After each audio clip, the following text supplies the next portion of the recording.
Let's get going, why don't we?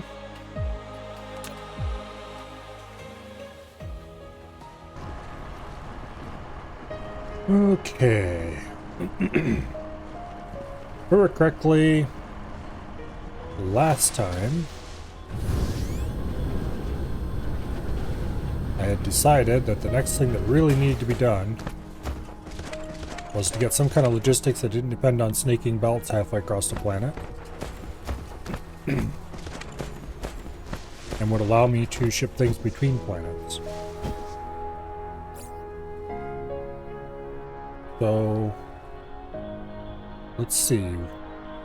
For starters, we should probably worry about... Oh, where are they at? There, Planetary Logistics Station. This is for the on-planet stuff.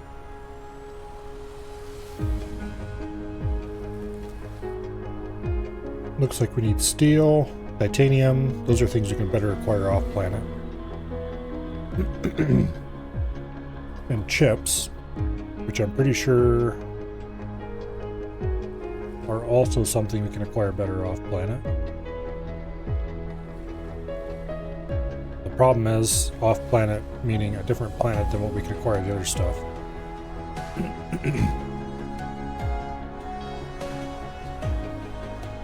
Like the microcrystalline components are really expensive to make here. We can make them.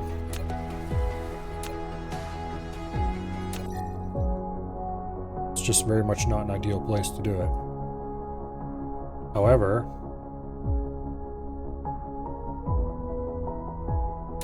the other planet we went to doesn't have much silicon.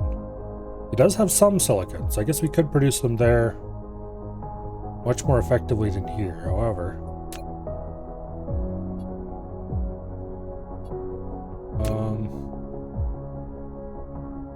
yeah, there's only a single patch of silicon. We did find it though, and it's not too far away from our power core.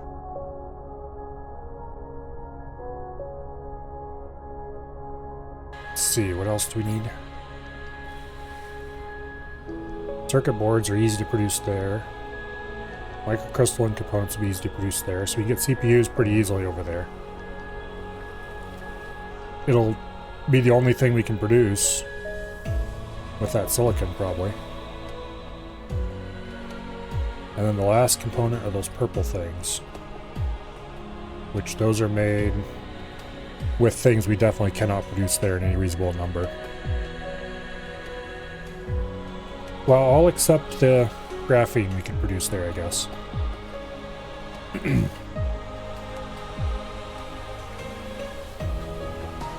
We would definitely want to produce the particle containers here, though.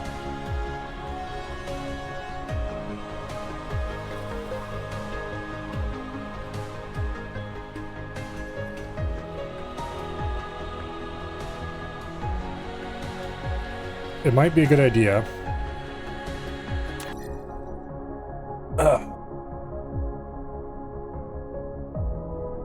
Let's see.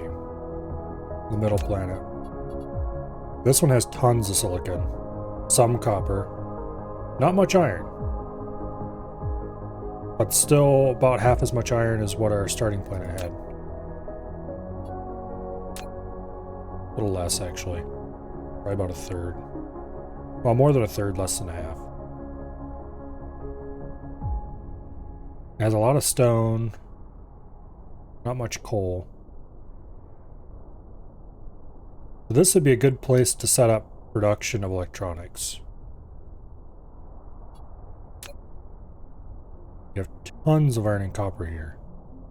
Depending on how much it costs to transport things between planets, which we need to get working on as well, it would really make sense. Produce circuits here, and then turn them into chips here, and then ship those chips back to here, or just straight up either ship ingredients from here to there. But a lot of our base industry will end up here. And then this ice giant is going to supply most of our graphene eventually someday. But until that time, we need to supply pretty much all our graphene here on this planet. So this will be the oil planet. This will be our base resources planet. It's got tons of iron, copper, and titanium, just huge amounts. And this place would be our stone and silicon planet, basically.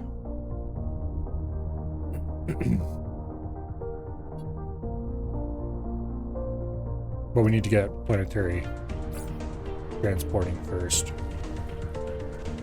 So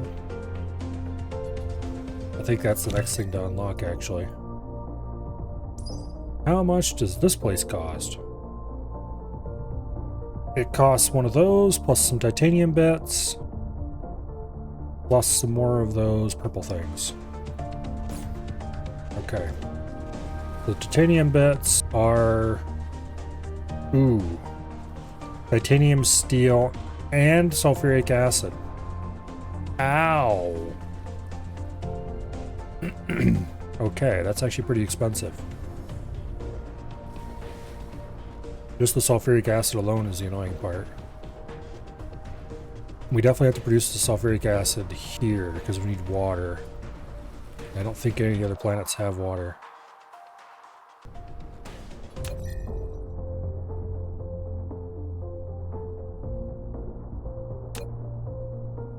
Like this one definitely does not have water. This one also definitely does not have water. Okay, so this place is gonna have to be our source of sulfuric acid.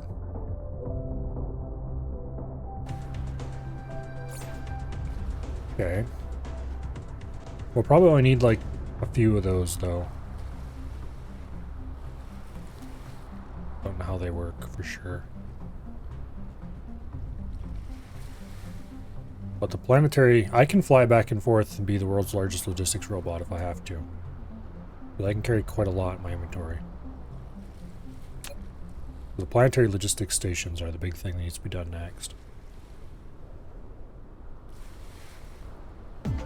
We can probably handcraft a few pretty easily.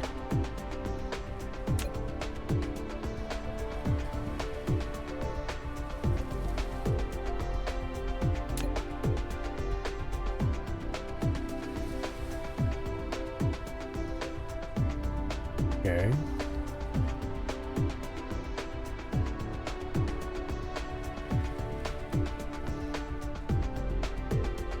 I'm pretty sure we don't have any of this available. We have to use this recipe, which means graphene.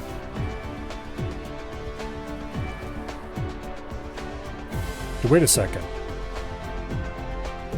We don't have to produce our oil products here, because we can get some hydrogen out of making graphene, and that means, let's see. What can we do with a little bit of hydrogen input? If we have coal, we can do reforming refine.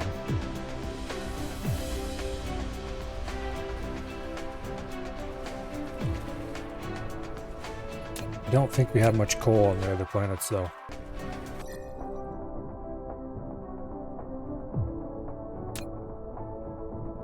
Yeah, like the fire planet has almost none. Place doesn't have much either. This is the only place that really has anything oil related in any real quantities. We're going to want to do all of our oil related processing here. Alright. That's annoying, but there's no escaping it.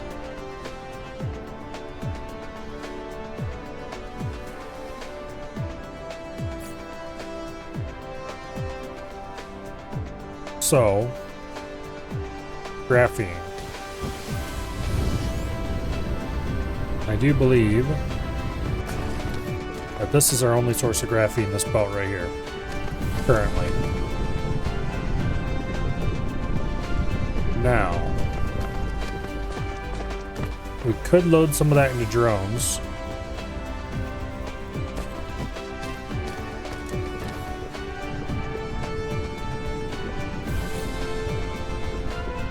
Yeah.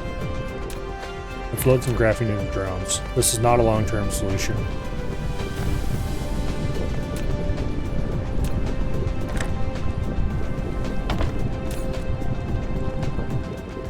Do one stack for now.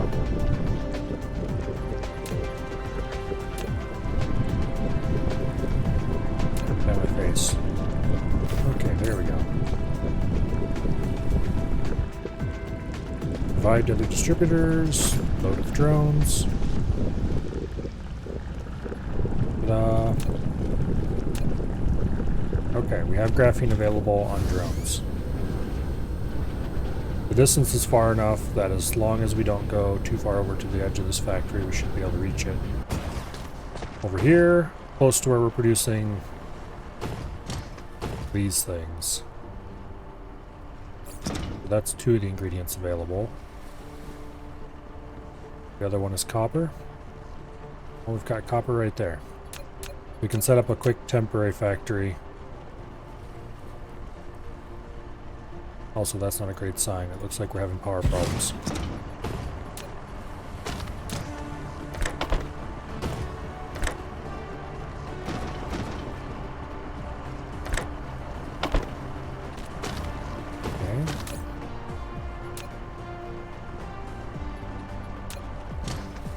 Now,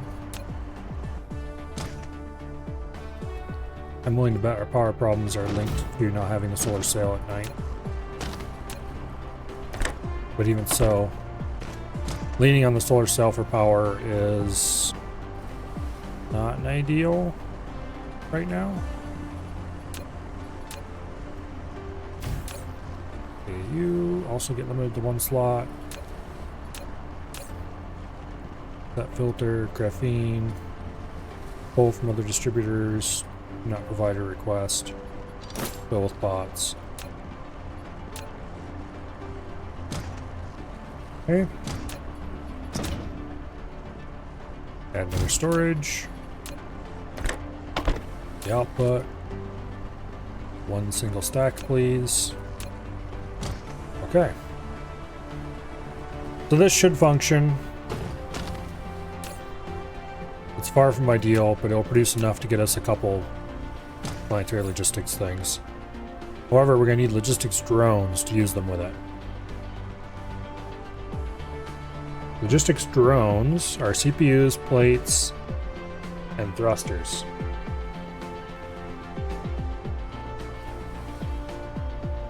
Those are steel and copper. Okay.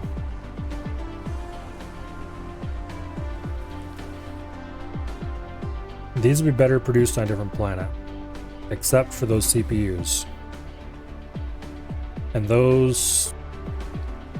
I think we're going to go set up a CPU factory on the other planet anyway. So I think we're going to go to the other planet. We're going to set up drone production next. Because it's just better suited to that. What do we need to produce Mark II factories? Chips. And graphene.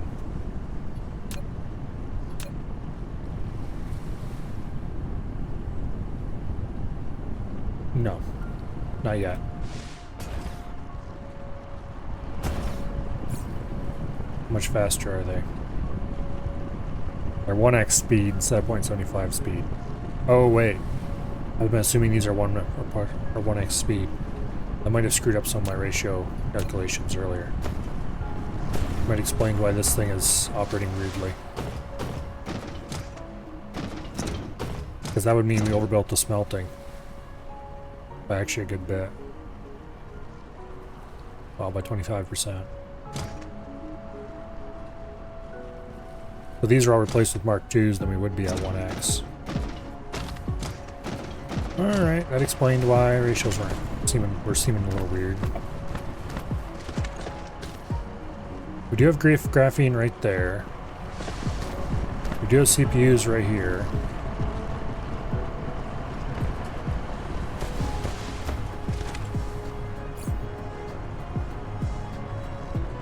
I'm gonna set up a... I'm gonna upgrade them. It's gonna be ruinously expensive. Probably.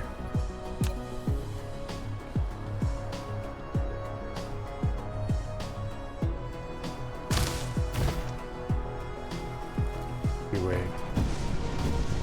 Can I feed its own CPU and graphene in without too much trouble? Yes, I can. Interstellar logistics. Yay!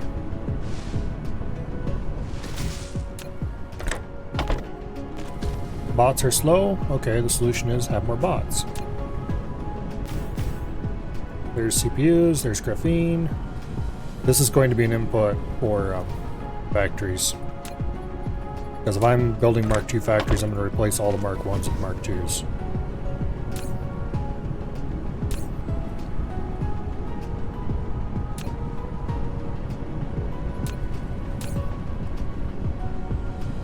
Okay.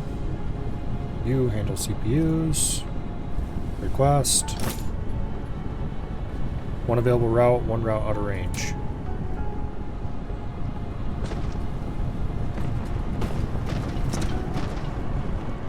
Where are they going to get CPUs?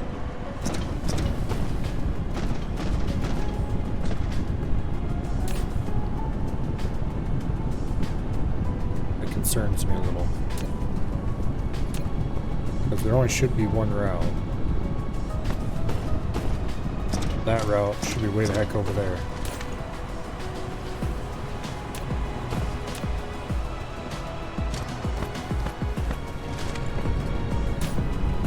One available route, one route out of range. Okay. That just means they can't reach the one available route. I think. Alright.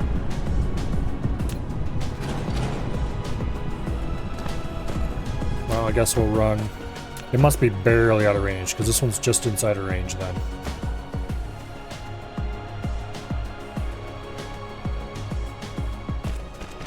Right.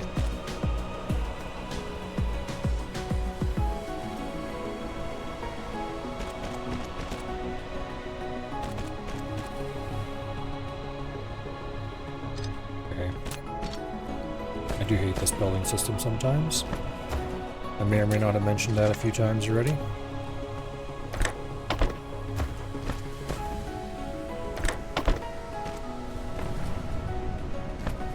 Damn it, why'd I hook it up to that one? That is absolutely the wrong factory. Burp.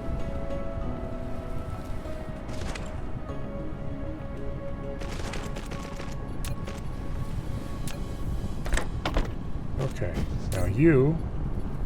Please tell me you can reach the graphene from here. One available route. Okay, good deal.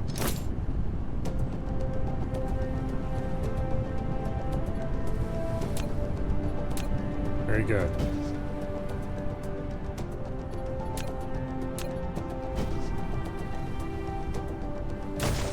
Now, you will make Mark II assembly machines. Now upgrade all my Mark 1s.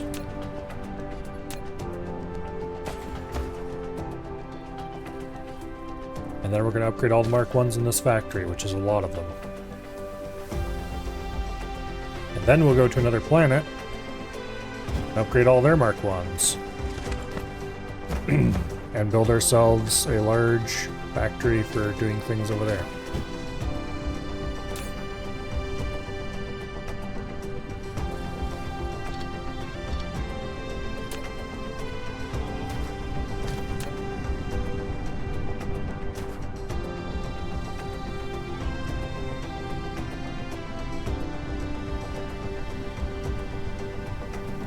Going to set the output.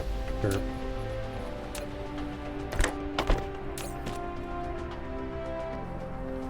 Set up to one stack because we don't want to overproduce.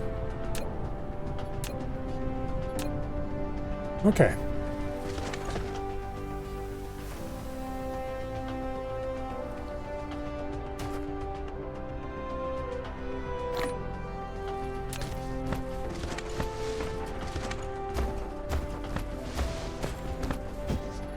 Now, upgrade facilities as well.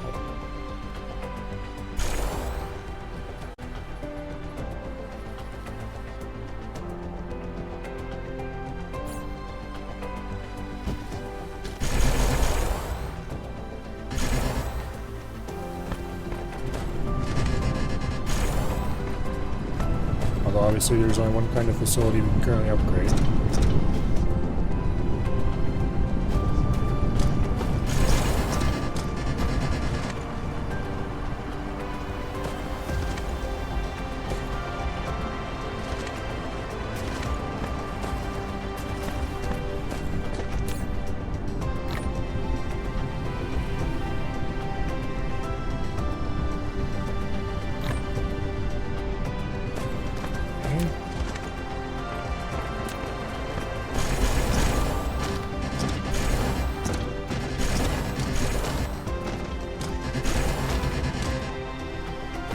Alright, that's all on the right feed now. I should do something about that.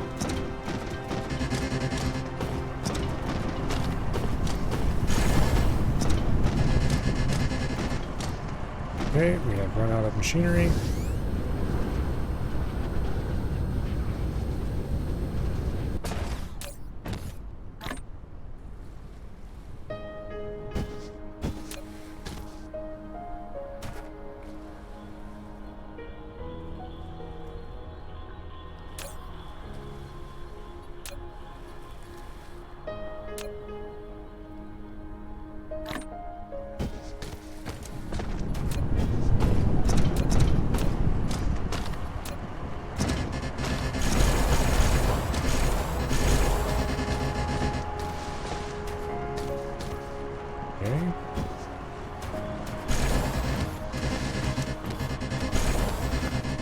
I wish you would shut up about the lack of replacement item.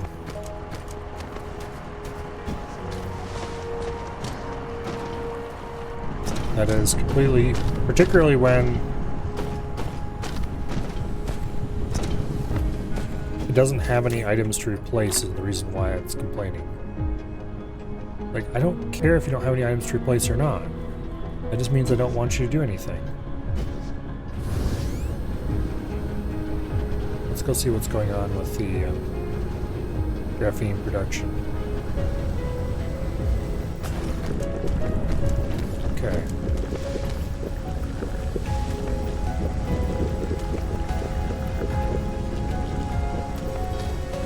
We do have chemical plants available. We could go ahead and extend some.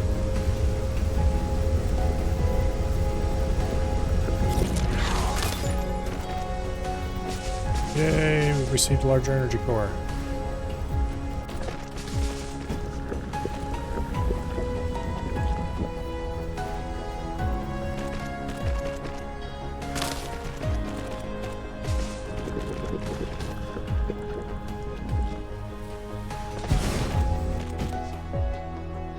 Okay.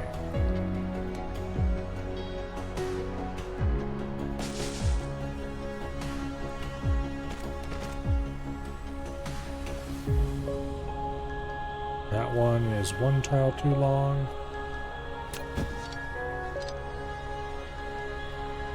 Wait. No, it wasn't. It was perfectly fine.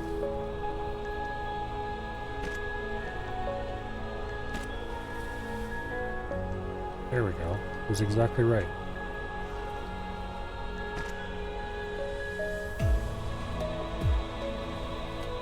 Lack of item. I see.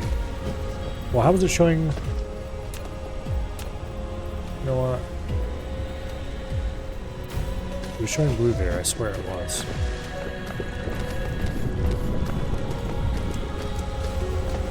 Here's the nearest charger. Let's go get zapped. We should hopefully have to charge less often.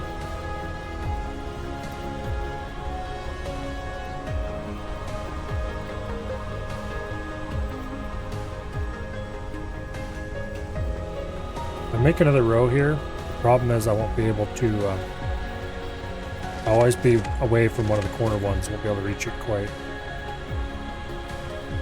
We still will have more in range, it's just that we might as well remove the center one.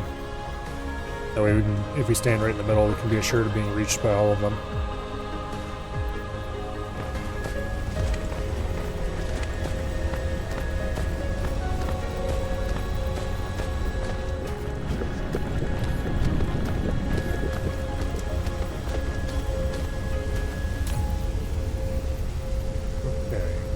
short of energetic graphite. And it's because we're not producing enough of that stuff.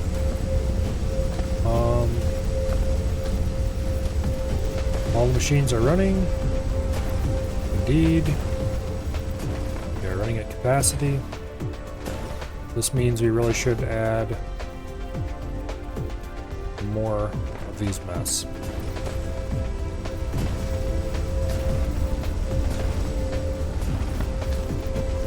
Now, to avoid the excitement of last time,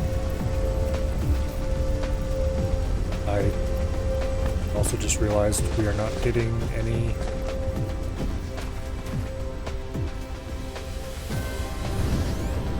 okay, painting isn't happening.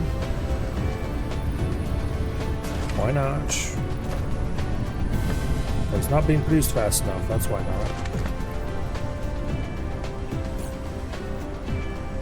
Did we bring any Mark II machines with us? No, we didn't. Okay.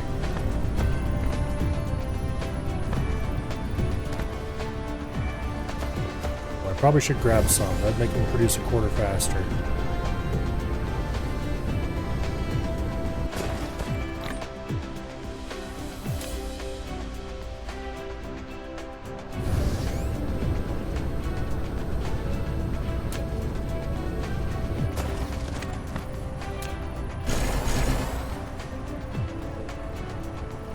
Yeah.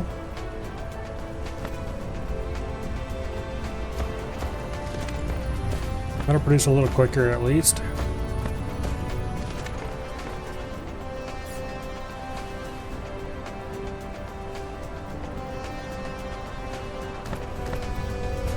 However, we have a really nice factory specifically for producing that stuff in vast quantities. It's just it's too far away.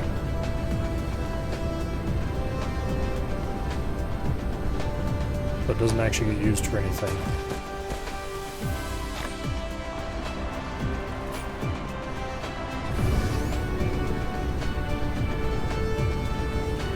Comes out pre-painted and everything.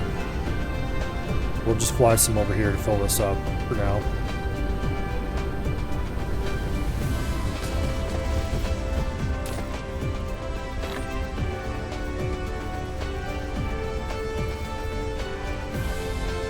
Okay. This will make this system run faster. Fortunately, it won't produce more components, but it'll run faster.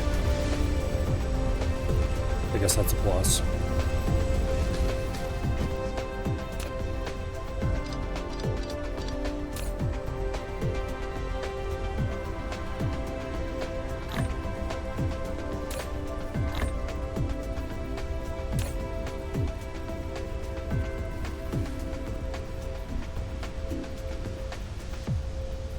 Okay.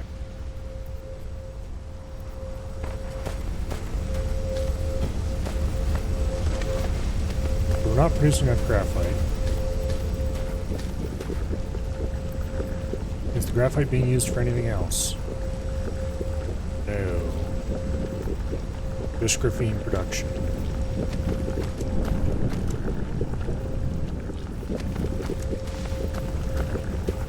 And graphene is being used for solar cells. And now it's being shipped over there to use for important things that are consuming large quantities of it. Okay.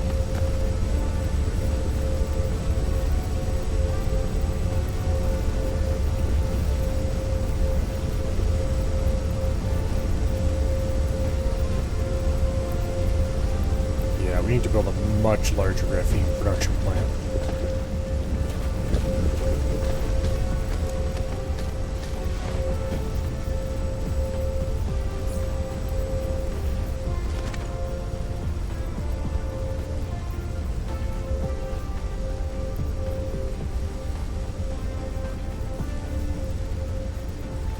So the traffic monitor apparently can be set to trigger an alarm.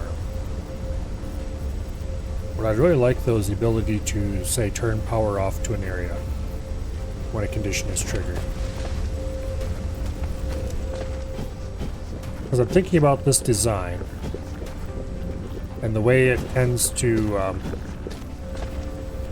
rapidly use up all the hydrogen and clog up.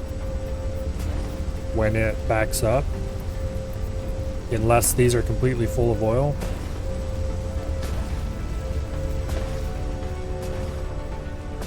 Which they kind of are at the moment. And so I'm wondering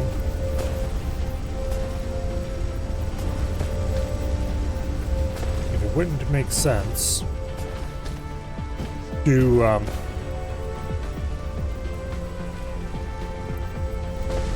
if there was some way I could build a giant block of these and then set up a monitor somehow to see if it's backing up. If it backs up, then shut this off. But then I don't know if it's easy to do in Factorio.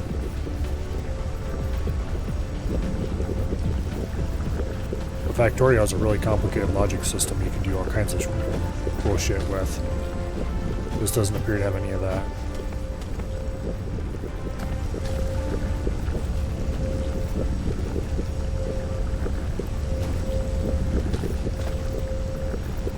I think we just have to back it up and let it fill up naturally, and then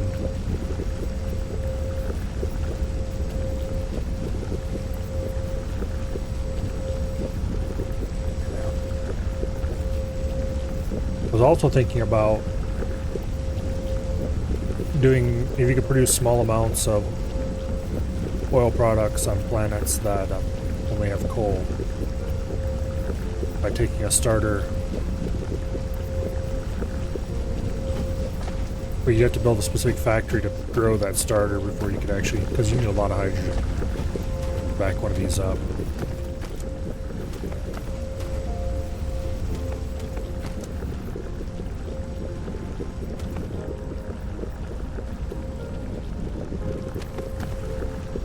Oh well. Looks like we're backed up on graphene. But that's only because I've stopped feeding machines into the, I call it. Okay.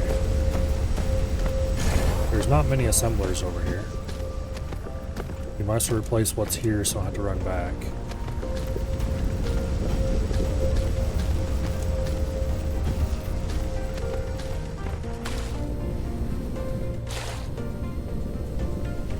I think there's a, well, there's no think about it. There are a few more here closer to the pole.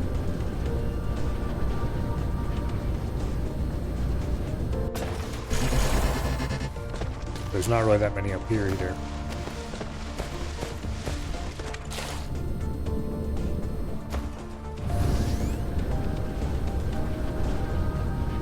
Okay. Let's stop in at the charger down here.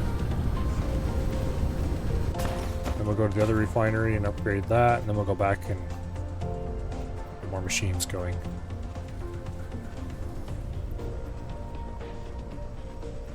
I should do something with the power here before we leave too.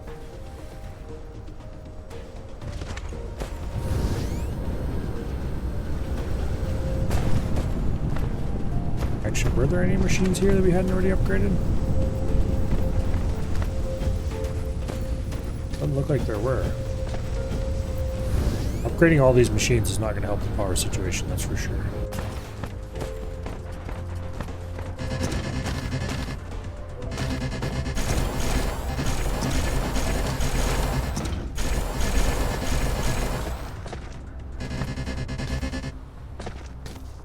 Okay.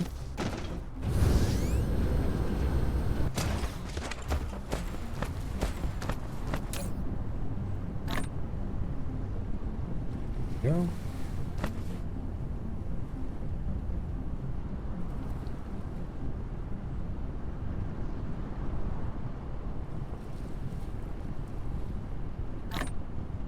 Grab a few machines. Let's go upgrade more.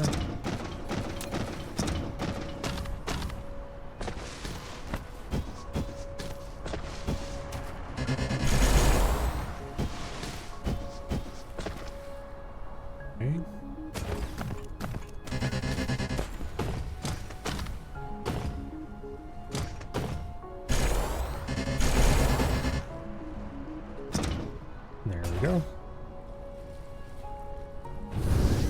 actually have the bulk of the factory upgraded already.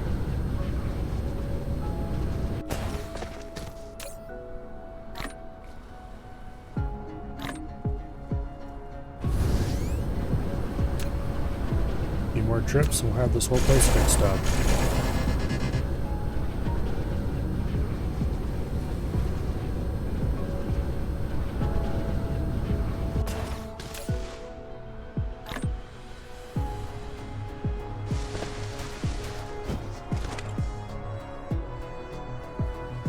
Anyway, let's upgrade this charger.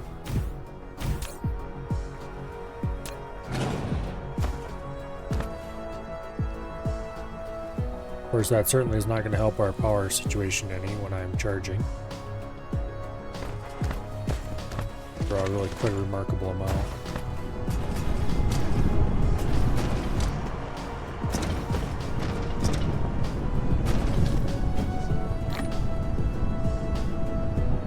And we've managed to suck up all the graphene again.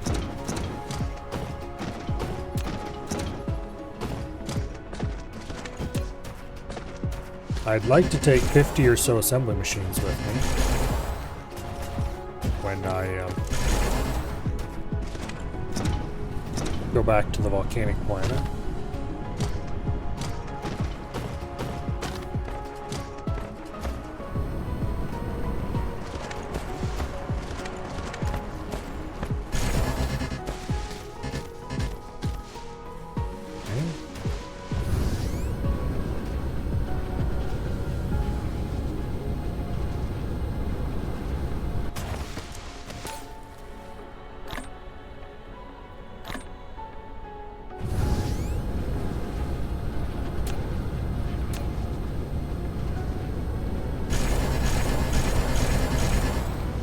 I don't think there's anything up here except a mine. Yep.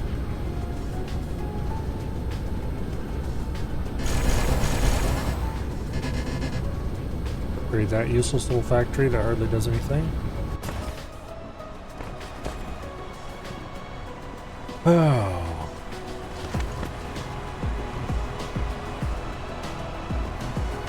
I need longer range transport. And for that, we need to go to the volcanic planet and set up some serious manufacturing. I'm also going to need to get power set up there, actually.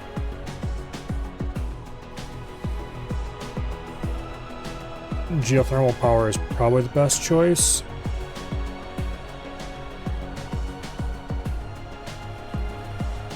So we're going to want to build some of these before we leave.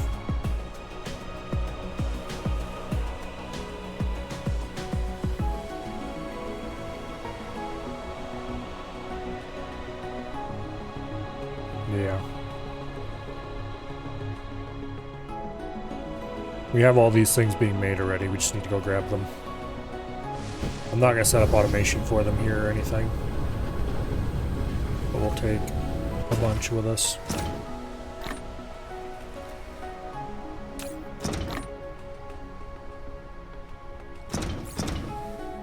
Okay, what are we missing? Oh, I grabbed particle containers instead of the photon combiners. That's fine. I should be able to make some of these too. Okay, now that I'm thinking about it. We'll grab a couple stacks of those. It looks like we've finished our current round of research.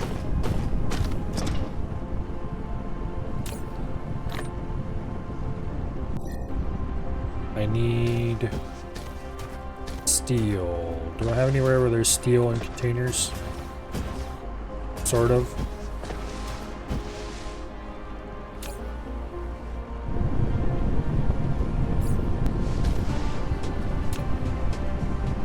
Okay, I just need some processors.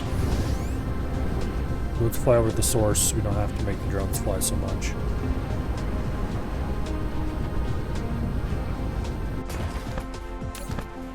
Okay.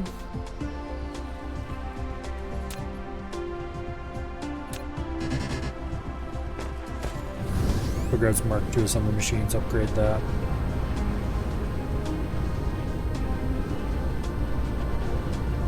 And we'll have to grab our processors from this source, apparently. No, we won't, because it's almost empty.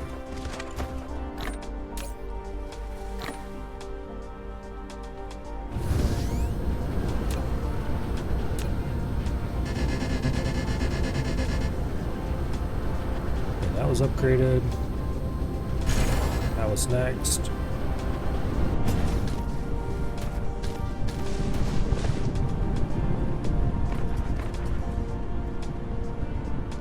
Now, we're just some CPUs away from having planetary logistics running.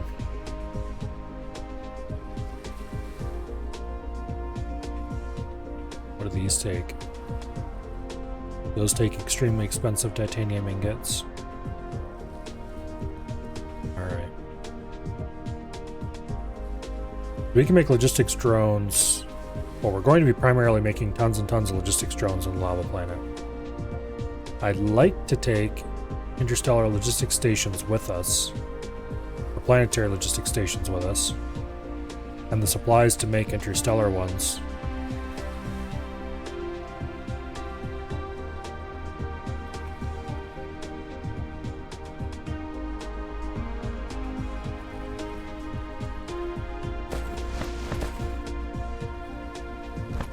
Yeah. Well, let's fly around and make sure all the Mark I assembly machines have been exterminated.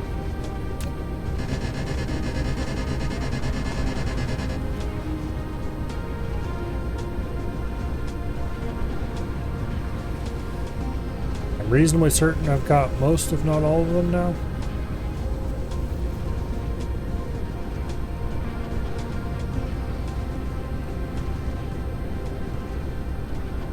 The factory's a lot smaller than it seems.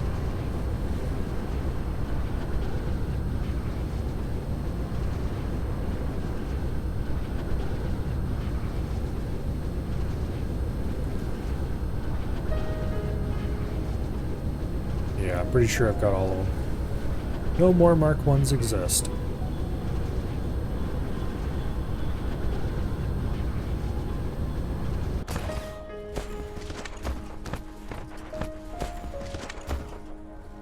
So,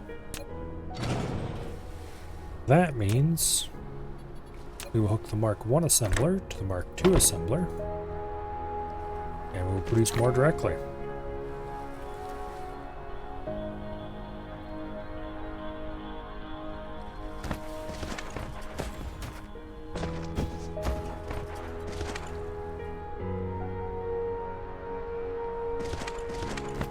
But yeah, we're going to set up, I think the first thing we're going to do on the Lava Planet is set up CPU production over by the only silicon. Before we leave though, let's run around and make sure we're topped off on all the machines we're automating here. In particular, mining machines and smelters.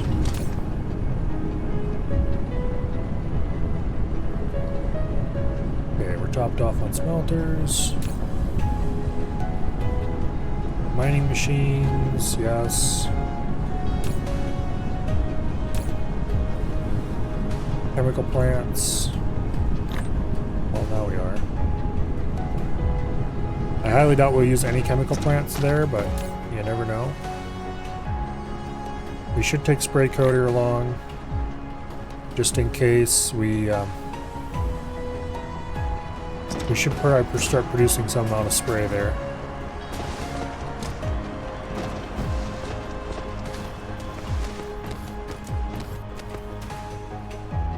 Pretty sure I'm already full up on oil refineries. Close enough. Although I highly doubt we'll do any oil refining in that location.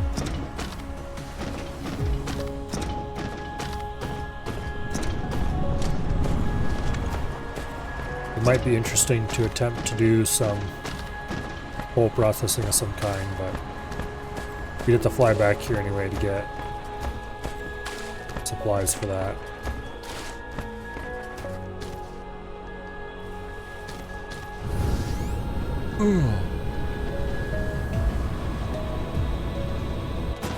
Let's top off with belts.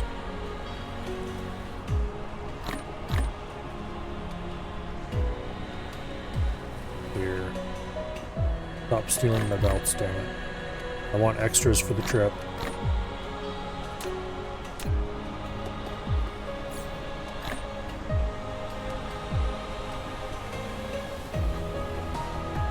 Okay.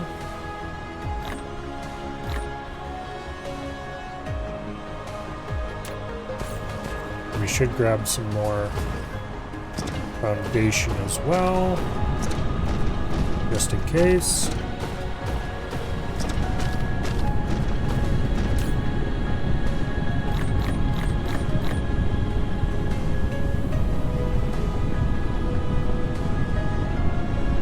Alright. Now, let's dump some of this random shit. Energetic graphite. Probably should go insert that in the machine somewhere. Titanium ingots we're not going to want to take with us for sure.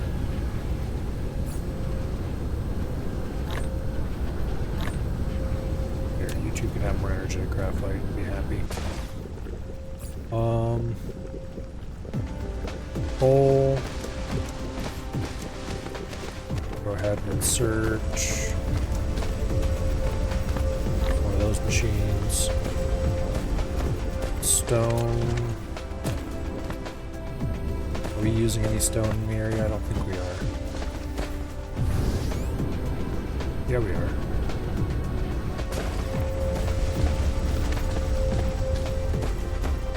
Stone's used to make sulfuric acid for some bizarre reason.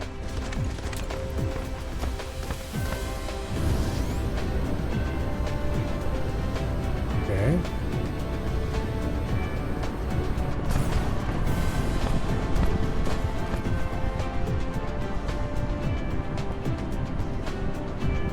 Why am I producing coils here? Probably because I used to produce coils here and I don't need them for anything anymore.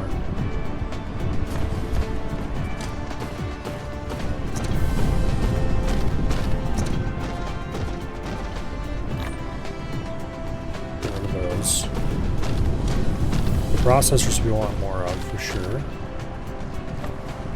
Problem is I'm consuming all of them, so. Logistics bots will be building on location eventually. Well, 100 of them should be fine. Glass. I doubt I'll need any of. Let's get rid of that.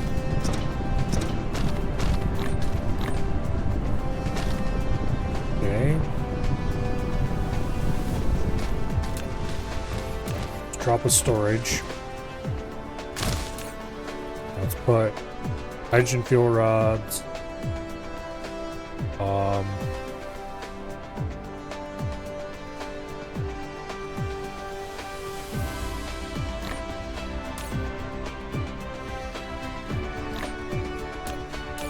Let's see. Traffic monitors. Or some other random shit that I don't want to bring with me. The graphene probably stays. We need to go find a thing to insert that into. Oh wait, I already know one.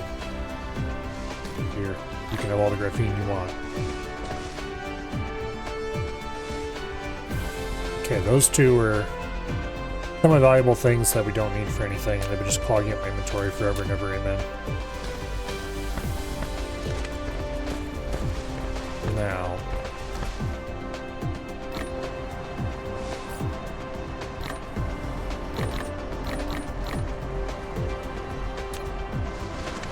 Go ahead and load that coal.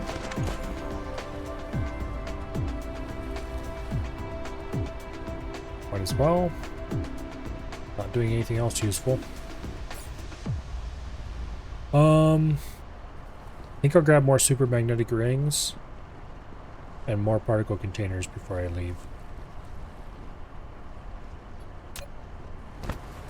Because those are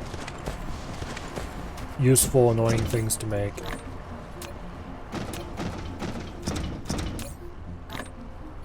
That we will want sooner or later. Additionally, I will grab all the titanium ingots and we'll take them over to our yellow science production area.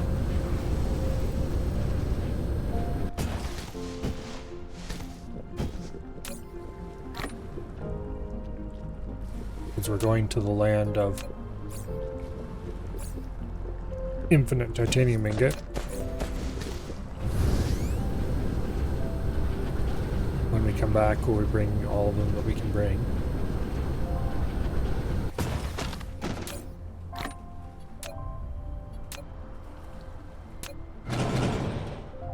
Okay. Storages. I should bring more storages with me.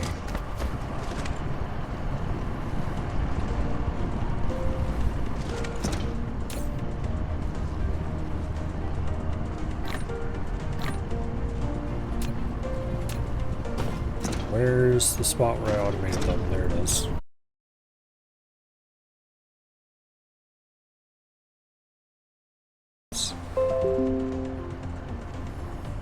Yay, it reconnected. That was weird. My internet didn't go down. Matter of fact, I was able to see the blue "your stream isn't working right" screen on Twitch.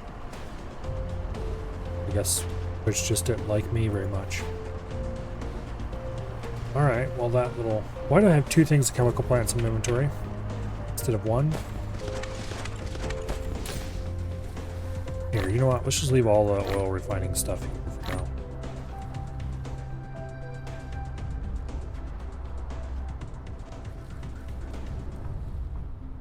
I know I said I was going to bring them, but I think I've changed my mind.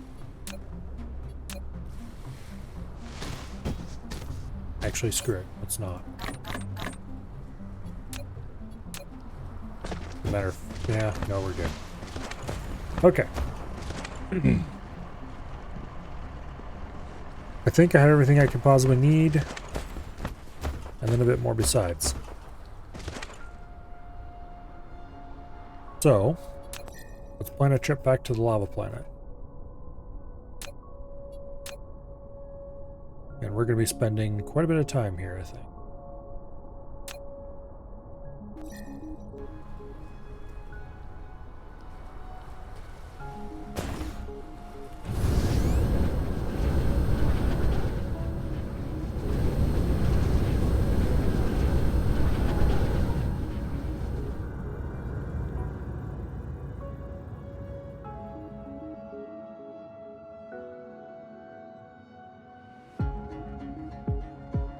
Go.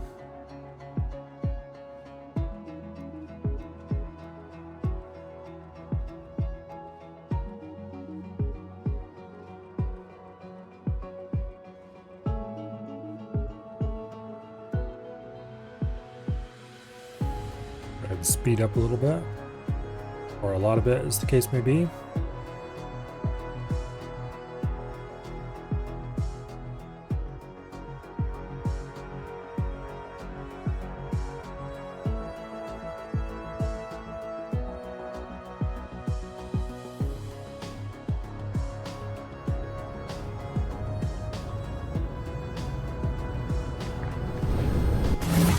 Landing. Use coal as the only fuel to move from one planet to another. Well, that's nice. I honestly would have done it on battery power, but the last time I did it on battery power.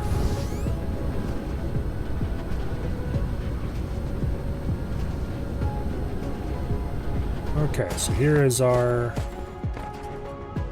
melting setup from last time. Around here is our factory.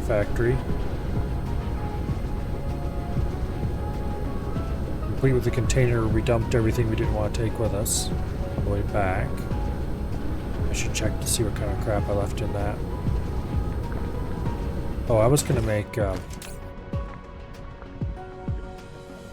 freon columns before I left.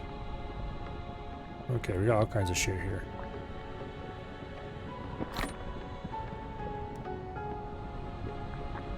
Of varying usefulness.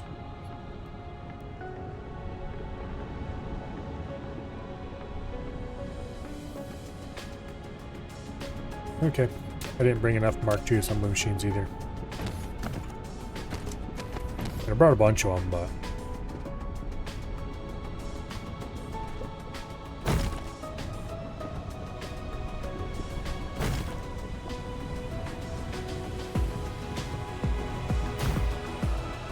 I was gonna bring some geothermal plants.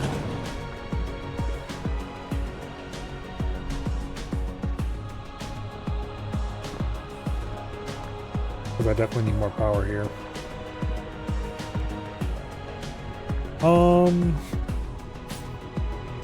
Do I want to just fly back immediately?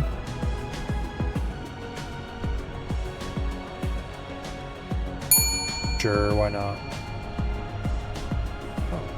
Thank you very much for the follow, Pro Plus Kid. Really appreciate it. I think we're just going to fly straight back. And we're going to grab the things I forgot.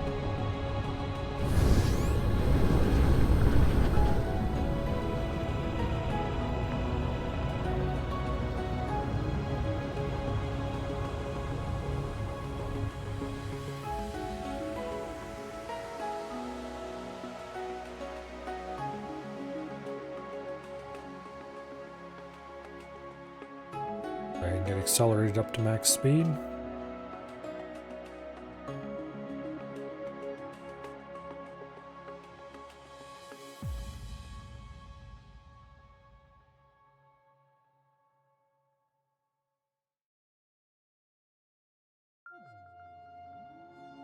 With the larger battery capacity that we've got now, we can easily fly back and forth between planets without too much trouble.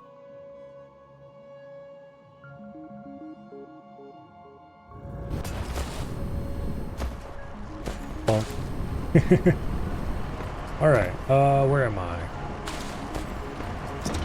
I am over here.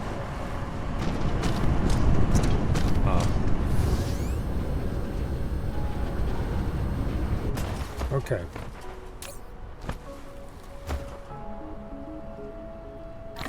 I want that whole stack of those. And then I want to make geothermal plants. They take copper and photon combiners.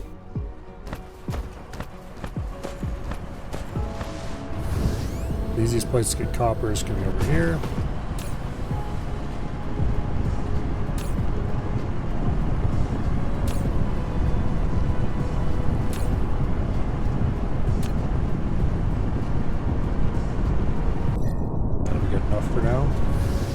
I think the only place I'm currently producing photon combiners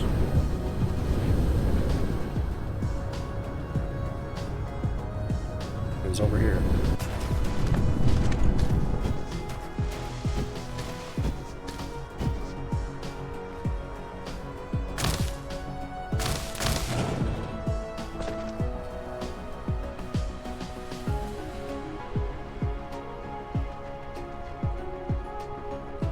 Batteries charge up for a second.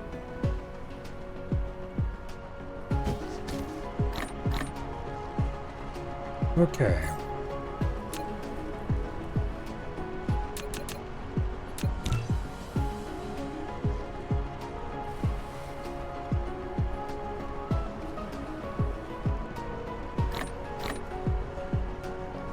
Should get us 2 more of them.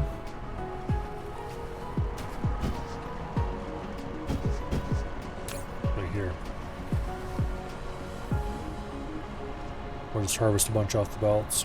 Call it a day.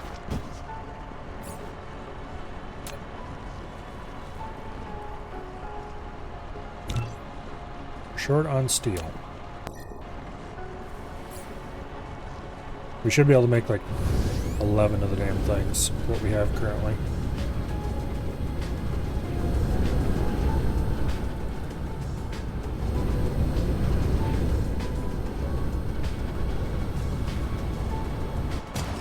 Okay. Oh, that's right. The steel's over here. Somewhere.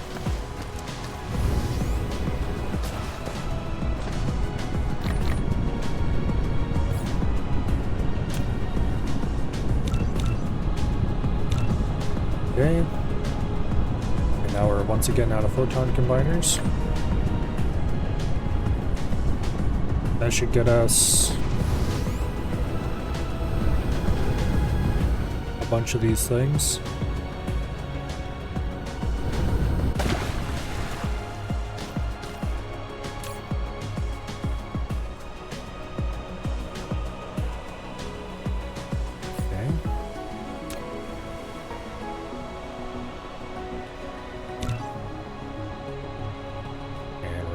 Steel and iron again, or steel and copper again.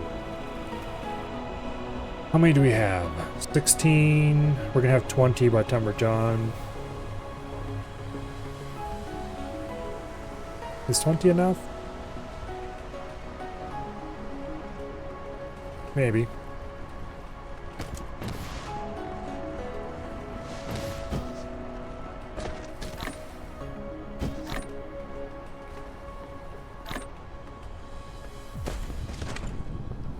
Plenty will have to be enough for now. We can fly back and grab more if we need to.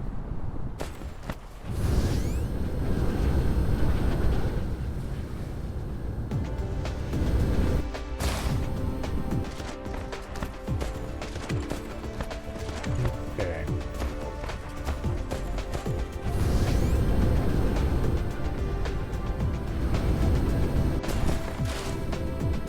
Shot the destination a little bit.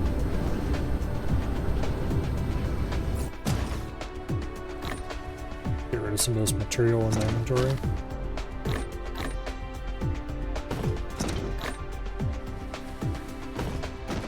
Let's see. Where all are we using up iron? Oops. Okay, and steel. Lots of things up here need steel.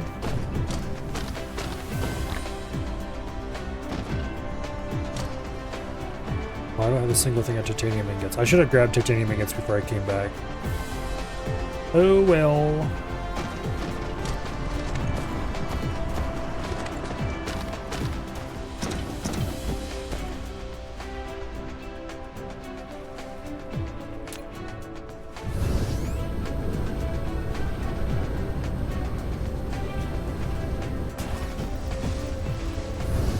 Let's see. Titanium supplies over here.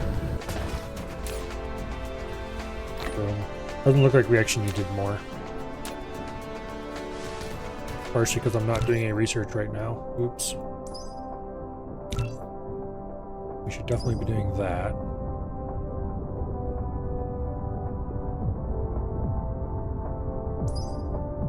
That.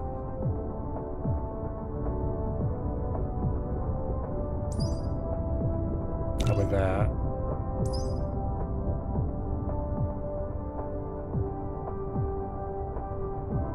Okay, this might actually be useful. Seems pretty expensive as a fuel, though. It better last for a long time and produce a lot of power.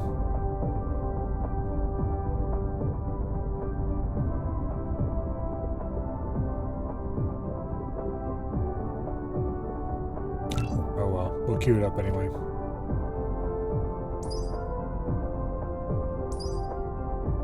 We won't be able to afford those with our current amount of stuff here.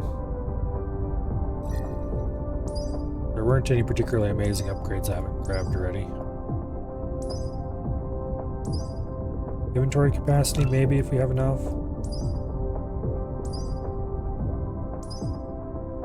The rest of this I don't really care about.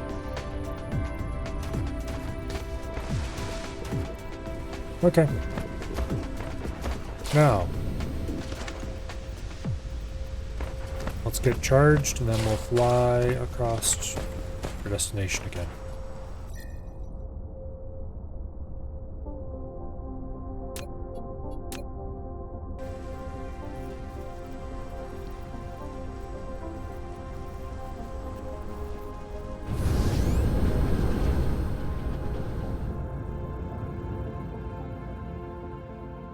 Okay.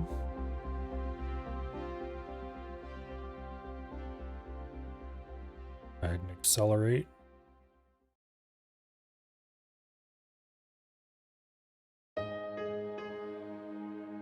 Hopefully that'll be good enough.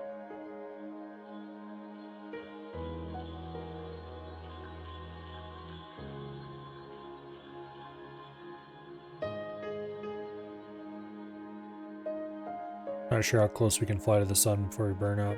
We probably should be careful here.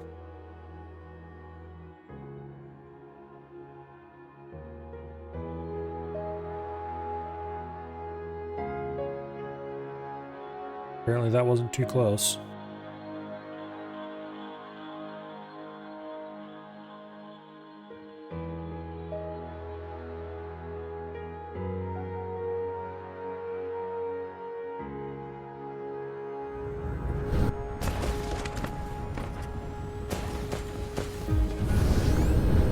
Here's the silicon vein. When I say the silicon vein, I mean exactly that. There is one. This whole planet.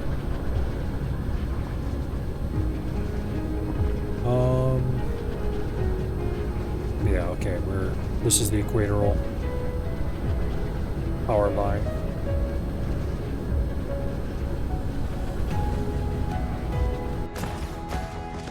Okay. Actually, here. Let's set up a charger.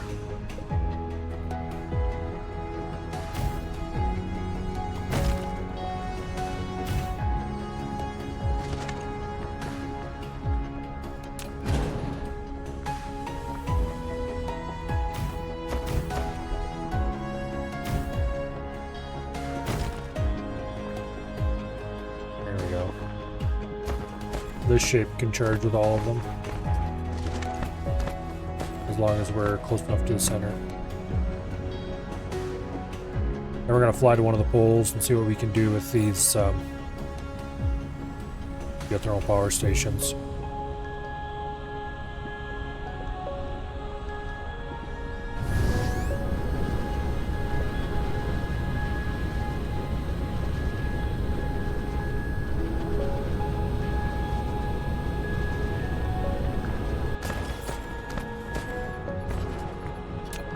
Okay, geothermal.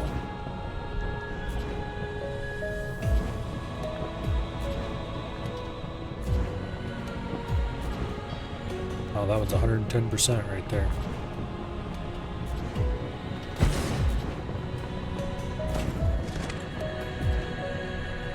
Okay. That's a 10% one. We want to build these things in the middle of quite large pools. Fairly far away from each other.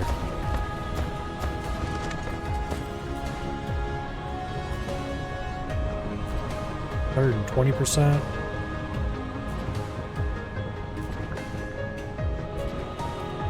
$127 right there is like the highest I've seen.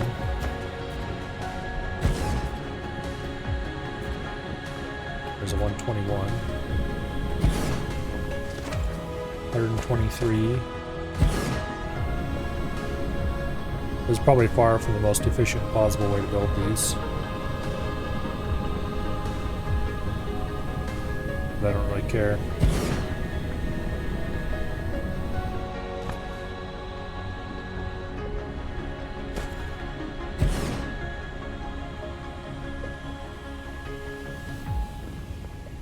Okay. 110 right there is pretty reasonable.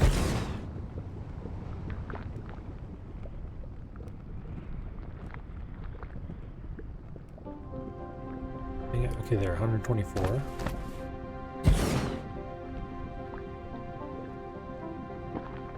118.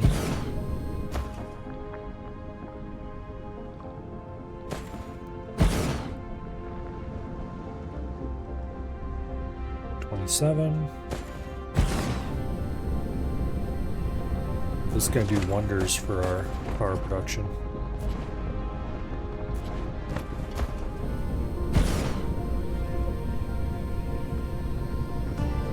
Another 127.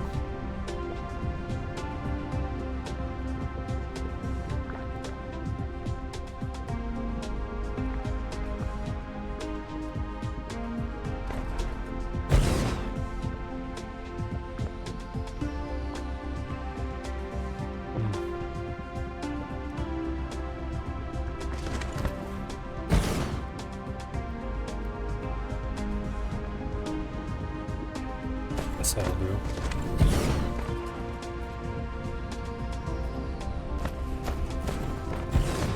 I really don't know how it decides these percentages. It seems like it just pulls them out of a hat.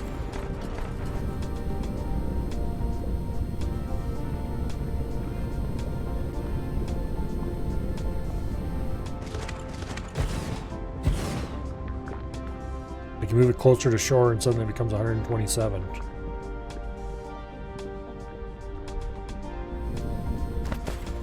Okay, that's all we have available. So this is producing like 2.83 megawatts. One of these things produces 200 kilowatts. Yeah, I think we've buffed up our power production slightly.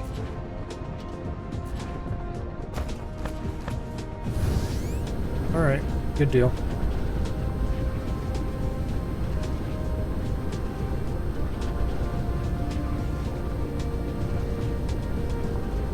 Now, let's go.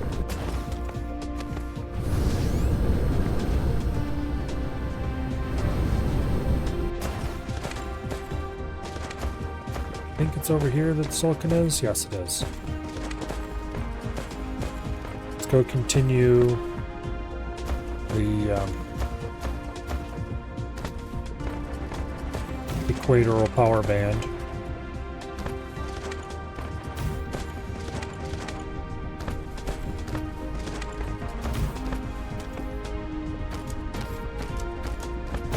For a little ways.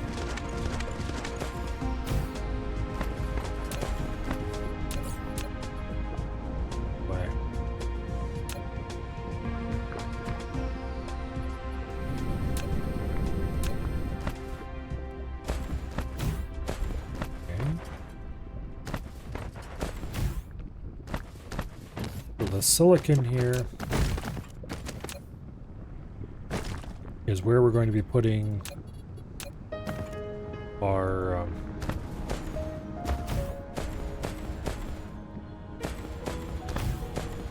let me collide with another object. Oh, there's coal right there. Well, that is inconvenient.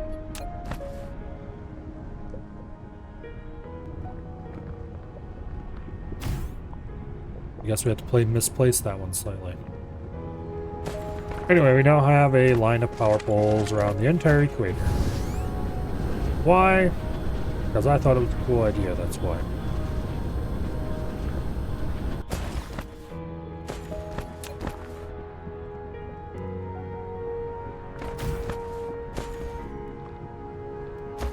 Okay. So this is the entirety of the silicon on the entire planet. And we're going to be using all of this to produce CPUs. We've got copper right over there. We've got iron right over here. Produce the CPUs somewhere here in the middle, probably.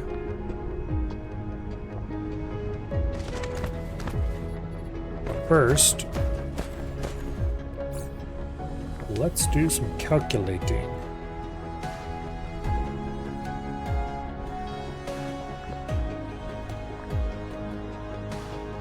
I don't think I've ever used this for anything.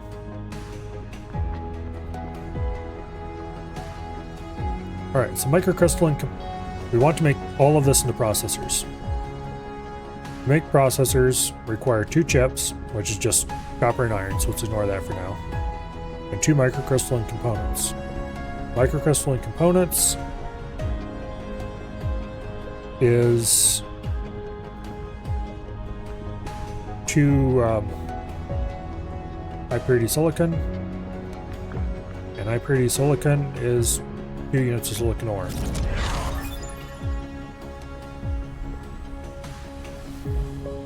I think what I want to do is see just how much silicon ore I can get out of here.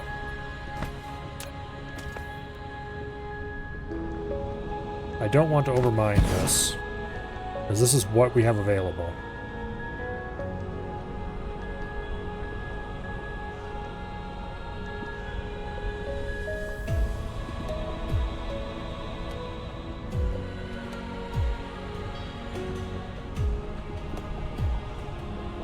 Is there no place I can put this where I can just cover this neatly with 2?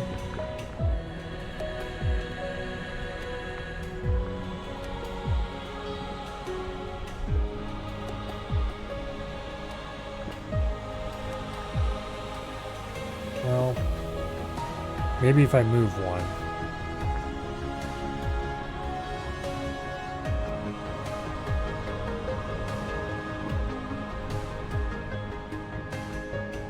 Try that. If we do that, okay, boom. 2 machines, each covering the thing perfectly.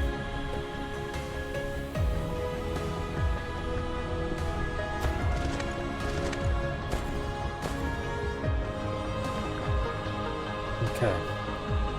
No shared veins, so shouldn't run out faster than normal.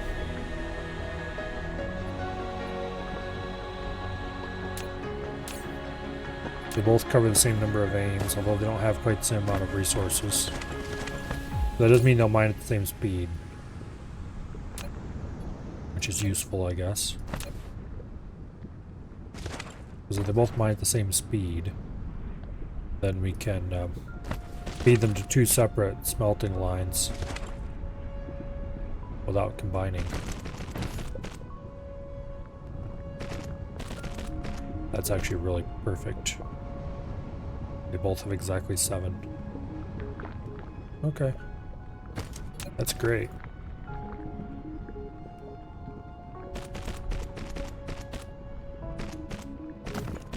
Okay, we'll do 2 smelting lines off this then.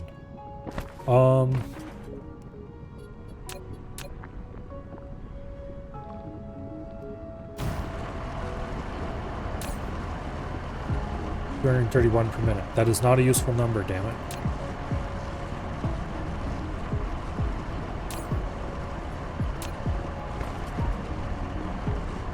Okay.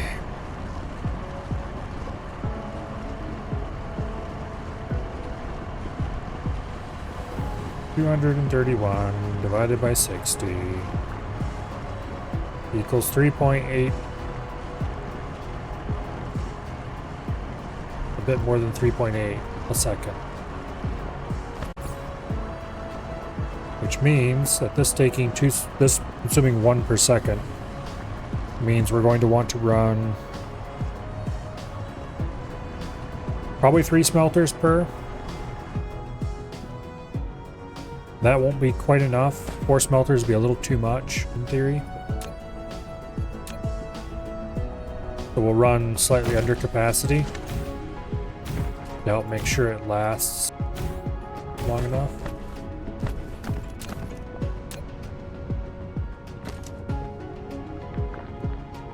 I'll set it up so we can fit.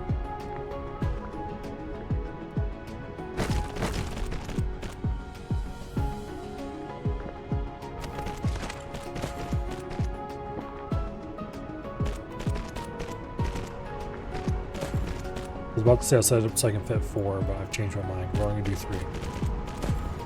Even if my math is wrong, we're just gonna do 3. That should be enough.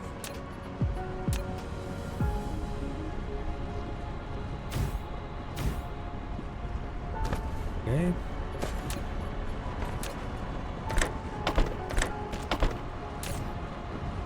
And you will make hyper silicon.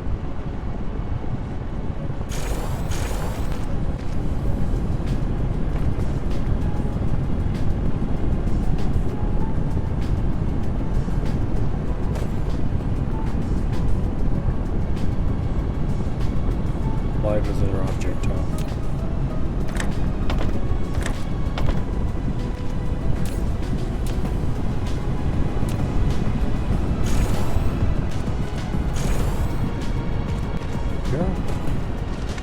Now, that'll give us... Oh, let me think. That'll give us 6 silicon per second. No, 3 silicon per second. It consumes 2, produces 1. So with 3 silicon per second, the only thing it's going to be used for is to make microcrystalline components. Each microcrystalline component consumes 1 silicon per second. Or to put it another way, each 1 unit of microcrystalline components consumes 2 units of silicon. So we're going to get 1.5 units of microcrystalline components out of this. Which means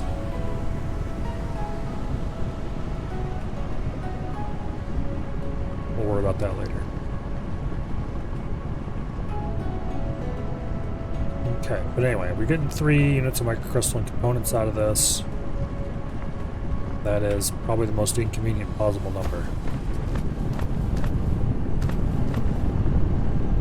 Or not microcrystalline components, silicon. Because this consumes 2 every 2 seconds, 1 per second.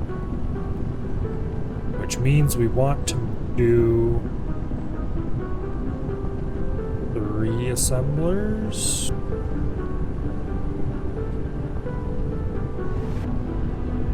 Yeah, 3 assemblers.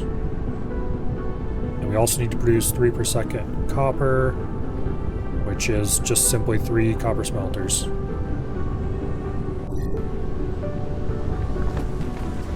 Alright, where's the copper? Over there? This won't be that big of a deal.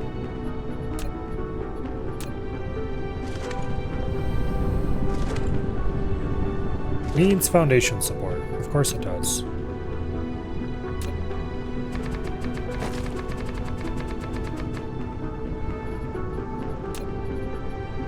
Okay. We'll place it there, there.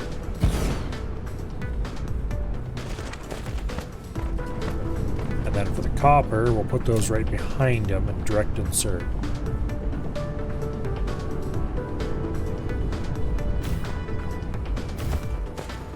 I think this will be the right approach. That's a 1-to-1, so why not?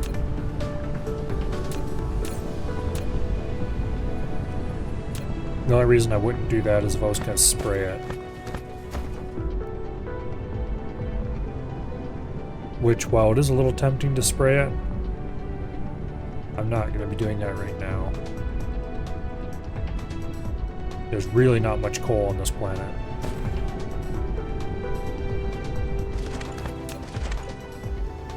Yeah, we're not gonna spray right now. Okay, so you make microcrystalline components. Those are set to make copper. We don't need much copper mining to keep up with this. 1 copper mine is probably enough, honestly.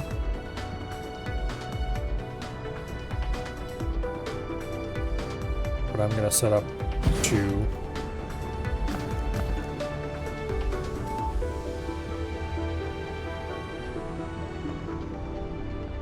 Okay, fine, be that way. Wow, this is a really inconvenient vein to mine, isn't it?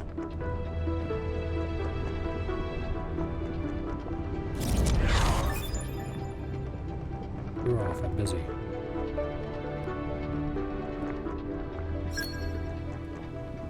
That'll work.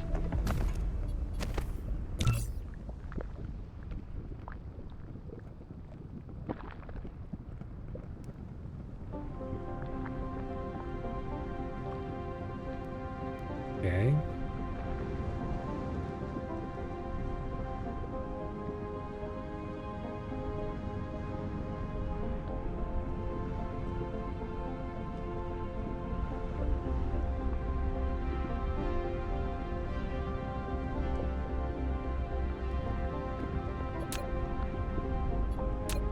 I guess if you need to transport something long distance, that might be useful.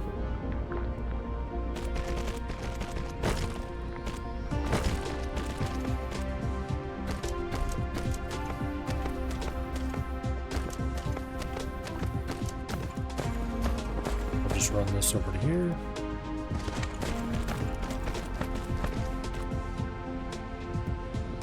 Maybe that's not where I want to run that at all.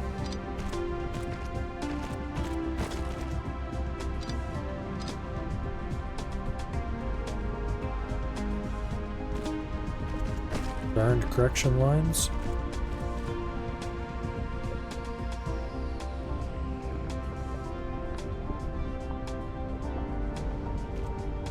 Okay. Maybe I should have kept it running down there after all. Wait, no, bad. Don't do that.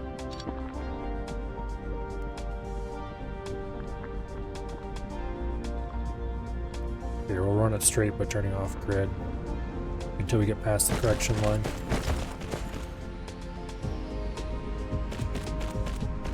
There we go.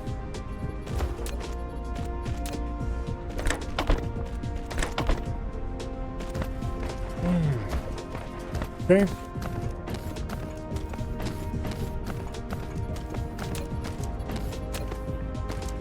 Where I used to live in Michigan, everything is so flat that the roads just run ruler straight for miles, which is pretty cool. However, it has an interesting side effect. Namely, that every so often there will be a spot where just all the roads jog over a little bit. Not all of them, but usually they spread it out a little bit. Like a couple roads in a row, or every other road, or just have a little jog in them. Usually when they meet at crossroad, there'll be like intersection here, and then just down the road there'll be another intersection.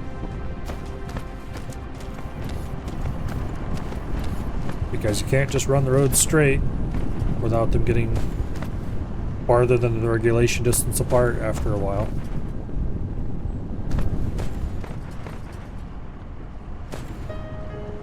Anyway. So, we have 2 assembly machines producing these things. Did I want 2 or did I want 3?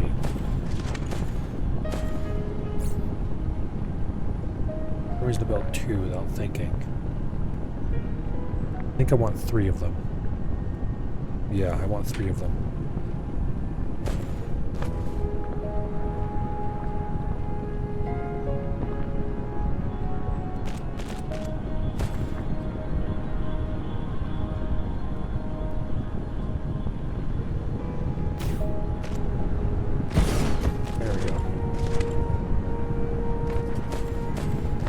So that will get us 3 microcrystalline components every 2 seconds. Otherwise known as 1 every 1.5 every second. Which is an inconvenient number for us. Also, this arc smelter is running at double the speed it double the speed it needs to.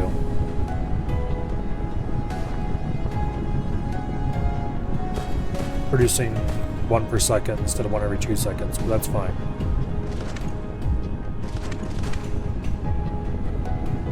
It would be an inconvenient ratio no matter what we did. Technically we'd get away with just 2 of them, but then we would still have half a smelter capacity extra.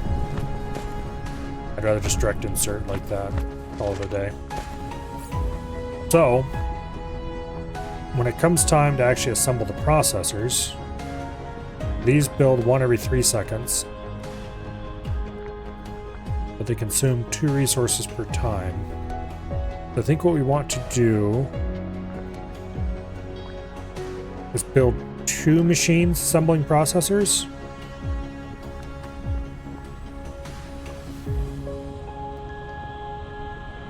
And that will consume 4 every 3 seconds, which is wrong still? Question mark?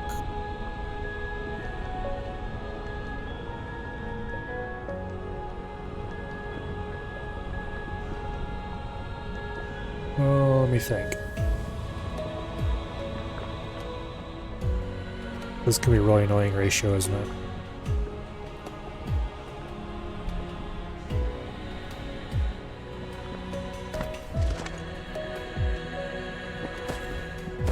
It all comes down to not wanting to run more than a little bit of mining on this, so I don't mine the vein out too fast.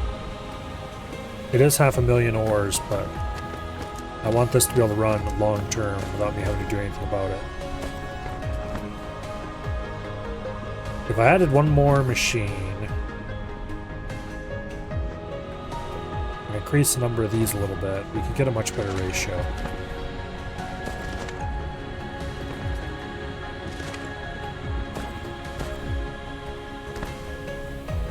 Think.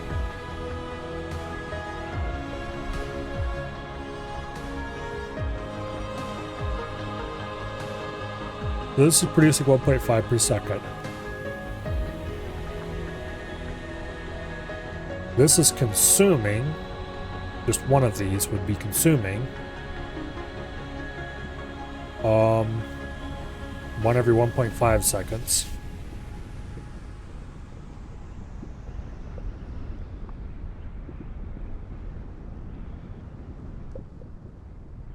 Which is inconvenient. It needs to be the other way around, damn it. Let's do some quick math here. Where'd my calculator wander off to?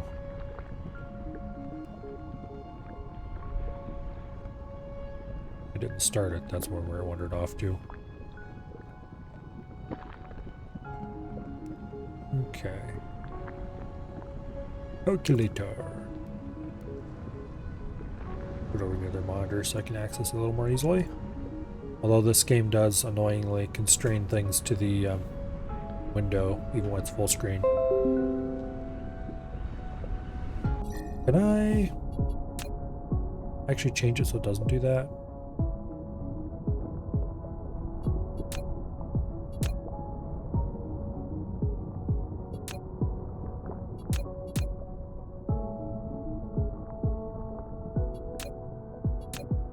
Doesn't look like it. Nope. Dang it. Alright, anyway.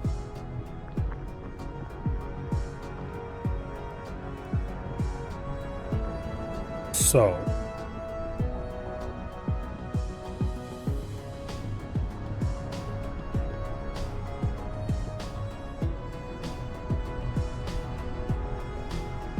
I don't think there's any way we're going to make this come out smoothly.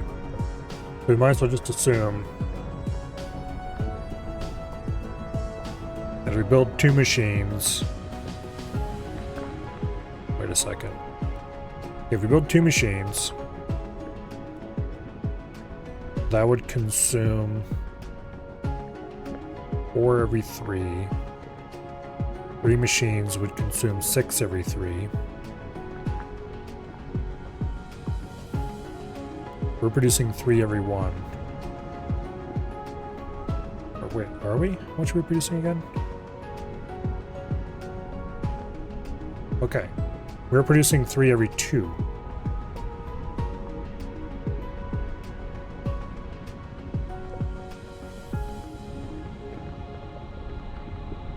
Yeah.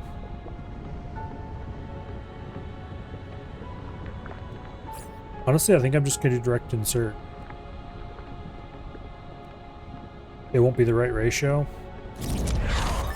but that's fine. I mean, it isn't fine.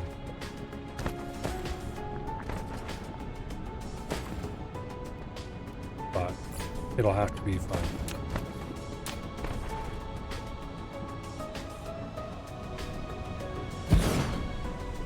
Let's go ahead and direct insert them.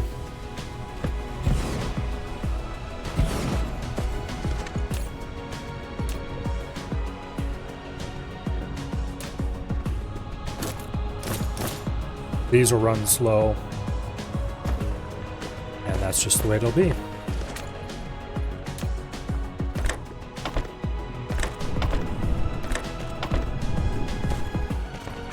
Now, these need to be fed circuits as well.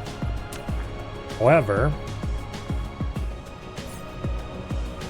they don't need very many circuits in the grand scheme of things.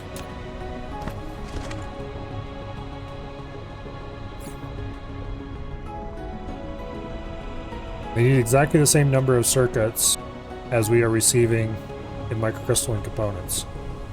And we are producing 3 of those every 2 seconds. Which is going to turn out to be an inconvenient ratio, again. So we need 1.5 per second,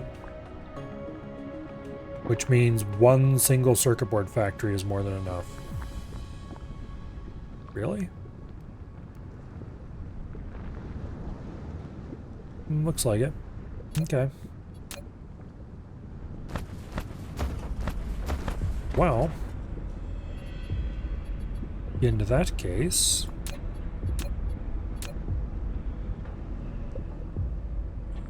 circuit board factory.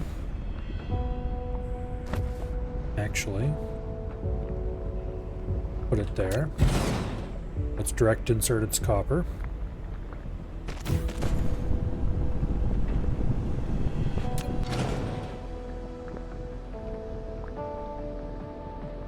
Lined up this time.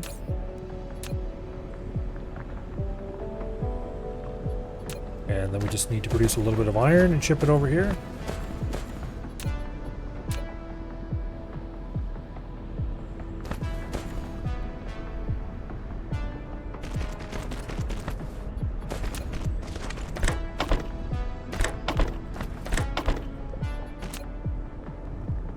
And our grand circuit factory that will in no way supply enough for anything, but will allow us hopefully to produce a little bit of stuff here without having to completely ship everything in.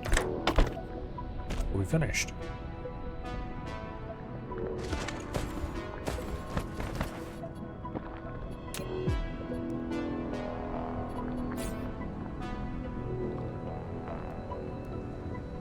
Okay, technically 2 iron smelters, probably a good idea. That'll be more than we actually need. But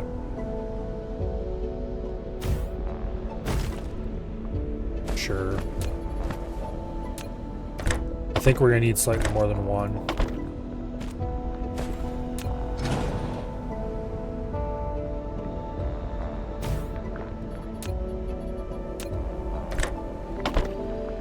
There. Just get them even.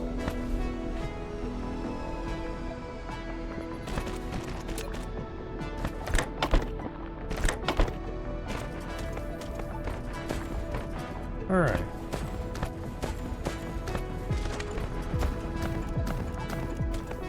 We'll build 2 of these as well. We're definitely not going to need 2 of them, but...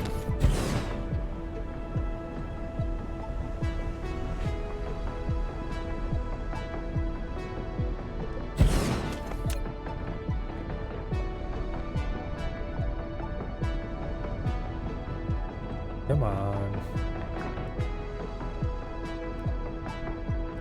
That'll do.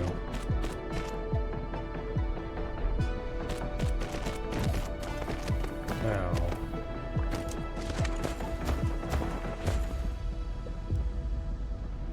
Boom.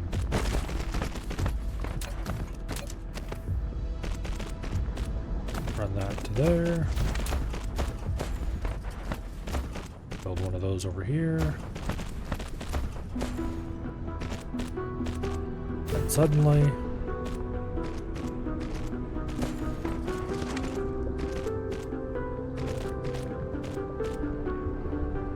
there we go.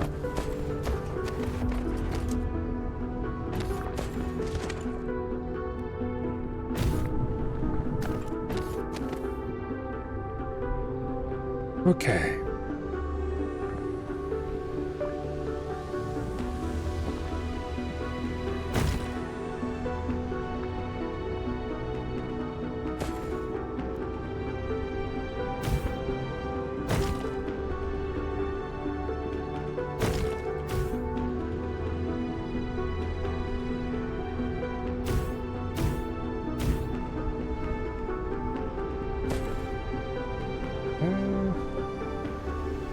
Actually, there's a spot I can stand where online can charge me.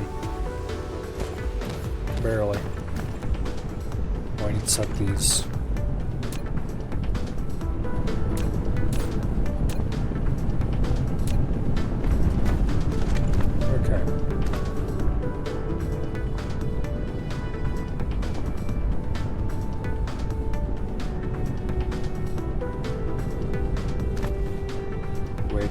gets saturated.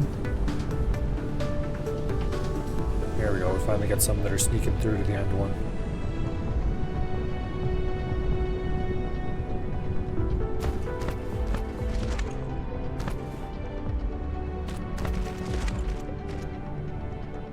Okay. Lovely. Low but steady chip production online.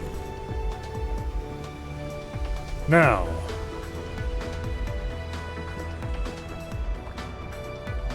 this is going to have to be shipped to its final destinations.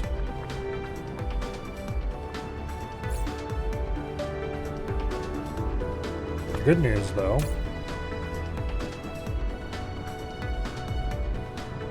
is that we will be able to use it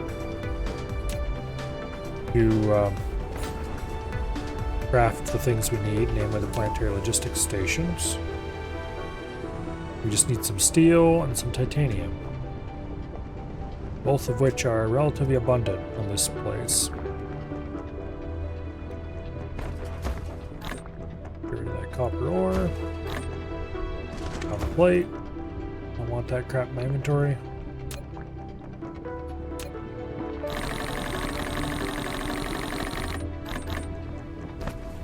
Okay. Now, should I set up a temporary steel forge here? I do believe I will. Wait, what's the ratios on steel? 3 in 3 seconds, 1 every 1 second. Okay, that's 1 to 1 for buildings.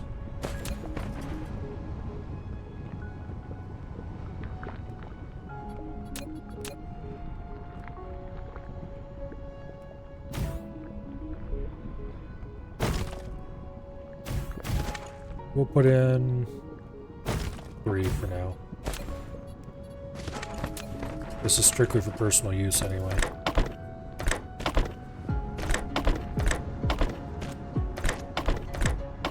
Actually, 2 is more than enough for personal use since I'm not even going to store it or anything.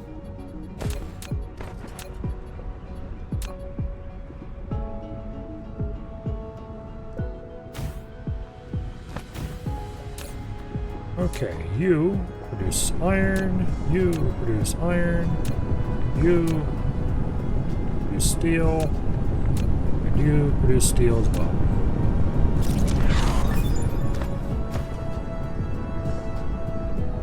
Okay. Lovely.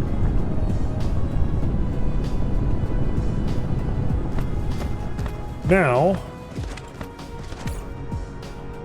we're very close to being able to build the planetary logistics stations.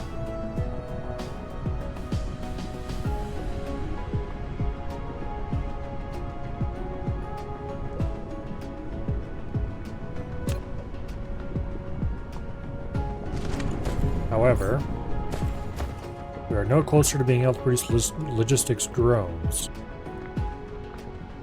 Well, actually we are. Sort of. So the next thing to do is to build a thruster factory in this vicinity.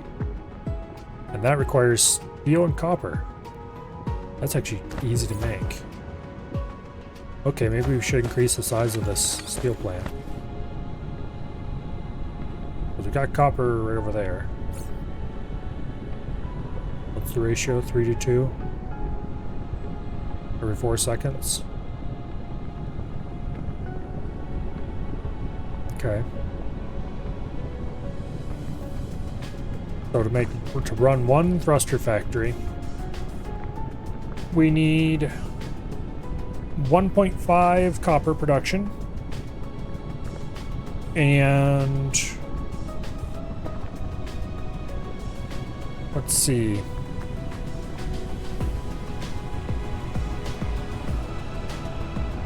This produces 1 per second. No. It consumes 1 per second. It produces 1 every 3 seconds, which is inconvenient.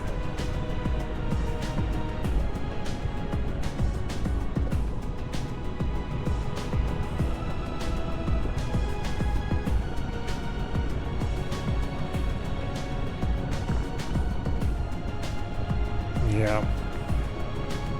All of this would be way nicer if there were no 3-second items. They were just 2-second or 4-second items. I would honestly be happier if all the 3 seconds were 4-second ones. 6 seconds should also be like 8-second instead. Oh well.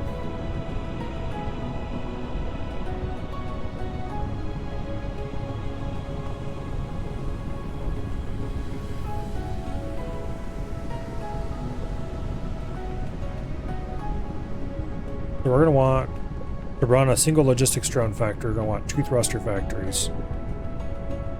Run 2 thruster factories. We're going to need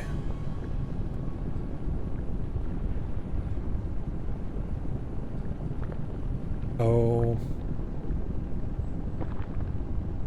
2 copper? No. Why did I say that?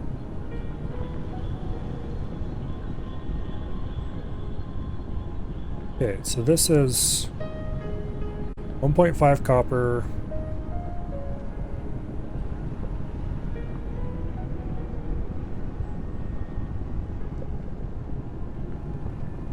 Yeah.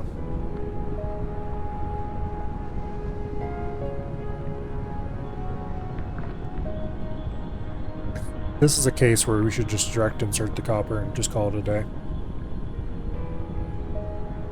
Similarly, we can probably direct insert the steel. Just run 2 steel plants, direct insert, thruster plant.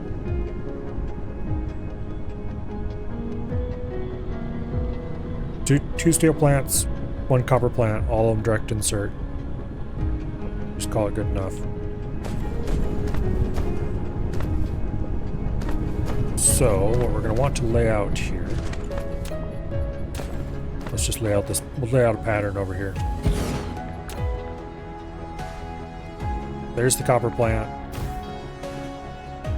There's the first iron plant. There's the second iron plant. There's the steel plant. There's the steel plant.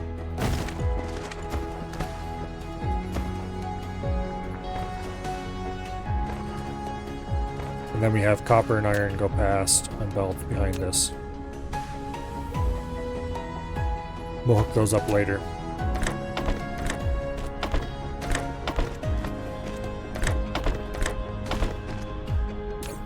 Okay, and this produces thrusters.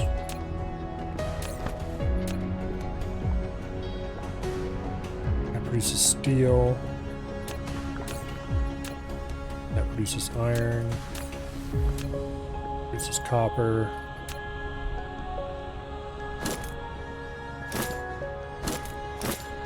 There we go. And we just build 2 of these and feed those straight into a plant producing drones.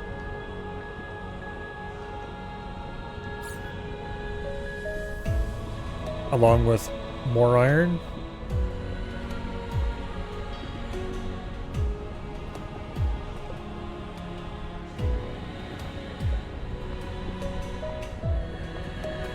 We can probably possibly I think we'll be 1 iron short if we pulled the iron out of these smelters.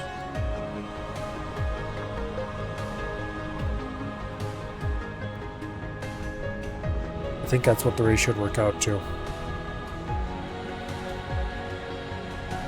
We'd have to limit the steel production somehow to make that work, but well, the easiest way to limit it would be allow it to fill up. This takes 5 iron every 4 seconds. And these produce an excess of 1 iron each for each of these steel plants every 4 seconds.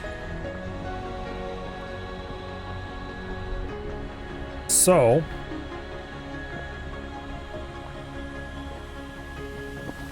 I do believe you could suck 4 of those iron off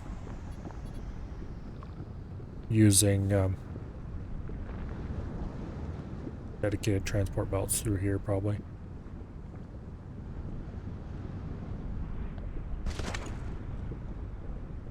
Assuming we wanted to make a tight little block.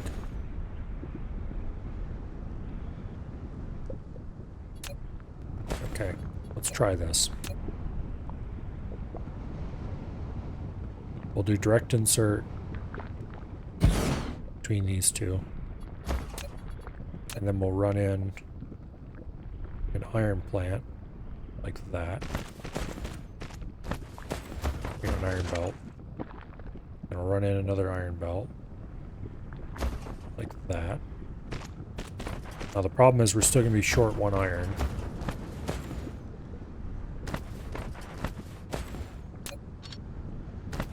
So somebody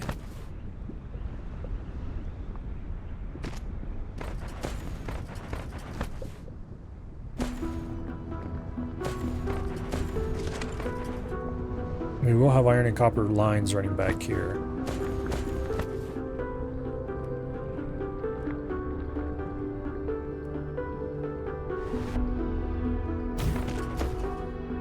We can direct insert more iron off there, but we will have to pull in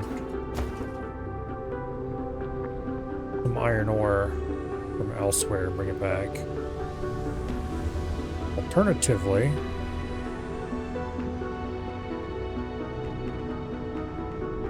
this will produce 4 iron per second, or 4 iron per 4 second, 1 iron per second, which is almost enough to run that purely by itself. It just needs a little tiny bit more of a boost.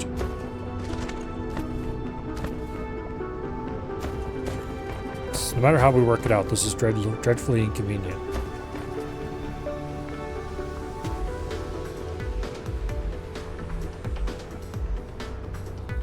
Unless we wanted to produce these in much vaster quantities.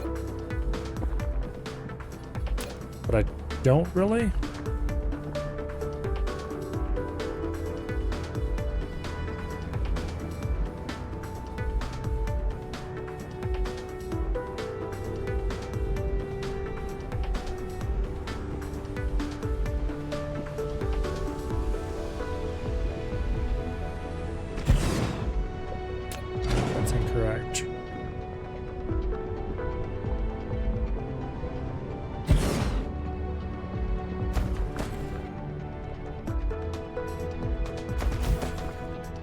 Go ahead and set these up.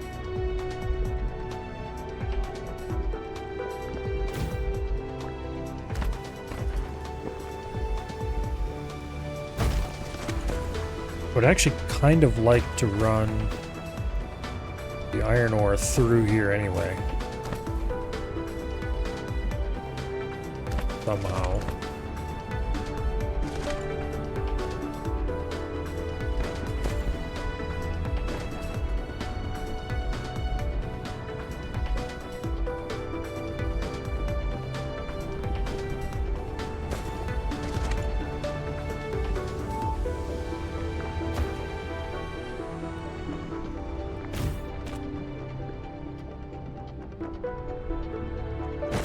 Setting this up like this.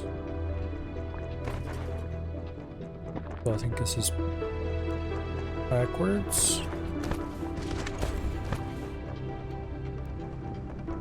Can't see which direction these damn sorters run.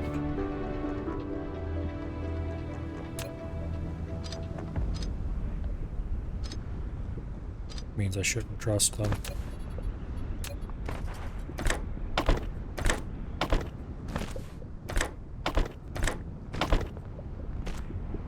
Anyway.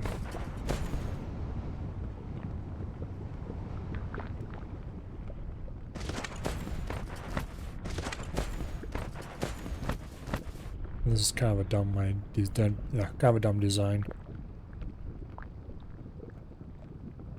Very compact. Everything direct inserts. We would need to add another iron over here if you want a true, complete direct insert.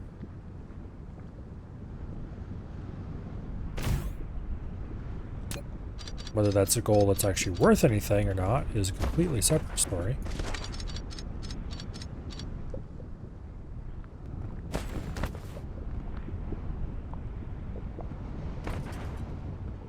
I don't really think it is, because we would have to still get the chips into here somehow. Probably what I should do is take 2 of these and just put them side by side. And then... here.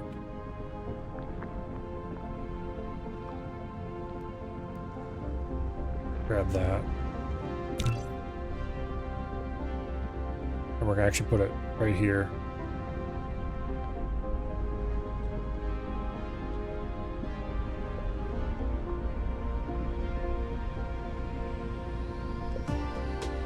One there. And one there. Ta-da, thruster production online. We just need to run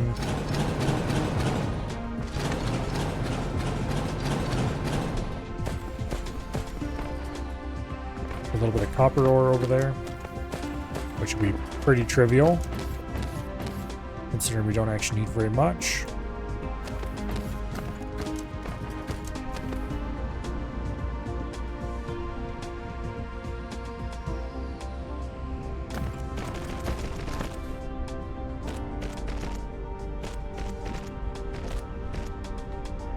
Like that.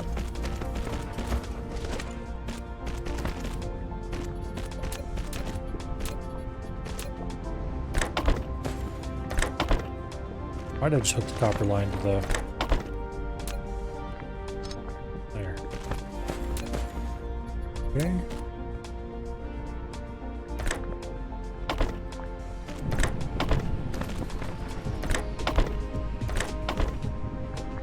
Those are hooked up.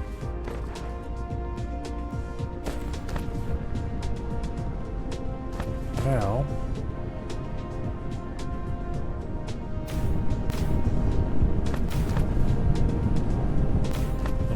few extra power poles, never hurt anybody. And that gets us our thrusters online. We got our chips over here. We just need to produce a little bit of more extra iron, which we will do by building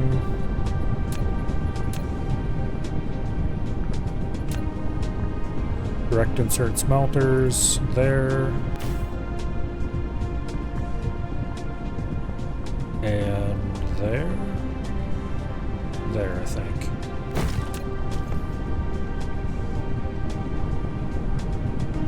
Yeah.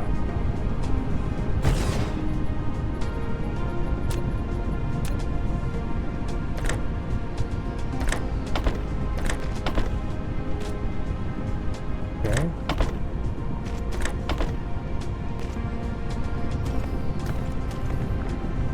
And then we just run a couple belts and we're done.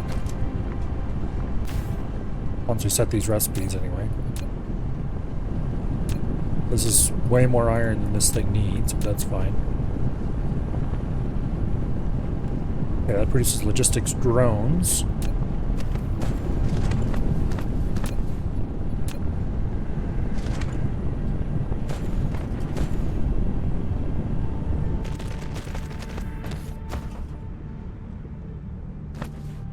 There's the CPUs.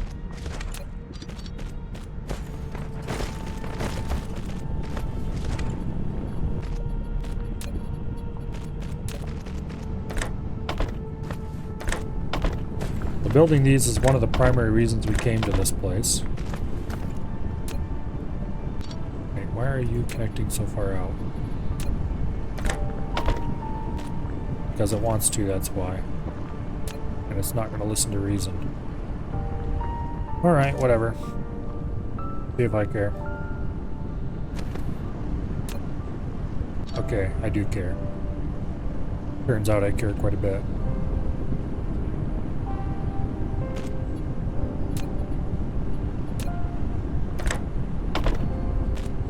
There we go. Okay. Logistics drones are being produced. Now, we will go ahead and put a storage here for those. We'll put a distributor on top of the storage. And we'll set the storage to hold 1 stack.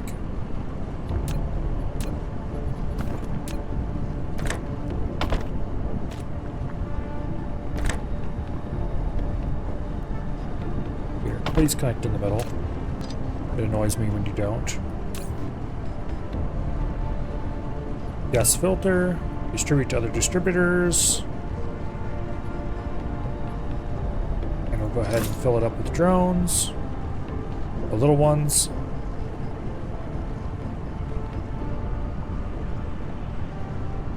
And there we go. Now we just need something that can actually use the big ones, which I think we're pretty close to being able to build. What do I need for that yet? I just needed to grab some steel and some titanium. We have tons of titanium just down the planet, and we specifically made these steel smelters just so I'd be able to stop by and grab some whenever I needed it.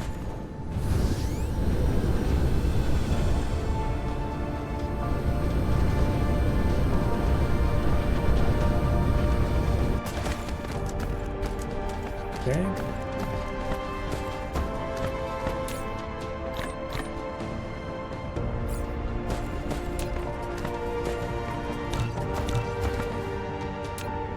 That produces 2 of those.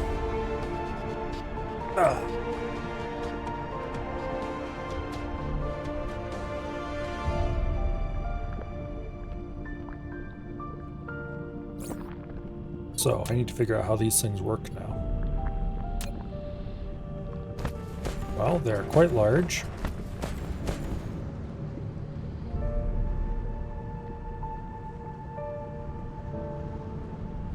Okay.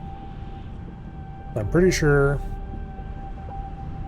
that we're going to want these at every major location where we produce lots of something. Which means we're going to want one here.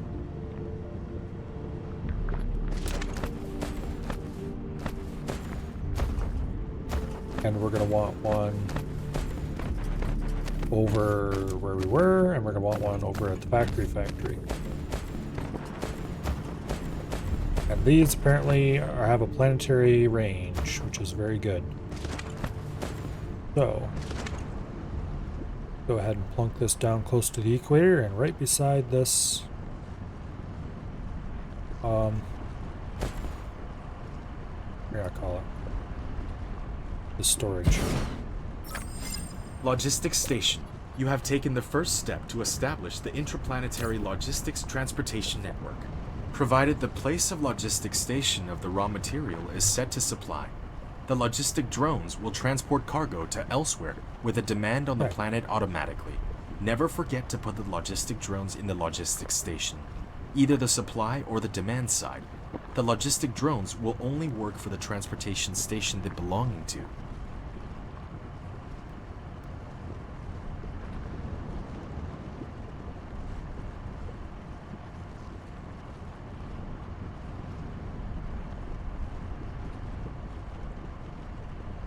Okay, so this is the titanium plate. Titanium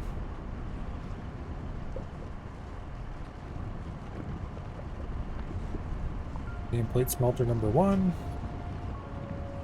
Supplies titanium plates, which I am going to hook into the system right now.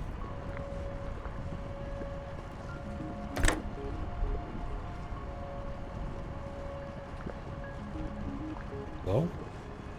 Did I have to run belts directly into this thing or something? I do. Interesting. Okay. Well then.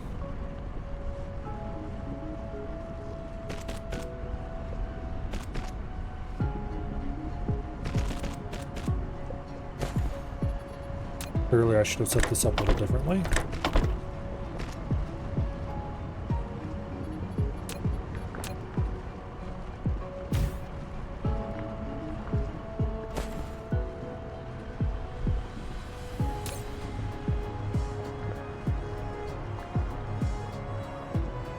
We'll set max, actually we'll leave max at 5,000.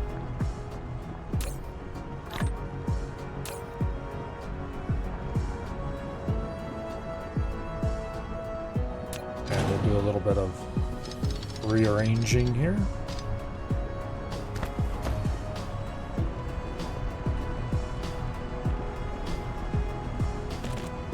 We'll just run that directly into the whole thing. We can use these as our storages going forward for a few materials at a time. Now, we will go place the other one over here and set it up to supply drones.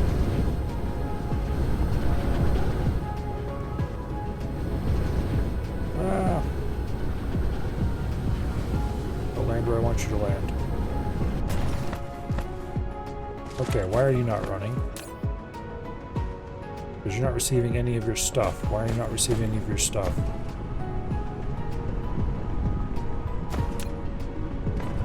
You're full. You're not receiving any copper, that's why. Oh, because I goofed this up.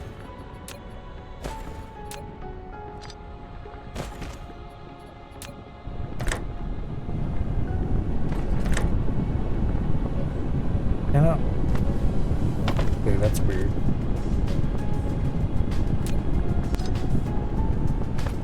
Usually you can build them right side by side, but it must be something about the exact way this is built. Oh, this wasn't built exactly on the grid. This section wasn't. Because of the correction lines. Alright. Good enough. It's been fixed. Things are running again.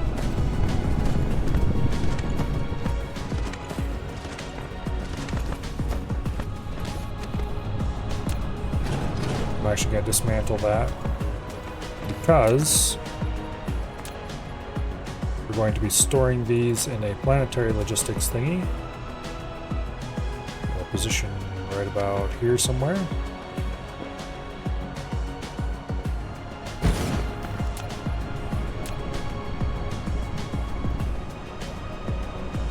Go into the middle one, damn you. Fine, be that way.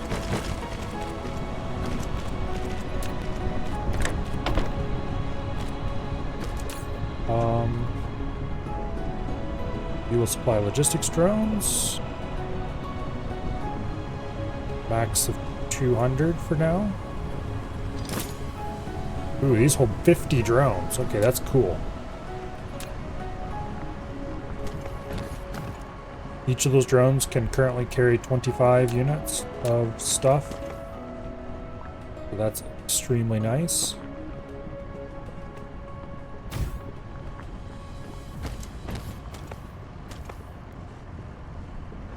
Okay, this is exactly what we needed for high volume transit.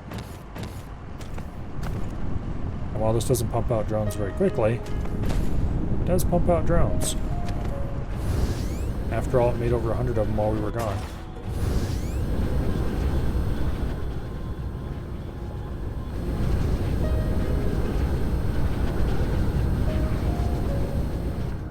Boop.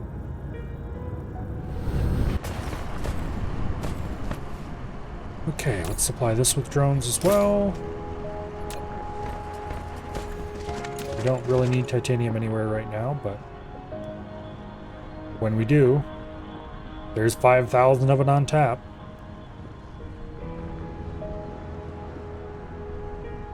Or rather, we don't need any of it on this planet right now.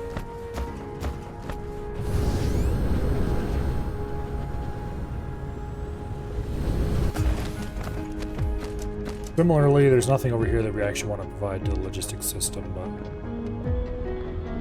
yeah, we're not gonna bother to set this up yet. Alright, now what's the next thing to do here? The drone factory was the main reason we came here. It's a bit small, but that's largely because I underestimated how tiny that silicon was going to be. Other reasons I came here.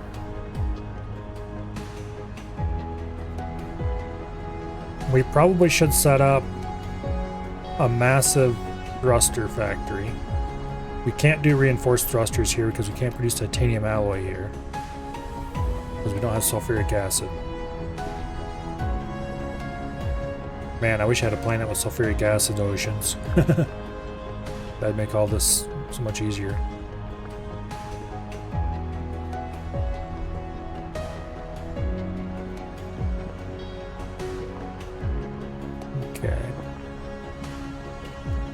Assuming you'd let us pump out of the sulfuric acid ocean right away, which... I'm not gonna hold my breath on that one. We probably should do a thruster fact. Well, I need to make some reinforced thrusters at least. Oh. Means we should bottle up a bunch of sulfuric acid. Ship it here. And produce titanium alloy. Needs 4 steel every 12 seconds. That's gonna be pretty easy to do. The ratios work out nicely for that.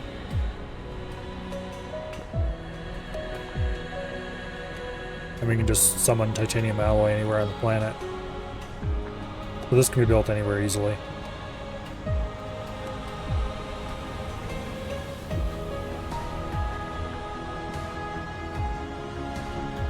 Okay.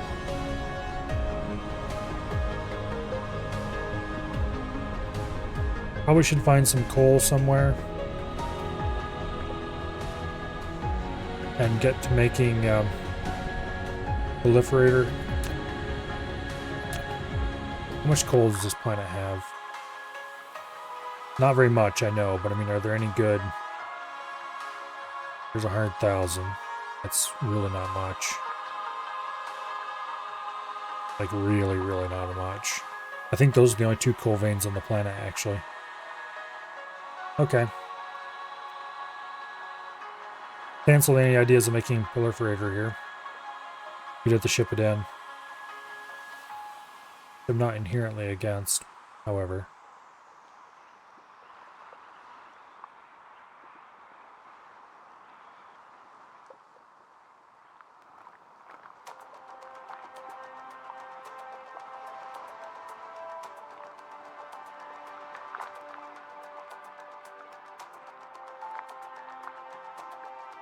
All right.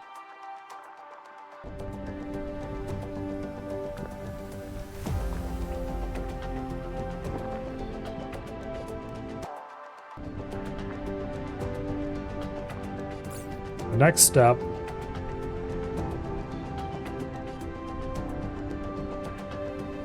let's see, what do we need for supermagnetic rings? Dang it. I need an oil product. Turbines, they don't need anything.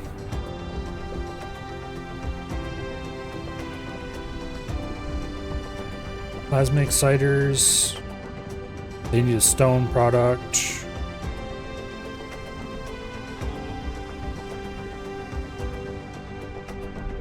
There's no other way to make them except with glass.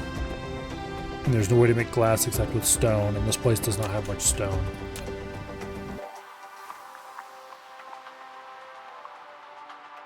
Yeah, it's got 1.3 million. Which I guess isn't completely trash. It's just not good either. There's much better places to make that.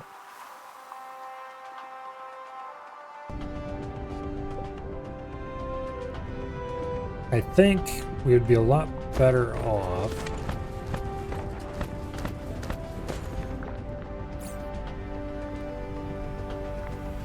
Okay. I think we should fly back to our original planet and collect a crap ton of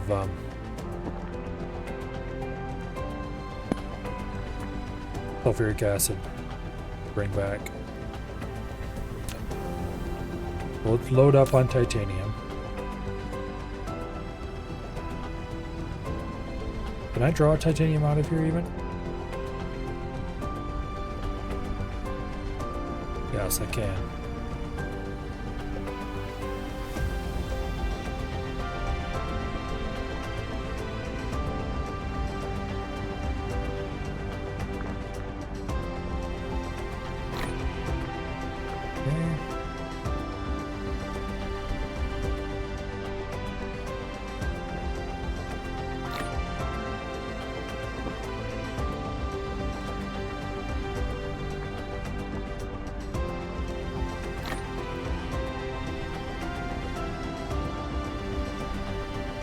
Let's see, we need 8 more.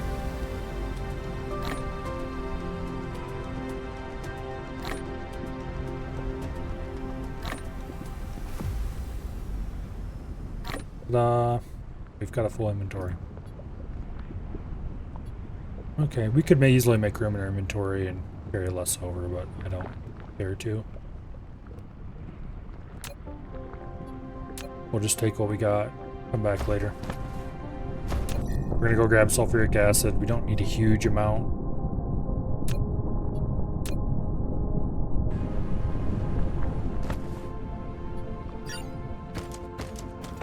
Okay.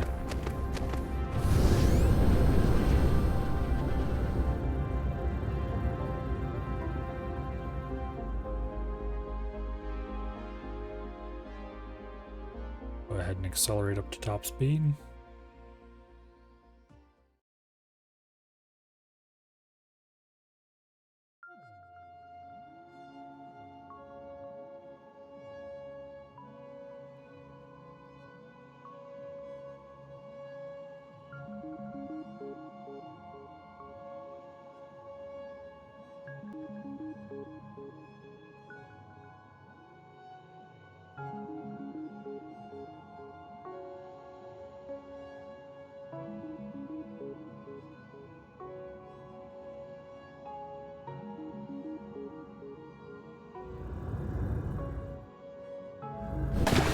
Douche.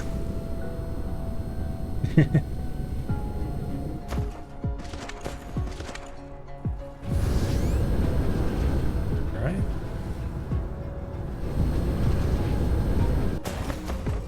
Here's where you want to be. We'll drop off our titanium over there at the science plant. Probably want to build a new storage or two for it because it looks like they didn't use up all the titanium we left.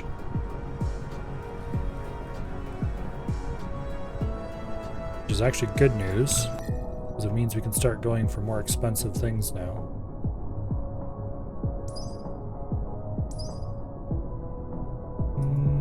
Low time at more movement speed, don't really care that much. I will buy more inventory capacity and more construction drones. I don't care how much fuel power we get from fuel. Construction drone flight speed, on the other hand, is awesome. More sail speed. We really don't have enough power to make use of more sail speed.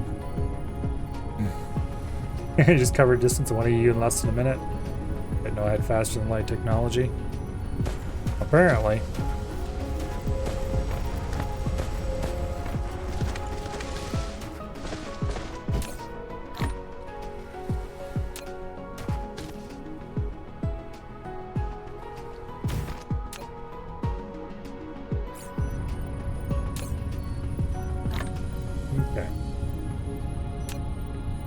Now, let's load ourselves up on sulfur. Not sulfur. Sulfuric acid.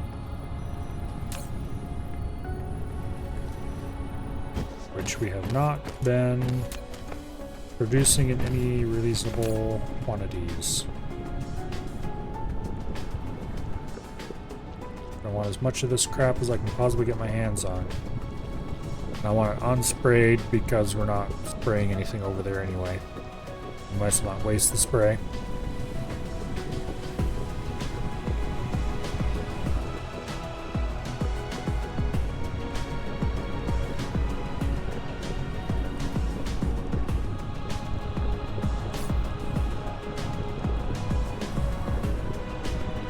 It only comes in stacks of 20, so we won't be able to bring that much with us. But it should be enough to get a reasonable amount of what we're looking for.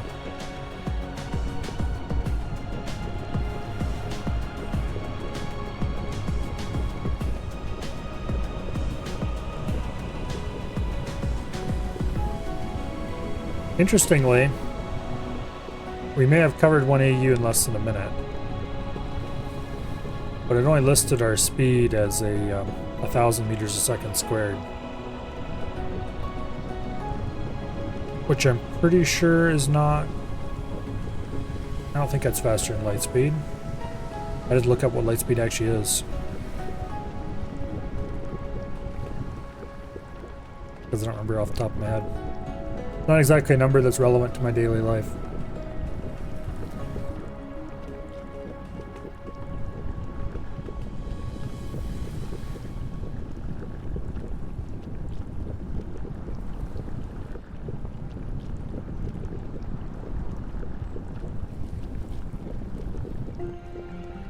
Anyway.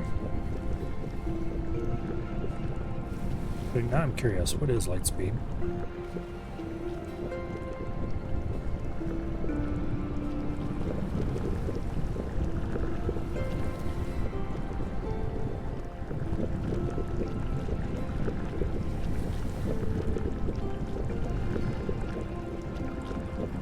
Okay, I would prefer if that wasn't in,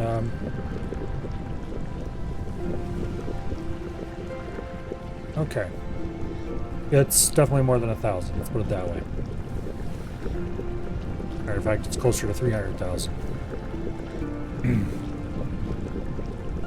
Wait. No. Closer to 300 million.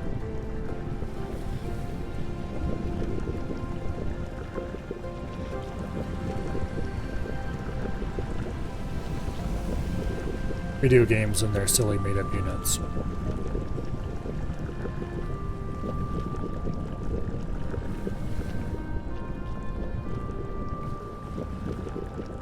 It's very obviously their idea of 1 AU is very different from our idea of 1 AU.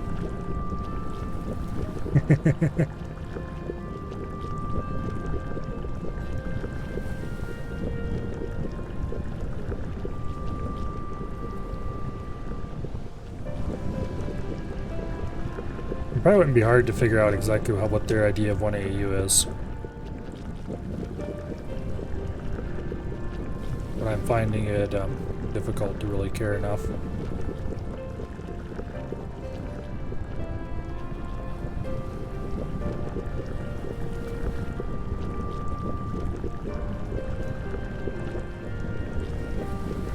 Let's see. We'll get 3 more full stacks of sulfuric acid. That way we'll have one entire storage thing full. And then I think we'll build a storage thing here and have it fill. Just a normal one, not a actual storage tank. We'll just use a storage building.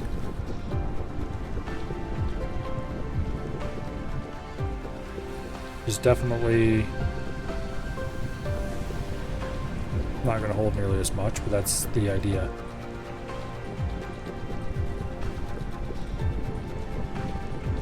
Go. That should be one complete storage unit full.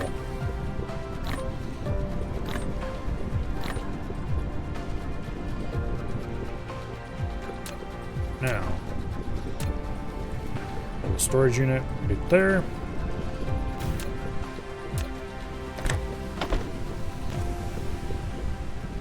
There we go, we'll let that fill up completely. And that'll be waiting there for me the next time I need to come back and grab more sulfuric acid.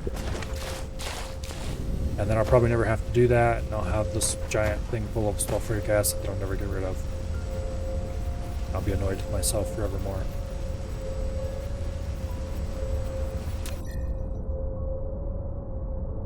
Anyway.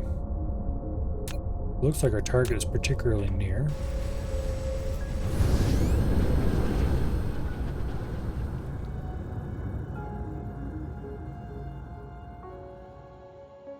Okay. And accelerate.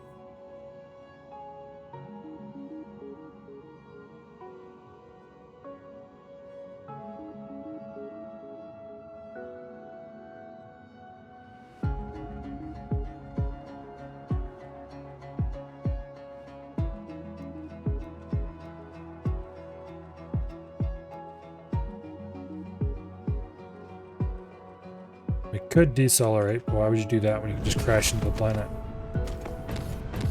Okay.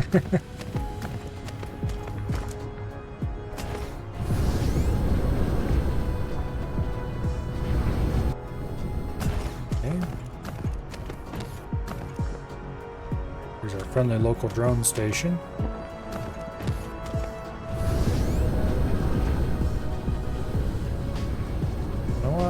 Let's just go land over here and get refueled.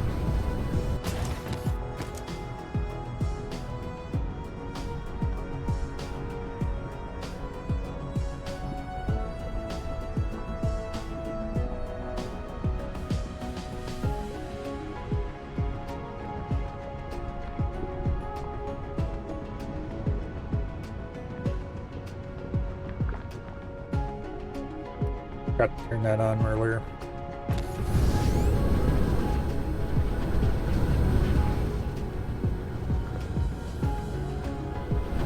Don't actually want to stop there.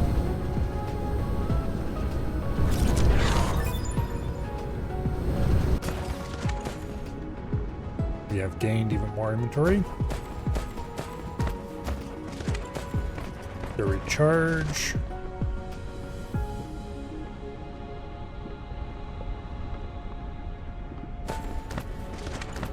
Now, this is our primary source of fun stuff.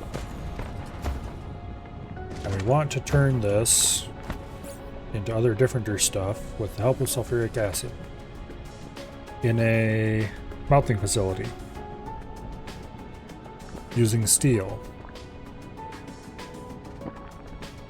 We're not actually able to produce much titanium alloy at all because it uses 8 sulfuric acid. 2 per unit. Okay, I guess I will actually wait. That's not too bad then.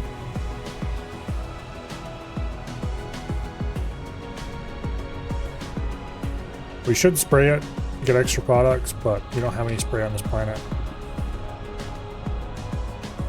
I can't be bothered. Looks like our nearest iron is over there.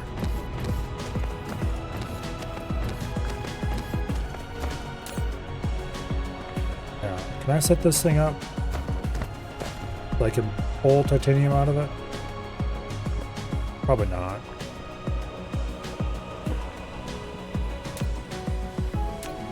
However,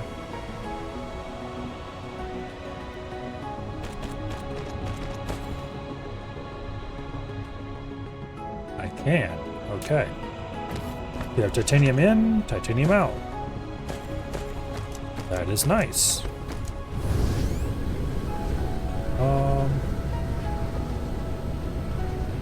Let's set up our iron on this one. We might as well just mine as much of this iron as we can.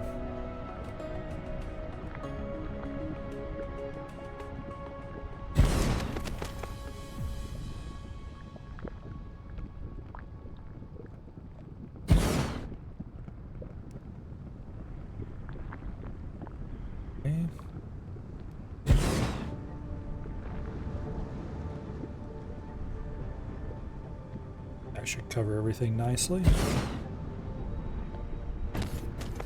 Just hook all these together.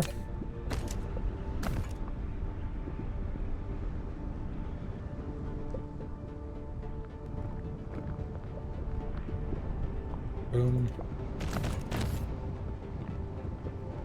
Boom. Boom.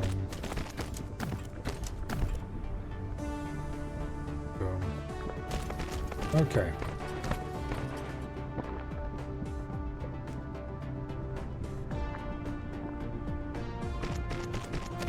Input direction conflict. It's an easy one to solve.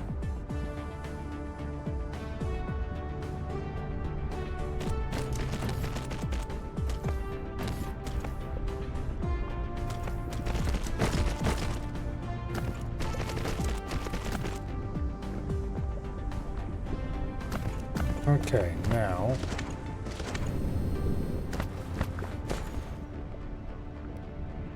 we want to bring this back. Oh, along that line would be good.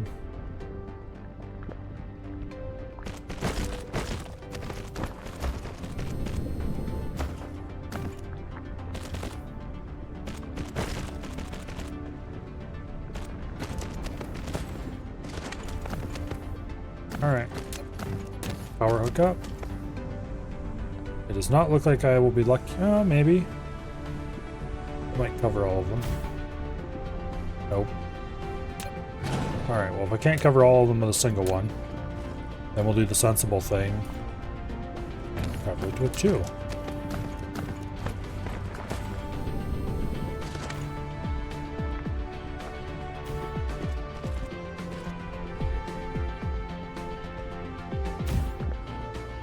There we go.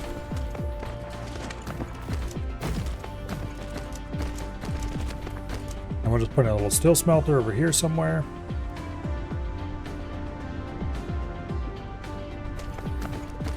While we're right here beside the charger, we'll go charge.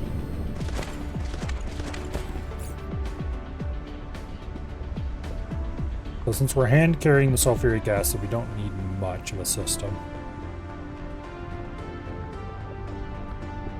I think we'll run probably just one of these.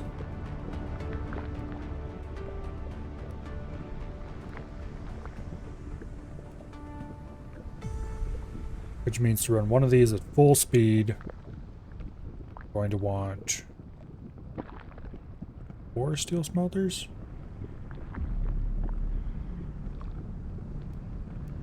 Because this will produce one. Okay, this will produce 1 every 3 seconds.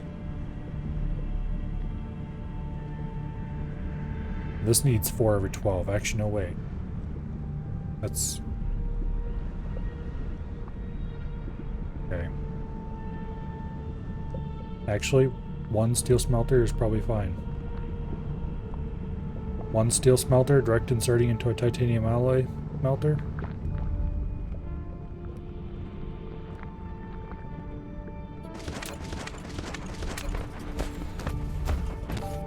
Okay. Iron, steel, titanium alloy.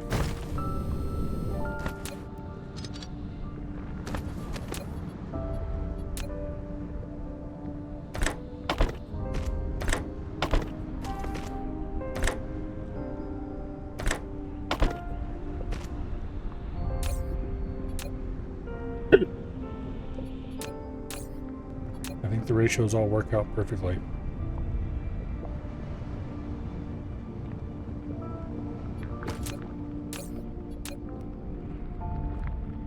And then we just need to feed this titanium, which conveniently we have right here.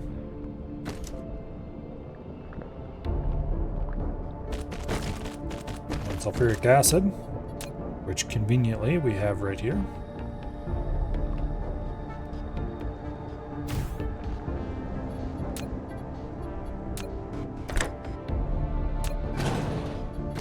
You know, I don't think I want that there anyway. We'll put it over there.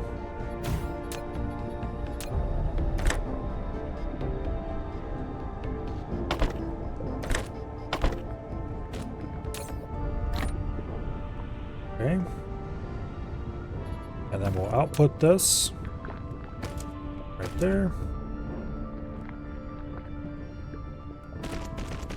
And straight into the system. Because we might as well, it's right there. It'll just act as a giant storage.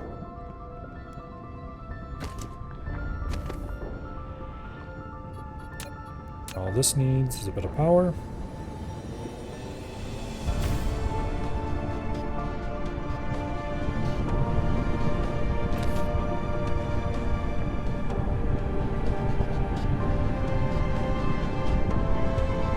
Once this finishes running enough.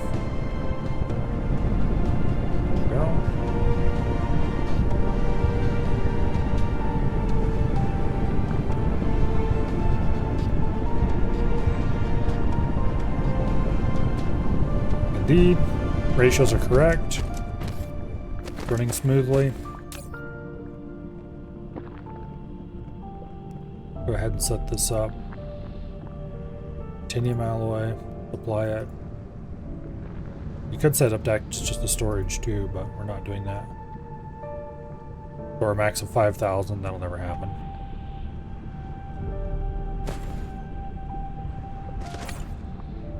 Okay, so the Interstellar Logistics Station is just interplanetary, but with 40 titanium alloy.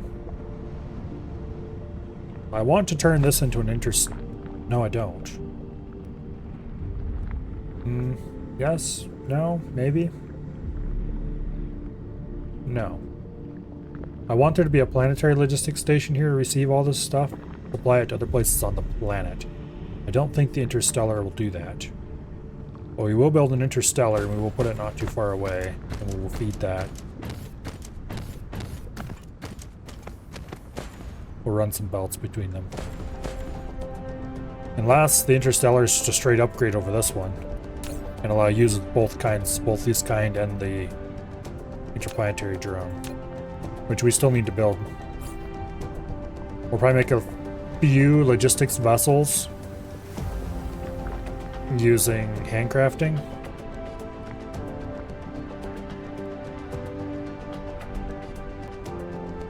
Make like 10 or so. Once you have the materials. That, or we'll set up a really small production plant here for them. Let's see, what do we need? Thrusters, chips. Yeah, we'll probably just handcraft them.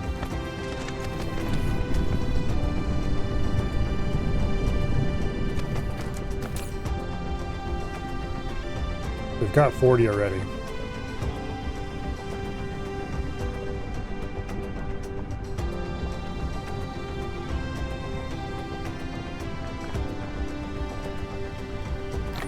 Boom. That should be enough.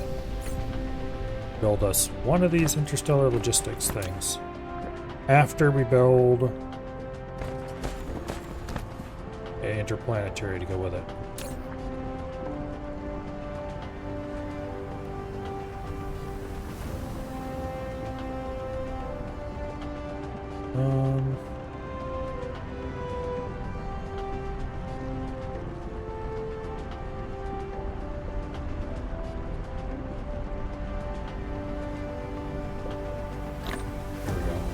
It's a little weird how this works. You have to hold right click and drag to what you want. If you just click it, you get half of the stack. If you want to select a number, you have to hold right click the whole time you type the number in, which is inconvenient. Anyway.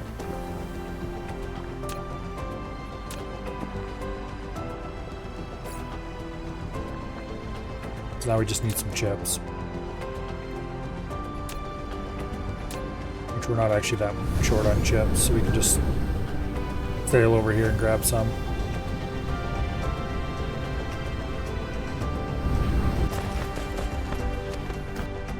They should be backed up a little bit.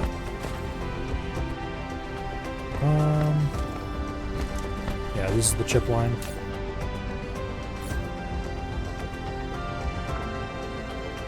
Boom, 40 chips dead on. Use one of those. As soon as that's done, we'll order one of these produced. We probably could have just ordered this produced and it would have done both. Oh well. We're gonna need two of these eventually. One of them here and one on the other planet. For starters. But I want to see how they act here before I decide how I'm putting things together.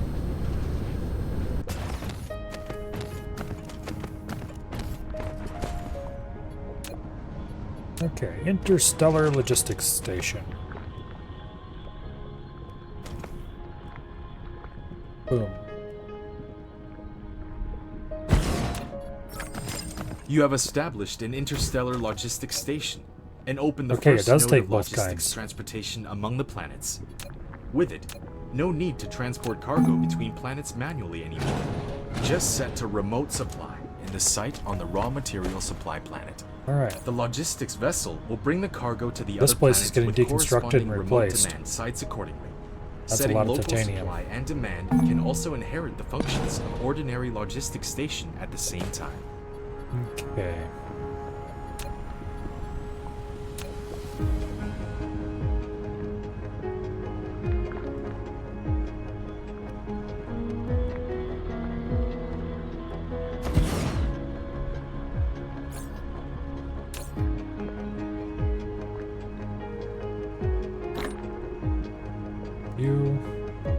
Titanium ingots.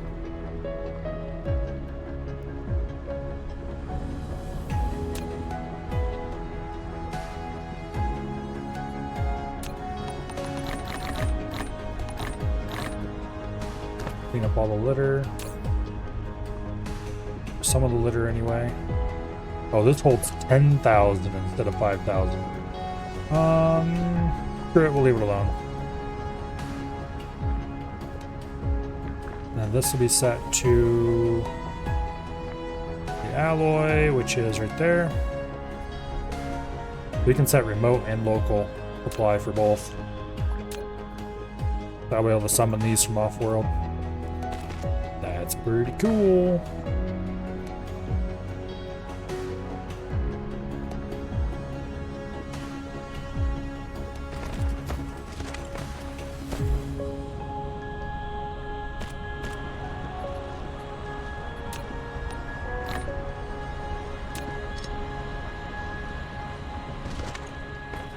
There's one single plate littered on the ground somewhere. Yay, how about no? Okay. And then you. That definitely gets more than 50 of those drones. Okay, these things are awesome. Now I just need the actual interstellar drones. And then we need to build another one of these to go to the other planet. And we'll be able to summon all the titanium we could ever want. Okay. That is a very large building. That is indeed a very large building.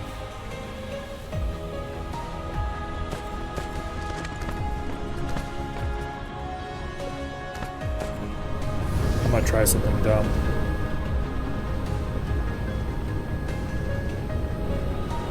Darn, they won't let me land on top of it. Actually, wait, if I try the middle. Get back over there, you.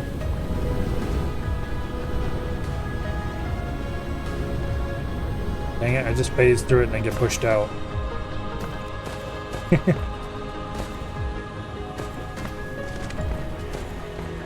Anyway.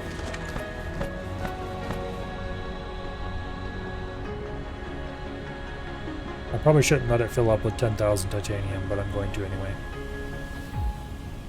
What's the worst that happens? I dump it on the ground and destroy it all?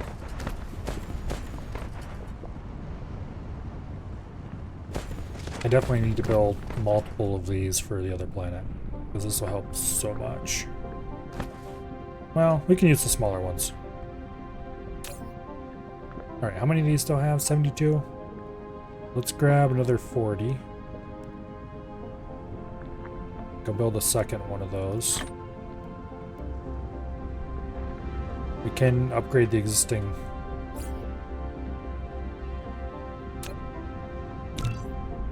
Okay. Now, the next thing to do will be to build like 10 or so of these logistics vessels, for which we'll need about 100. Okay. If we want to build 10 of these, we'll need 20 thrusters, the big boy thrusters,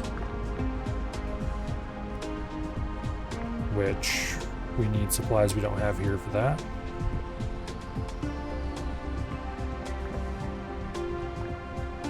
Okay.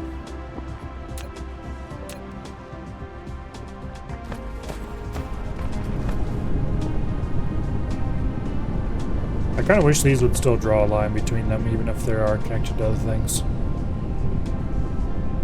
Really a visual thing, but like this is supposed to be connected to that.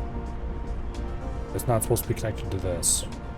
For some reason that annoys me. Even though there's no reason why it should.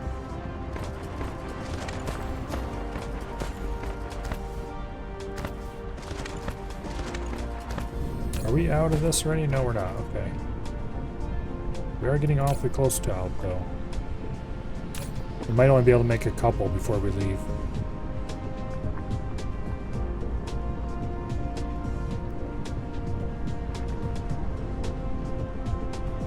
Well, let's grab as much as we can. We'll take 50 for now. Oh wait, we still have... Okay, why did I have 64 of this already? Let's just grab it all. It looks like we have plenty.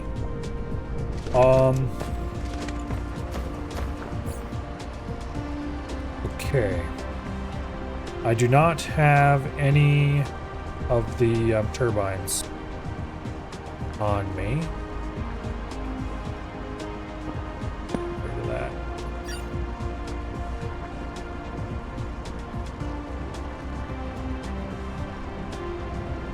I don't think we're making electric motors in this planet right now either.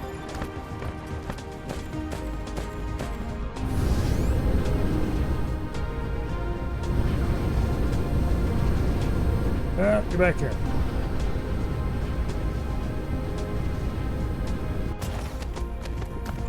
Yeah, we're not. We could be, probably. We would need gears, which we have access to plates, so that's not hard. And rotors, which we have. And plates, which we have. And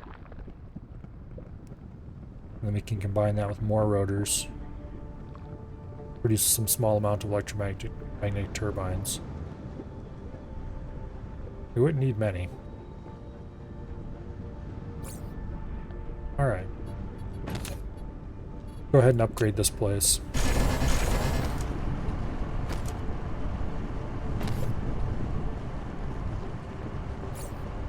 And then we need one to produce gears, which will go there. And one to produce the motors.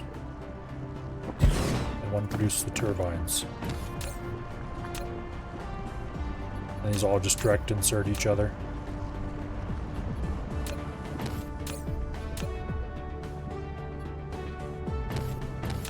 Okay, the gear producer. Very straightforward.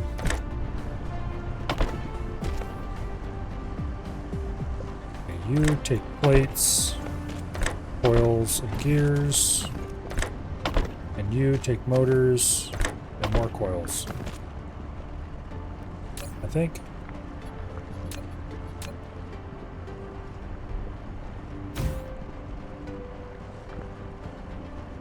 Looks like we got all that right.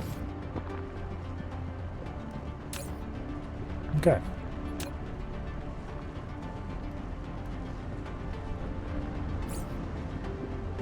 And the reinforced thrusters is 5 and 5.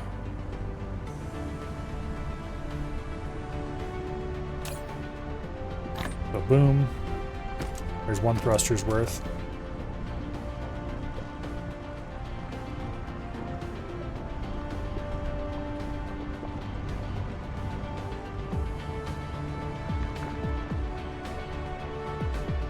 Okay.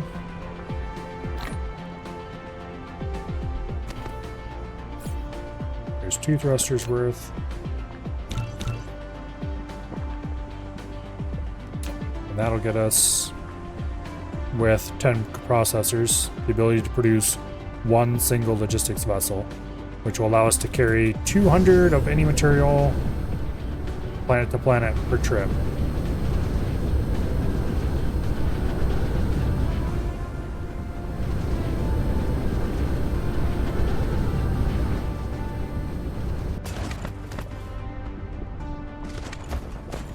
Okay.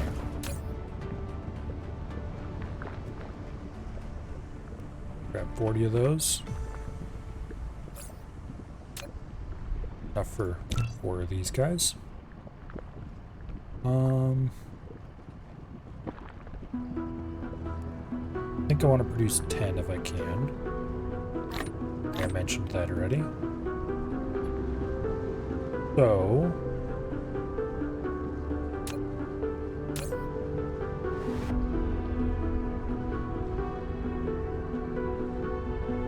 we want 90.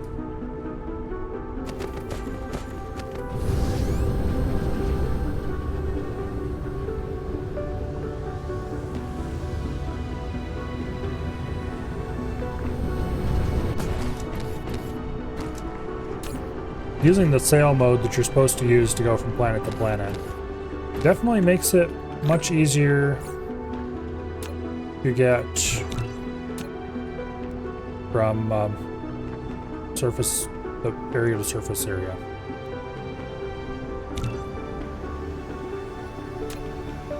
we're not gonna have enough ores to produce a full 10 logistics vessels. Or enough, not ores, alloys.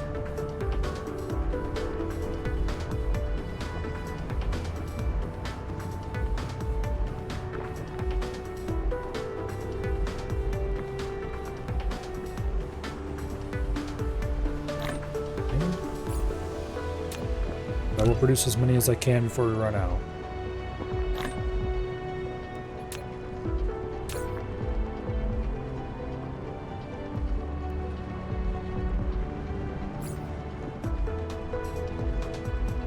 Got 4 of them already.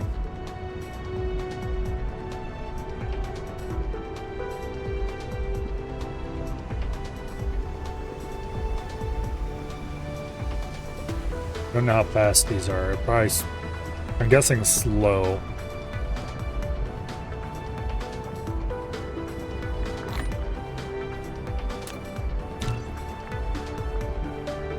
But we'll see.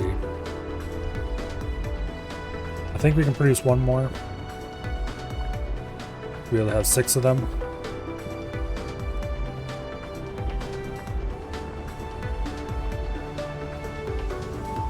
Station 3 locally and 3 off-world.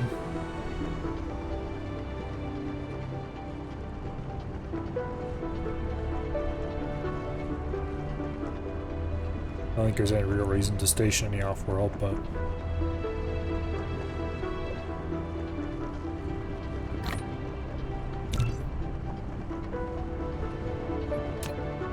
Okay. I'm gonna set up a storage for this.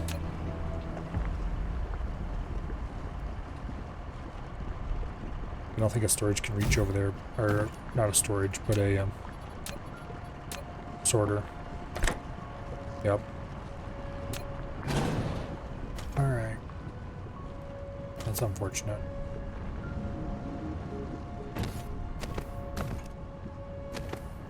Oh well.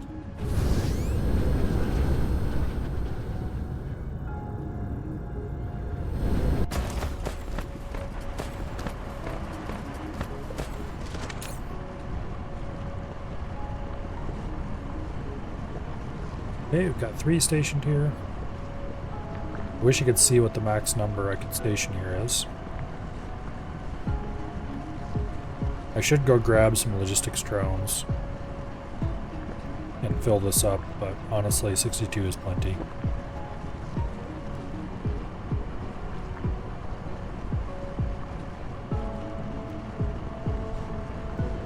When ticked, logistic vessels will collect cargo from orbital collectors. Oh, that'd be how you'd collect from the ice giant.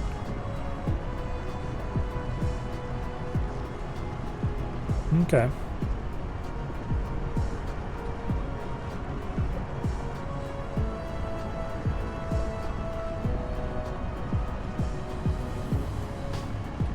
Transport range of drones, 180 degrees. So they could transport all the way across one whole hemisphere. Okay, that's cool.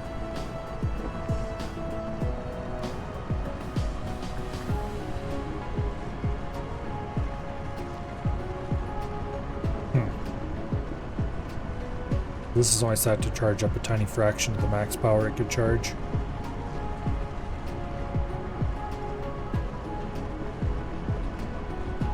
Alright, that's cool. Vessels won't leave until they're completely full. Makes sense. I assume it takes them quite a while to get to wherever they're going.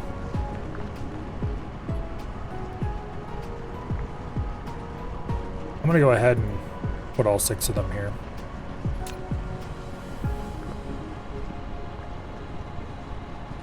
Let's go ahead and grab the remainder of that. Let's go craft as many of these damn things as we can.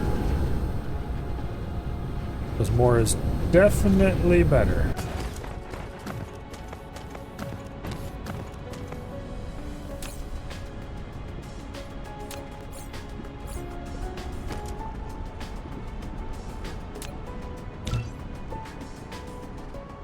So this will secure us titanium back on the main planet. And we can now open another planet to do our circuit production on. So we're going to want to go build another, much larger CPU factory. And that will allow us to distribute CPUs to everywhere we need them.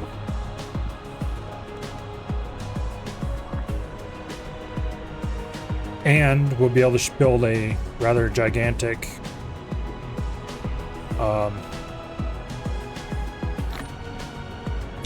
what are you gonna call it? Factory. We want a large logistics vessel factory.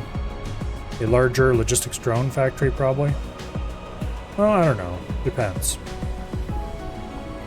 We want a factory for logistic vessels, one way or the other.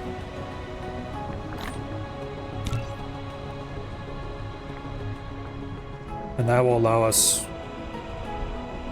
to ship everywhere.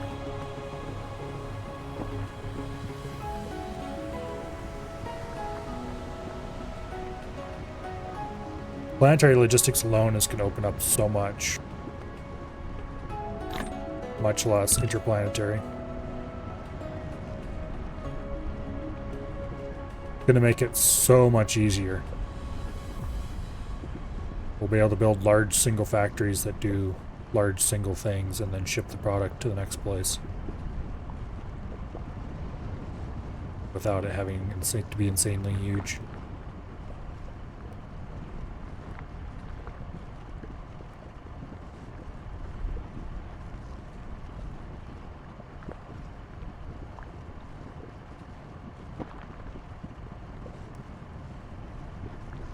You know, I just realized.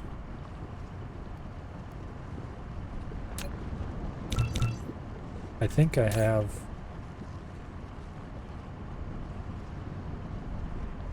Yeah, I do. I had 40 electromagnetic turbines in here. Let's just collect those, why don't we? In fact, let's go ahead and collect a bunch of things out of here.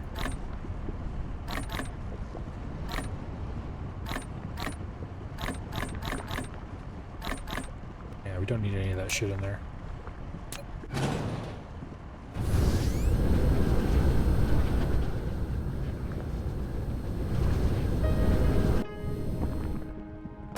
Okay, we have run out of stuff. That has been emptied. I do believe there we are at. Boom.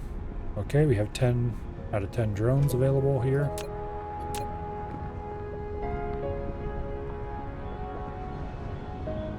I wonder if 10 is the max this can support, actually. Looking at this. Considering it's actually rendering them sitting on this platform up here.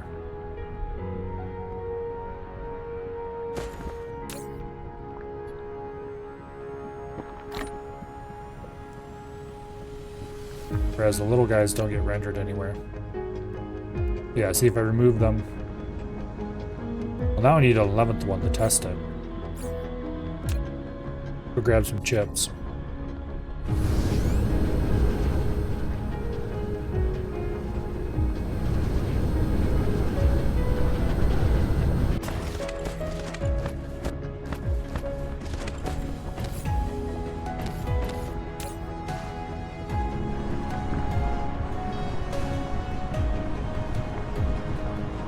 Okay, that's too many chips, but oh well. We don't have any titanium alloy left. We certainly don't have any reinforced thrusters left.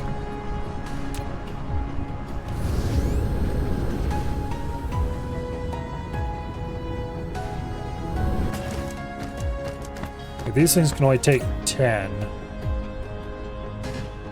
Okay, they can only take 10. So they can only take 10, then we probably can just keep handcrafting them as long as we have the materials made up ahead of time. Well, we have one available for our home planet. As well as an interstellar logistics station ready to go.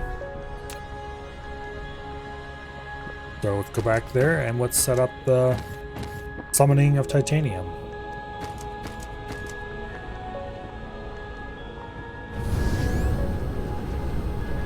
after we recharge. And set our course, of course.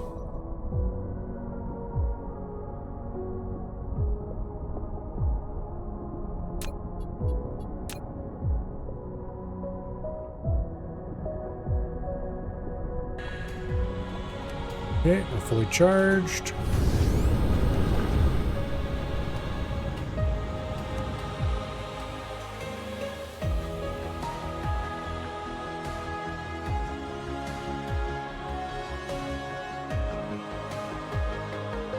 There we go.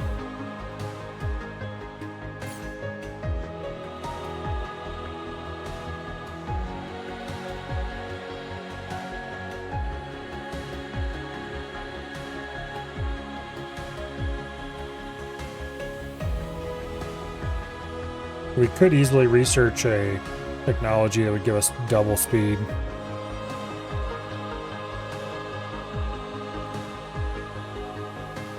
I really don't think it's worth it though.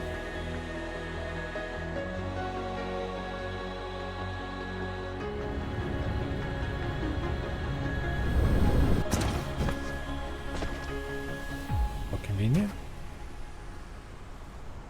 Okay, we didn't even bring any titanium with us. Oh no. What will we ever do? What we will do is we will summon it here. On ships. I just need to decide where I want to put the damn thing.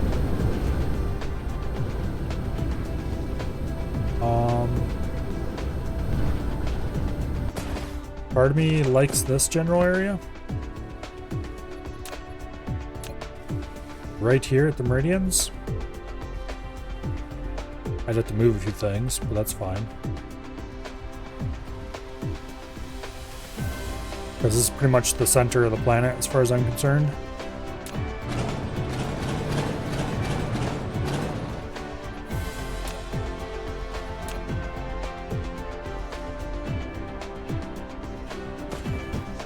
Okay.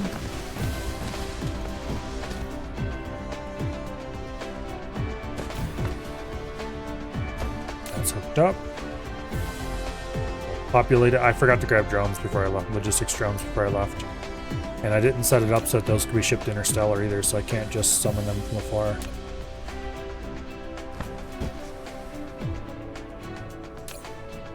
It looks like our power is severely poorly. Okay, remote demand, local supply. We will summon 2,000 of it. We've got 2,000 of it in transit.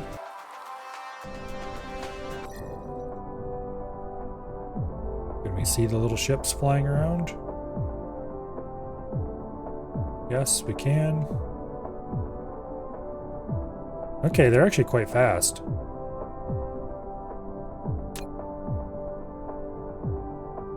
Good. I mean, it's not instant by any stretch of the imagination. But still.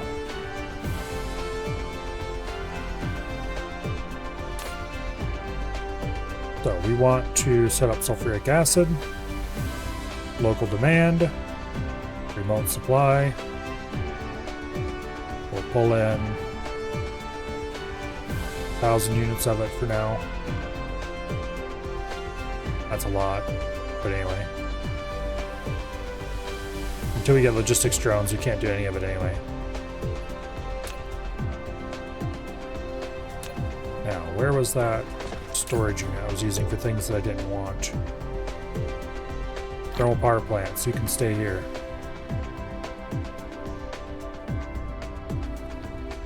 Okay. Why do I have tons of high purity silicon? Or why did I have just brought along with me and got to dump it? Assembly machine, Mark 3s. Mark 1s, I mean.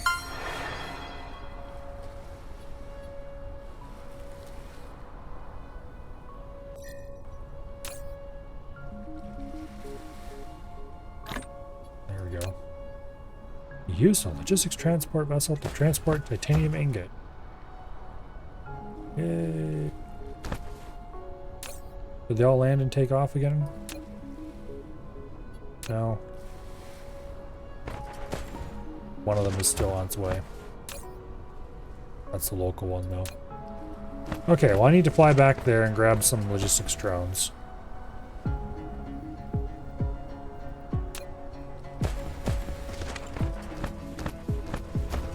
And I don't think I need anything from that planet to build. Oh yeah, I do. I need titanium, but that's fine. We can grab titanium locally now. That said, I think I'll go ahead and grab some chips and take them with me. And we can just produce them there more easily.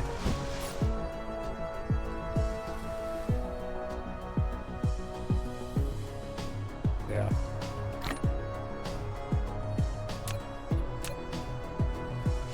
I'll produce them while we're flying back and forth. Research speed too slow. Oh no. I'm going to assume it's probably because we've run out of supplies or something.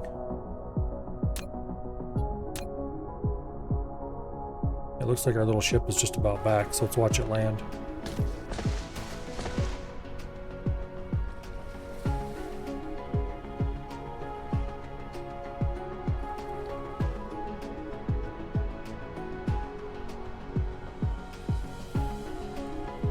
There it is.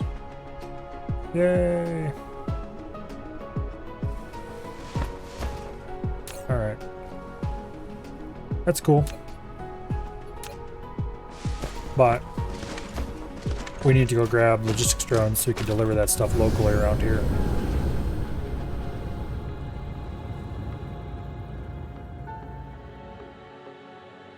Just go ahead and fly over there, preferably without going through the sun.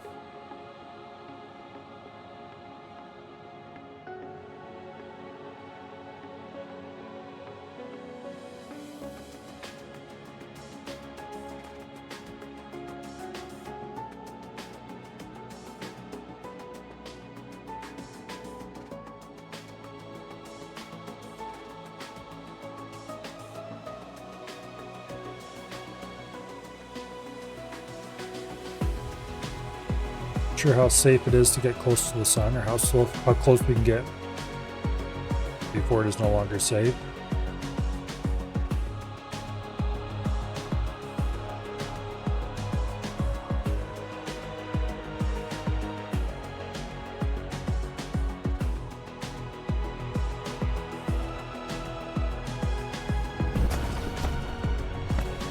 Okay.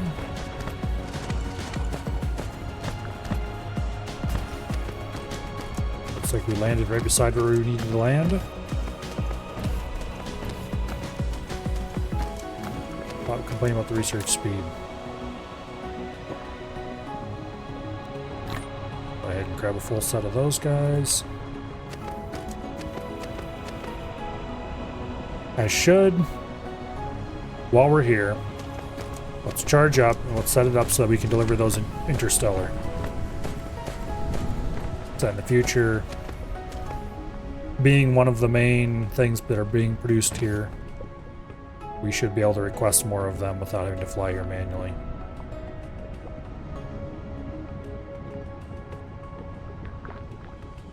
Yeah.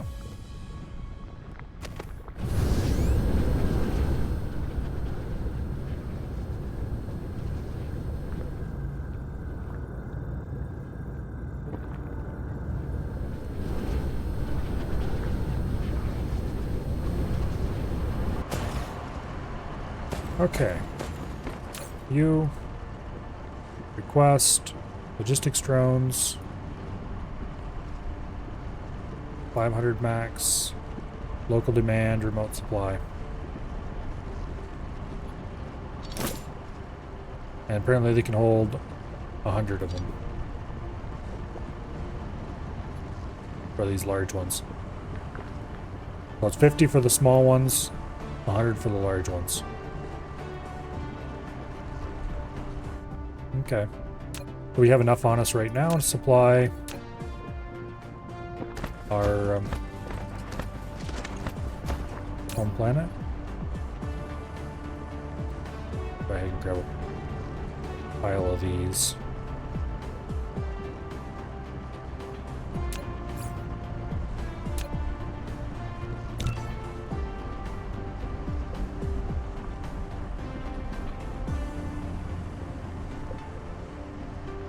We only need one of these at first. This will produce more though.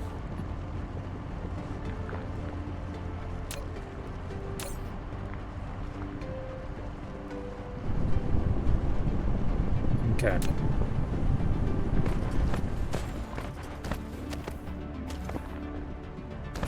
Go charge up properly at the charger.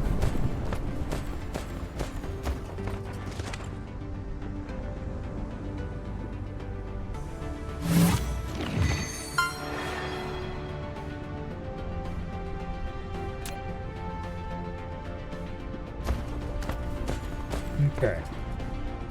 Start course. Technically, we don't need to do this. We can just fly there manually. However, looking to see where the line goes makes it much easier to identify where we need to go.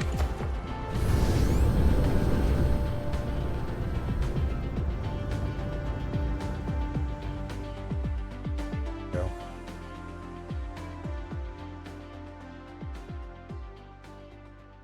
A little bit ahead of it. We should be good.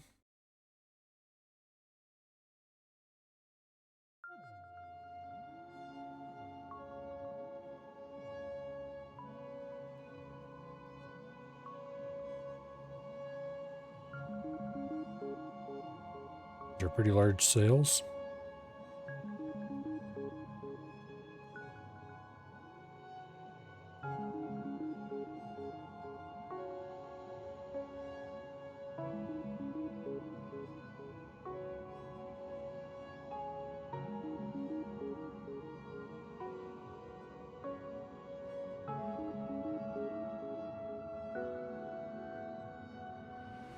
Here we are, arriving at our ugly blue marble.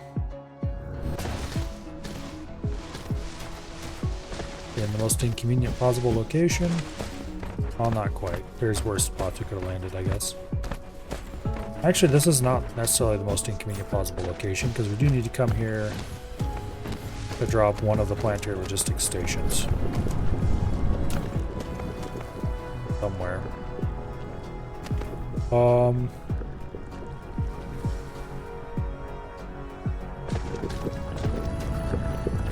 If I put this right over here... No. Let's put it over here somewhat out of the way. Then we can... We'll put one here and we'll put one over by the research area. Wait.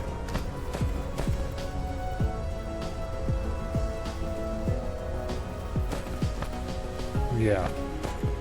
We'll put one here.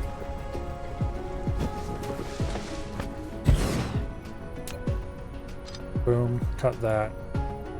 Feed into the station.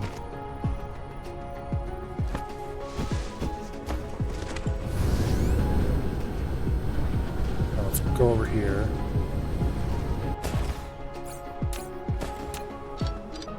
Let's cut that.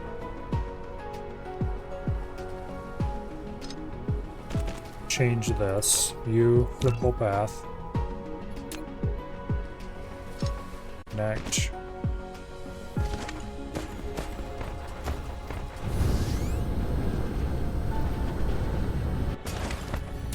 Okay, you will accept red science and store 500 of it.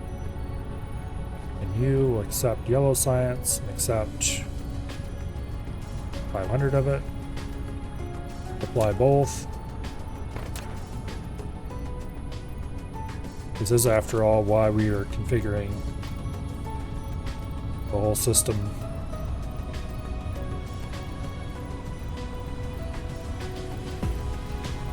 Okay. Now, in the meantime, we'll be outputting titanium there. I should have set the filter while I was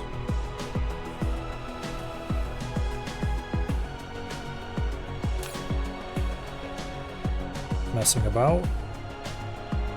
Demand titanium.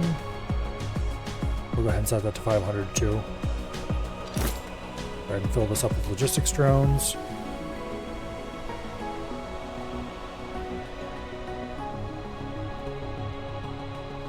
Okay.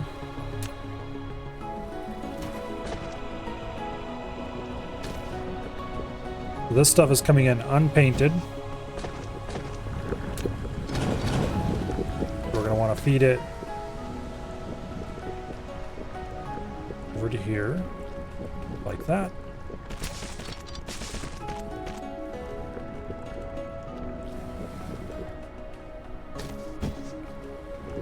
And that'll provide us nicely painted titanium to go into here and produce beautiful titanium crystals.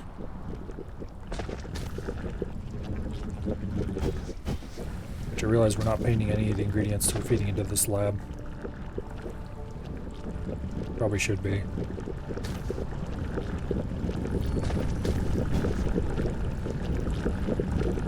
Oh well.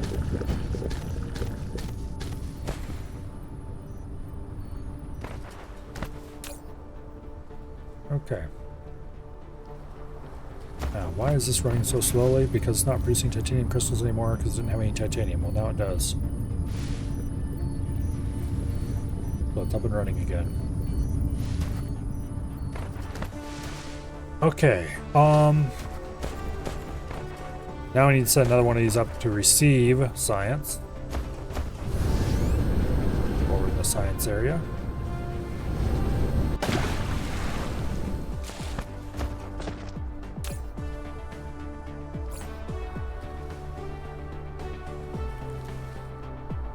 Go ahead and suck up some or all of this science.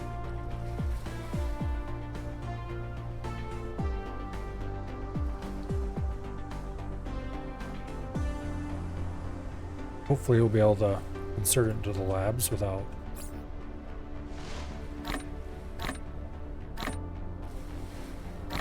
go.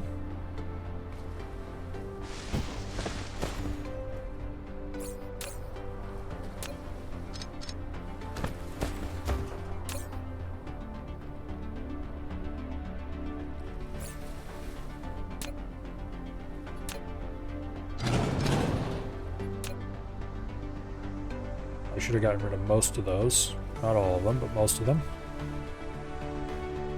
Then we'll put in another delivery terminal.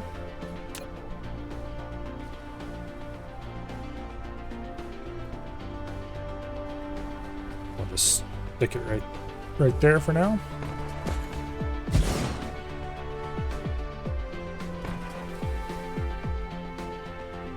We'll filter that one to number 1. Filter that one to number 2. Okay, number 1 is red science. Number 2 is yellow science. Demand. Just pull in 500, that's plenty. We don't want to have huge amounts of things sitting in storage.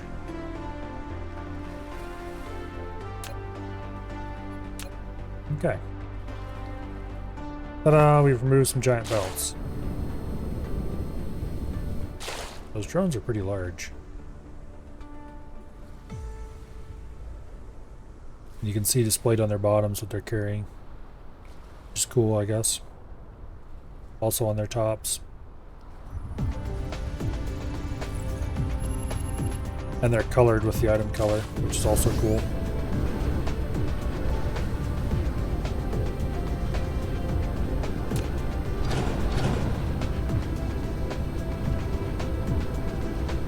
Okay, let's go over here and charge low.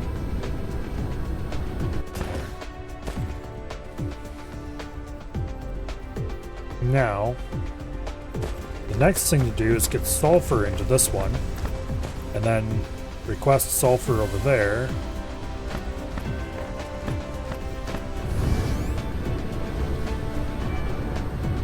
Also, we should request logistics drones here, Interstellar.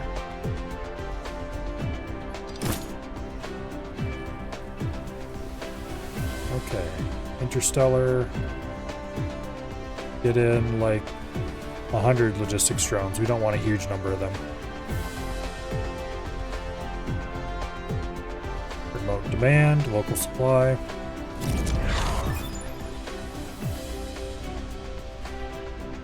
Actually, I think we might have to request 200 of them before we'll actually send a ship.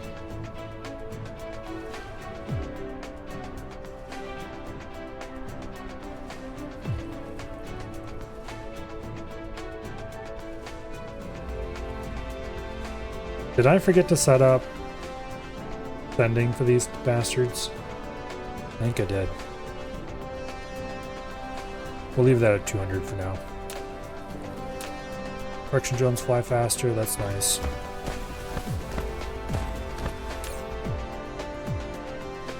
Okay, local demand, remote supply. Yeah, we just need to hook up sulfuric acid, and then we can go back there and set up demand for sulfuric acid.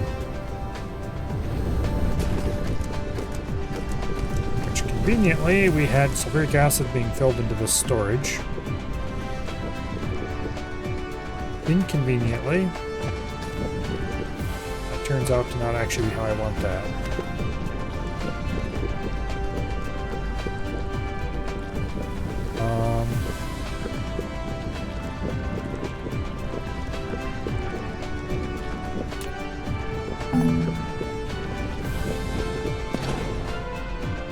I'll have to pick those items up because they're too valuable to leave laying there.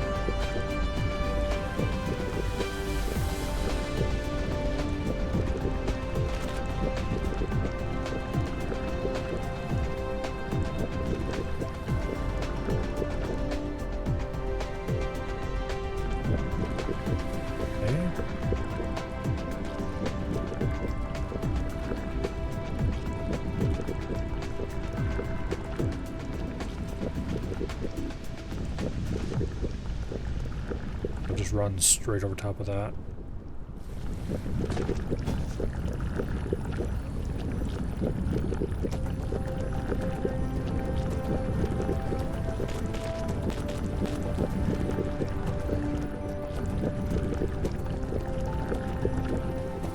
Lovely.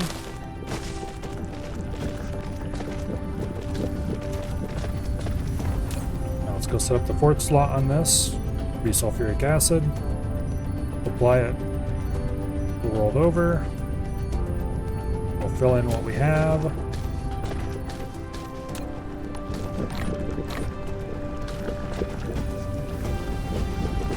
Grab the littered sulfuric acid. Load that in there.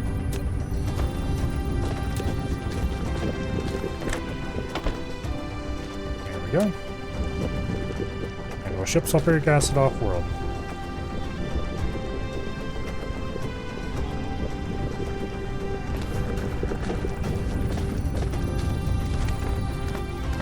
In relatively small quantities.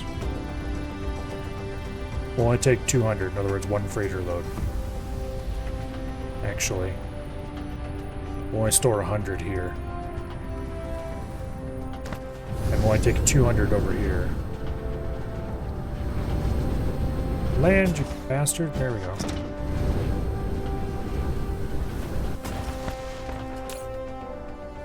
Okay, you...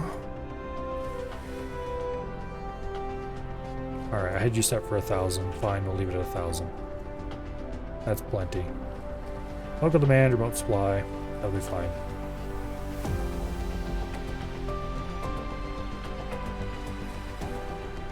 Okay, we did receive a freighter load of these guys, apparently.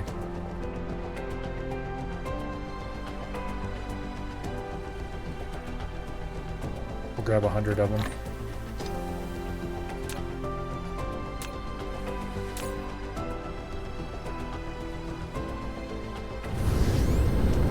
This place didn't receive any. We'll fly over and didn't miss 50. Alright.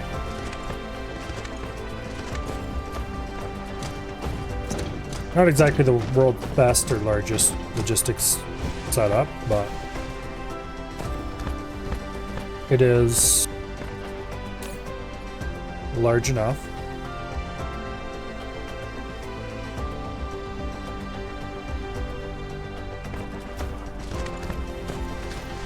There's definitely a lot more things we could run through those. For example, instead of using this one to support red science, we could put one over here to send red science. I think the next one we're going to do is we're going to put it over there at our spray factory. Ship that all over the place. We might hook this up to export that elsewhere. Okay, so for this we need some steel. We have everything else in our inventory ready. Conveniently, there's steel right over here that I set up for my own personal use.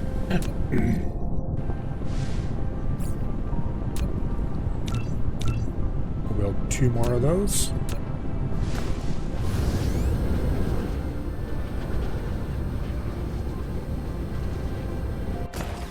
Okay. I'm gonna build it like right here.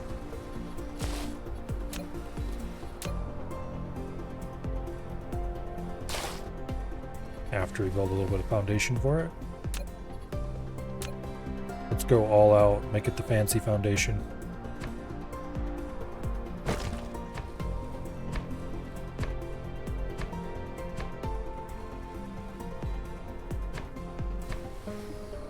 That's certainly not weird at all. Oh well. Okay.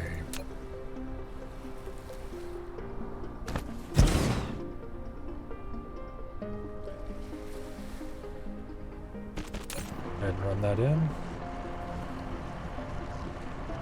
Set it up to receive the green stuff. We'll keep 500 of it in local supply.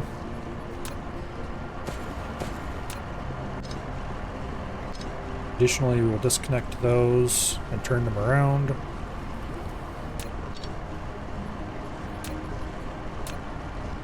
Get this shit out of storage.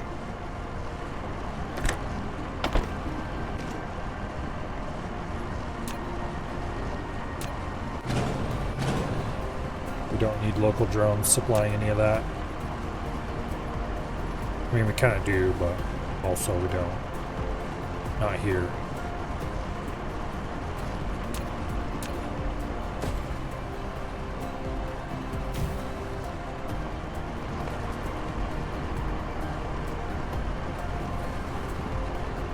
Well, maybe we should have local drones supply some of it. But not like this.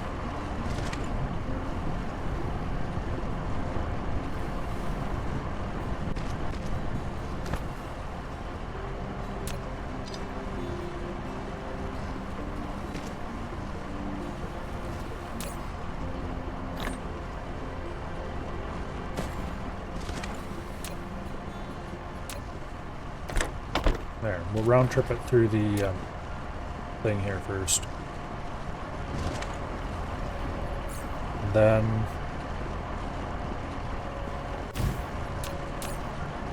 we will actually provide some distribute, provide. Okay, good deal. I do notice we have a second row of logistics here we could set up.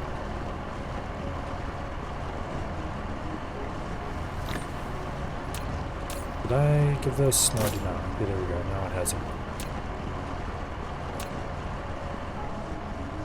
Okay. We've got planetary supply of green spray, which we should definitely use everywhere.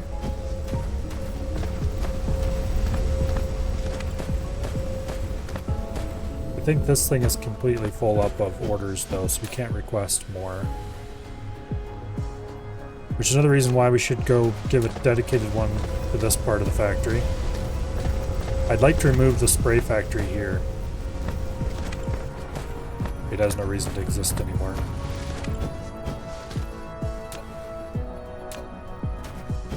Let's go ahead and give this place its own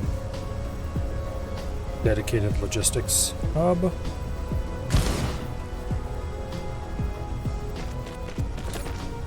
Okay, you are now red science. I don't remember what I set the local supply to for them.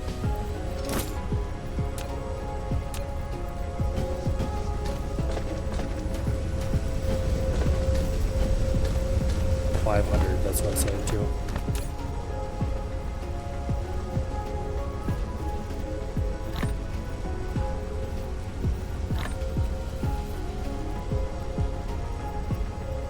Let's go ahead and drain that bell.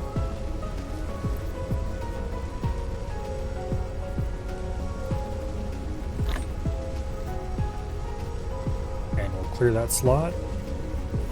And that'll be used to request green spray. So we don't have to have these little robots flying over here all the time. And then we'll convert this. We'll remove this. We'll remove this factory. We'll request green spray here too. And then we can just produce it. Or just run a bell over here somewhere. Could greatly simplify our process.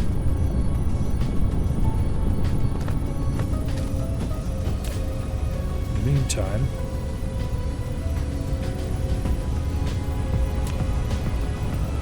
we don't.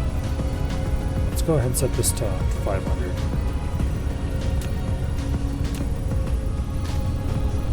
Okay. We could also ship out hydrogen from here if we wanted to. Nah.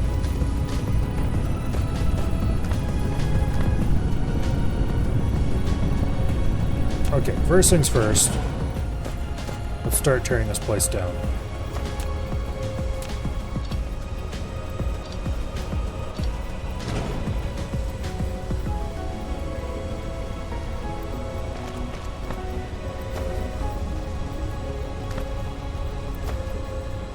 Okay.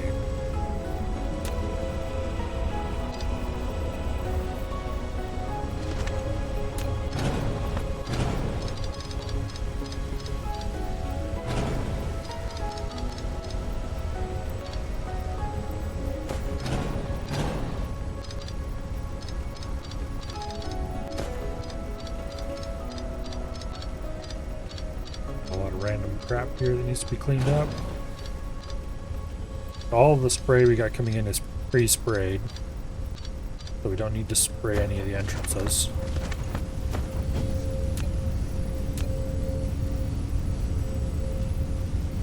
Okay, this is slot number 2.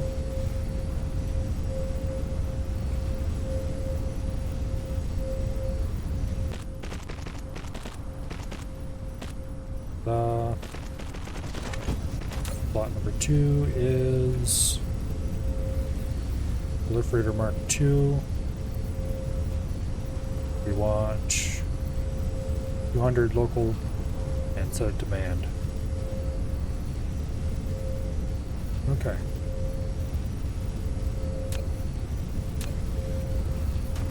That was easy enough.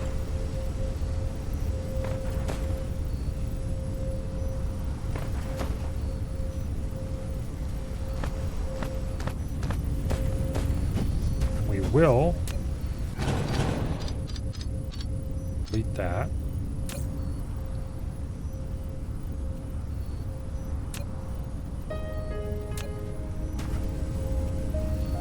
Drones are on the way.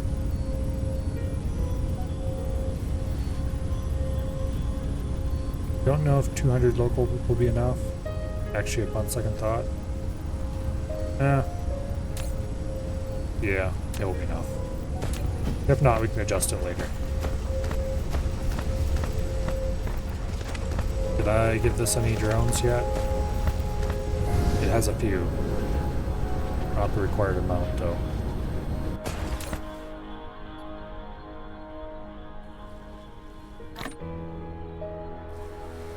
Go ahead and grab a full stack.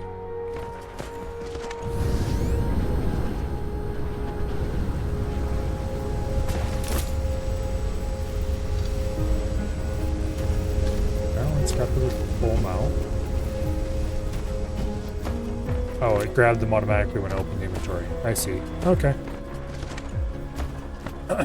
Now, so that's one set of spray stuff handled. Now the other set of spray stuff is no longer going to be able to receive remotely.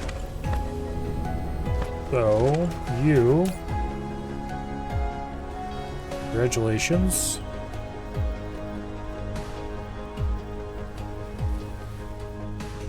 You will also request 200. Demand. Get rid of that obsolete belt.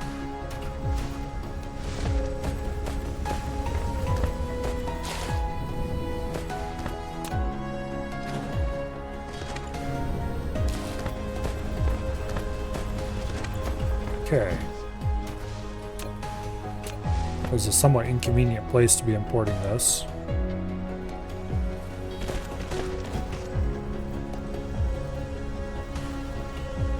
However,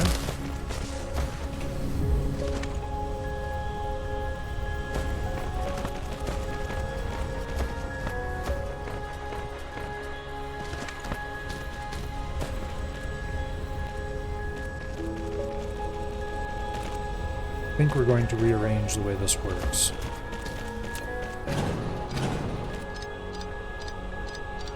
By quite a lot, actually.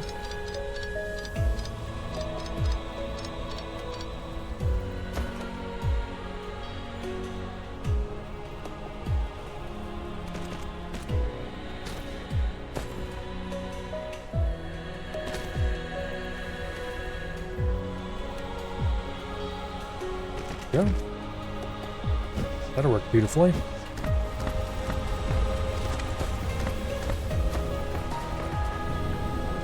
Now that excess spray we grabbed, we can just go dump it in here.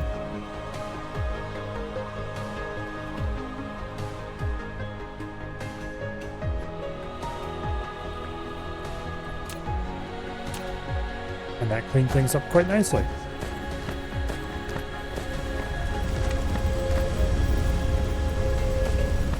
Slowly but surely, we're eliminating the small, slow, short distance drones. For beautiful, fast, high capacity. These things carry 25 at a time instead of 8 like the small drones.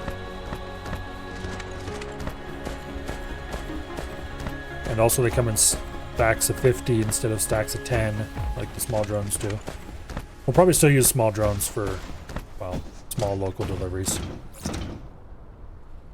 But I don't know if the big drones can deliver to me or not. I don't think they can. So I want things delivered to me. I'll still have to use the little ones. But honestly, deliver to me features at best.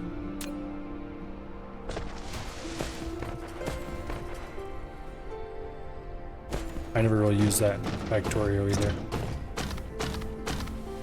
Of course, that's largely because I don't usually use bots in Factorio, except construction bots. They just make it too easy.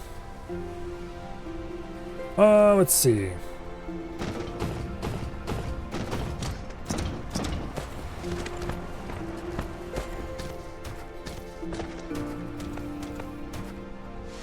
So the red stuff is sprayed, the yellow stuff is not sprayed. The blue stuff is definitely not sprayed. We should change that.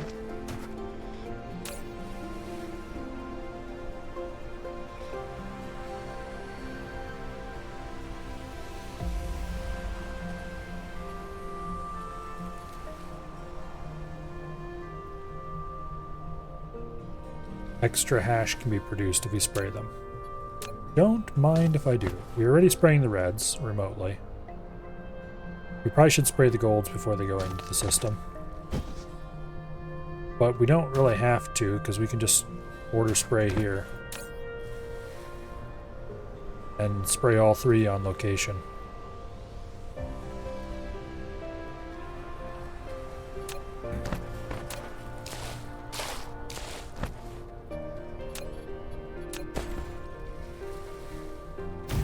And then we can stop spraying the red remotely too.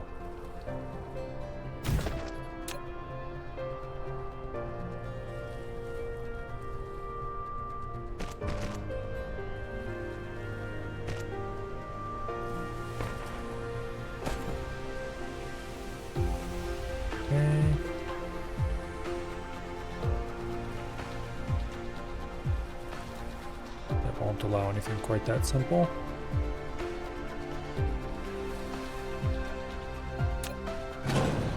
Let's rotate those around so we can get a slightly better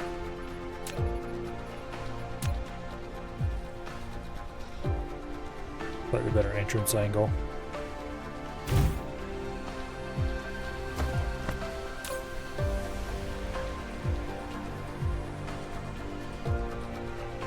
Okay. Shear it on through. For this one.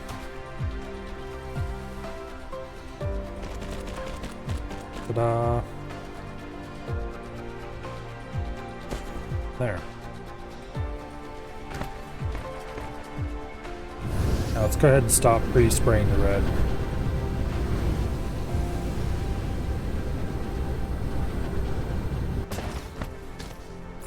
There's no reason to, after all.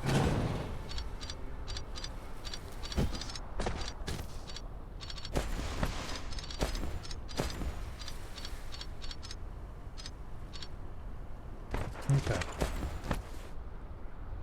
Now, let's dump all that excess spray in here.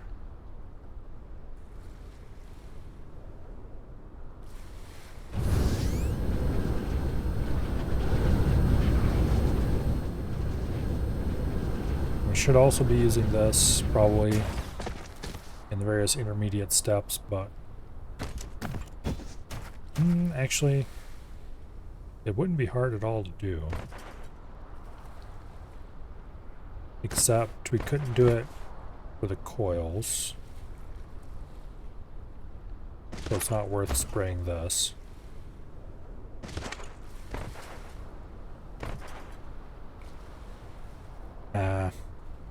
Since I made the coils direct insert, it's not worth messing around with that. And it's not like we have a shortage of the materials we're using here either, so productivity, I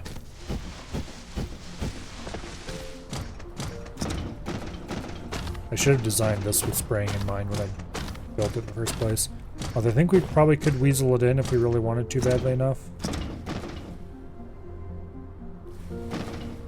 Like, put one here maybe. The ores would be easy. The copper would be non-trivial. If we maybe could fit one here, maybe fit one there. Let's see if we can even fit one in there. No, we couldn't. Either of those. We'd have to do something adventurous to get the copper and the iron sprayed before they got out. Apparently, we could go ahead and do the magnets. They'd be the easy one to do. The copper, we could probably change the shape of this loop a little bit and get it out here. And the iron, if we changed the way the ore ran through there, maybe. But I don't think we have room to do that. Maybe we could change the way the iron and the copper are routed enough to make it fit.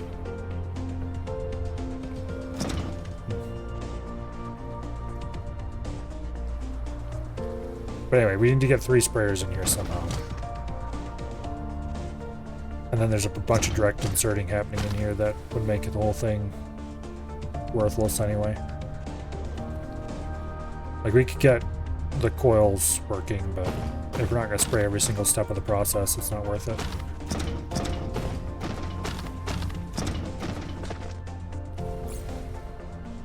Anyway, what do you have for research? Now that we can finally do research without having to... gas giant exploitation. Yes, please.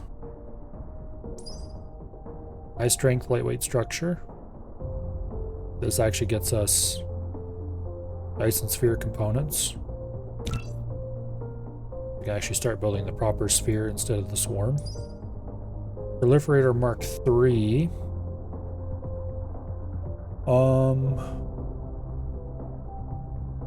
This requires Mark II plus nanotubes, looks like. I think those are nanotubes.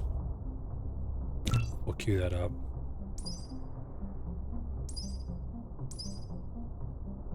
Yeah, carbon nanotube. Which is just, what do I call it?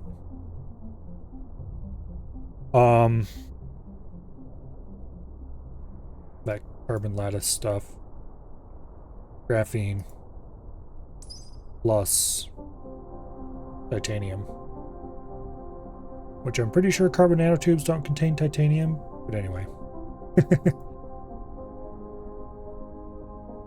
Nothing that we couldn't produce relatively straightforwardly.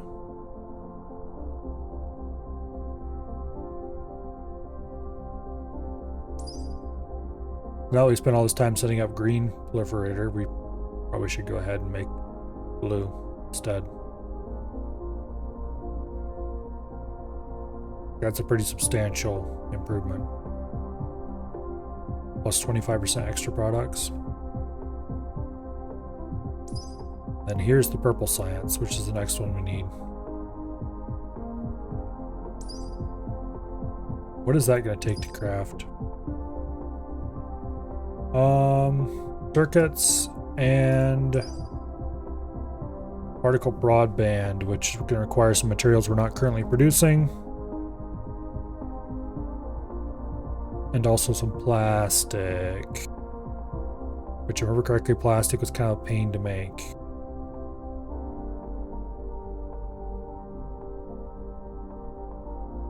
Okay, I'm not looking forward to doing that.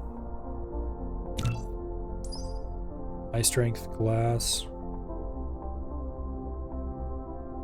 Add titanium and water to glass. Might as well queue it up. Some kind of fancy crystal that I am definitely not looking forward to having to work with.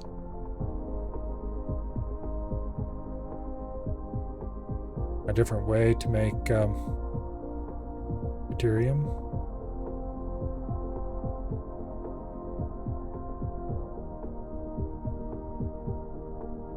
I don't see why I would want to do that.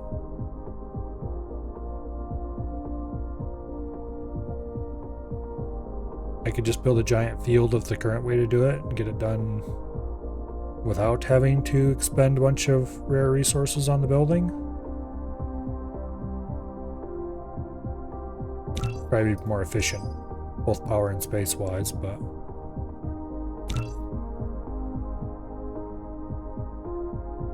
anyway. We've got a bunch of research we can do right now,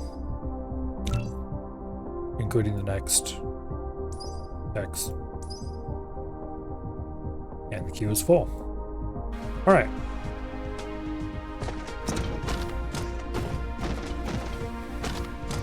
I think the next thing to do is clean our inventory and then decide what the next thing to do is.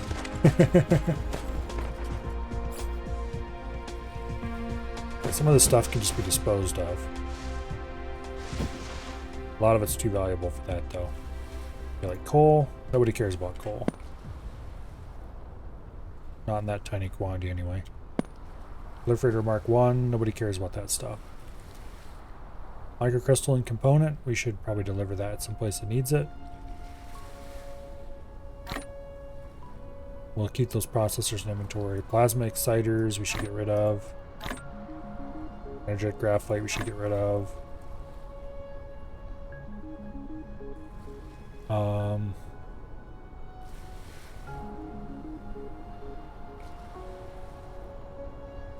Got plenty of just about everything. High purity silicon we should get rid of. We're never going to use that in handcrafting. Certainly not that much of it. Titanium we'll keep. Diamonds we'll keep for now. Steel we'll keep for now.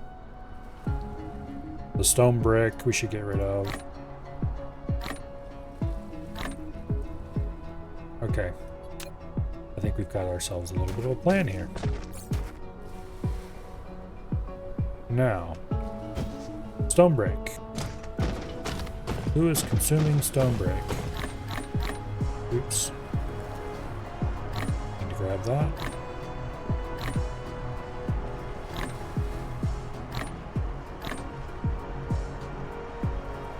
There's a bunch of other places around here that use stone brick.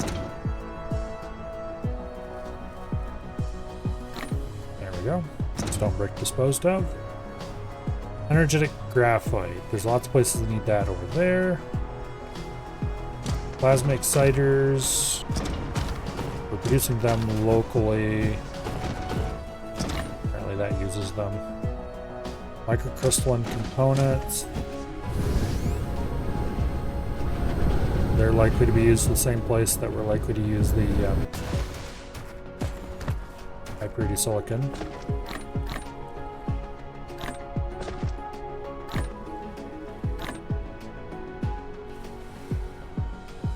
Okay. Grab a few of these chips. They will come in handy later.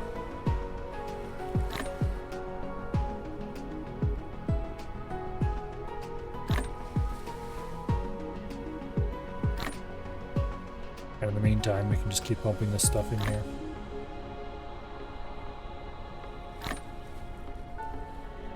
Where else did I use silicon? I don't think there's anywhere else I even used it remotely in the quantities I wanted to use it here. What was the place to deliver it? Would probably be the lava planet. Once again, I didn't really use it in large quantities there. It's just that it's much rarer over there. Not that it's common here either, it's just that I have things I can use to make it here more than I do there.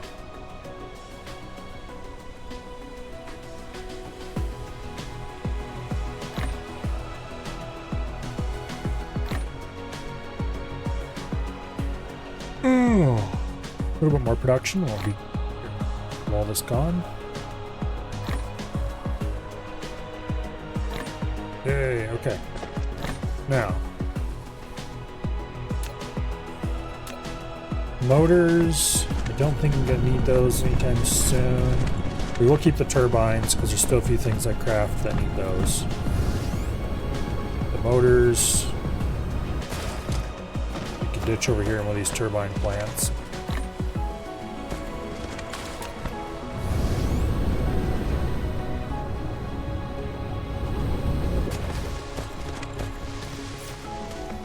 This stuff delivered to there.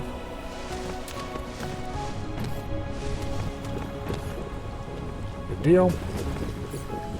The diamonds, we should get rid of those. Easy enough. High purity silicon. I really didn't use that in very high quantities, specifically because I didn't, like, why do I have so much of the damn stuff?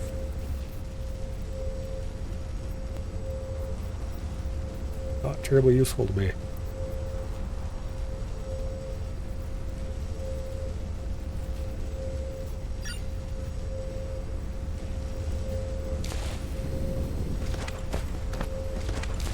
Oh well.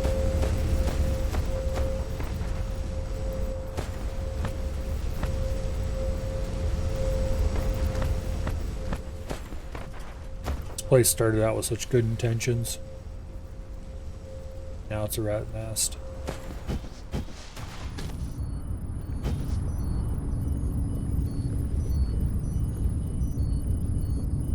Oh well.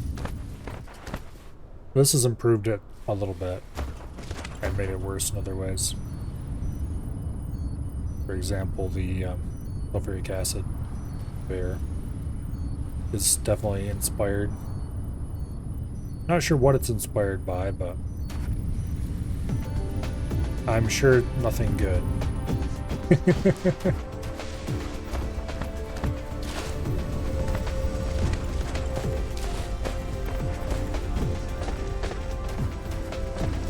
I should reroute this stuff. Actually, the blueprint I have for this has it running the other way. So I put the blueprint in with a little bit of space. Then I can just branch it either direction.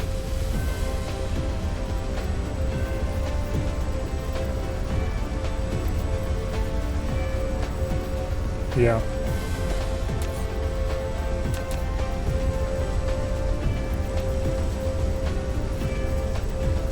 Okay, now I need to figure out.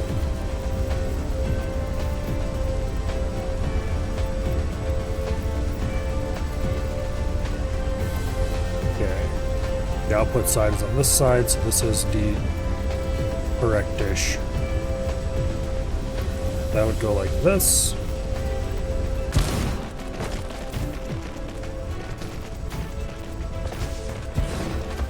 And then all we need to do is hook up the coal.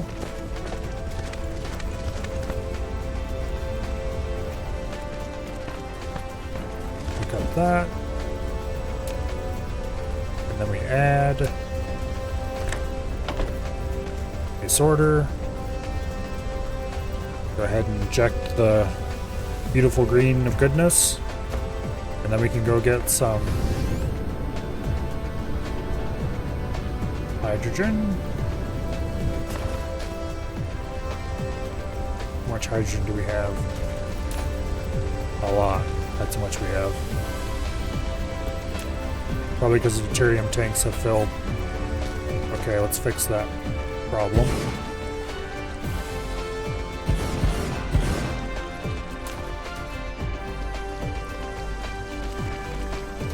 I should do something to get rid of the hydrogen.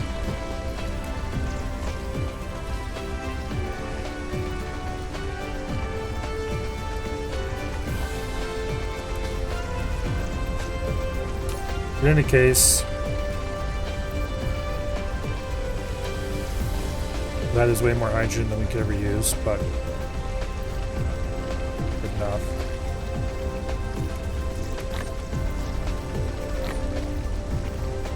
Alright. We still have plenty of hydrogen storage space. Here we'll find a use for it eventually.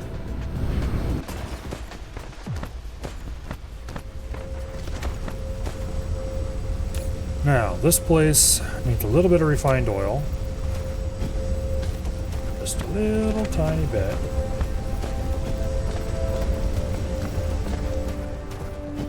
It'll definitely produce all the refined oil it needs and then a lot more. That's plenty.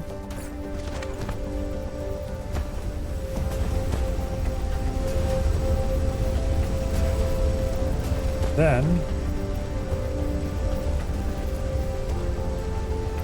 see, this is the refined oil output.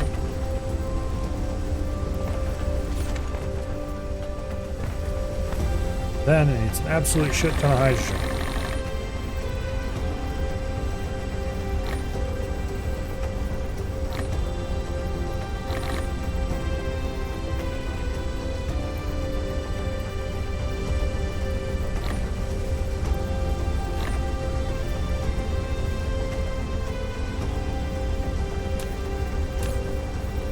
Proceed to use that all.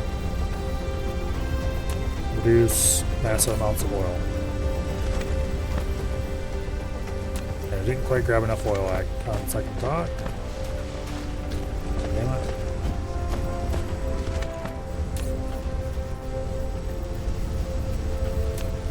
Could have grabbed a whole stack of 20.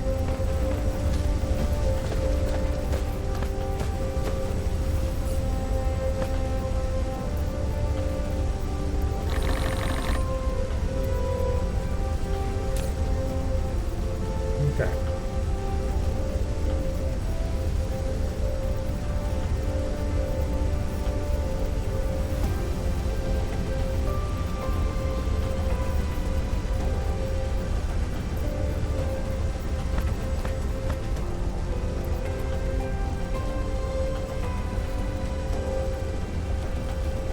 This is how it's supposed to run. Perfectly balanced. I'm going to actually disconnect it from the system and let it back up. And we can see it produce too much oil.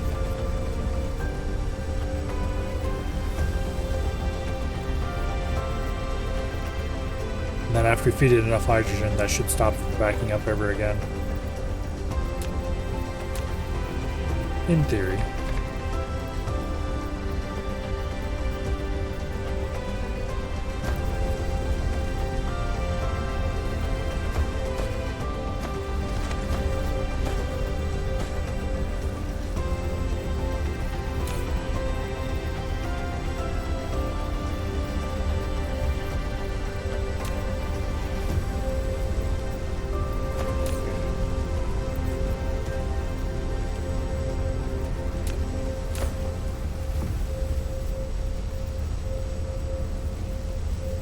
should.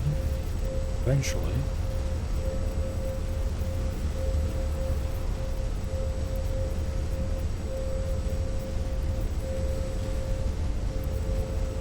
Once this is full of graphite, it should stop.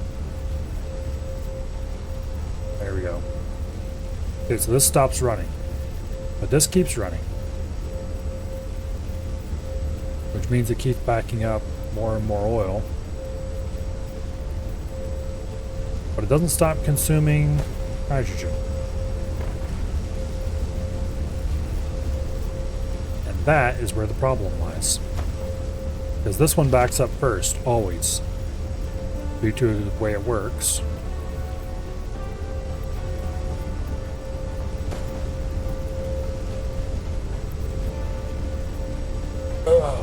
Which is why we need to wait until this thing has... what is it? Around 60 oil? Built up? Also, while I'm thinking about it, I need to build more power receivers and scatter them around this place. What am I missing? Photon combiners? That's it? Okay. Well, this thing's got a little ways to go before it runs out of hydrogen. Let's fill it up a little more.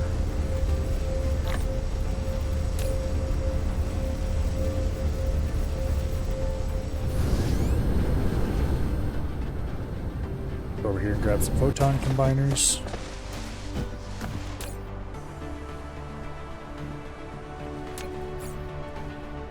And that should get us another ray receiver. Looks like we're a little short on steel, but that's fine. Wait. Hello, Treebeard.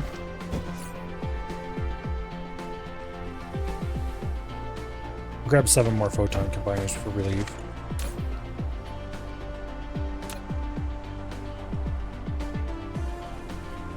Dang it.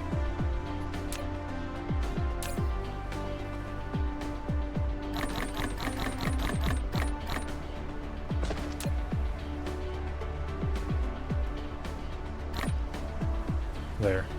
Get rid of that. All right.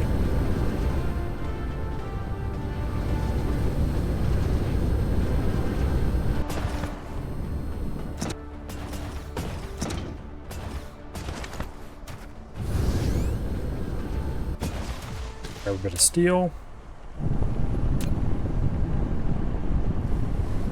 Just got here, not time to stuff your face and watch.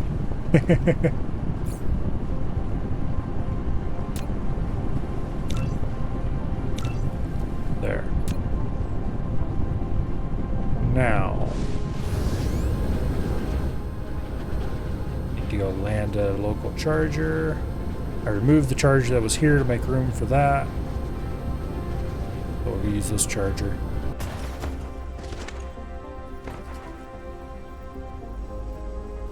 You may notice we have logistics robots flying all over the place now. The big ones, not the little ones we had before.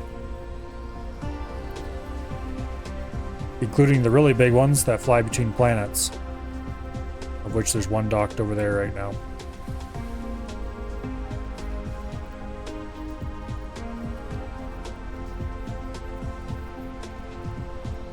So we've got titanium being shipped back and forth, as well as a few other things.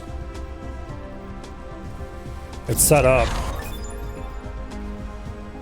Okay, that's huge, the orbital collector. How much does that cost? A lot. That's how much it costs. I don't even have the one thing that it's made out of, I think. Actually, what is that even? Accumulator. Oh. Okay. I do have those. That's actually a structure. A fully charged accumulator at that. Okay. Well, these aren't that expensive at all, except these crystal silicon, which I'm not currently producing, but I could be producing if I needed to.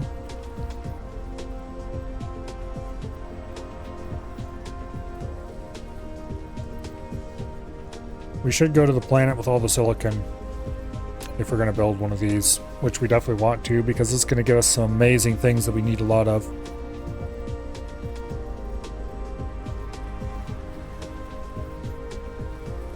Yeah, I need one of these rather badly.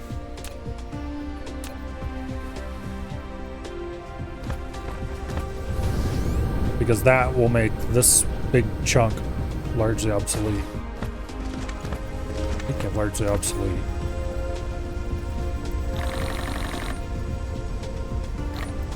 Is this finally completely backed up? It is.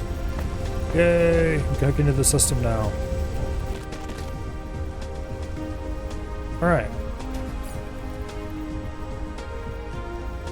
Got a bunch of hydrogen that we need to get rid of. Just do it the easy way. Now, what was I doing before I distracted myself? Oh yes, ray receivers. I want to build one on the opposite side of the planet as from the current one. Okay, so the current ray receiver is right over here. And the opposite side of the planet from there is in the middle of Nowheresville. I think I built this on a meridian.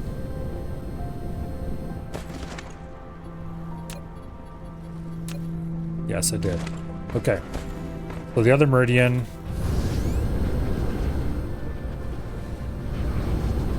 The halfway point is right there.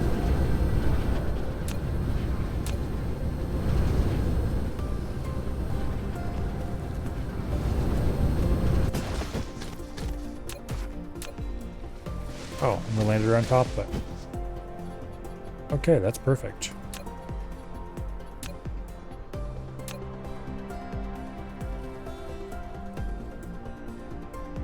That one is built just below the equator. We'll build this one just above.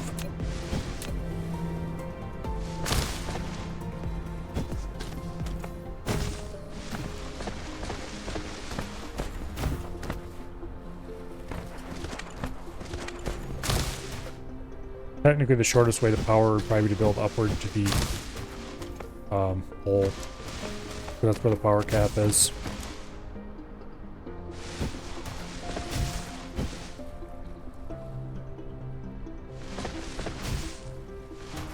Alright. This should help ensure that we are receiving power from the Dyson Swarm all day.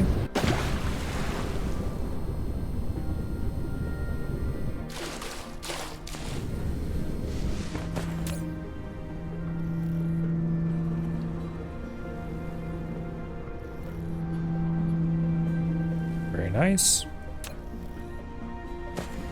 I should launch a lot more solar sails. Let's go take a look at our solar sail production.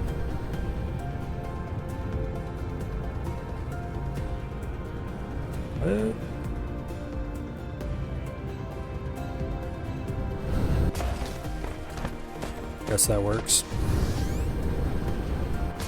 Okay, so solar cell production could be increased, probably.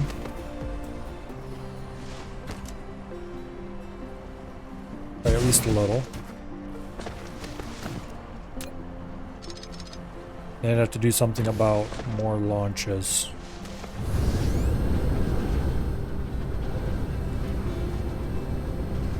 Okay, these are actually backed up pretty far. I need to build more launchers. Without any gears. I've got everything else I need.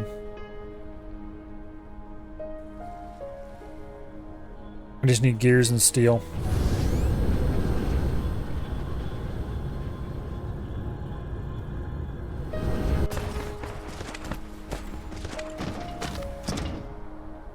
Okay, the easiest place to get gears Going to be out of those 2 machines. Then we'll harvest these machines as well. On our way to harvest these machines.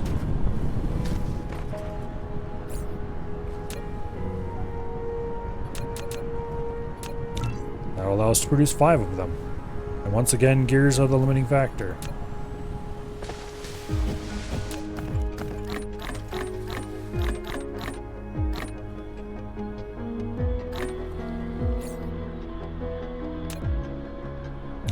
There's another 5.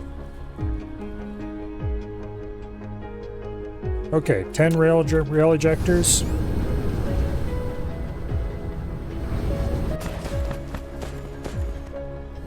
I need to build a charger over here. I removed my last one and never rebuilt it.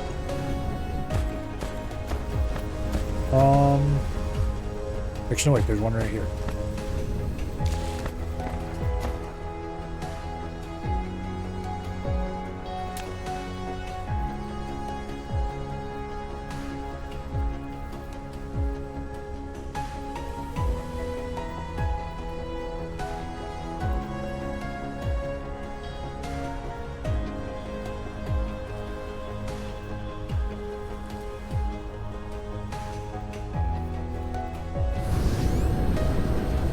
Once we get the ice mining running,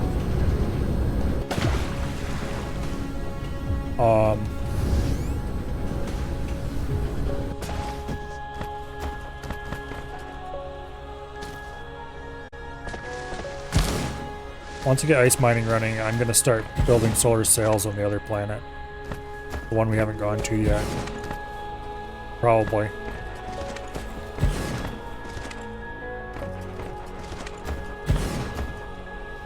We'll see.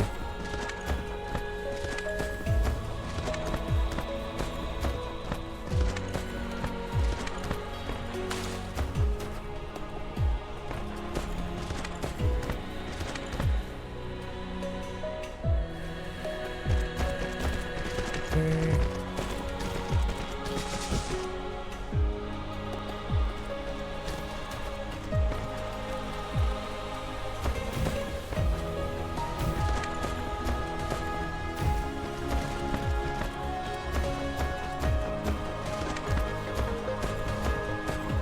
Missed a spot.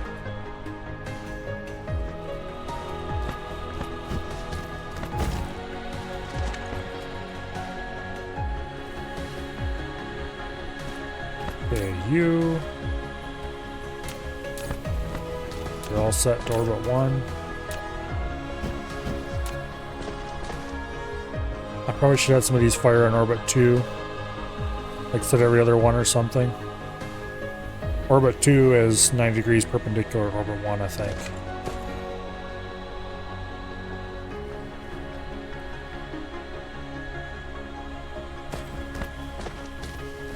Okay, I need to run connections. All of these. I don't have them. So that the next morning they will be able to fire.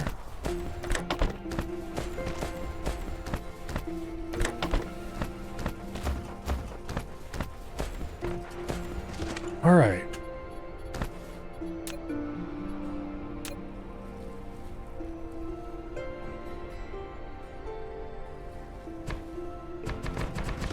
Oops. I don't want to waste soul pile. If I can avoid it.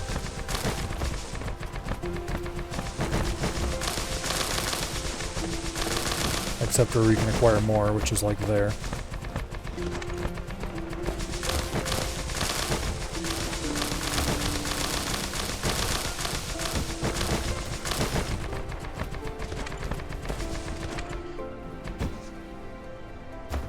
What are they shooting at? Space. They're shooting at space.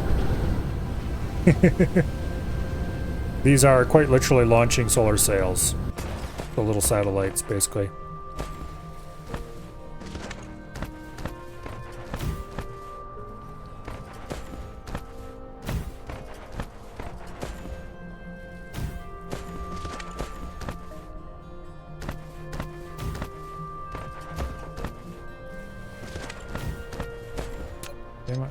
Speed that up.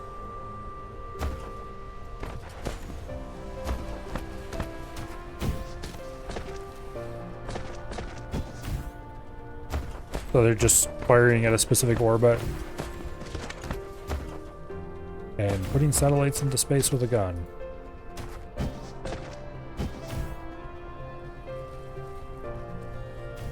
And then they somehow fly out there and instantly brake when they get to where they're going.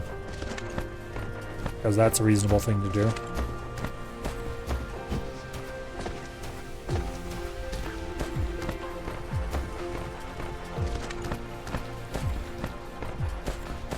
Brake as in stop, although they do brake as in destroy themselves after a while as well.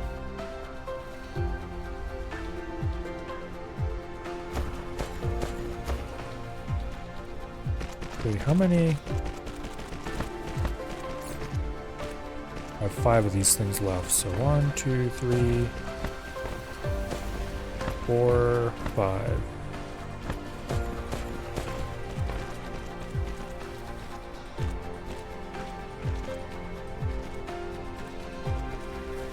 And really look at what the solar cells are made out of again. Graphene, and these things are made out of glass. Okay, actually I thought these would be useful to build on the Silicon planet, but no, quite the opposite. That'll be the best to build here, where we have stone to make glass. Alright.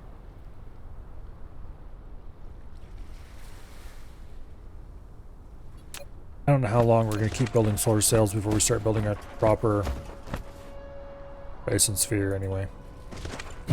I think we have unlocked or are about to unlock the parts we need to start building one. Something like that.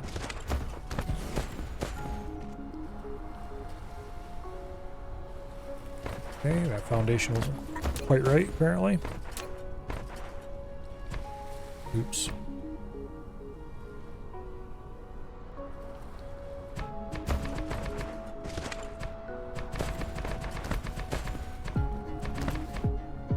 There.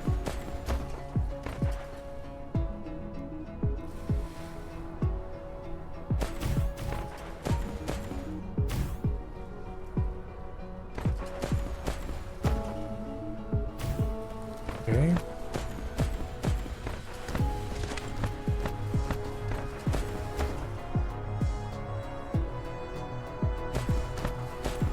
Light those up. Feed solar cells into the gun.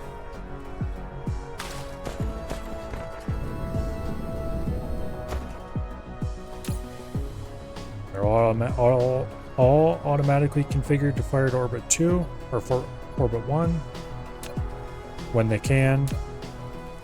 Which currently this one's saying pitch limit. Okay, now it's firing.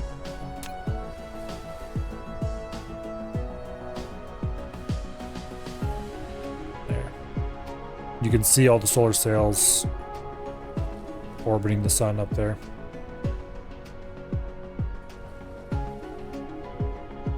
Now they're firing into orbit.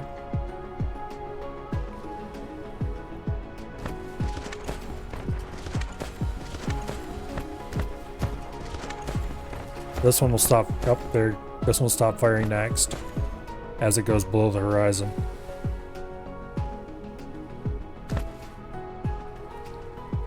Go. It also hit its pitch limit. That's why I have them scattered out in a big old long semicircle.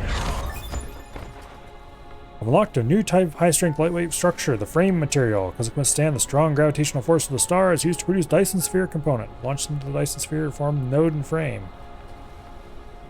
Okay. How much are these holy terrors going to cost?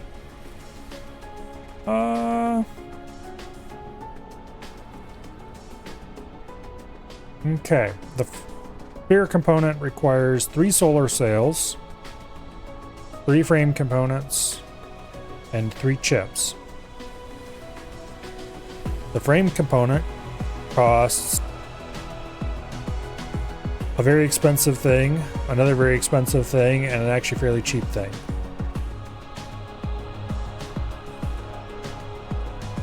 Okay.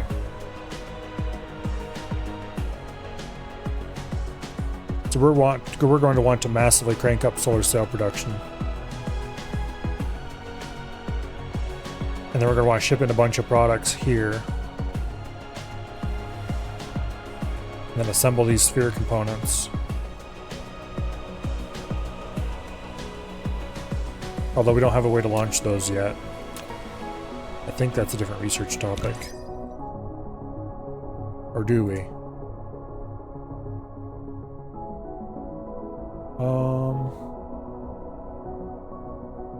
Vertical launch silo, I think, is the thing we need for this.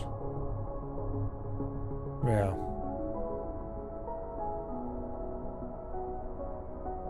We need to make the small carrier rockets.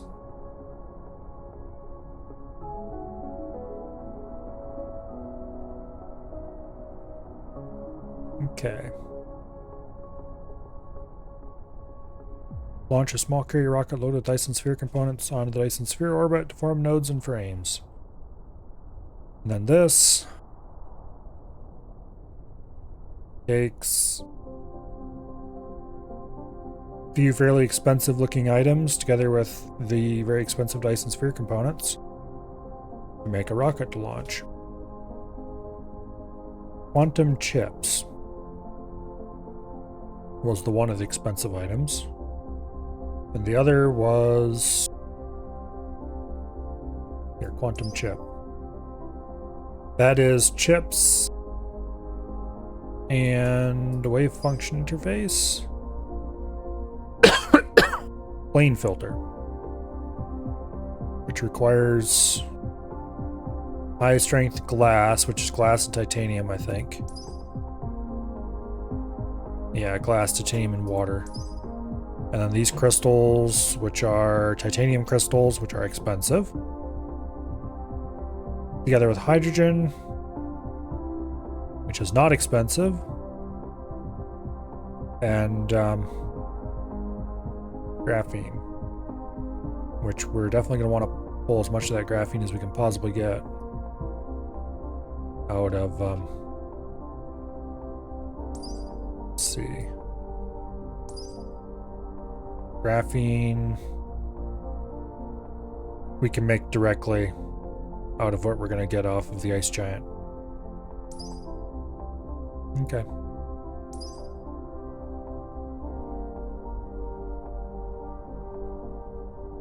Very good.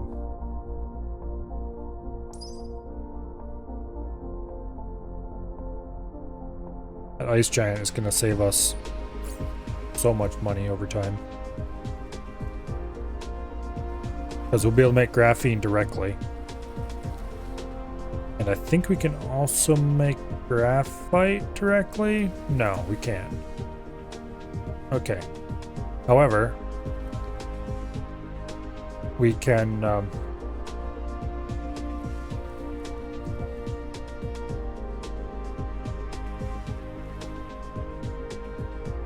make that using this process, X-ray cracking. We can make it out of coal. Or we can make it out of oil, either one. And we're gonna need a bunch of hydrogen to make those crystals, so it's probably a good idea to use X-ray cracking and just turn it out of oil, because we got a lot of oil we're not using right now.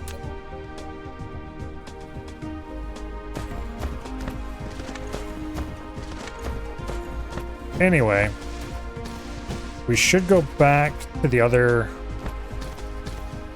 planet.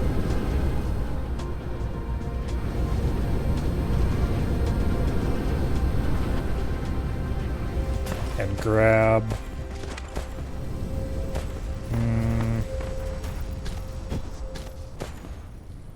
Let's see what I need. For some reason I wanted to go there.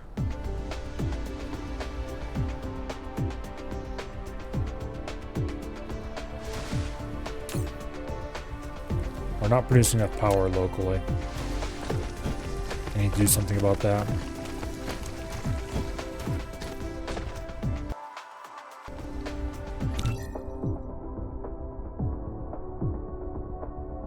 I can either increase solar sail launching,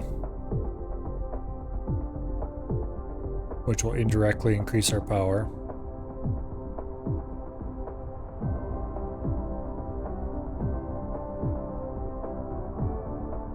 or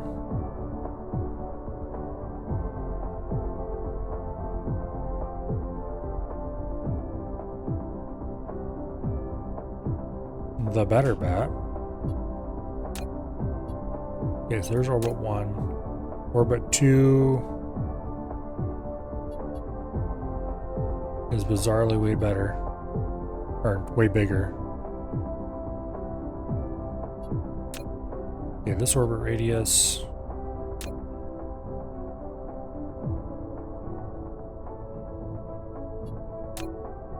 This has got 3,000 solar sails right now, with 113 megawatt generation capacity.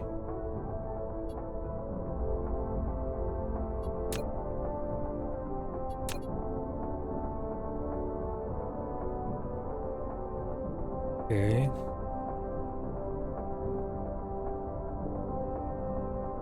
Shrink this down so it's a little bit smaller than the current orbit. Just a little bit.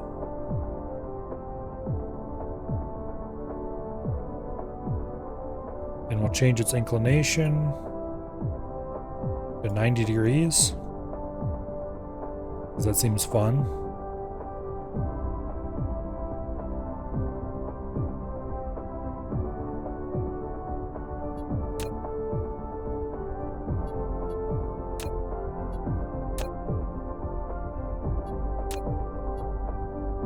Okay. Let's change this again.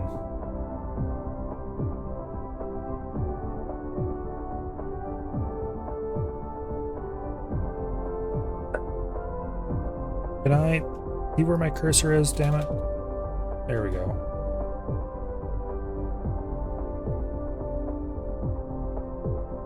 Boom.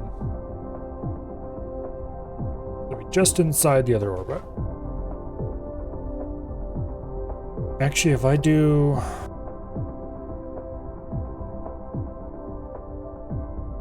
that'll be 500 meters.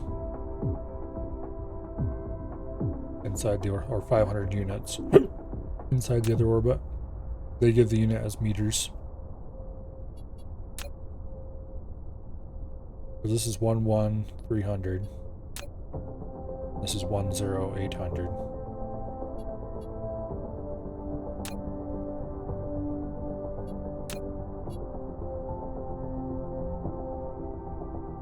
I think I'm going to go back.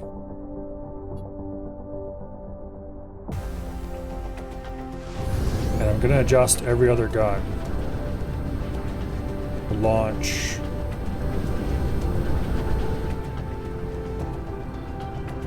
into orbit 2.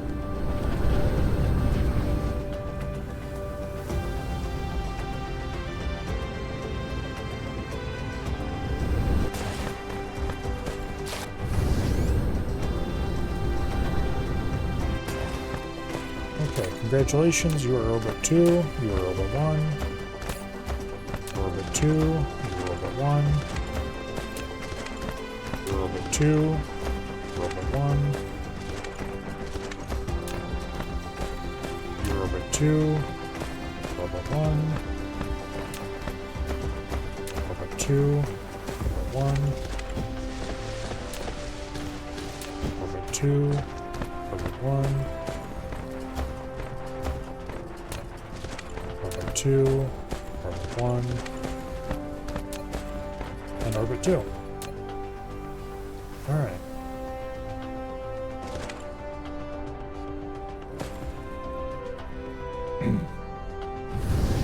Now let's fly back over to this end, because they're going to see the dawn first by a good bit. And we're launching the first few into orbit 2.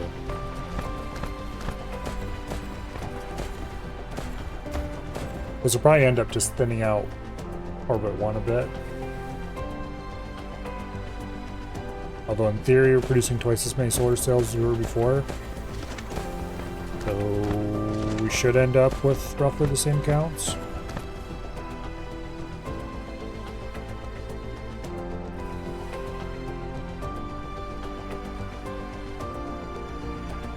Instead of running this giant belt all along here,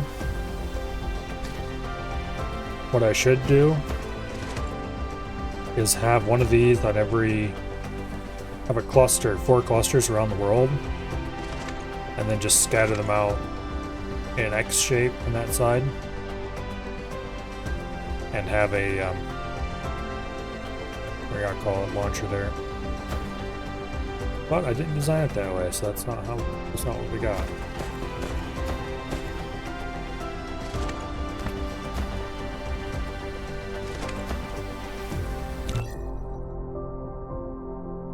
Just got the beginnings of Orbit 2 appearing.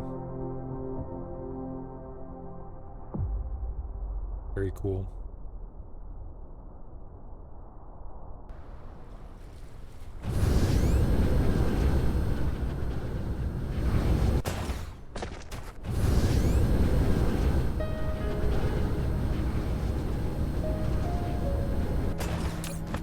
Okay.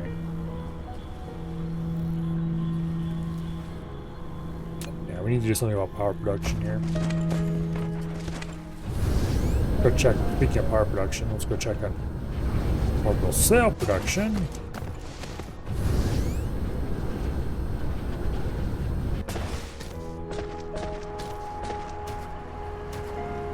It looks like orbital sail production is keeping the resources are keeping up with it.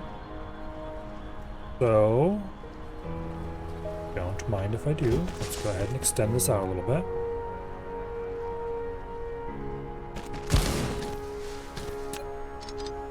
Triple it from where it was once upon a time.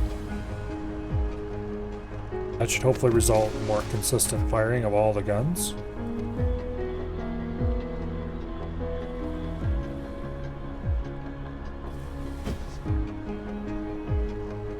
Okay.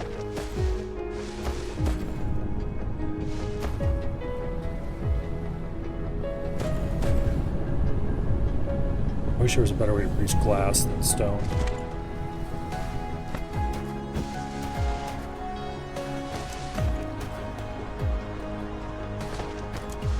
Maybe I should go ahead and add a 4th one.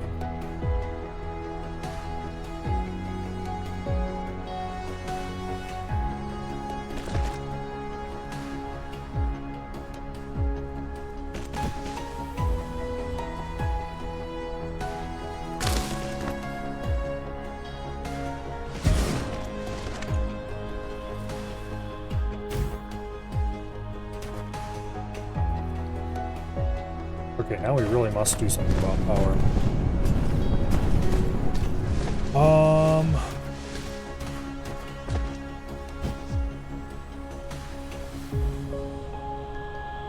I think we'll grab a stack of wind turbines and we'll go to the other pole. Far from ideal, but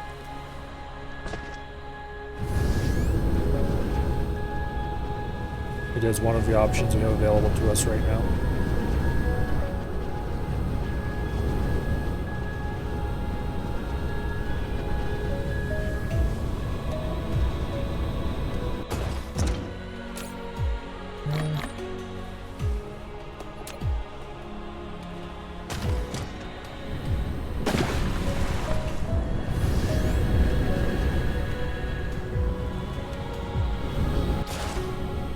Not sure why I never coded this pole.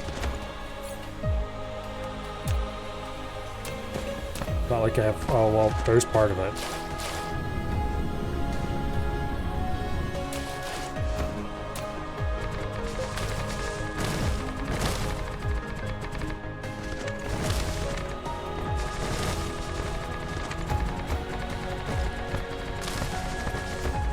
A watery wasteland.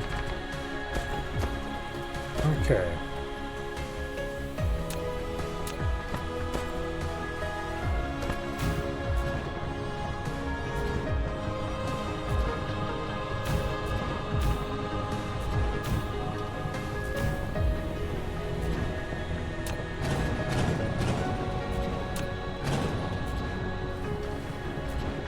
Pick them all on the meridians.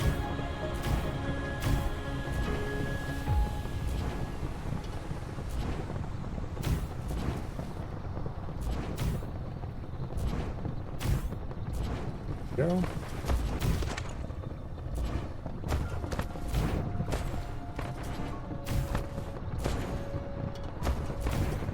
Now,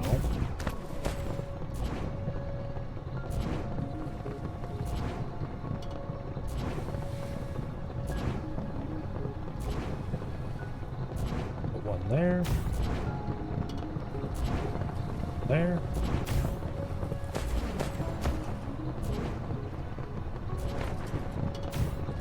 These first few circles are really weird.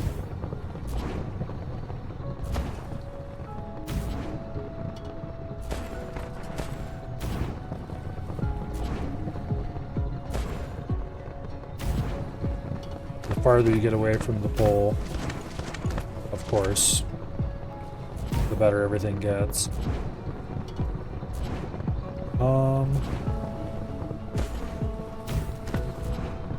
Let's do it based on the next circle down, because that'll give us a nice lovely pattern. I don't believe I've connected this to anything yet. Oh yes, I have. Okay, I take that back then. This is already connected to the main grid.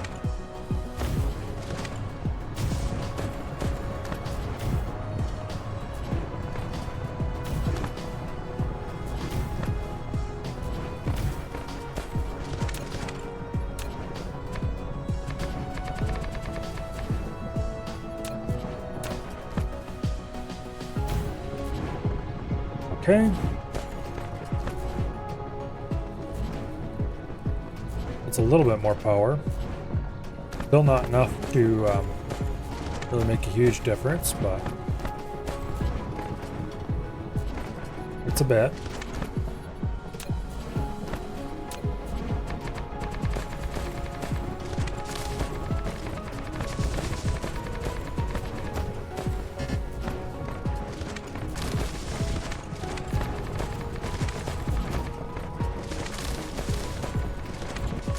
Flatten this area out, because that'll give us more soil pile. Not enough though. The area's not rough enough.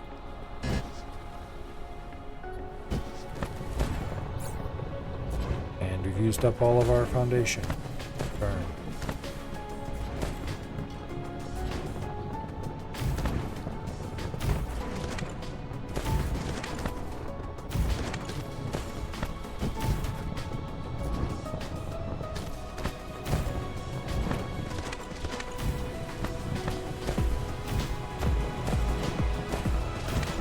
Next one go there, but we can't because there's coal in the way. Next one go here, we can't because there's water in the way. One would go there, but we can't because there's more crap in the way. Same over there. Maybe we could do that one.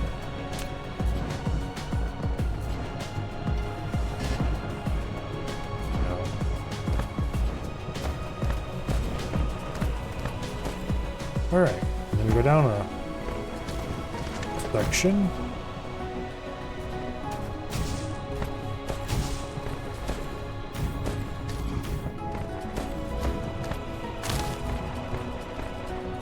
This is one of those annoying ones that straddles the meridian.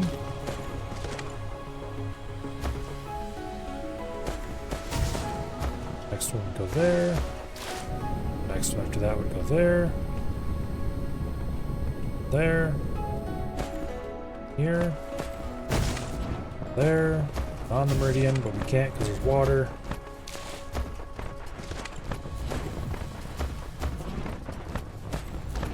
For this side it'd be faster to work our way backwards.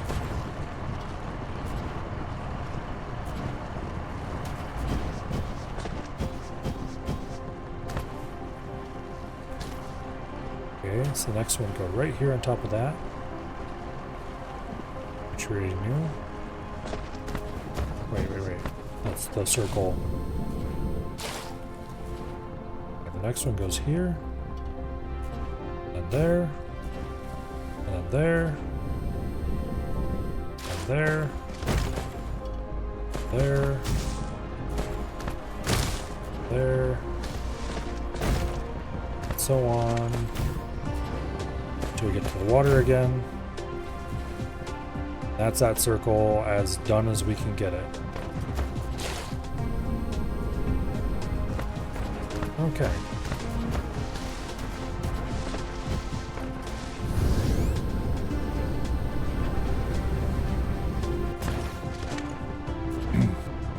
Now, one goes there.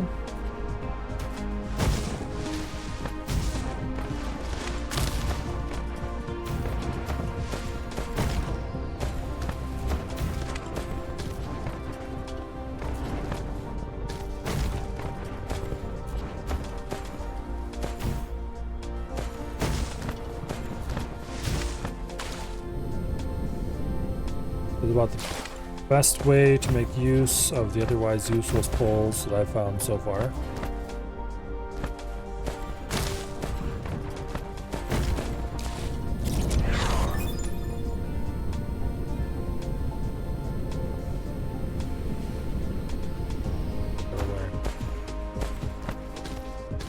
Okay.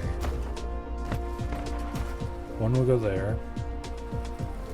There, there. There.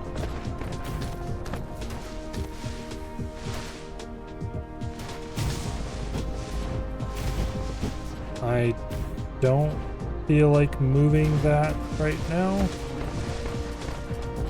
We'll let it alone.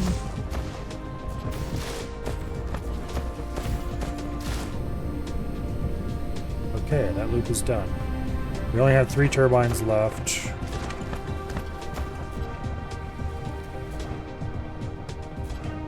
Go ahead and just spatter them around here. A little not quite on the pattern spots.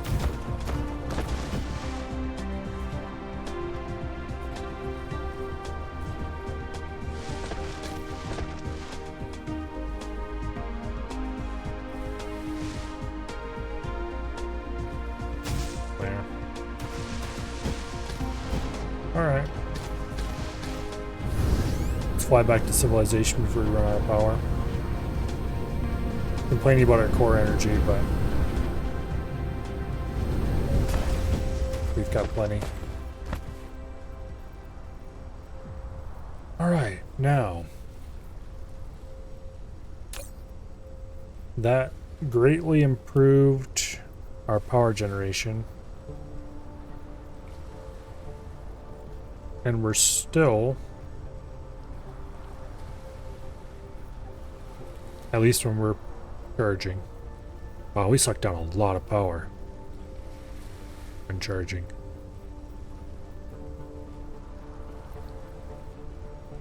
But we're still not staying consistently ahead.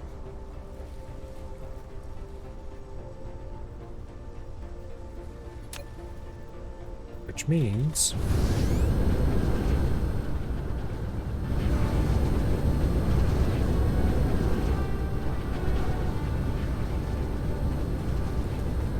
the guns are firing again.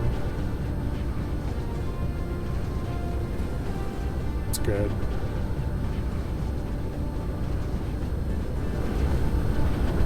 Okay, this thing is off.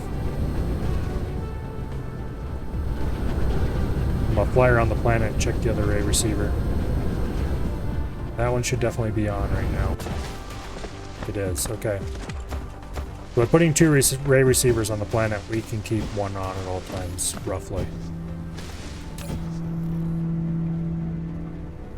And now it's running at 7.3 megawatts instead of the 6 point whatever it was before. And it's only running at 15% capacity. We can definitely crank the power that this could send up a lot, or the power this could receive up a lot by building a bigger Dyson sphere. It looks like Orbit 2 is coming into its own pretty well. Okay, orbit 1.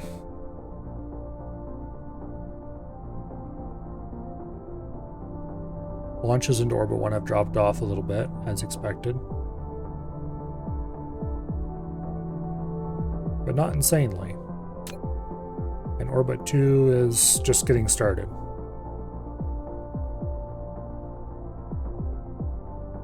Okay.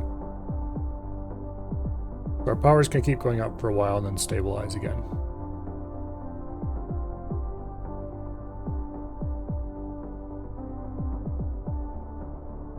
Probably should put 4 receivers around the planet.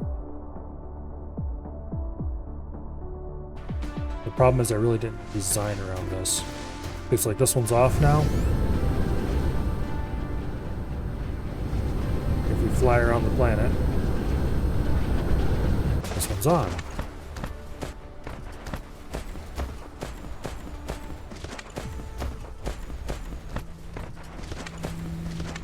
Very good. I wonder if there's a period where they're both on. Or if it just goes... Or if there's a short period where neither are on, or whether they switch seamlessly. Because they are exactly... They should be exactly half a planet away from each other.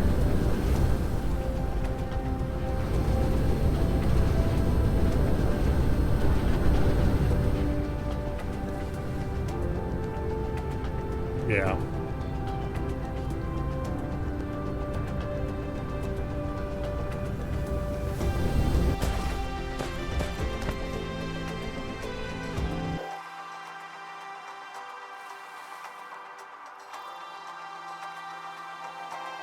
Yep. Exactly half a planet away from each other.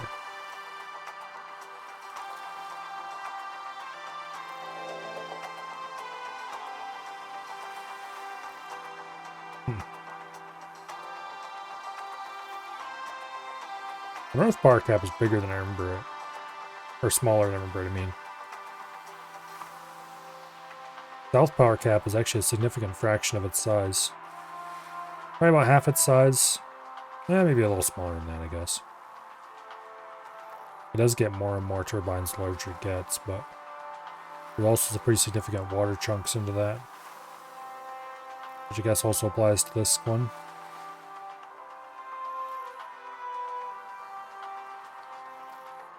Oh well.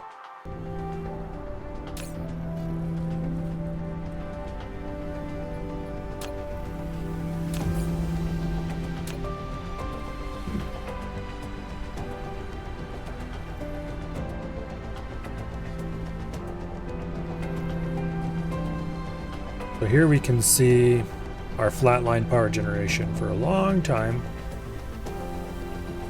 Oh, that's a little too much time.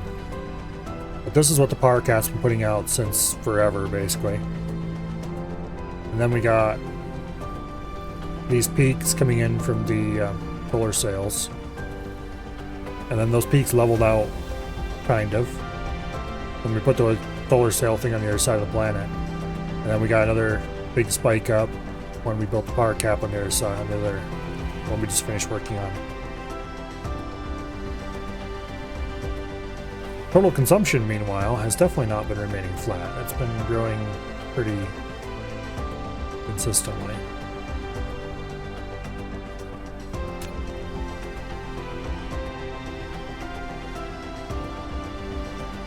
We've been producing solar sails at 23 a minute and consuming them at 16 per right now. Over the last 10 minutes, numbers are much rosier.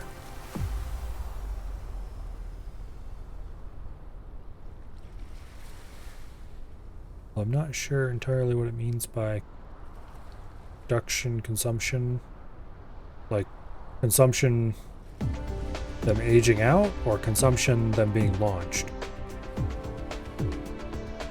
Probably consumption being them aging out, judging by since the rest of them don't have consumption numbers.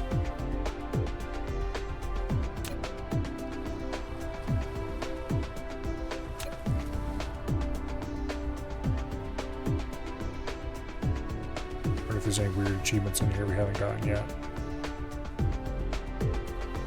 Getting at least 100 titanium ore by collecting stone. Why? Exceed a sailing speed of 340 meters a second in the atmosphere. That'd be easy if I tried. Have at least 100 logistics drones for a planet in transit. Land on 5 different planets. We can't even do that in this system. We'd have to travel to more systems. Attain at least 100 organic crystals by collecting plants. But why? Reach a sailing speed of 3,000 meters a second in non-warp transportation, faster than light. I don't think that's the actual speed of light, just saying.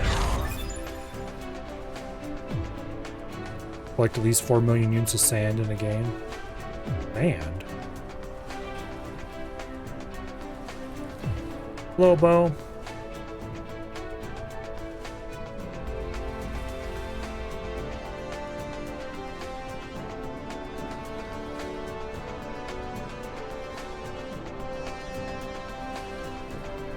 Anyway.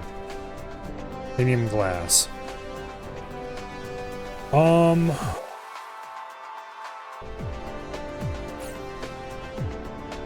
Let's see. The next thing I should work on is probably getting carbon nanotube production going. No. I should go automate titanium alloy production.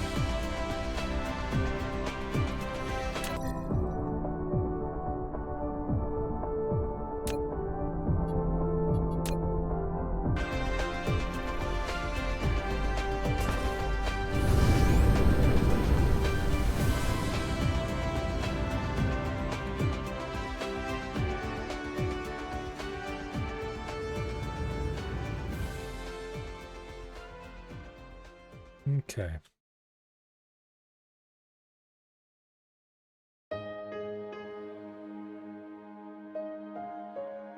There's a logistics vessel flying across.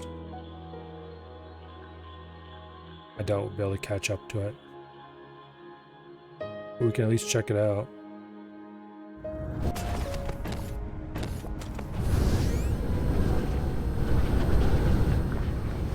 Okay. One landed, another takes off. Or wait, no, that one wasn't from here. That was from the other. Okay. That was from the planet we just left.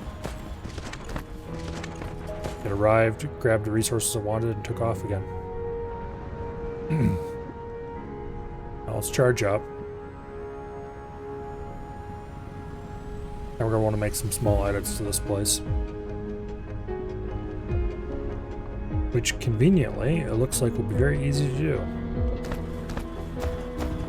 This storage used to hold sulfuric acid that we manually brought across.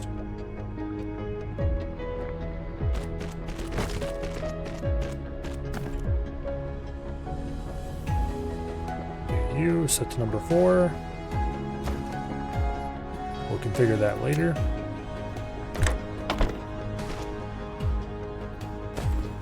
And later is now. Number 4 is sulfuric acid. We want 200 of it. Remote demand, local supply. Somewhere a cargo ship has set sail to bring that here.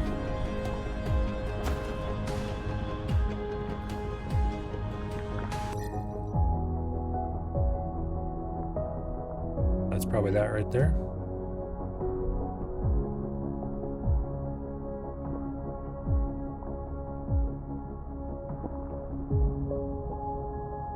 Extremely nice to finally have cargo ships that can sail back and forth between the planets.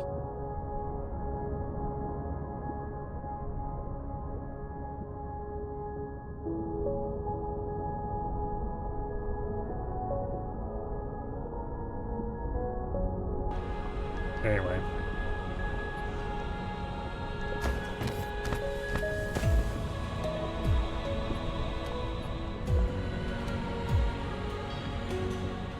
There it is. Give it marked with what it's carrying.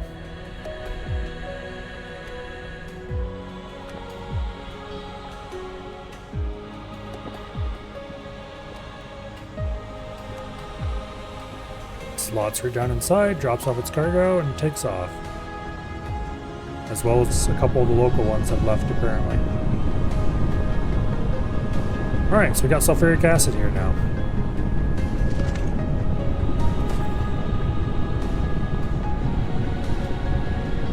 We could,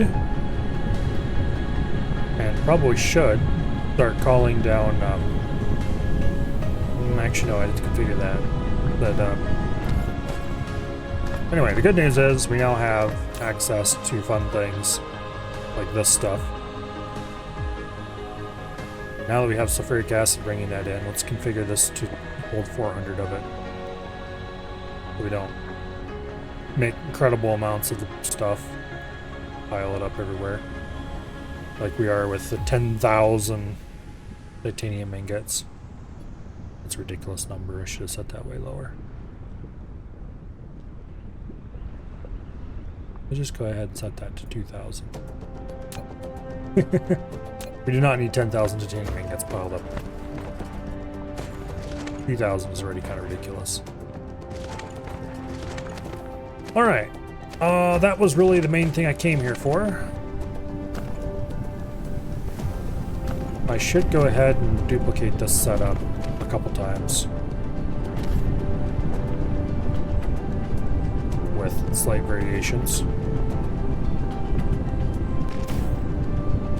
Now that we're receiving sulfuric acid from the skies.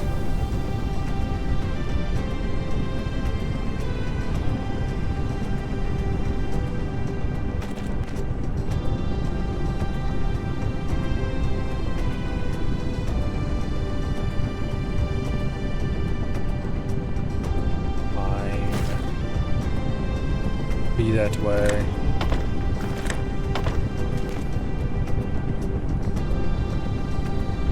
I'm gonna run the sulfuric acid like this. Actually I shouldn't do that. Oh well, too late now. Because I'm gonna have to run that.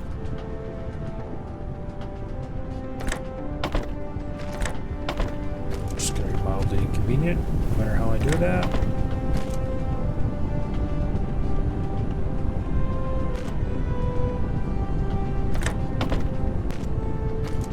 Alright, good enough for what it's for.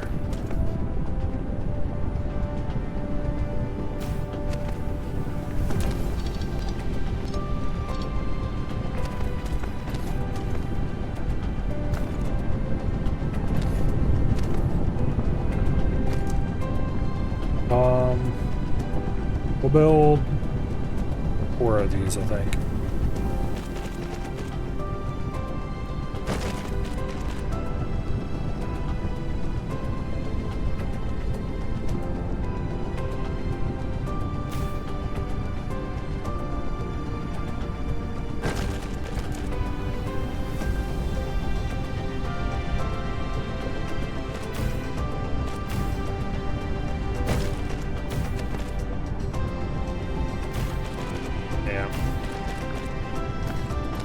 That'll work. That might be more than we can supply with sulfuric acid, but that's fine. That's a problem for future Milo on a different planet.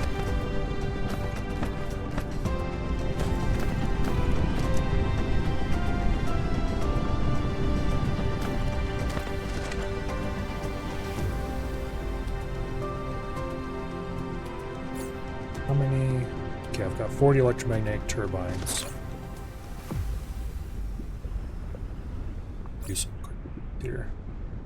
These take 10 alloys, these take 5 each. That means it takes 20 alloys to build each logistics vessel. I want to build 9 more logistics vessels. Well, actually I want to build 19, but we'll say 9 more for now.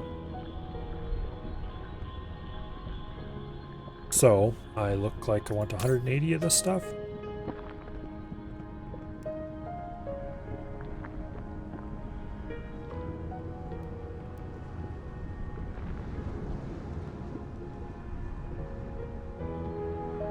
Looks like it's piling up pretty quick. It was empty when we started building that. Now it's up to 176.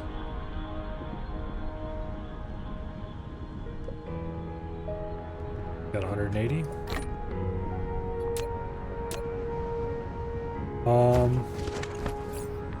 There's no point building the logistics vessels here.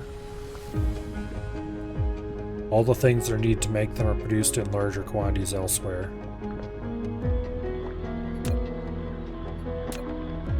So, plot our course and let's sail home.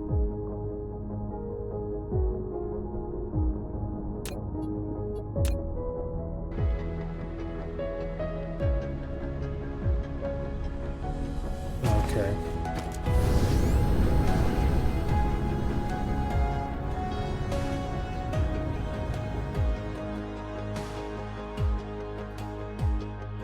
Off we go.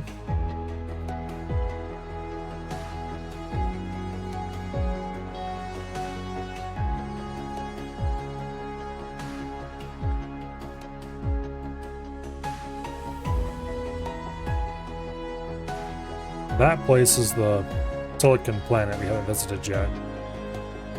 Apparently a desert, no liquids of any kind on it. It has tons of silicon.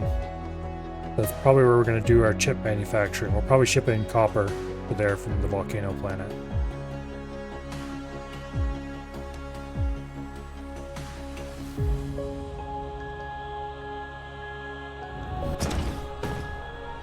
Okay. That was a convenient landing spot.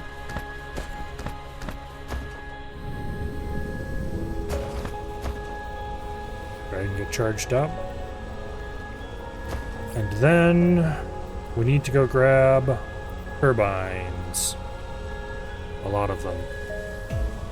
And some chips, which we already have a lot of. But mostly we just need turbines.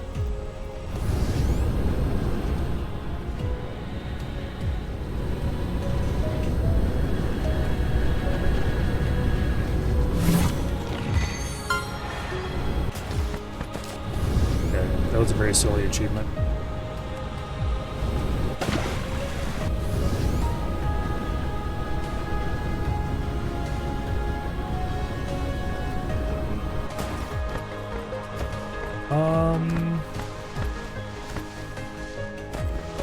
I built this fancy turbine thing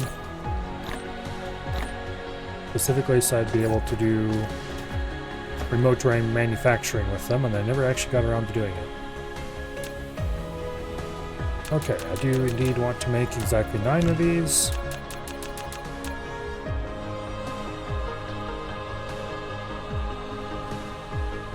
And then we'll want to build another 10 later. For the next planet we're going to go to. We can build one of these immediately when we get there.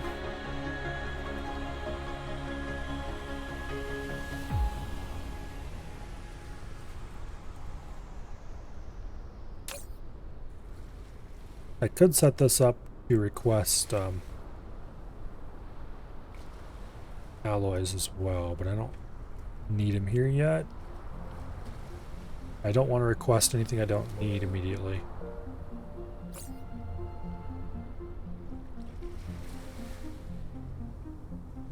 Because I might change my mind about where I want to make them, for example, and then I have a large stockpile just sitting here that has to be removed.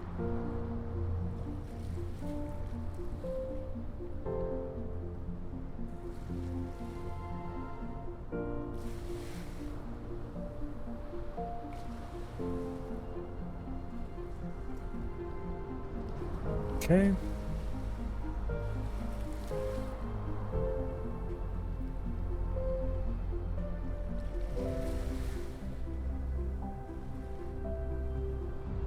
So these ships, appropriately enough, go here.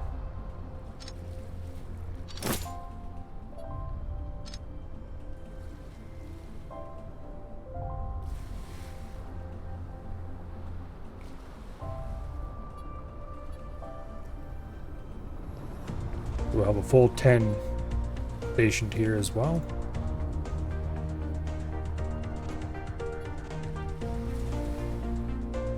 Wonderful.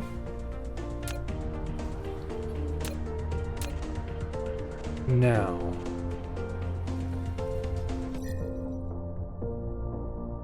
our next target this place here has tons of silicon. So we can mine and process silicon here. And we've got enough copper and iron here that we can easily produce CPUs here with completely out of local resources. Also, this is the main location for get stone. So this is going to be fairly important to my future industry, I think. No ocean. I don't think it has any oil. Yeah, this has crude oil.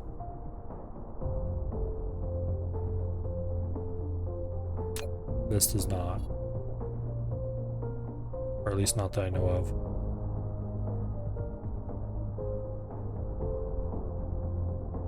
This would be the next place to go. Wind energy ratio is 80%. Solar energy ratio is 117%. That's quite nice. However, if I do solar, I'm either going to have to overbuild it one way or the other. I'm either going to have to build a giant ring around the equator, so that at least half my panels are always seeing the sun, or I'm going to have to build a big field of them one place or the other, and then put up accumulators. I'm currently not producing either solar panels or accumulators, which is a bit of a problem for that.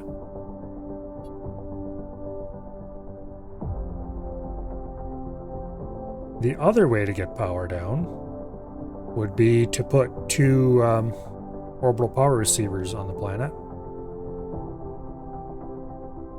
And that actually has its attractions, in that it would be rather immediate.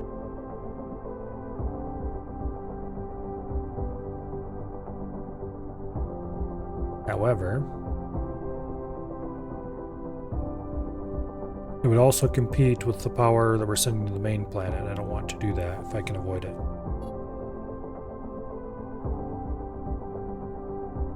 Because we're not receiving enough power from the main planet as it is.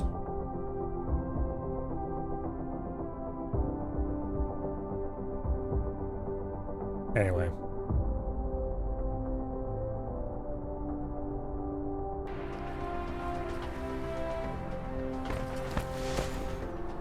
Where's the charger around here? Way over there?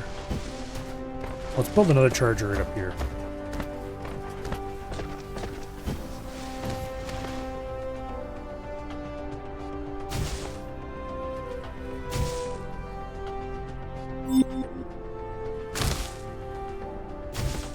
Research speed too slow.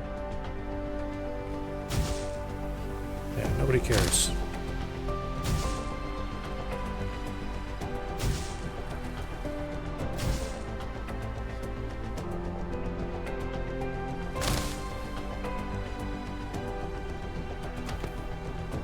We stand exactly in the center. I think all these hit us. And we should be able to get... Okay, that's a little too far out.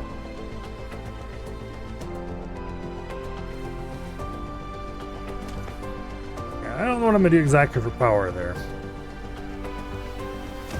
But whatever I pick, it's going to be annoying. Okay, will you please stop prompting me when my research speed is too slow? I don't care. It goes slow or fast as I want it to. If I wanted to make it go faster, I would produce more yellow science.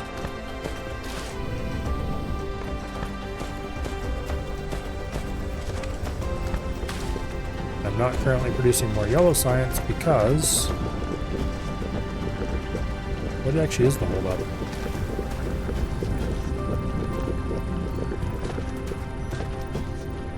It's these things. And these are not being produced fast enough because... Organic crystals. Organic crystals aren't being produced fast enough because we're not getting enough oil. And we're not getting enough oil because I decided this was enough oil for one refinery.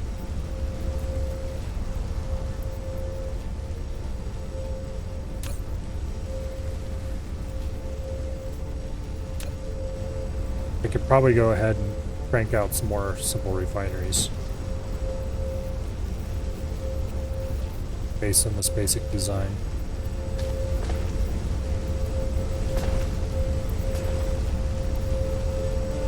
Then we would need to feed them coal as well. This is no byproduct refinery. Oil and coal get input, refined oil gets output.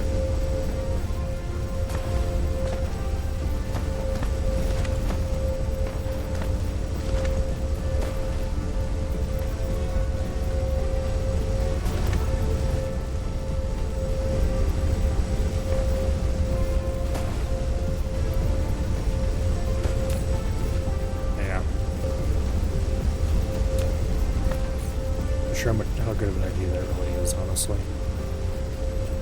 But we're using reforming refine to turn all the output of plasma refining into oil with the addition of coal.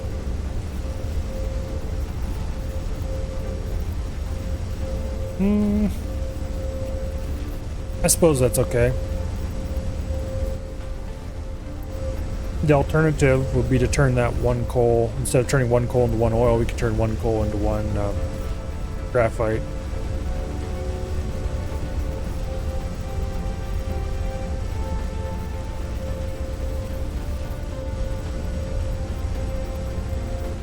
Which you can take one oil and turn it into one graphite.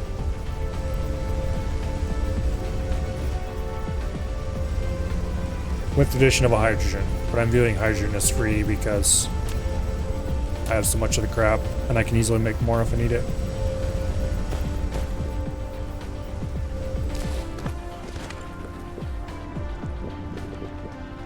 I think what I might do on the other planet is I already have two power receivers somewhere around here. Yeah, they're there.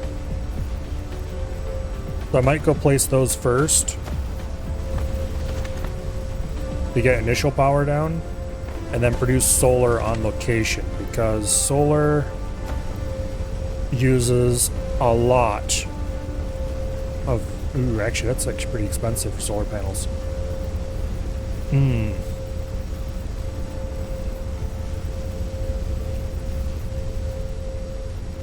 That's actually pretty darn expensive. That's a lot of copper compared to what it costs for a wind turbine. A little more power than a wind turbine. Wind turbines are mostly iron, though, with a little bit of copper. This is a lot of copper, a little bit of iron, and a lot of silicon.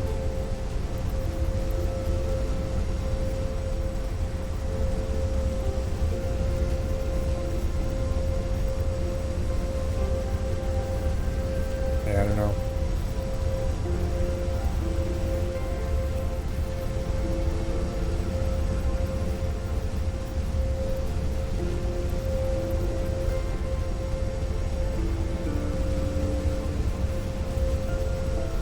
Accumulators seem weird.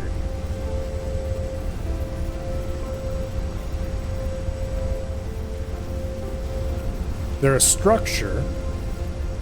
However, there's another structure over here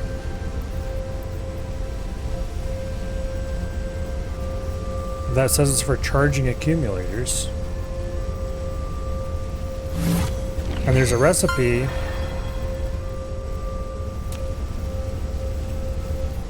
that claims to use charged accumulators.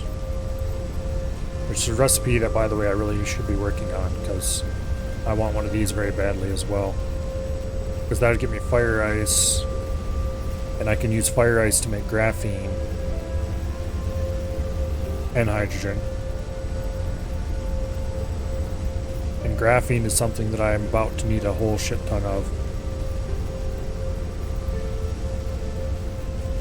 They are a structure and an item. You can place them as a building and they will charge and discharge from your grid. And I'm guessing in item form you can charge them with this energy exchanger.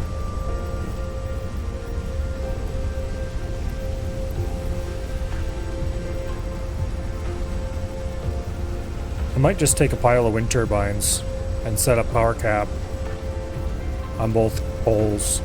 Even though it's only 80%, doesn't matter because there's no water to get in my way.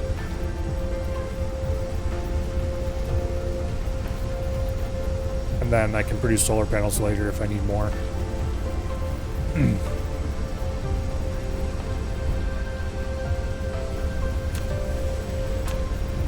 Because I already have a ton of wind turbines available. They're automated. I won't have to do anything special.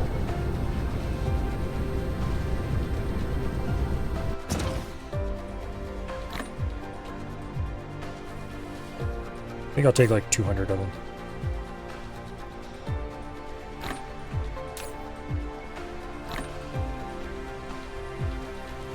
Together with a lot more power transmission towers. Because I'm going to start that planet off, I want to start it off right. Namely, I want to build power transmission all the way around the equator. And then down a pair of the meridians.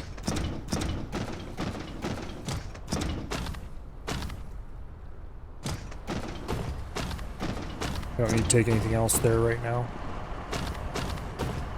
That planet doesn't have any resources I can't get elsewhere. It's just it's got a much better source with some important ones. So I'll go set up initial power infrastructure and then decide what I'm going to do from there. Battery power is used first, even over renewables. They never stay charged for long. And you have to ship the empties back and forth, which can block the system. As an overflow and building farm, they're not worth the investment. Yeah, I wasn't planning to build accumulators.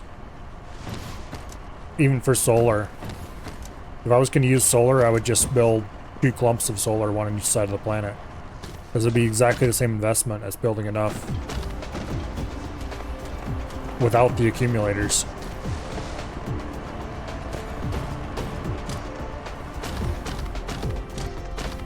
Actually, it'd probably be cheaper. Assuming you built them as a ring all the way around the planet. Because you're only going to get 50% or less sun a day. Anyway. Okay, where is...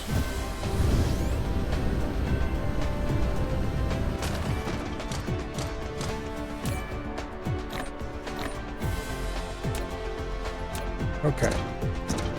Let's go get charged, and then we will fly over to the other planet.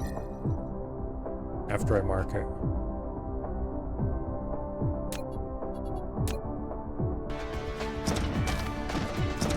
Here's a charger that'll do.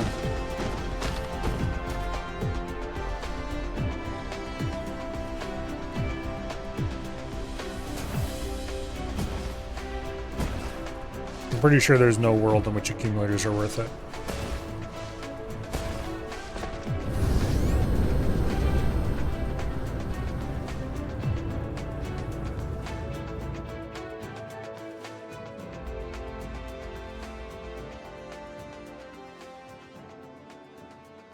Don't want to use too much of my power because I'm going to need some to operate until we get a charging network built.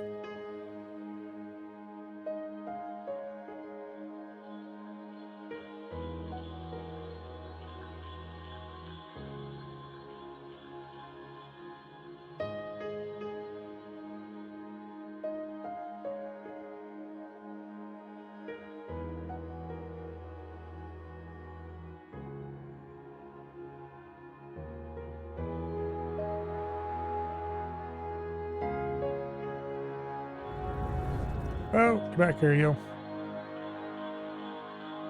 Oh. Idiot.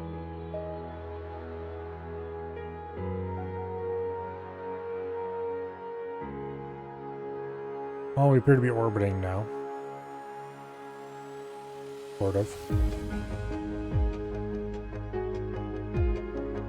Alright, do I have any fuel available? A little bit.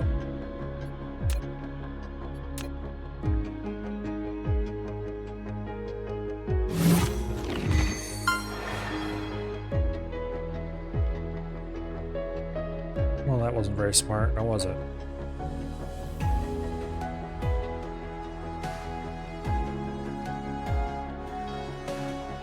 Now we're going off to who knows where.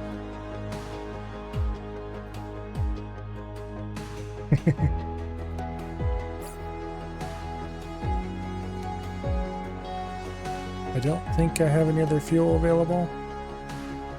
No, I don't.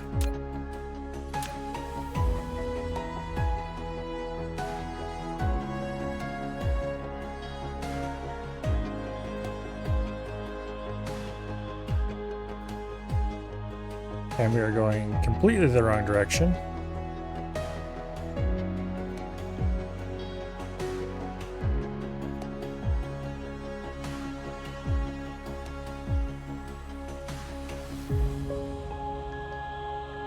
Here, let's see if I can get flipped around.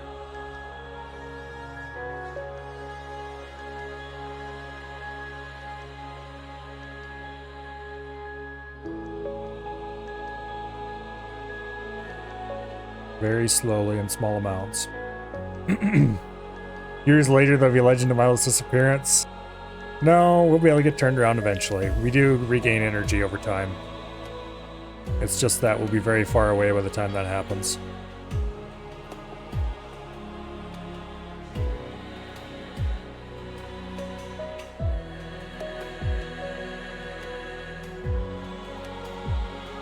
Also, how are you still firing your engines while we are basically out of power? No, don't turn like that.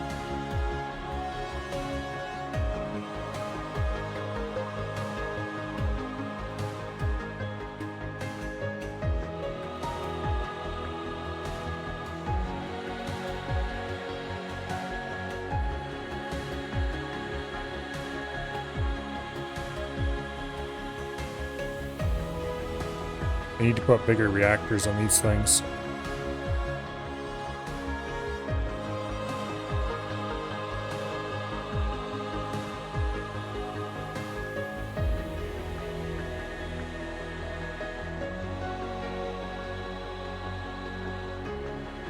I think we're turning.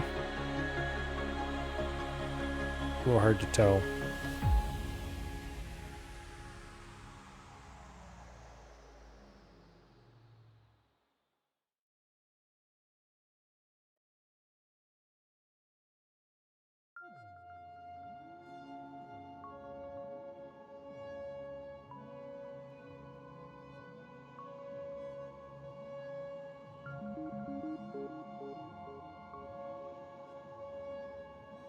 Yeah, we're definitely turning, but very slowly.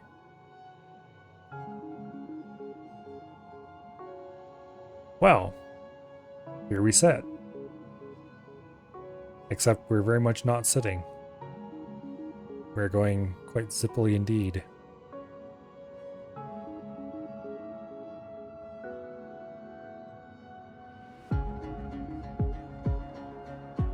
It would probably be useful to carry a stack or two of fuel around just in case for these expeditions.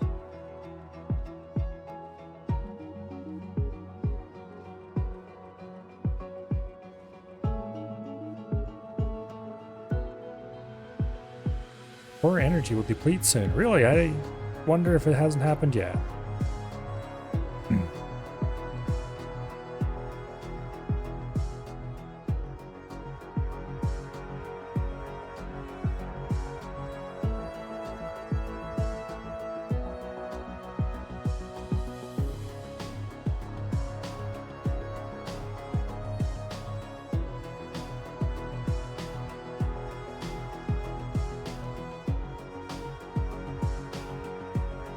We could just decelerate. That's going to take a very long time. I don't know if it'd be faster to try to turn or decelerate. Because technically, assuming there was any realism at all in this game, it would take just as much energy to turn as it would be to decelerate.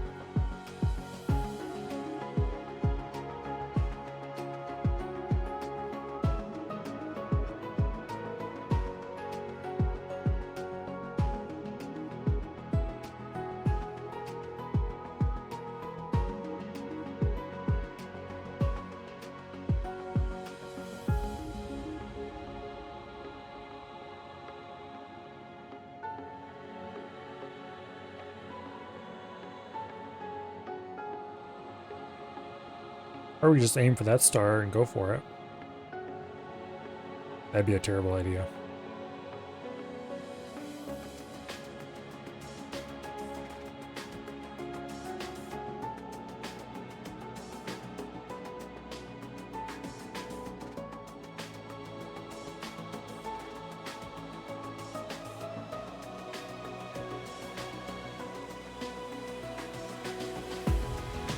Okay.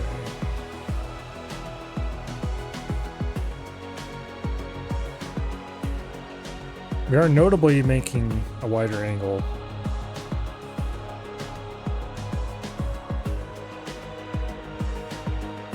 I think I'll just sit there and hold this button for a little while.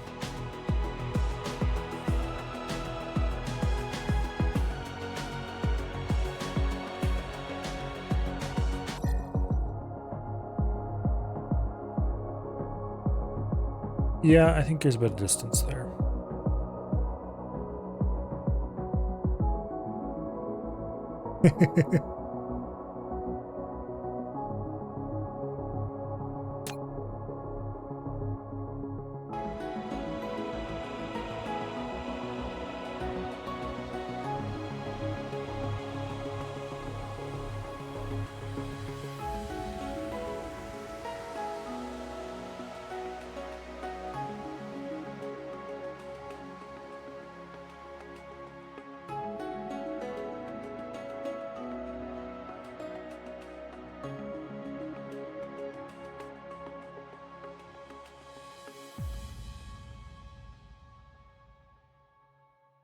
So turning takes comparatively little energy.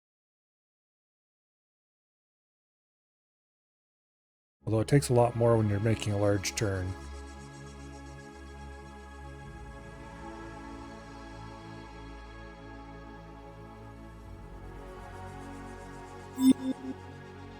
Yeah, shut up about research speed. Research speed is fine.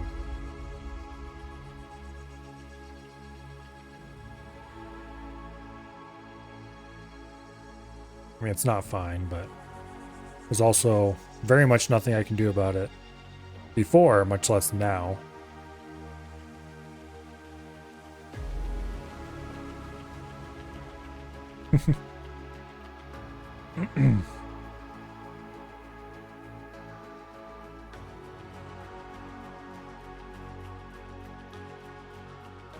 Yeah, we're definitely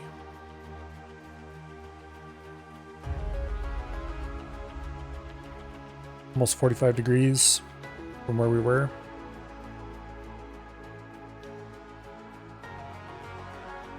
This might take a while.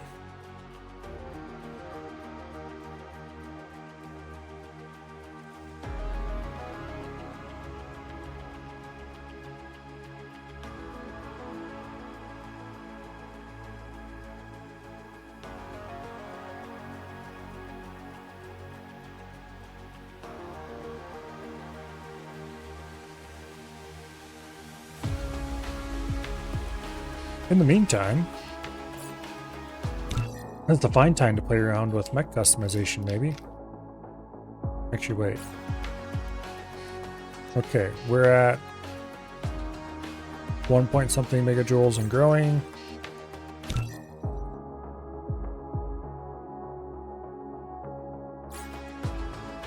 Okay, I think it still counts up while you're in that menu. Let's see.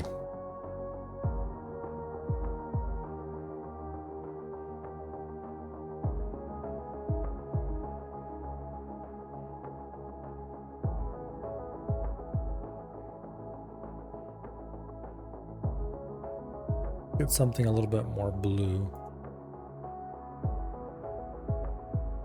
Decoration color.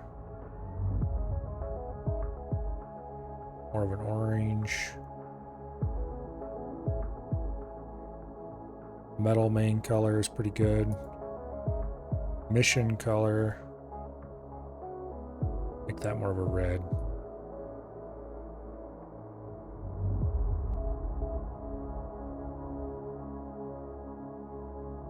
Or emission color.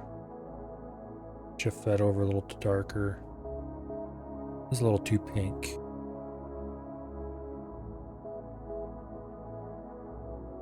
Red, let's orange shift a little bit.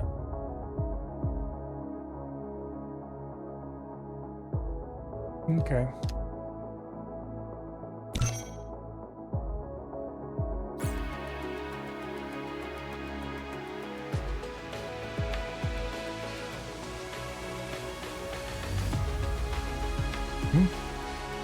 We're almost at 90 degrees. No, not really.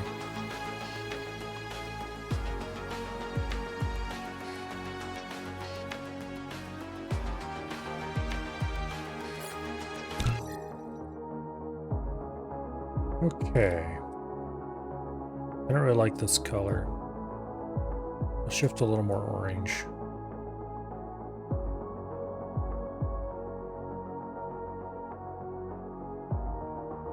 I'll shift this a little more red.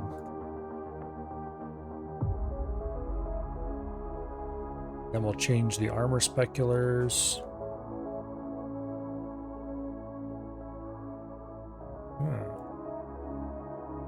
We do interesting things with this. Make it get a weird green shine.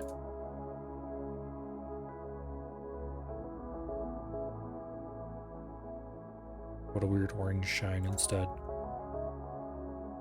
That looks weirdly iridescent. Kind of cool, not gonna lie. We give it a bright red. No. Weird.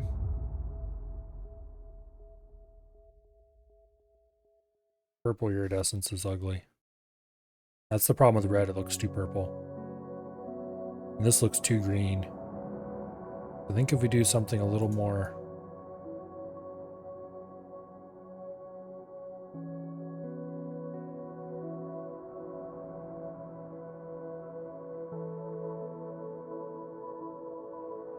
Okay, that looks just stupid enough to be cool.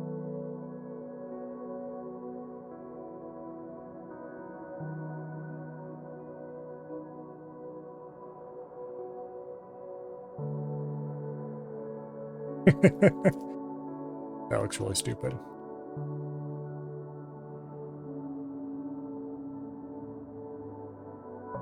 We'll leave the metal speculars alone.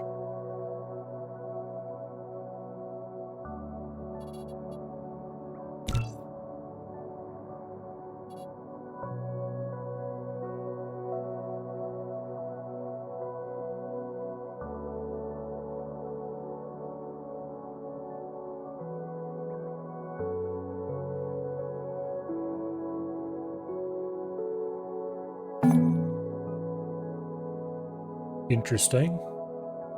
You apparently put plates on this thing.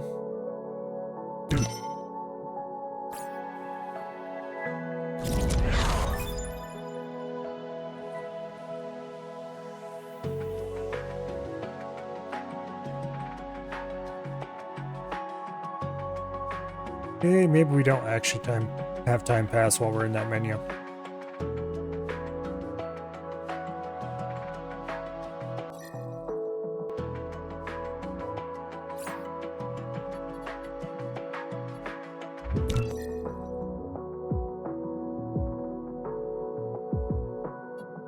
Some of this shit.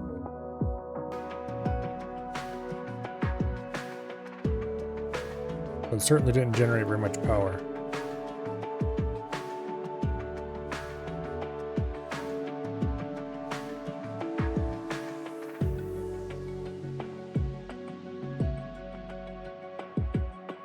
We are getting really close to 90 degrees. Which means we should hopefully soon stop getting farther away and start staying the same distance away roughly until we start angling back.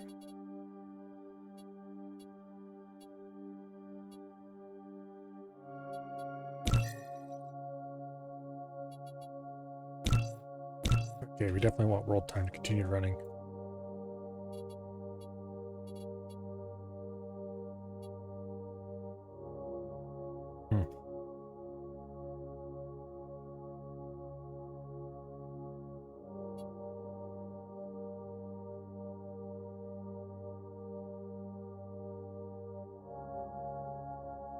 We've got a pretty good pair of orbits going here. I think the next orbit I would add would be another 90 degrees off. If I was going to add another orbit, which I don't know if I will, considering that we're getting pretty close to being able to start making an actual sphere instead of these things.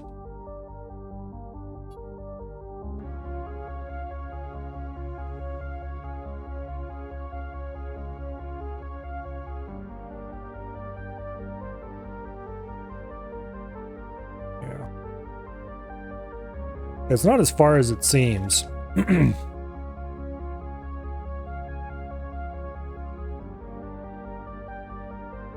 Because you can still see the system pretty clearly. Like right there is our home planet. There's the star. You can see the swarm rings.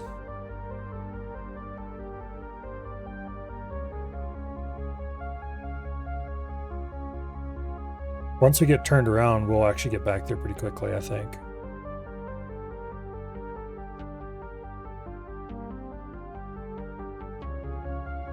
Which we're past 90 degrees, I think.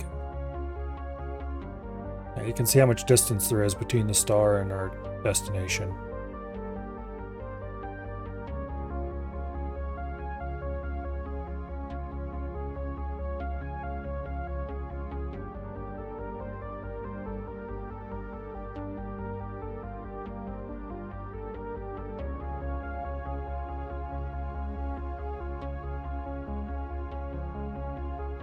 And also how much your destination is moving, somewhat inconveniently.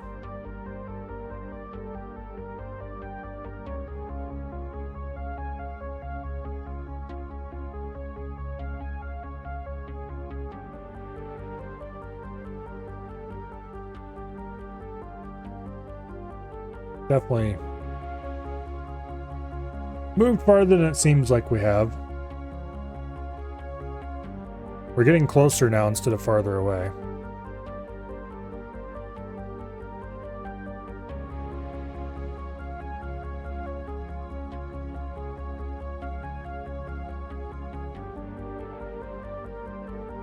Or whether that is because of our movements or the planet's movements. Probably a combination of both.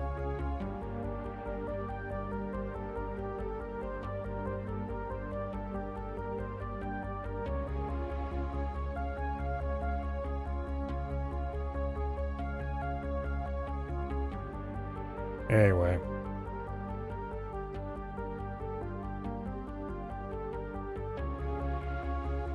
They should make it so the main thrusters on the back only fire when you're actually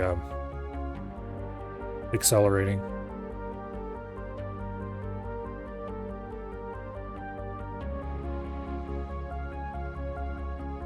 Good time to pull out a book and do some fast reading.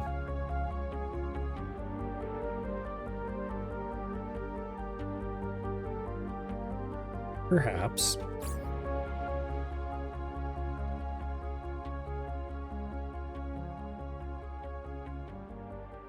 Definitely need to clean this inventory up. What's annoying is that when we finally get to our destination, which we're going to want to, once we get turned around facing it, we're going to want to get within fairly close and then start decelerating. So that we don't zip past it again too fast. Then we're going to want to sit and charge for as long as we can. That we can arrange the landing.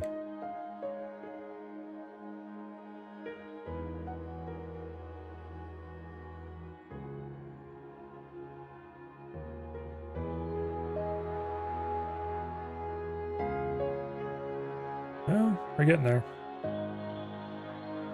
You know what this reminds me of? That time I ran out of fuel in Kerbal Space Program. Obviously, this was before I ever started streaming.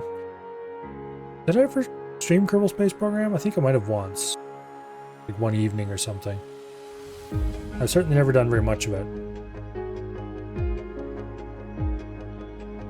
But anyway, I ran out of fuel. Returning from Minimus, I think it was.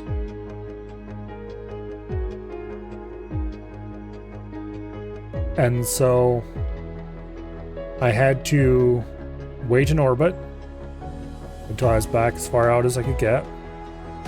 And then I got the old Kerbals out and push against the heat shield with the EVA pack.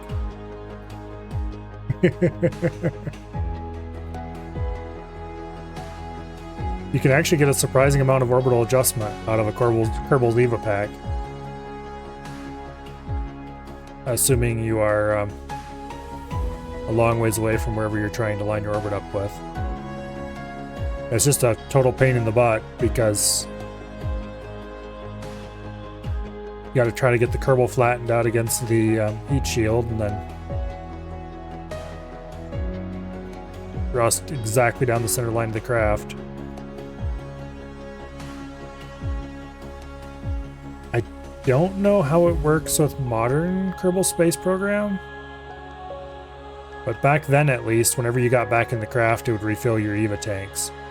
So it may have taken about 3 different in and out trips. 3 or 4, something like that. I don't know if that still works or not, refilling the tanks by getting back in the craft. But there was definitely some patches to the game between then and now. That was back before they added an inventory for Kerbals. Although notably there were mods that had that at that time. Kerbal Attachment System, I think, added a mod. Or, not had a mod. Kerbal Attachment System. Can't remember if that was before Kerbal Attachment System split off from Kerbal Inventory System or not.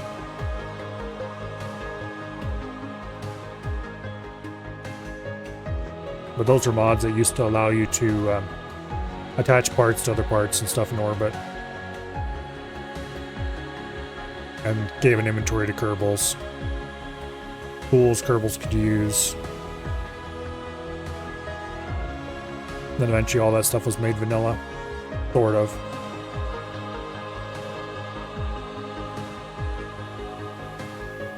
The vanilla version was never quite as good as the mod version was.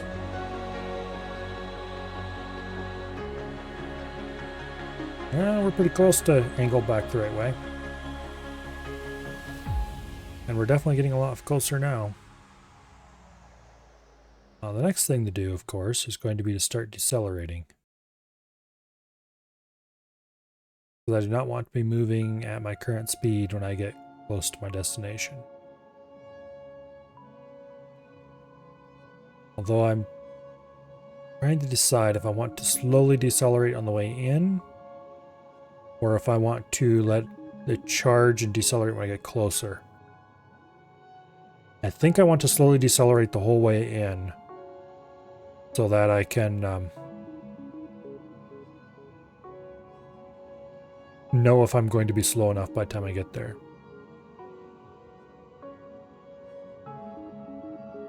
Alternatively, that might make the trip in much slower.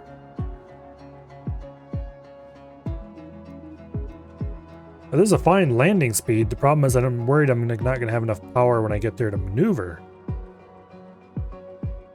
Because usually I would still have like at least a quarter energy by the time I got close to the planet to maneuver. Okay, we're almost lined up.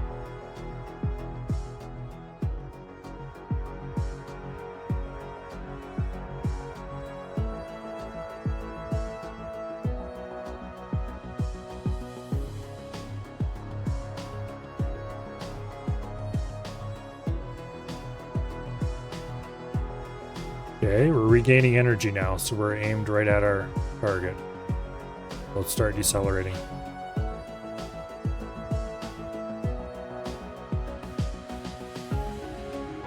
This might be a bad idea. It might have been better to leave it accelerated and just try to save up energy for maneuvering. When we get to about 2 AU, I'm going to reconsider this decision. We'll see how fast we're going by then.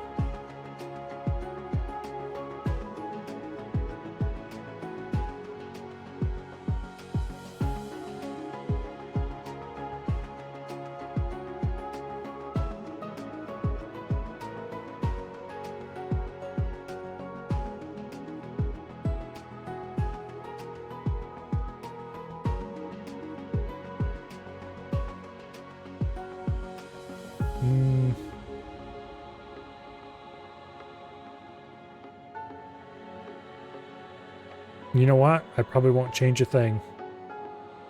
I'll just be a little more careful with my piloting. Because bringing fuel isn't really something that I want to do normally.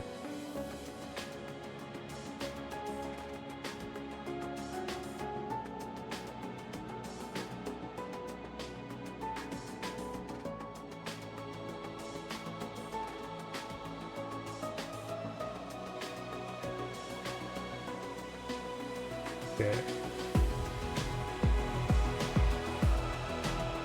We've definitely lost a good bit of speed. Although we still have a ton.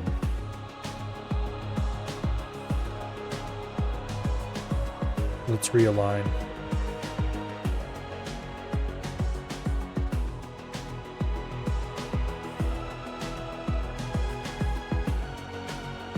See how much it costs to do that, basically. Okay, that wasn't too bad.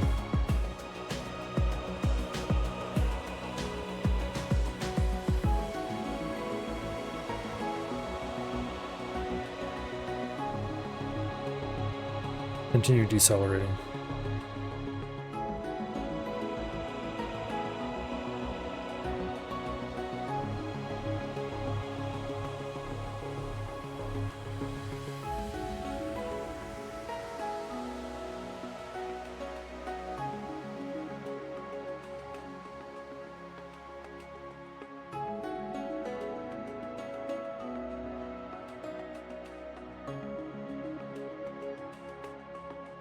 I think we're gonna wait till we're like fairly close. We'll periodically realign with the planet. And then we will just save the last of our speed. We probably won't go under 500 meters a second.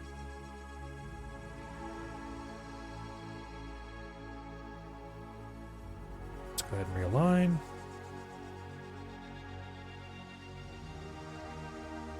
We want to aim for there.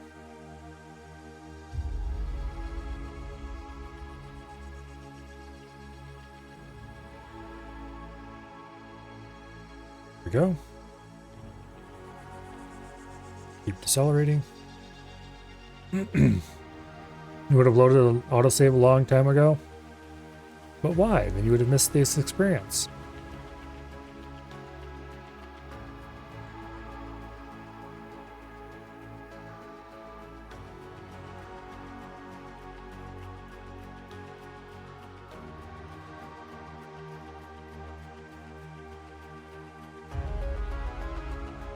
See, we're less than 1 EU away. Now I think we're going to start saving up our energy for final maneuvering.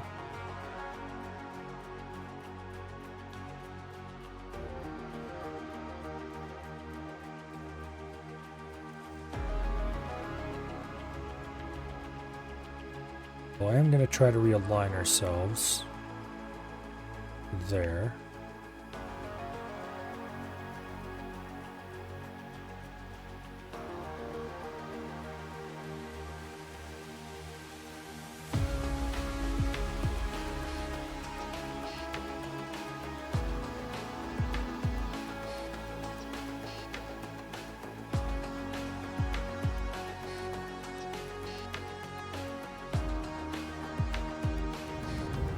Oh, there we go.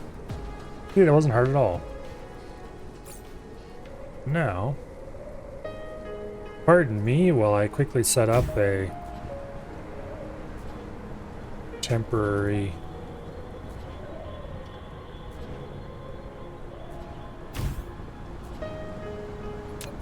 little bit of a recharge point.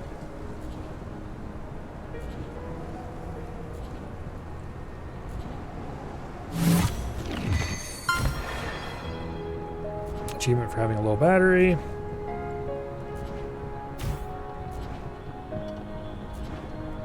There we go. Now we can charge at something slightly better than snail's pace. And the pole is right over there. Oh.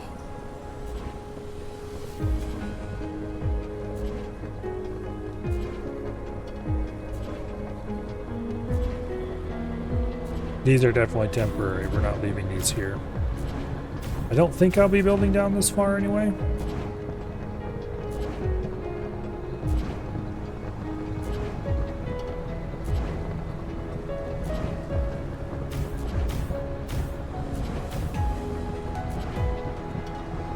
There we go.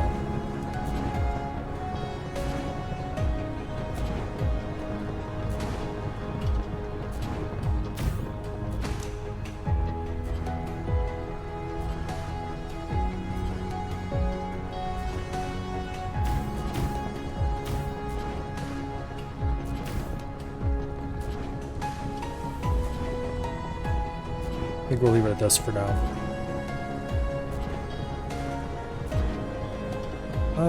Then again.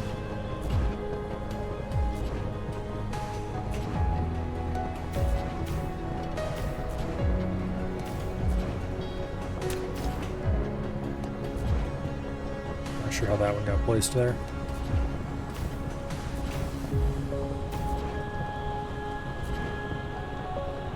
Ideally, I'd like to hit the point where this is producing exactly as much power as I'm consuming, but that's not going to happen.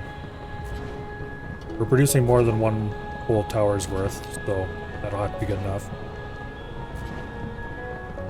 Well, this place looks like an awesome place to build a factory, largely because there's no anything to worry about.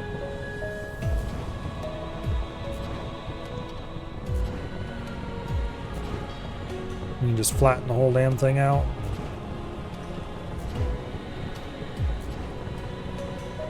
Not have to worry about ever filling in anything. Unless I want to pave it. Which if I wanted to pave a whole planet, this would be the one to pave.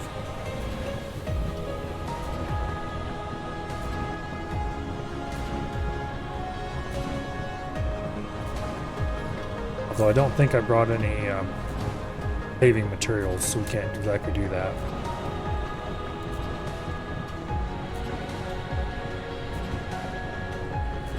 It'd be kind of fun to pave a whole planet and make it completely metal.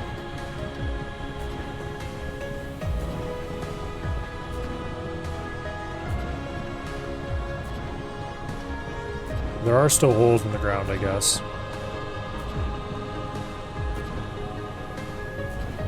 Which is unfortunate.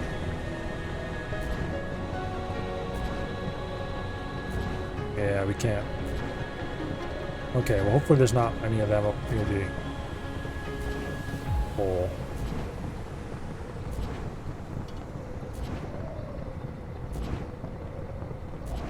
Doesn't really look like it.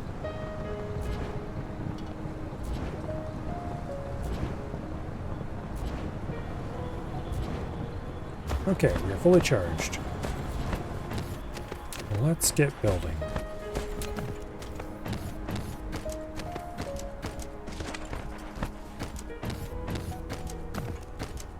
Oh yeah, the pole is beautifully flat.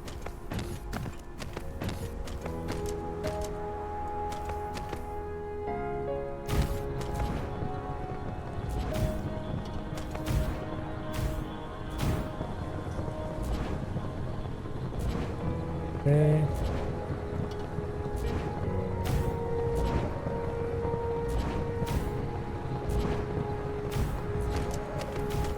Down the next level.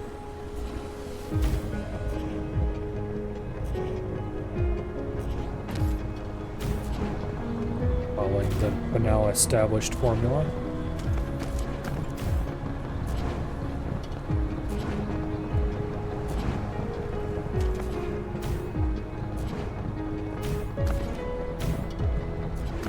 I should make a blueprint of this. The other planets are never worth making a blueprint of because there was holes all over in them. But if I can make a blueprint of a proper power cap, that'd be awesome.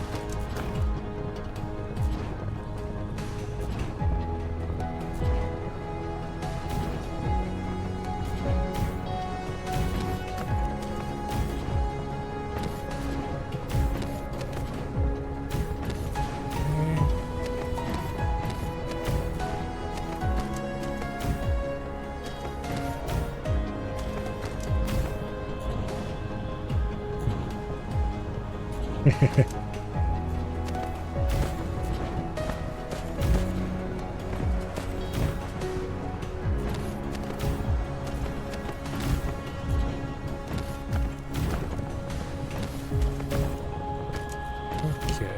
around and around we go.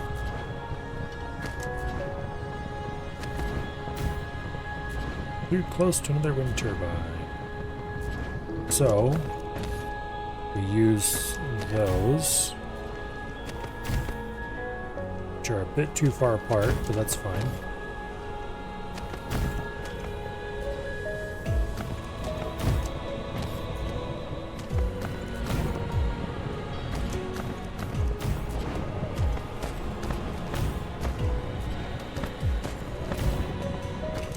Isn't necessarily the most space efficient way to put these, it is the most regular.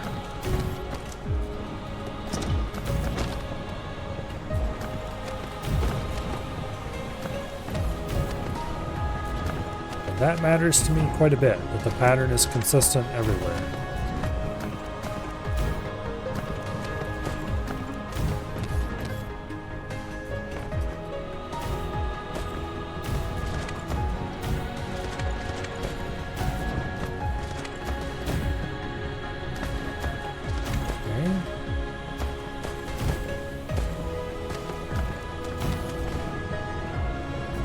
Wait.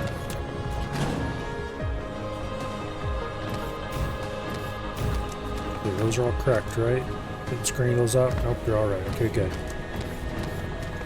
This is the ring that straddles the meridian on two of its sides.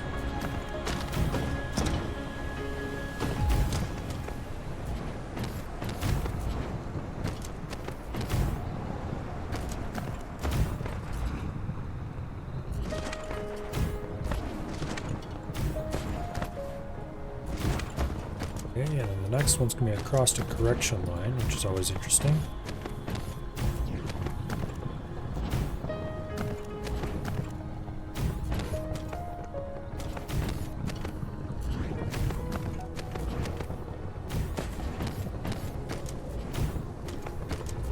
Boom. Okay. And then down another level.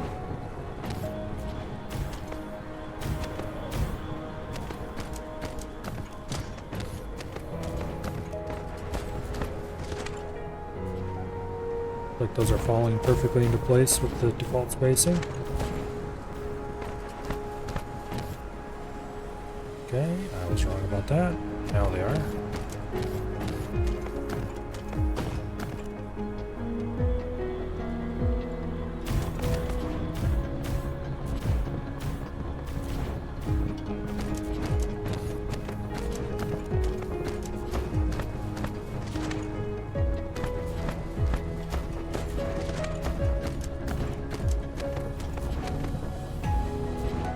Very nice of it not to place any ores right up here except that group. That's going to be a problem in the future, I suspect.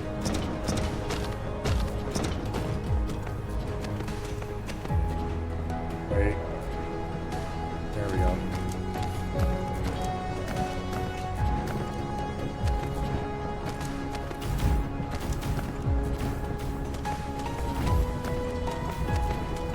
Yeah, look at all the beautiful patterns we're getting.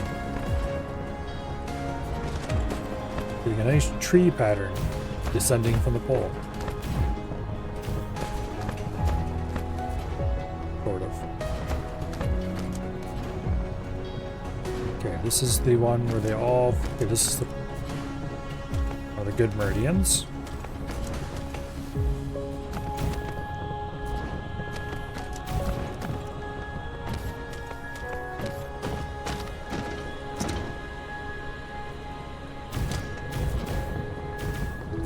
Not sure how much farther down I want to go. Probably at least another ring or two.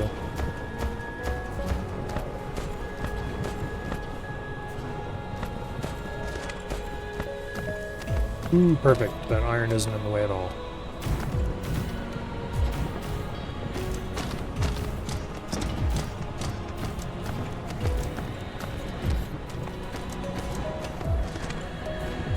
I'm Probably going to want to flatten this planet out just to gain soil at some future point. And we've placed... Wait.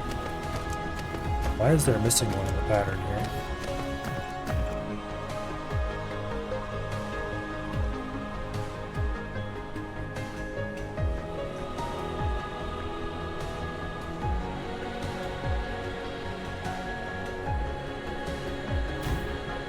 Okay, somehow that one didn't get placed.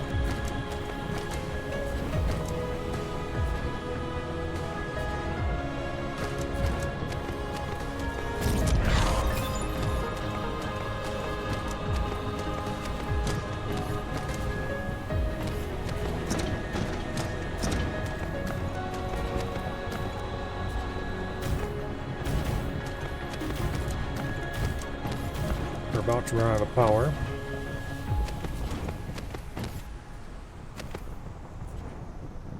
Here's our last 5 wind turbines.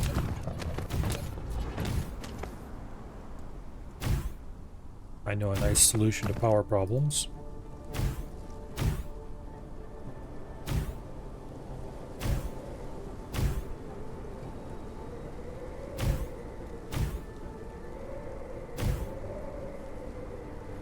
Look at that, we're sucking down the entire planet's worth of power right now.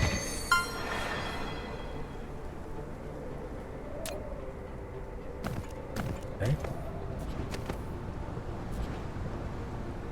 This probably should be our new charger design from now on. Now, where is the old charger that I built? Because we are going to tear that down and use its bits.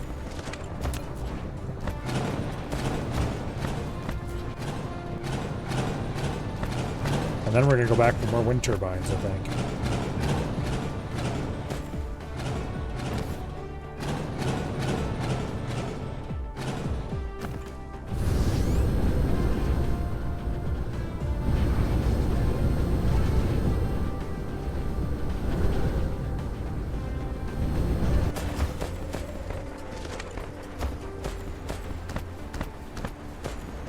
Okay, let's recharge and let's tear down this charger.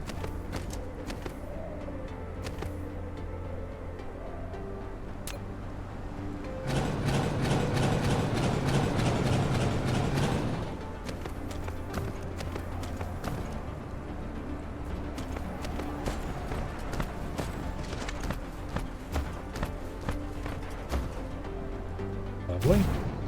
Another ring is done. So that took, so far, build this much of the cap. Almost 200 wind turbines. Like 100 and...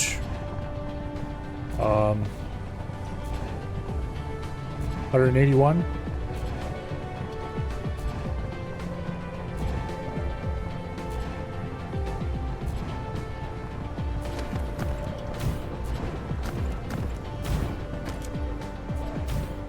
How many more rings do I want to do?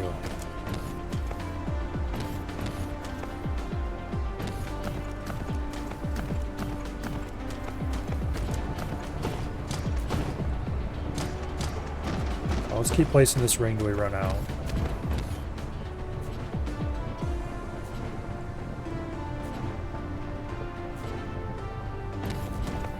And that spacing is not correct.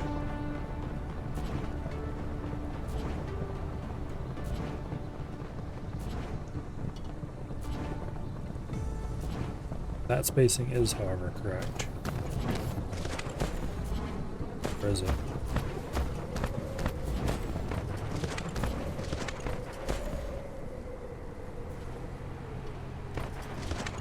Damn it.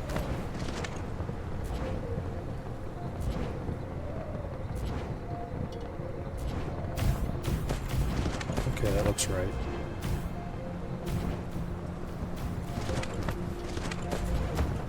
This is another one that straddles the meridian, just like the one above it. Which makes sense because we are getting it's basically the same ring as the one above, just copied Then we have another one that's identical. And then we do another correction line. I think we... Okay, this is 200.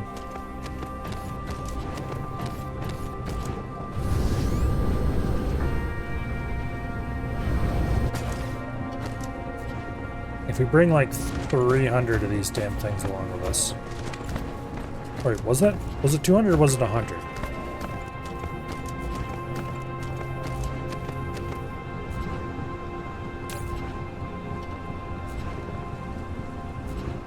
Realized I don't remember how many is in a stack. For some reason I thought it was 100 in a stack, but now that I think about it, I think it's 50 in a stack.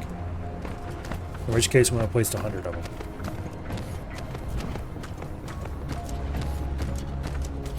Anyway, next up, not this meridian, the next meridian over. There we go. This is one of the good meridians. So we run power down this meridian.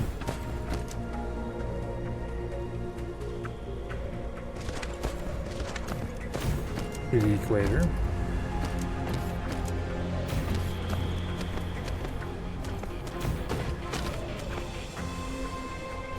Yeah, I think we're in the equatorial band right now.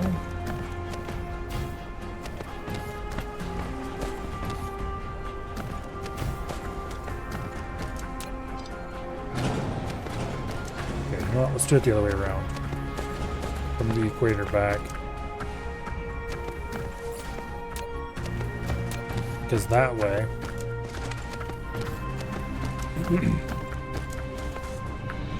Sure. I need to figure out what the spacing is around the equator for this planet. Because it might not be the same as for other planets. Remember correctly, I did spacing like this on the lava planet, and it straddled the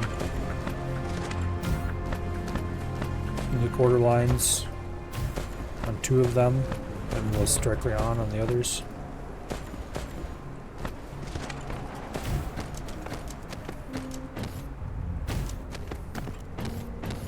One wind turbine, 2 solar panels, rinse, repeat. That would require me to have solar panels.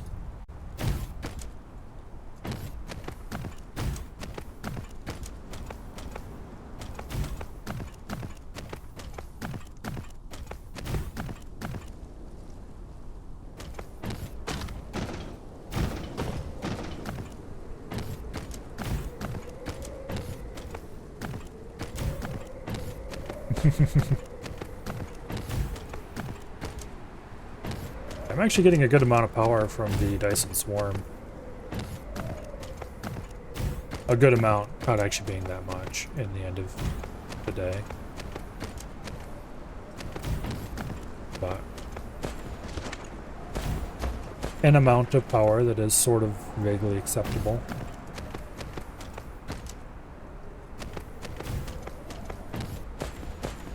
Okay. I think we're halfway around the planet now. Let's run up this meridian.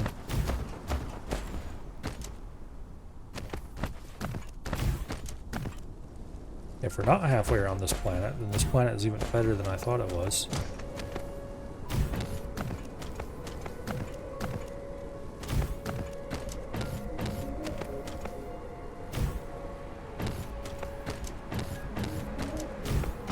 Yeah, we were halfway around the planet.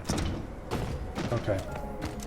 I can tell from the pattern on the power cap. Pretty sure that all planets are the same size. Okay, that's good to know.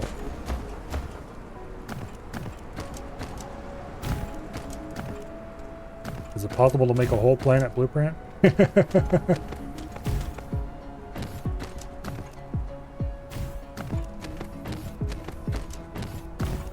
Yes? Okay.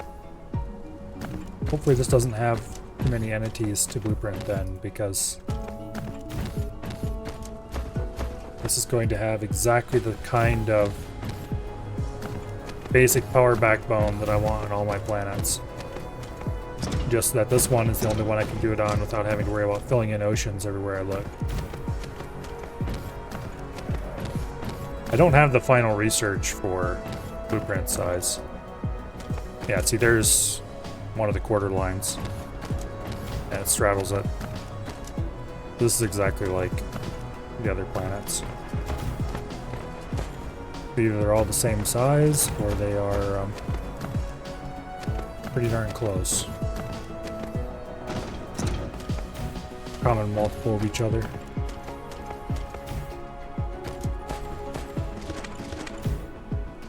There we go, we meet back up with where we started. Now, we'll go up this meridian, as I've taken to calling these lines.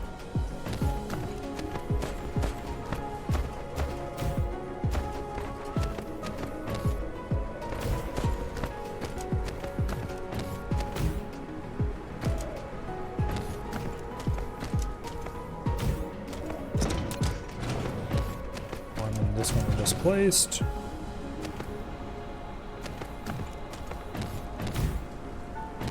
Boom. Okay. So we need to go get another 150 or so wind turbines to finish off the power cap. This one gets removed, I think, actually. And then we're going to do, well, it'll probably only take like 50 or so to finish this one. And then we'll do a power cap on the other side. Copy of this one. And that should be enough power to run this without wasting any useful terrain. Pretty easily. And we've got the equatorial main power rail done. We'll finish up these meridian power rails back to the poles. We probably should do more at these. I'm not gonna. I'm just gonna do them on the main primary meridians.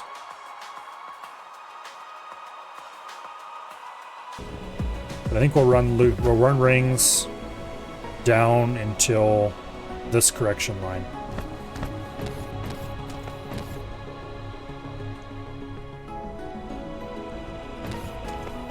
It's tempting to run it to this correction line, because this is the first one that's really wide enough to actually be worth building things in.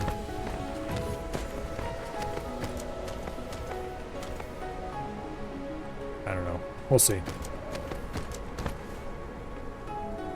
For now, though.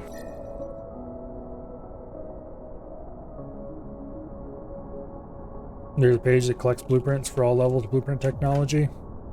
Yeah, I'd definitely rather make my own. Okay, what do we got here? Start a course. First, though, we want to charge a bot. Let's build a charger right over here.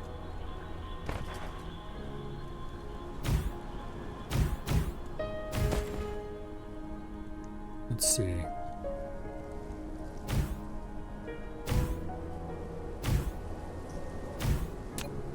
No, that was placed correctly.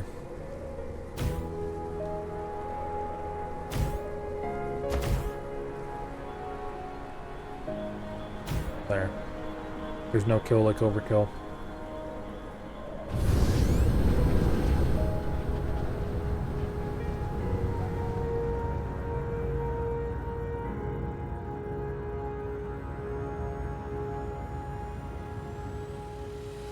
Go. Accelerate.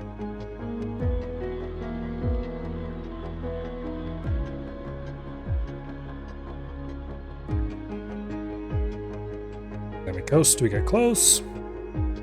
Course correct a few times, and land. Without sailing off into the distance this time.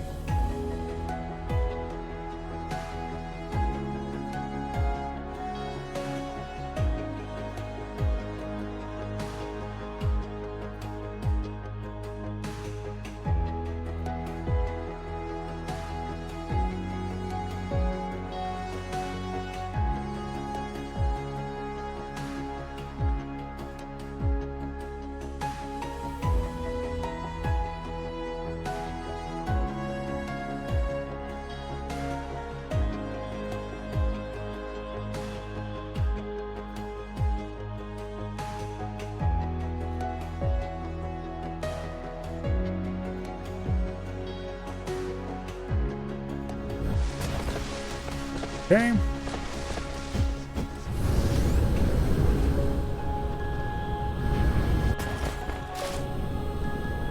Let's charge up quickly here.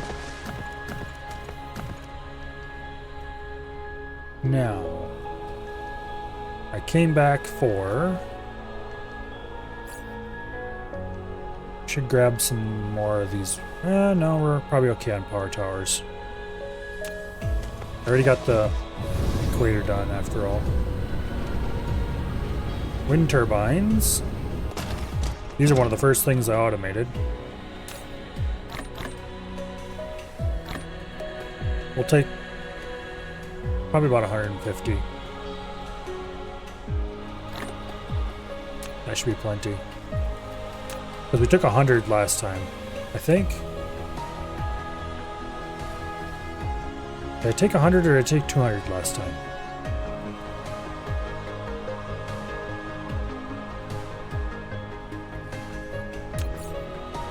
Does the power graph tell me?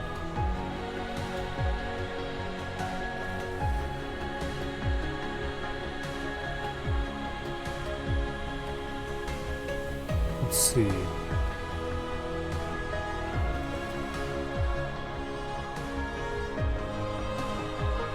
Does this tell me how many generators I have, or does it just tell me what my power capacity is? It doesn't tell me how many generators I have. Well, that's not terribly useful.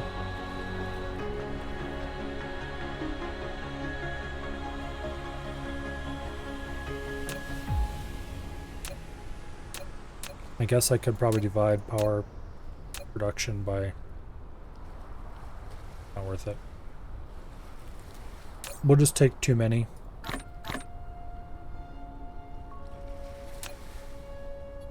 If 250 isn't enough, we can always fly back here and grab more.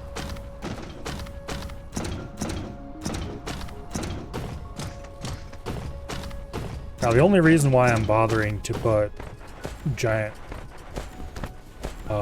power caps on the planets is because there just isn't much else you can do on the poles that's useful, in my opinion. Everything else is way better on the equator. Okay. So we might as well waste it by just loading it up with... Oh, not that one. There we go. Okay.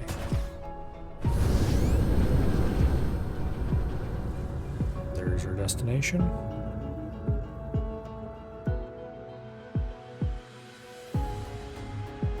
Accelerate.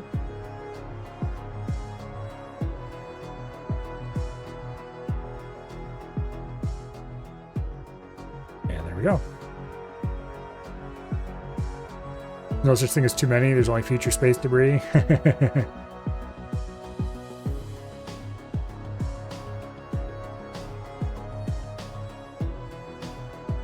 I'm definitely producing enough wind turbines that I can afford to throw a few away here and there.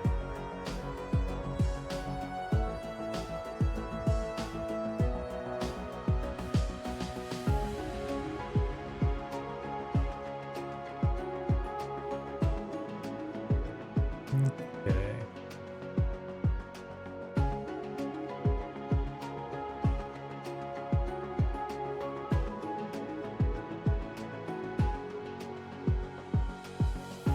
Cruise right on in at top speed.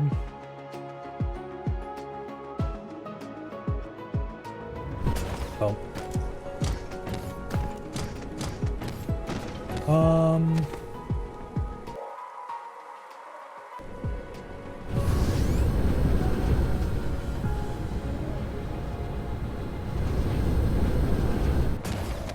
Where'd I put the charger? There it is.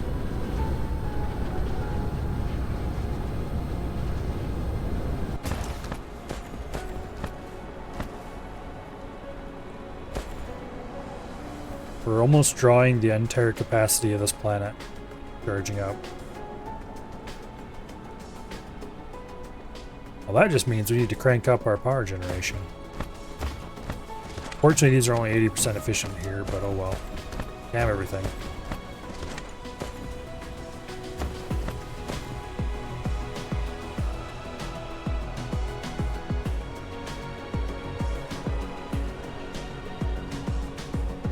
right? Yeah, that's right.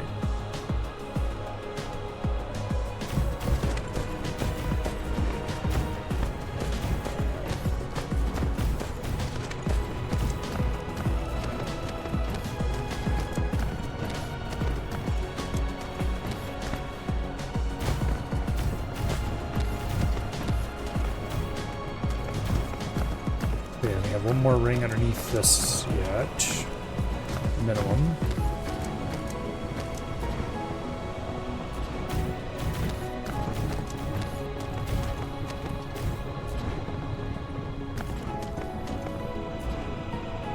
Well, that ring's done.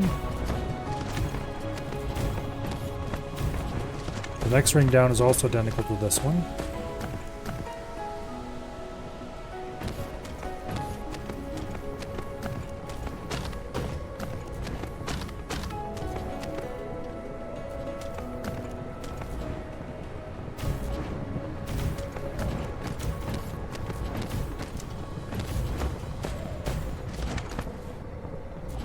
Okay.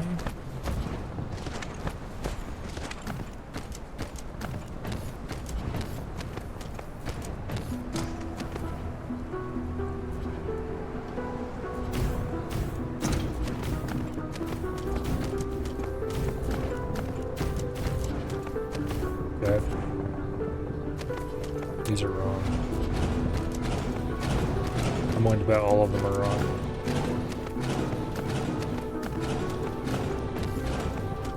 Yep. I forgot to respace them. Because instead of using sensible units, like the grid lines, to line up, it uses actual distance. Which I guess is also slightly sensible.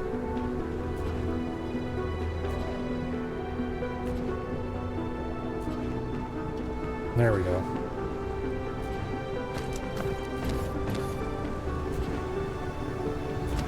Damn it.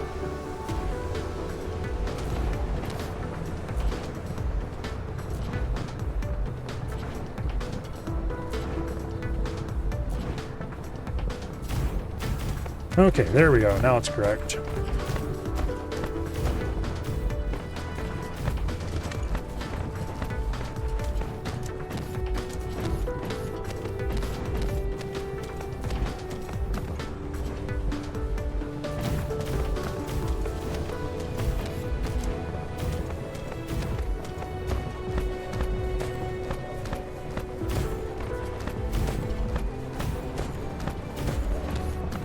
I think we will continue building rings until we get to the nice wide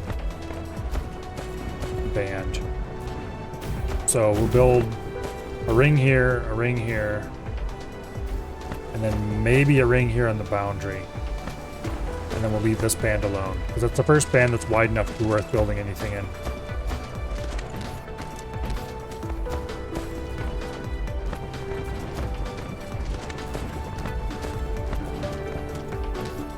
The next band is pretty narrow.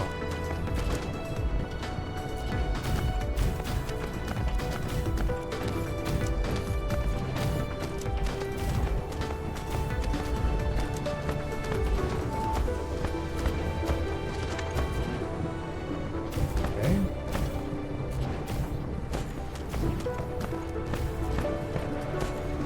We should fly over to their side of the planet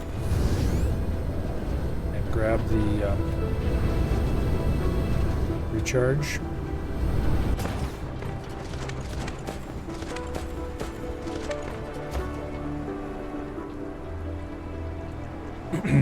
Power draw is much more relaxed now. Nice to see this game getting some love. Well, it definitely has its share of issues, but I'm enjoying myself so far. Okay, so this is one of the main meridians. I'm going to go ahead and fill this hole in. Actually, no, I'm not going to fill this hole in because I don't have any foundation.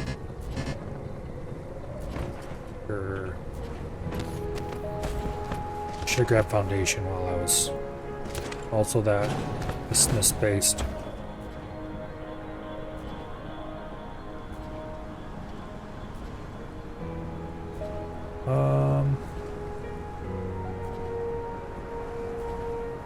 That looks correct. One there, one would go there, one would go there.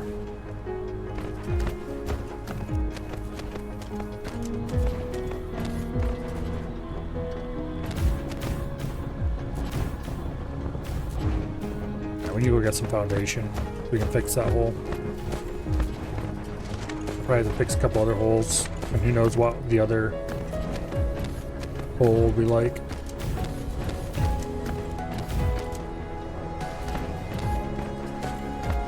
Unfortunately, here's something we can't fix. Darned resources in the way.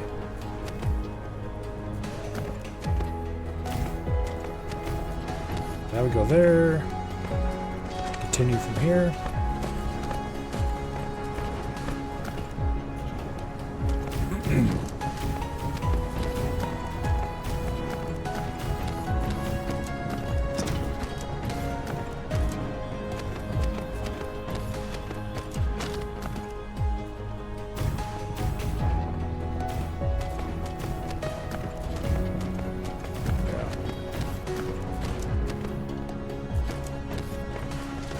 Yeah, we definitely need to go get some landfill so we can fix all these gaps.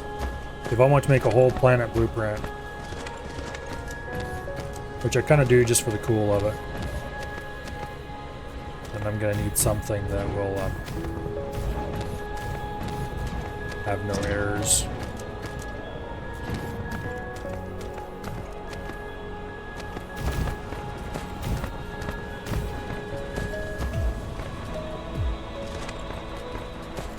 Kind of annoying that even if you choose the no decoration one, it still consumes foundation.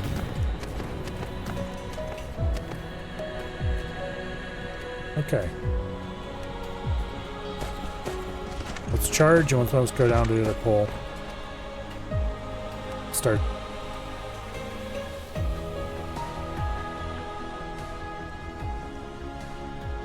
Okay, now this is going to be interesting.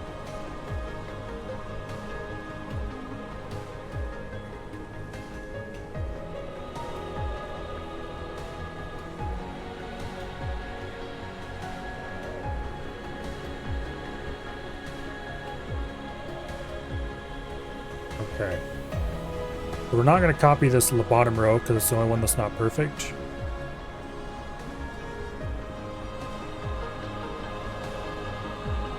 We will start our copy from right there, this correction line.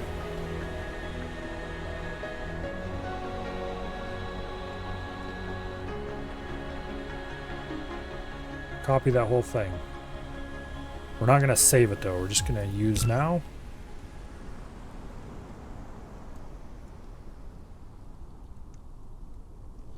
Okay, wait a second here. Need to make sure we find the correct meridian.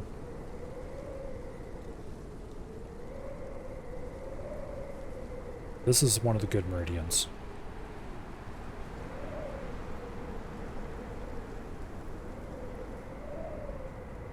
So, like that, I think.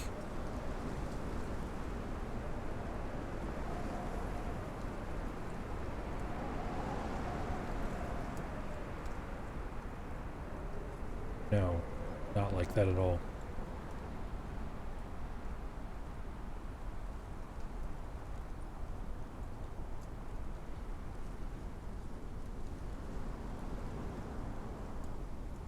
Like that.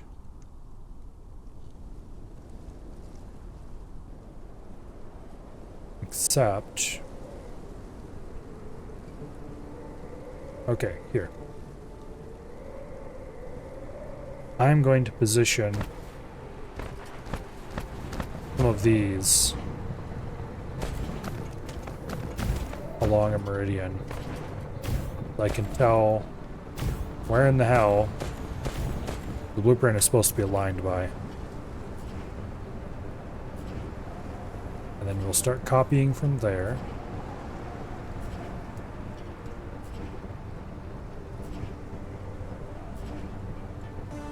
Boom.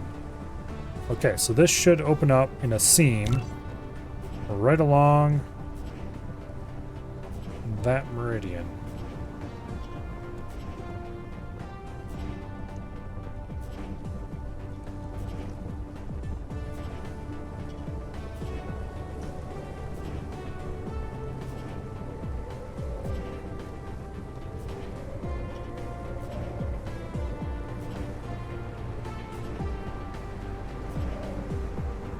Except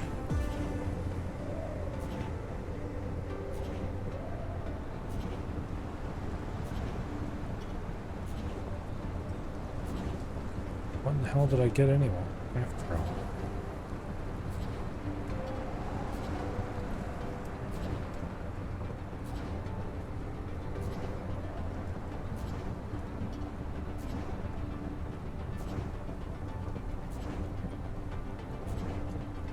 Okay.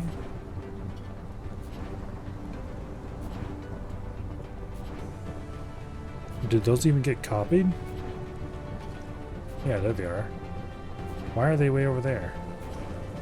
Well, they should be here like this.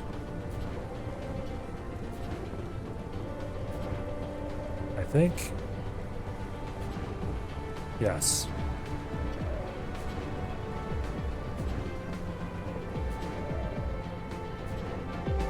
Okay.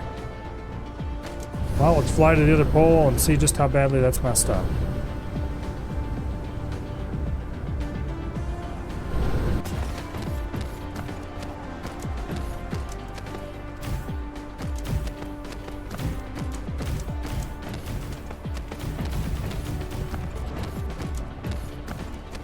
Because it was claiming it couldn't place some things, so I would like to know where those things are.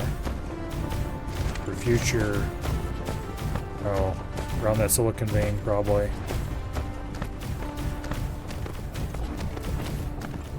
Around that stone vein. Looks like there's one missing. Dang it, we won't be able to do a full planet blueprint that's perfect after all. Not unless we completely mine those out. There's a hole right there.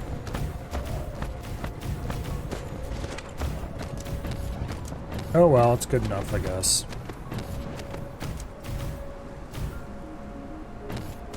We could at least technically make a planet map blueprint.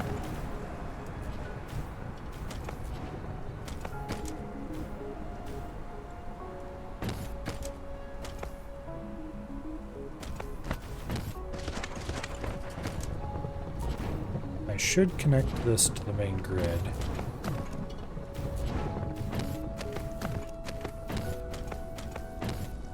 Here, can you build the ones closest to me first? No? Okay.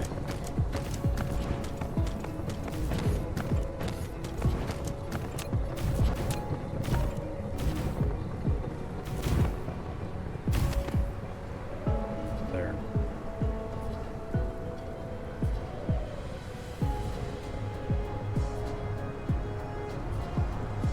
Did that use up all the wind turbines? It seems like it did. Well, I guess that means we need to go get more. 161 of them, to be exact.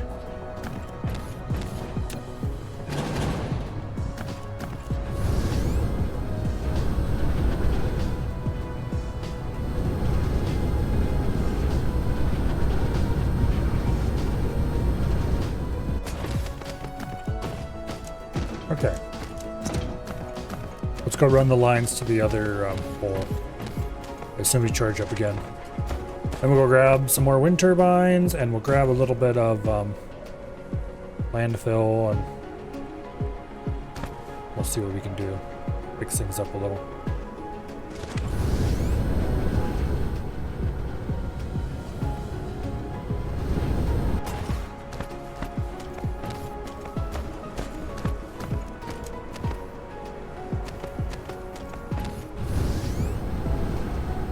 Okay.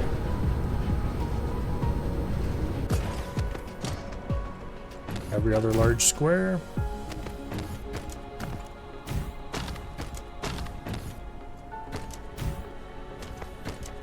Technically we could go every third, but every other works better for a variety of reasons. in my opinion. Which I guess since this is the thing I'm building, it's the only one that matters.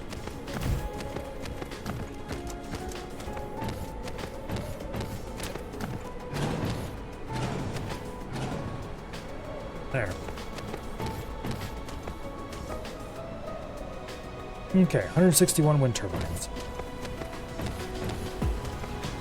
We'll probably bring 200 and just run a few more rings or something.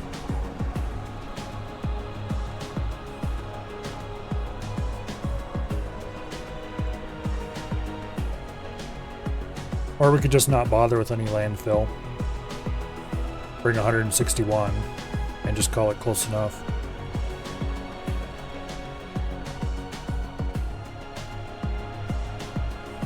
That would also work.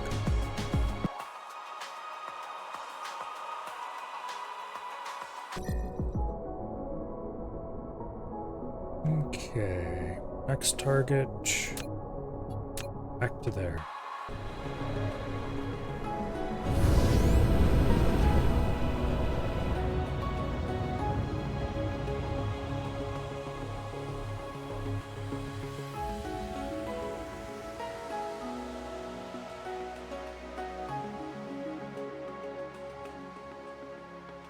Okay.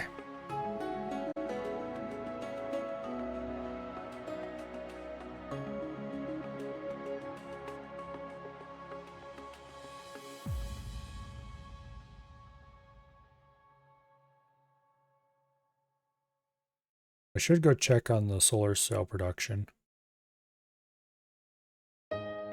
Make sure it's not backing up. If it is, build a few guns. It probably isn't. I'm willing to bet quite the opposite.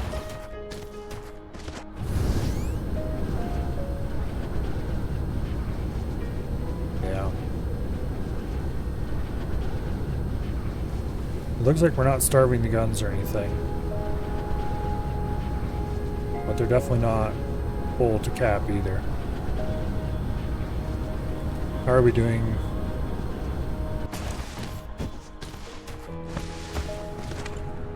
Cell production is a bit constrained.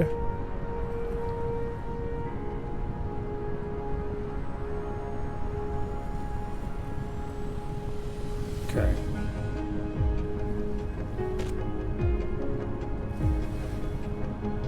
Improve that at least a little tiny bit.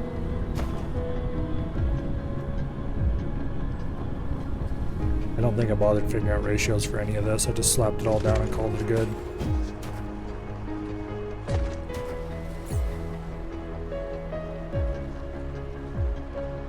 So glass is 1 every 2 seconds. Prisms are 3 consumed every 2 seconds.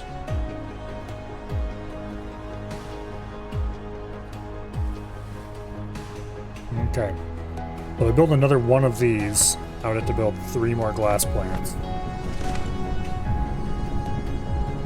Which I'm fine with.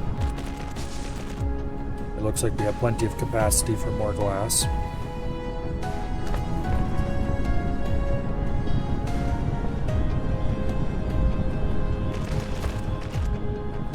More prisms, I mean.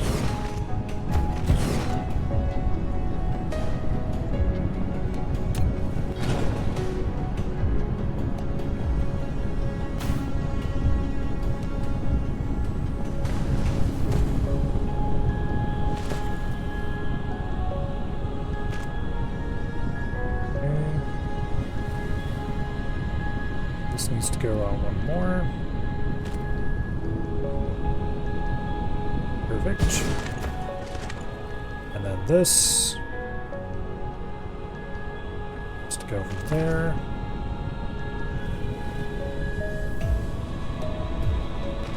I think that's right. No. 1 more on both of those.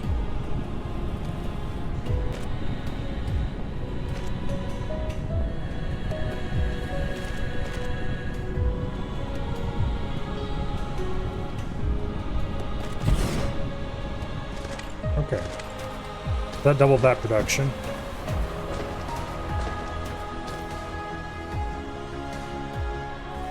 So that should indirectly increase production of solar sails.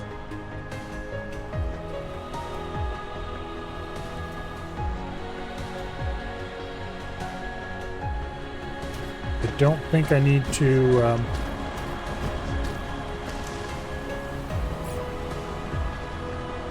okay, solar sail production 1 every 4 seconds to produce 2 sails. These are being produced 4 every 3.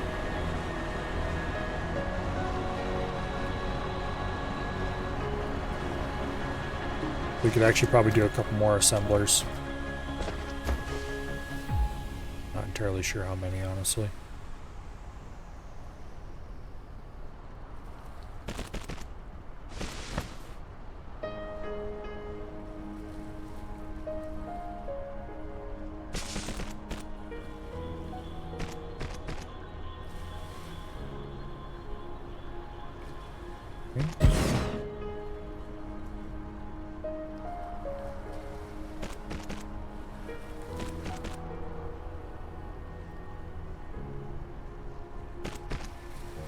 Damn it, I went 1, 2, no, I did it exactly right, but I didn't go far enough on that. Okay. That's probably plenty. That might even be too much, but I guess we'll find out eventually. In any case, solar sail production has gone up, which means I probably need to build more guns as well. That's future Milo's problem.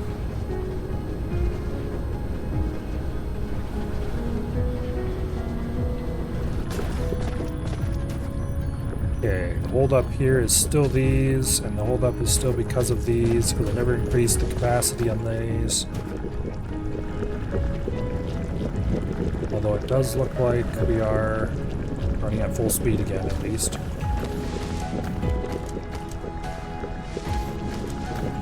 Could go ahead and extend all these out, add another set. Correctly, the problem last time was oil, and that is still kind of the problem this time. I think we can probably add 1 more pair, and it won't immediately break down.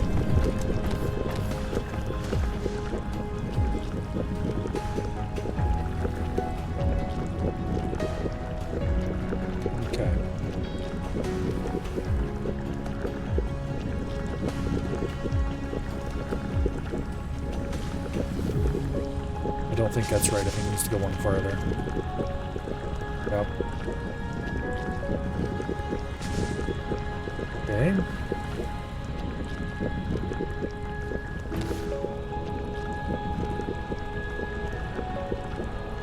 Well, this needs to go significantly past that.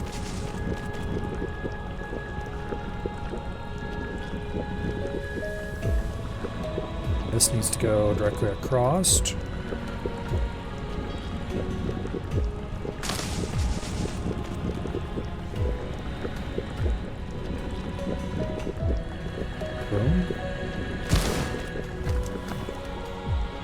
This needs to go ahead 2. Ooh, that's actually the right length. Right off the bat. Somewhat surprising.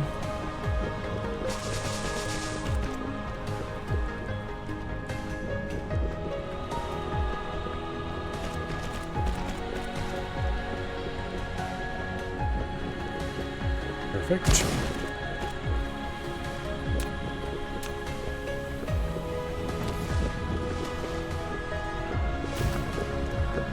Okay.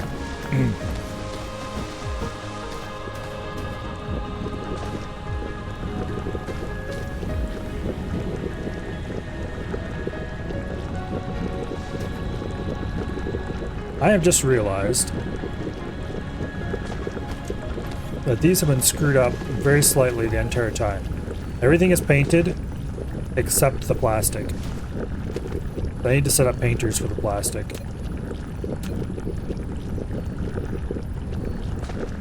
which is no problem. It's not like we don't have the materials. It's just that it needs to get done.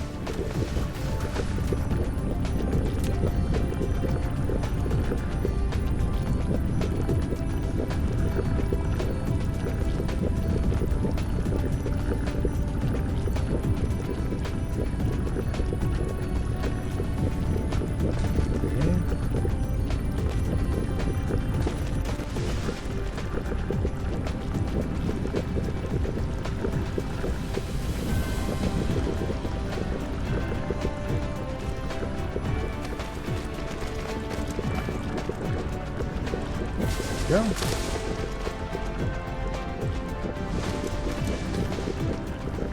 That should increase production slightly at least. I need to get around to making the next level of this stuff and stop distributing green everywhere.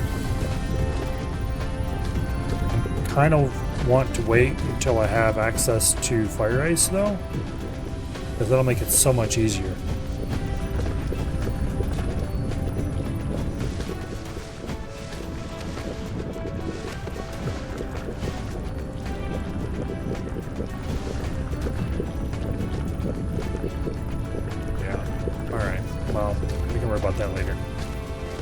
For now,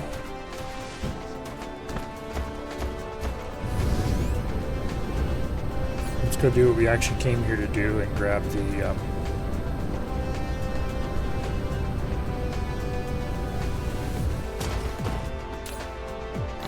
what, 200 of these.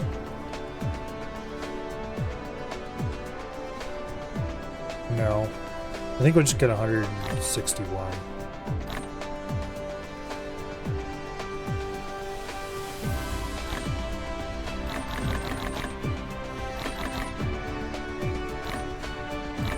There we go. 161. I won't bother doing any land filling or anything like that.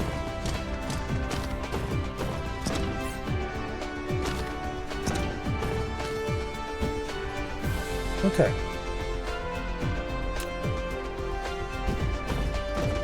The next thing I need to take along with me is an interstellar logistics station. And for that, we need 20 of something I already have in my inventory and 40 of something that I do not. But we can get over here. But I think I've been shipping it in. No, I haven't. I could ship it in, or I could just fly to the planet where it's made and pick it up.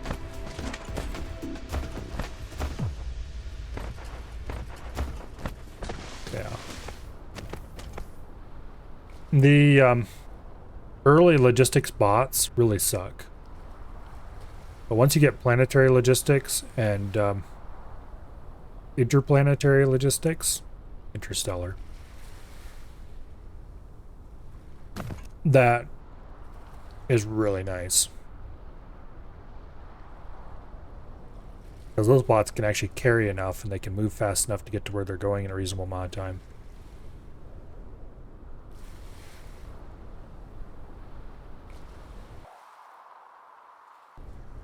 Alright. Let's...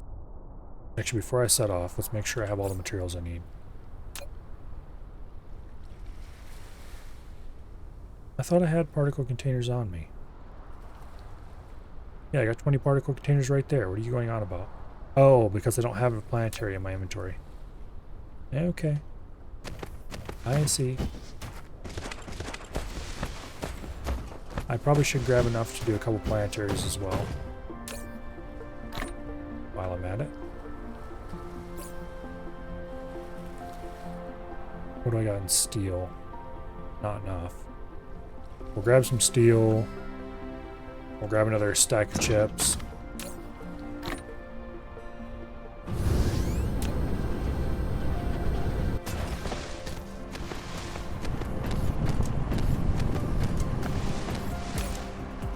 I should automate these soon-ish, because they're really important.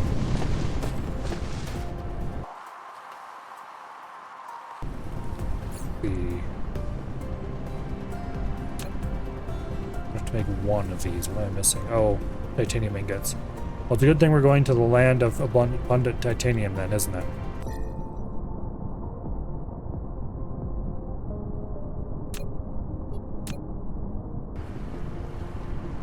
Okay.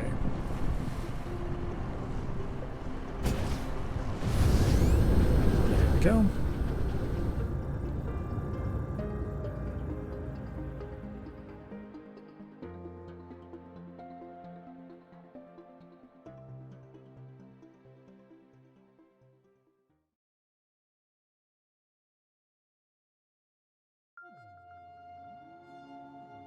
We're going straight to the lava planet, where we have a reasonable titanium smelter set up. And a kind of janky, couple other tiny little factories that are sufficient onto my current needs.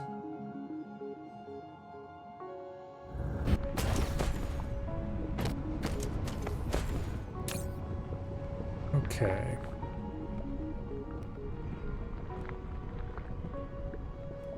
Let's grab about, that many. Here, you go back in there. And then, let's see.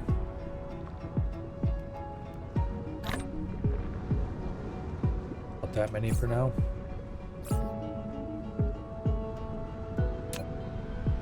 Produce one interstellar.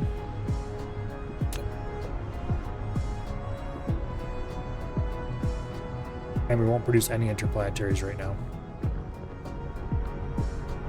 We will produce a few logistics vessels. What am I missing? Probably chips. No, I got plenty of chips. I don't have enough titanium alloy, that's what it is. It's 20 per each. I need... what is it? 100?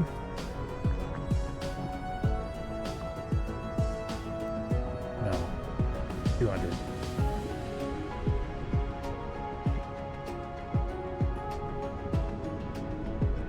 Boom.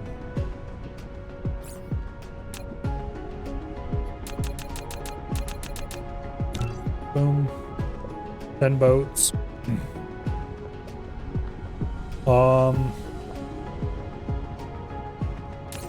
And I should grab a few logistics drones, but I can just have them delivered, so I don't really need to.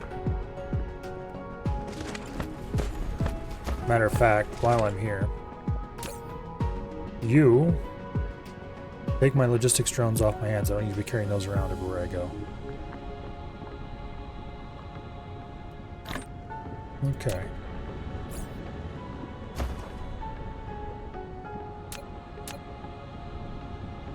I can produce 3 of these.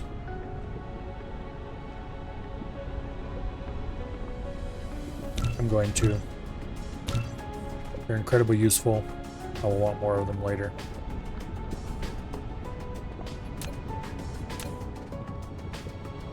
Okay. So that's the whole reason we came here. Go stop by my little charger here.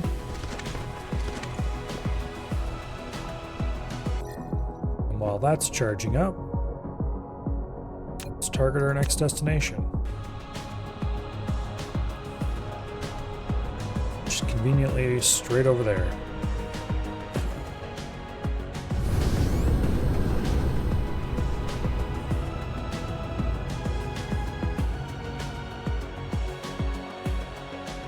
Go.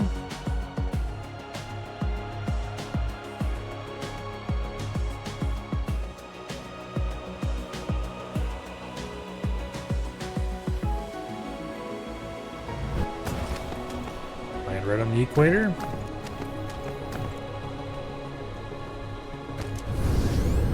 And head for this pole. And let the robots get to work. Although I'm going to run out of power pretty quickly this way, so let's set up a charger before they get too excited.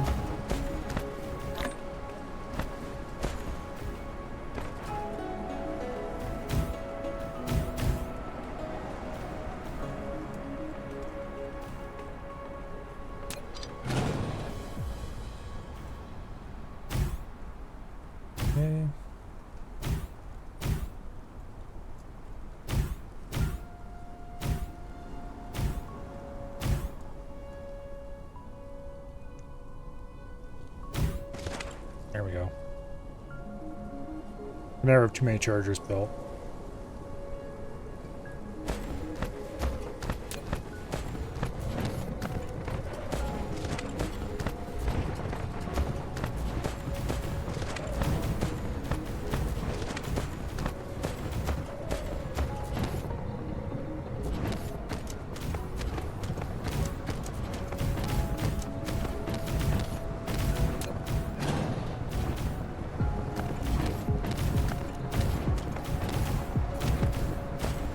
Got a pretty reasonable amount of power here. So this place is going to be the chip production central, basically.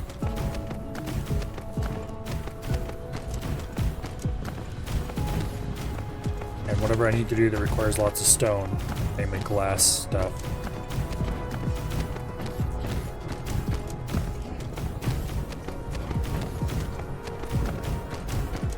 So if we can get graphene delivered here, this would probably be a good place to build solar sails as well.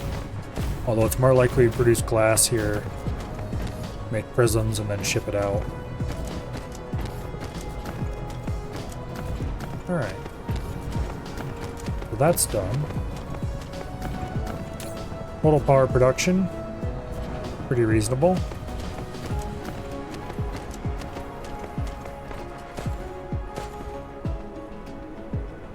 Now, I do need to go.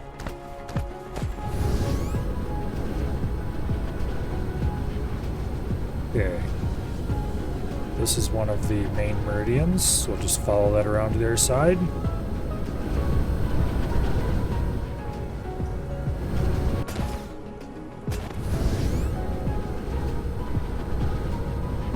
And indeed. Okay, we'll run the last power spine.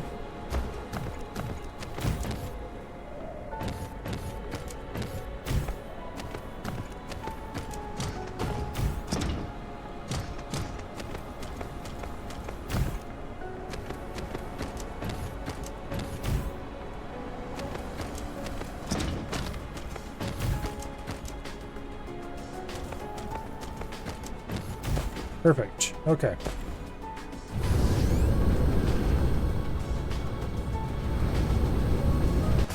I have decided that right here is a terrible place to set up. What about the other side of the planet? Oh yeah, that's way better. Okay.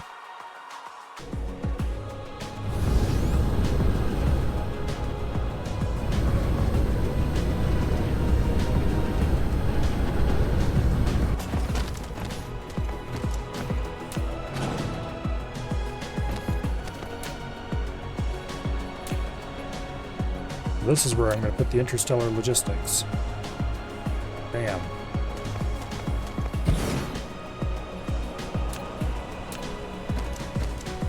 And then, somewhat annoyingly,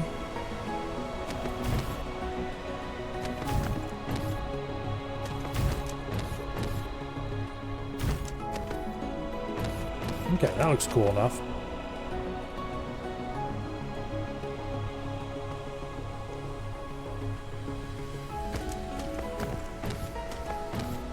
Now, we've got copper, we've got silicon, there's some iron that's not too insanely far away.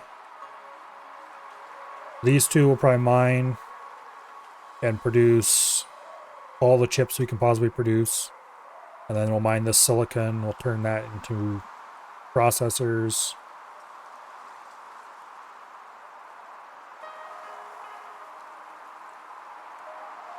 That is the biggest weakness of this planet. There's really not enough iron. In fact, are there only 2 iron veins? It says there's over 1 million iron. And it looks like, yeah, there are only 2 iron veins. Okay. So it's a good thing the bigger iron vein is in the more convenient location as far as my needs are. There's plenty of stone, which we'll mostly use for glass. We could ship iron in. However, that seems dumb. Okay. The circuit boards are actually more iron than copper. It might be worth it producing circuit boards on the it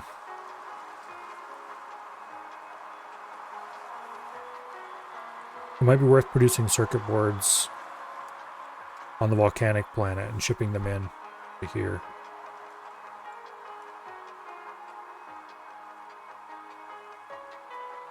Or, alternatively, it would be just as much work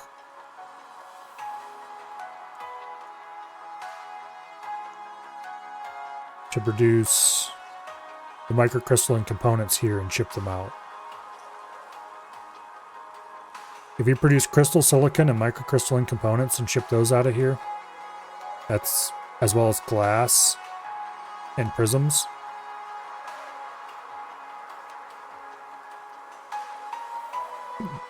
Titanium glass annoyingly requires water, which means we're going to want to assemble that on the water planet. Probably, so I don't have to ship the water around. No matter what, I'm going to have to ship 2 of the products for titanium glass to some place to get assembled.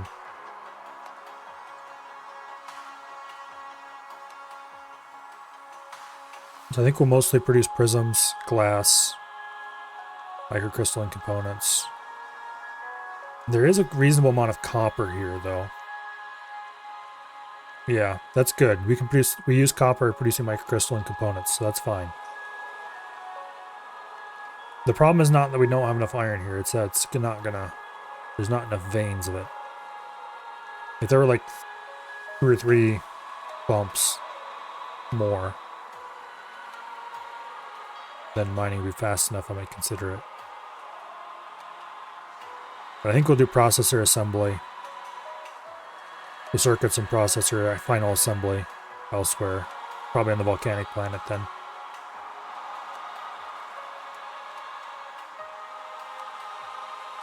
Okay.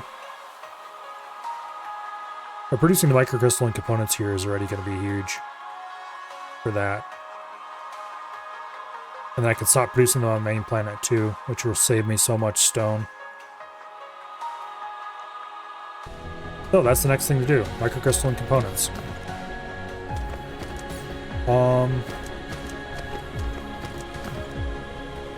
Simple 1:2 ratio. Takes 2 seconds to produce. So we need, for every 1 unit of high purity silicon, we need half a unit of copper. Although it looks like because of the high purity silicon takes 2 seconds to produce, it's actually going to work out to being 4 silicon smelters for every 1 copper.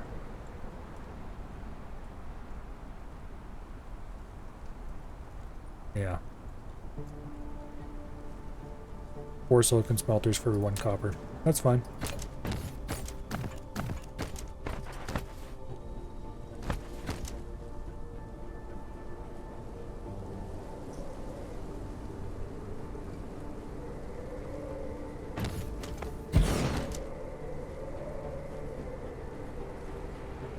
This one's gonna be somewhat awkward to mine.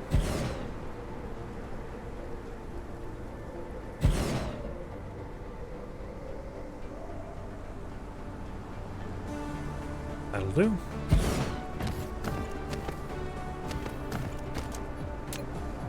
I don't really like the way mining works in this game.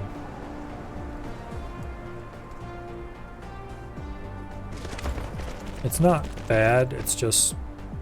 But why though?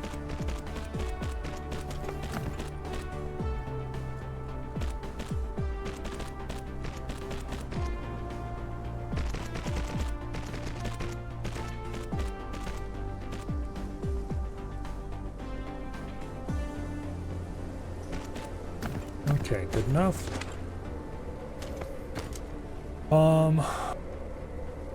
I assume this is probably going to output a full belt. I could probably calculate it out, but I'm not going to bother. I'm just going to assume it outputs a full belt.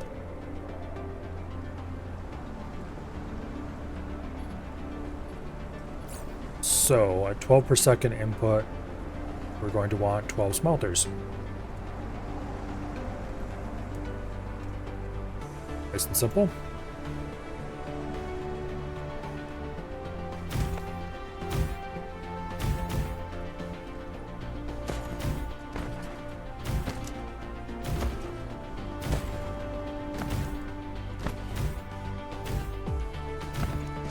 Okay.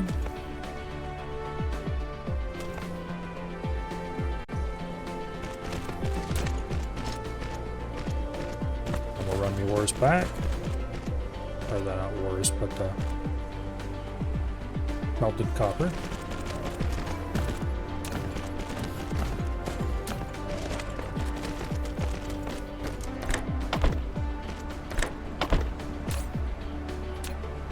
You are making copper.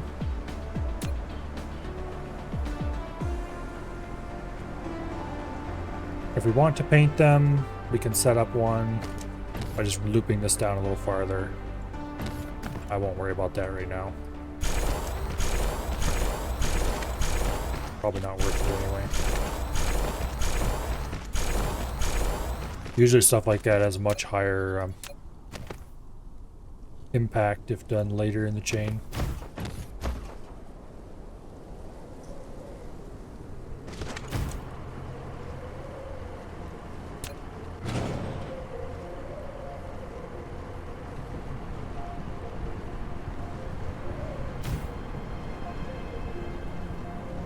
Well, let's put that there.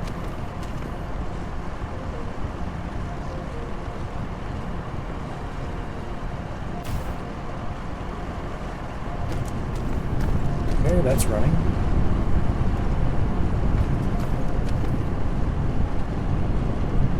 It does indeed look like we're getting a full belt and then a little bit more. Perfect.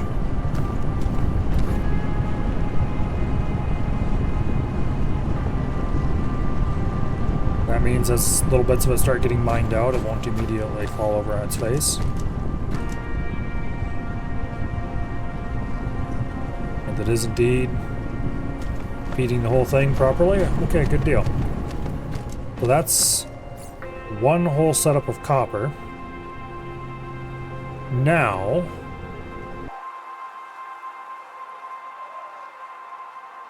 if we mine these 3 silicon and this silicon, that'll get us 4 full belts of silicon. Yeah, we build a mine around each of these, complete with a full belt in, full belt out. Or, full belt in, however much you get out. Actually, that might not even be right. Because these consume 2 ores per. That would get. No? We could do a half belt in, 12 smelters, half belt out.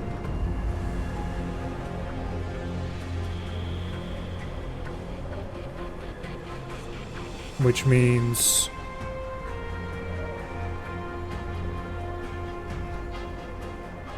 let me see. This is 2 to 1.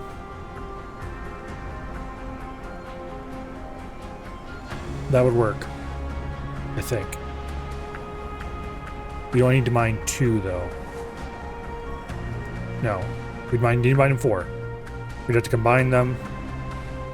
Wait. What am I thinking? You need to mine 2, combine them onto a single belt of output, 2 belts of input, 1 belt of output.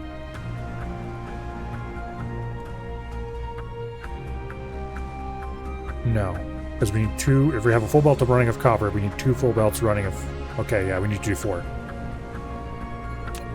I almost talked myself out of being correct. We need to mine 4 silicon veins, and do 4 full belt to half belt smelters that then combine to 2 belts. Then we run 3 belts somewhere and build a factory that consumes the entire belts and outputs 1 full belt of processors, or 1 full belt of microcrystalline components, 12 a second. that we then load straight into the interstellar logistics station to be shipped out. Hopefully this thing can handle the throughput. Because it's going to be getting a lot of stuff.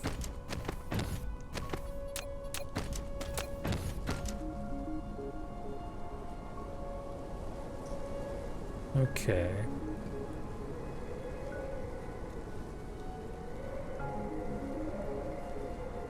That goes there. Goes there.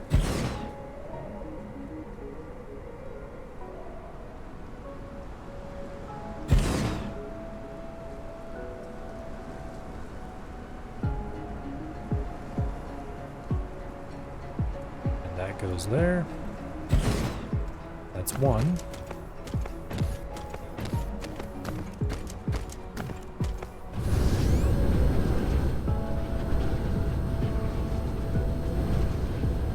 These three all need to be mined.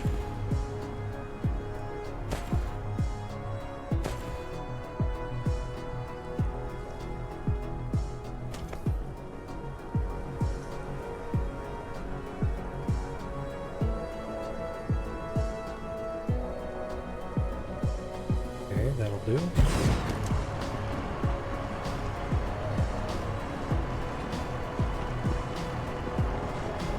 That'll do.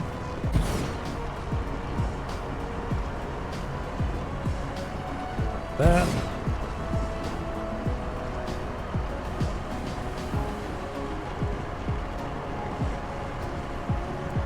That.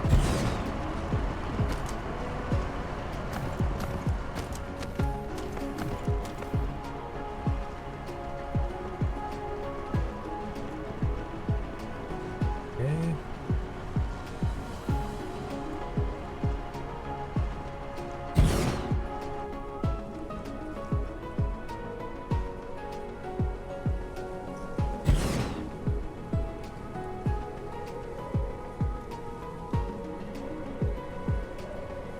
This one.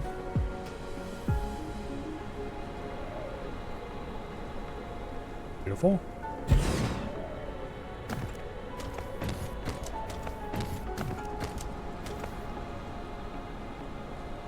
Bit inconvenient, but it'll have to do.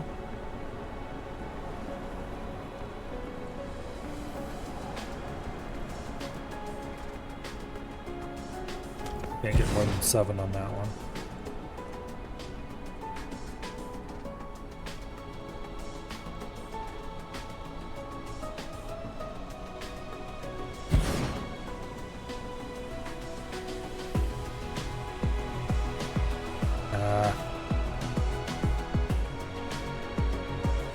Oh, that'll work.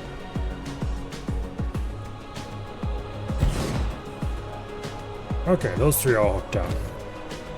Each of these 4 miners needs to fill its own belt. And I just realized I am out of belts. Almost.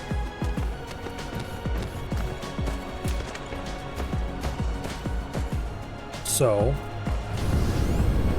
I have not built a charger over here yet. I really should.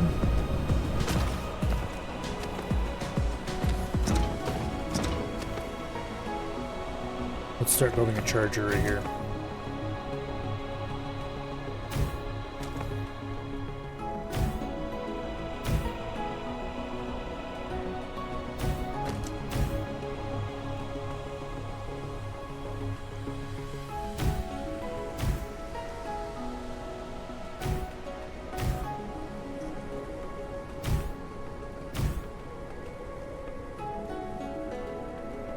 It's too far away, can't reach it. Alright, now we need to go back to the main base and pick up belts.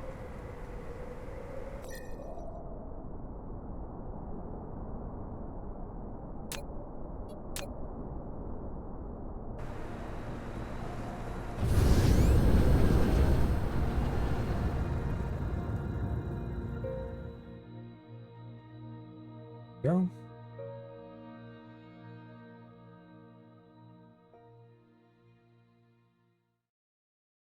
Max speed.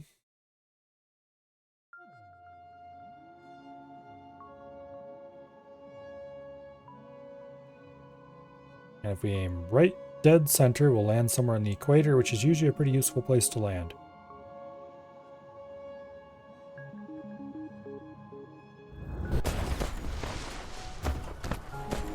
And in this case, we've landed about as far away from anything civilized as it's possible to land and still land on the equator.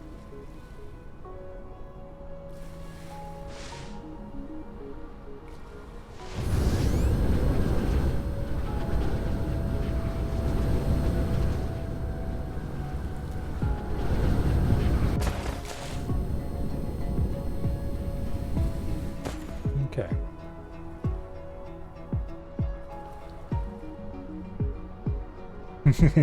Running into a planet at a noble percentage of C, just walks it off and have a second? Yeah, don't worry about it. We're really tough.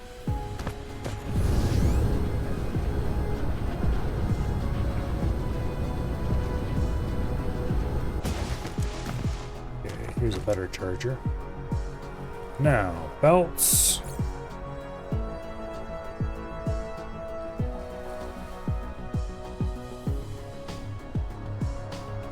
Looks like we're still great on sorters. We just need to grab a bunch of belts.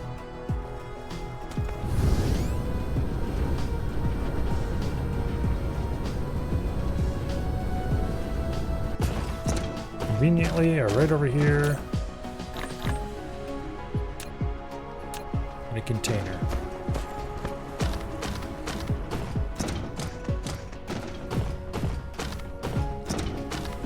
I should go check on some of these smaller factories and see how they're doing.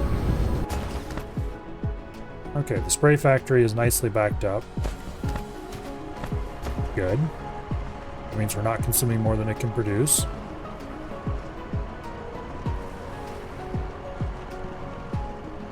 That's very good indeed, because this is supplying all the spray for the entire factory. Admittedly, the only places that really make use of it are the chemical areas.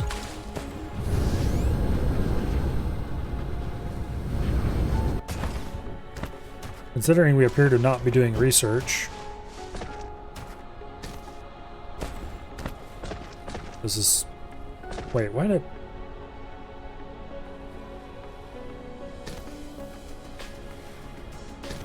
This does not go here. It goes over here.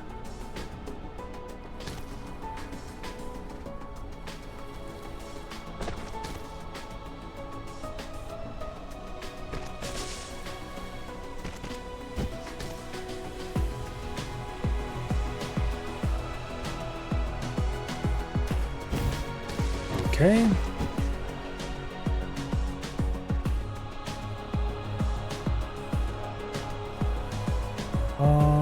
We'll just run a second belt out.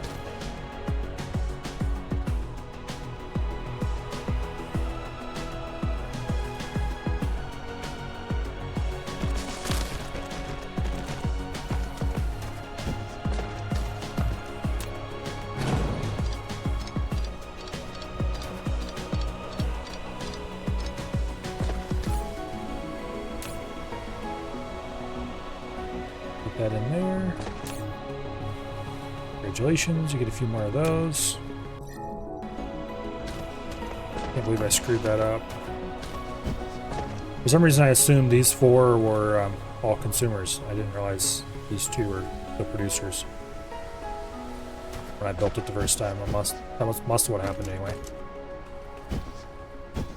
Alright, well, that's fixed now.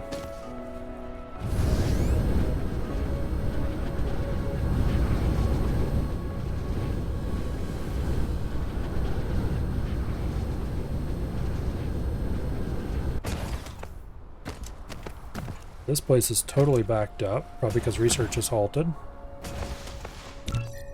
Are there any researches I can do? No. No. Yes.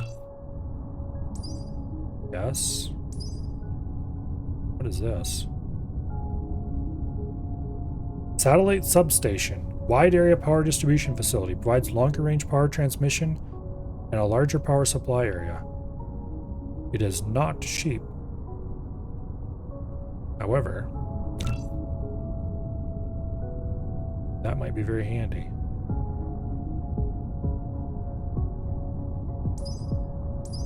Okay, I think everything from here on requires purple. What? Oh, wait.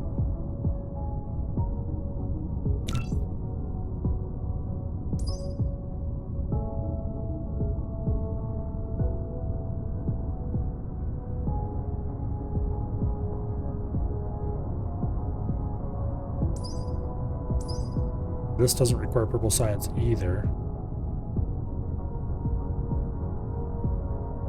But it won't let me queue it. And I'm not sure where this arrow goes. Not terribly clear. Probably goes through quantum chip. Considering it uses quantum chips.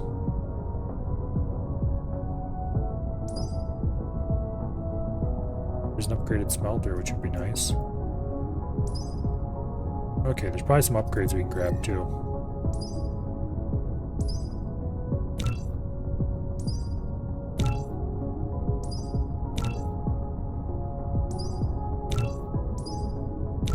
A few here and there. Mecha Core is the one I really want, but unfortunately that's purple science, so we don't have that yet. Won't be far off though. We should probably get this at some point as well as this. And that. How did I not grab that before? Or because I forgot to check it. This I don't care about too much. Well, I'd make some things faster, so it's probably good. Distribution range. For the logistic bot. AKA the ones that suck.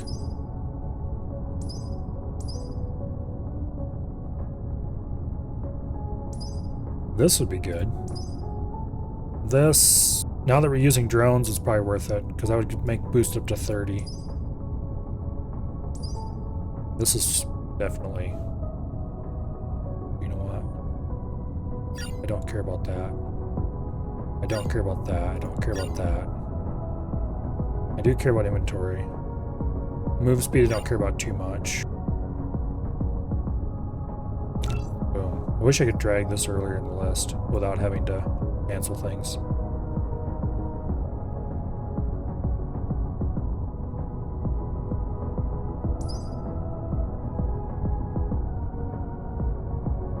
Okay. Solar cell life is probably, and ray transmission efficiency are probably going to do more for my power than anything else will right now.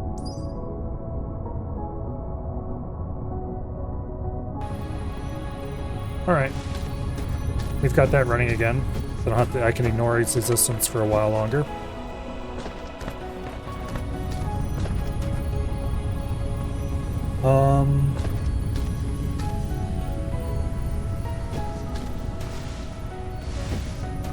Let's check these to make sure none of them broke again. These have an annoying tendency to break by running out of hydrogen if they're not completely backed up on oil. But it looks like they're all backed up sufficiently that they're not going to break, so we're probably good. Still, I'm going to keep an eye on them. You never know when they'll find some new novel way to break. This disaster zone looks like it's working okay.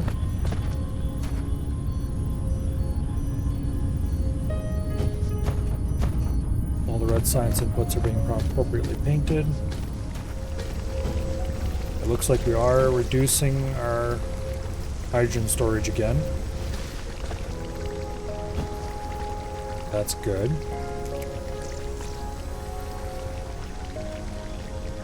Whenever we need to use this stuff, we should have a decent supply available.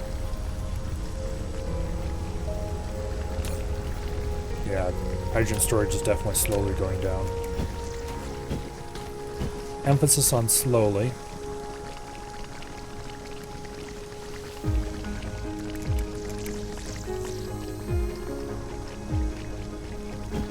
Okay. Let's go grab another 300. We'll grab another 600 belts.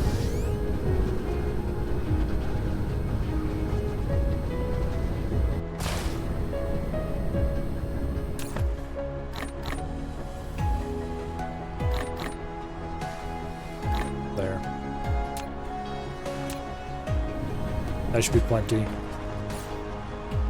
We're good on assembly machines. We should grab some wireless power towers. Have a stack will be fine.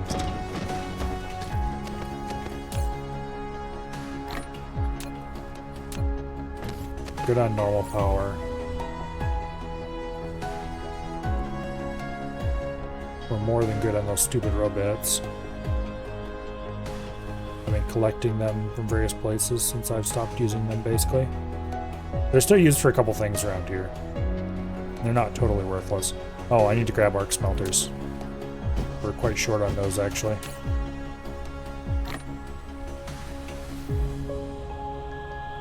Okay. We're good on mining machines.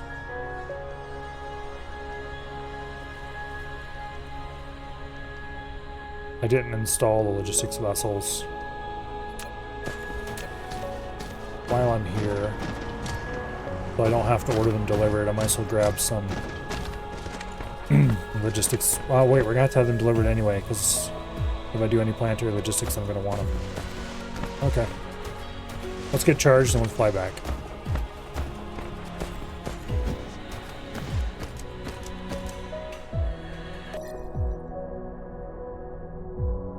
Okay, we do not need to go past the... While I'm looking for things to check on. Oh yeah, solar sails are backed up completely. Okay, I'm gonna call that good, actually. And I can worry about adding more guns at any point in the future. We've got a bunch of spaces. Actually, you know what? How much does it cost to make a gun?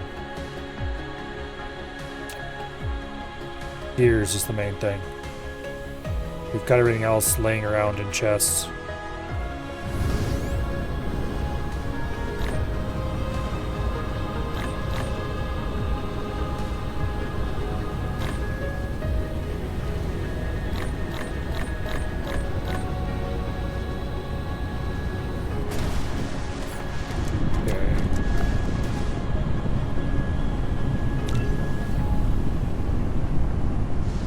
Grab a stack or two of steel.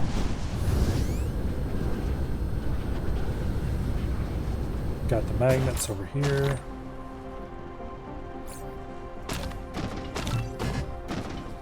And then we're back to needing more gears.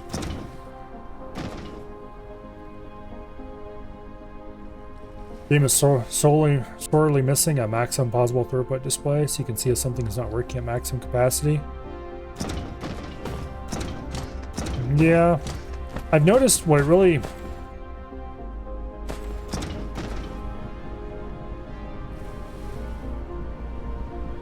A lot of things like, okay, these mining machines,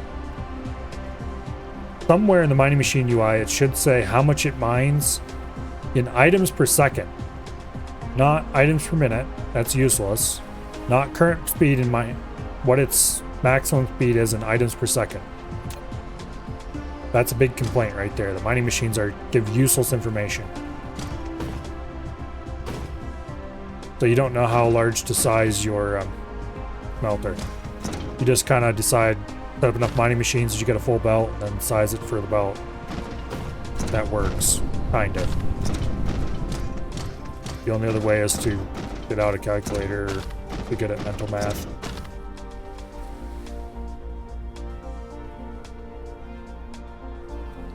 Okay, how many guns do I have right now? 5. How many more can I make? None, because I don't have the gears.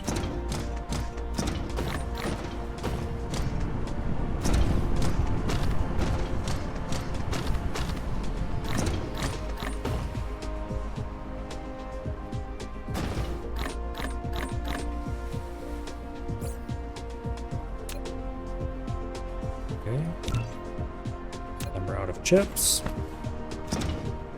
Chips are one of the few things that are still transported by the small bots. And grab a full stack. There's another 5. That's 10 more guns. It's probably enough.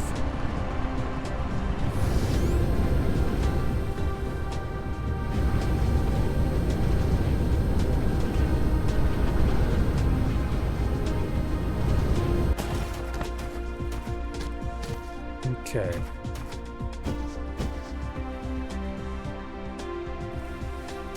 One, 2, 3, 4, 5, 6. Got room for 7 guns without laying any landfill. Did I grab landfill? No, I did not. Okay. We'll grab some landfill.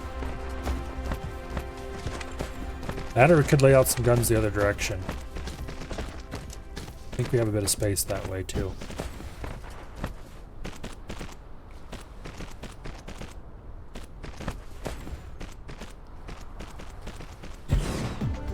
Okay, let's see. That one's orbit 2. This one's orbit 1. Orbit 2. Orbit 1. Orbit 2. Orbit 1. Orbit 2.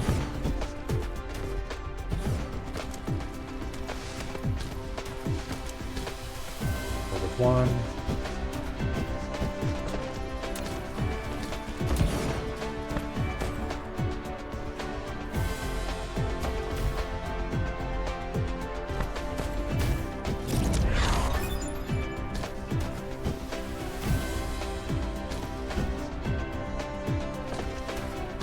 Away.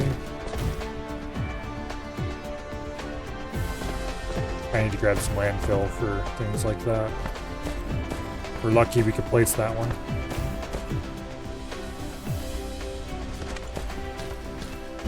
Okay. Make the final connection. And that should get 7 guns, I said. Orbit 1, orbit 2, orbit 1, orbit 2, orbit 1, orbit 2, orbit 1, orbit 2, orbit 1. Okay, good deal.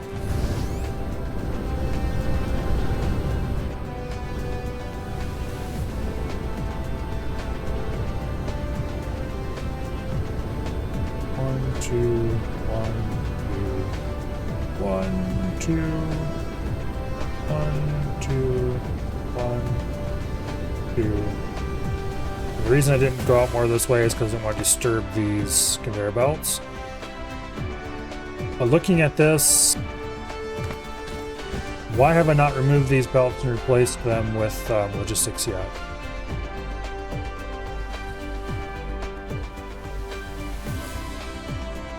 How many guns do I have left?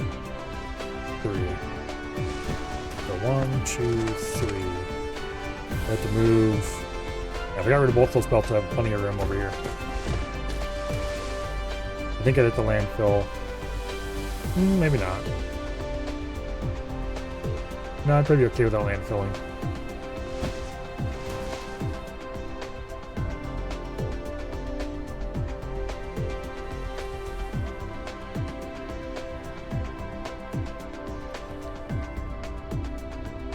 Or I could leave this as a problem for future Milo. If I build a container and put guns in it, I'm going to completely forget that they're there.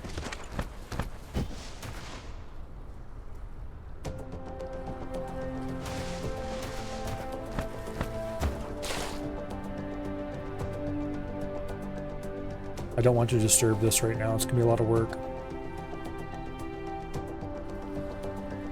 I think I'll just leave the guns in my inventory for now.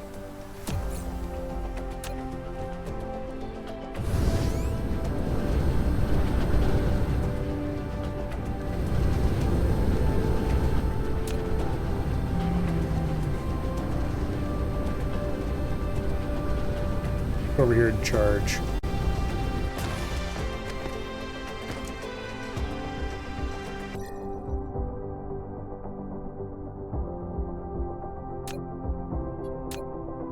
Oops, I already had it targeted.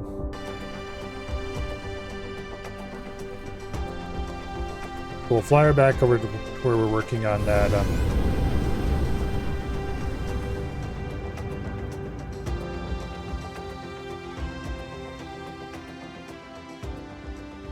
Kind of long flight.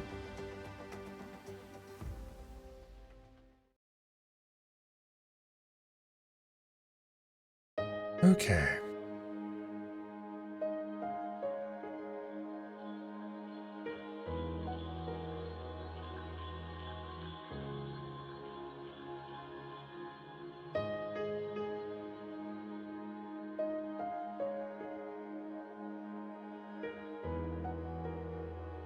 I'm really glad I finally got Assembly Machine 2.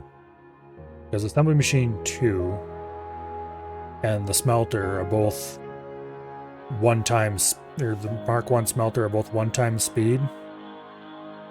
And that greatly simplifies the math. Because if you're trying to deal with something that runs at 0.75 speed and something that runs at 1x speed,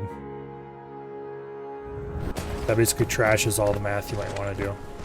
Oh, we landed right beside where I wanted to be. Heck yeah.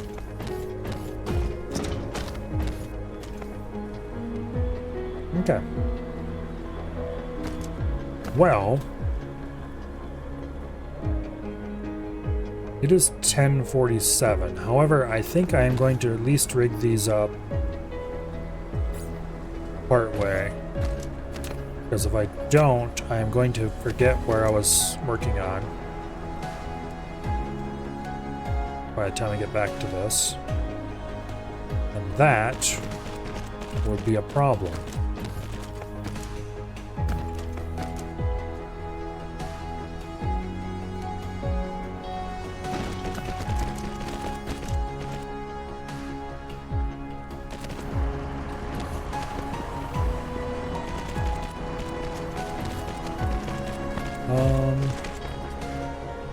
How do I want to run this?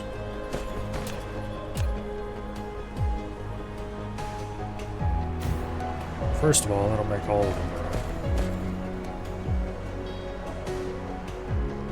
I think we'll run out that way for now. Okay, you.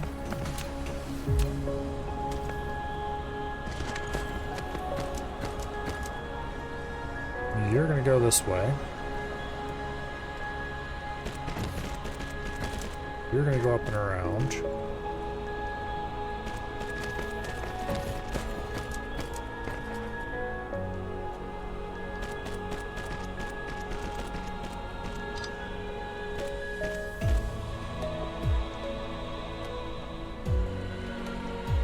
Perfect. Did I put a charger over here somewhere? No. Okay, let's build one.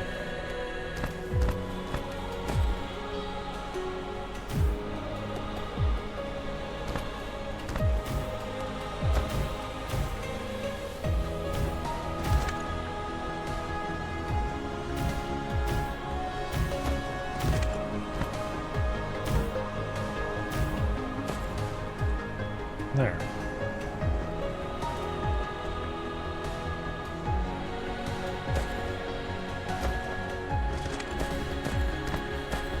Okay.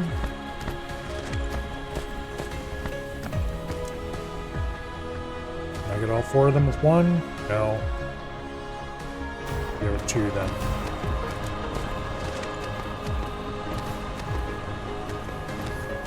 And as for which direction this is going to run, that way for now. Finally, the third one.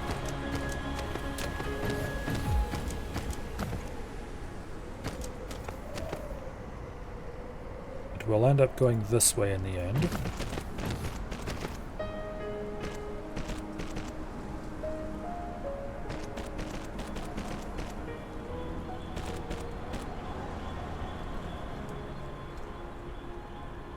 Boom.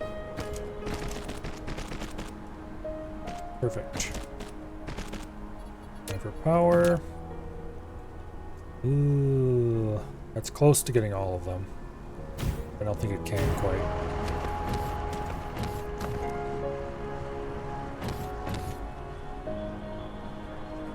Okay, now we want to run 3 lines of 12, did I say it was going to be? These take 2 seconds to cycle, but they use 2 ores each time. But yeah, I think it's going to be 12 smelters per line. However, 2 of them are going to share an output. So we'll run this one over and bring it up here as well.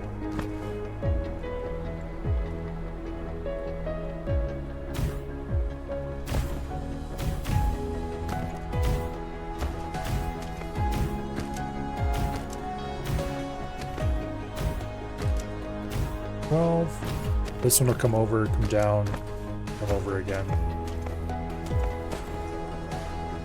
So these will share an output. There.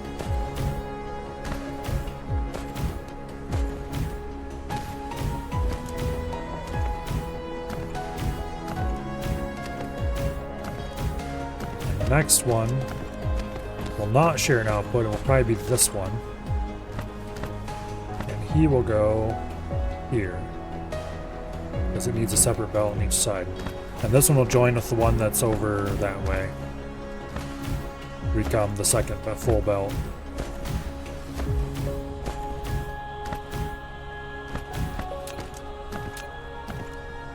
So this one will output on that side.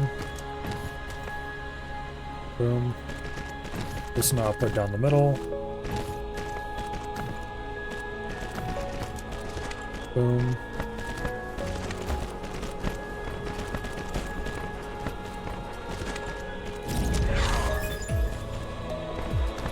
Go away, I don't care.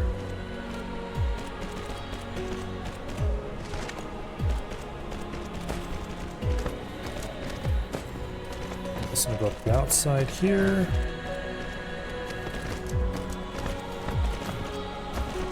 This one will go up the outside there.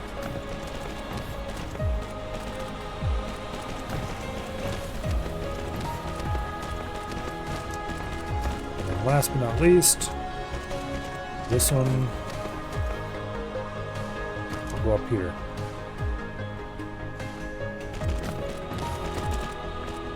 Okay, let's hook up the end ones. Boom, boom. You to there. You to there. You to there.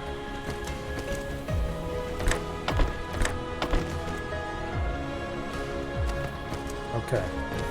And set the recipes.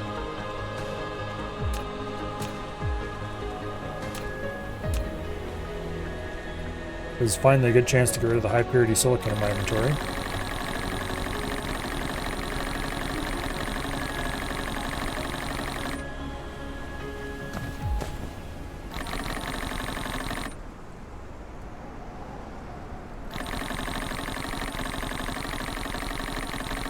All of it anyway.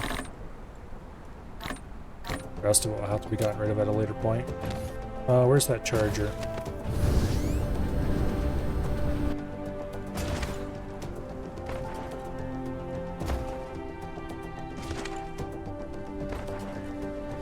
Yay, I can move.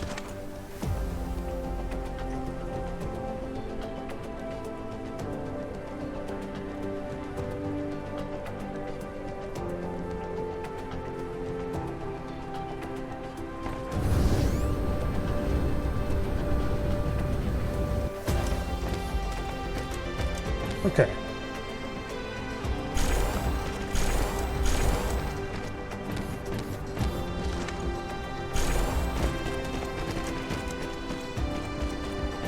I just realized this might be annoying to plug into power, but I guess we'll find out in a minute. I think as long as I put power on both sides, we should be good. If I do it every third,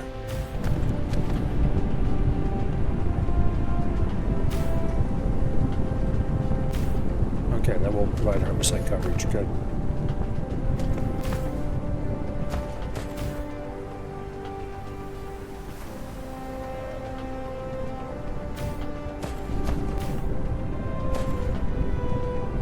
just go ahead and put one right there in the middle. Boom. Lovely. 100% coverage. 100% consumption.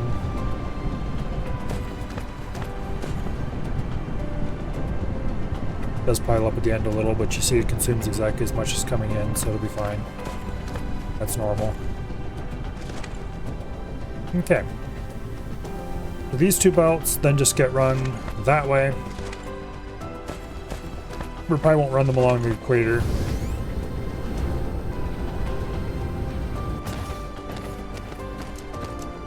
We'll build a smelter for these somewhere. Over here, probably. Run those two belts over to here. And then we will have... Actually, let's go ahead and do this now before I forget. Let's just finish this whole setup so that we have the three belts all going into the same position.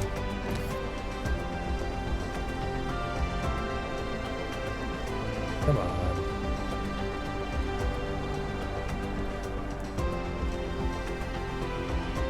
I would prefer if you went down and out like that. Whatever. Be that way.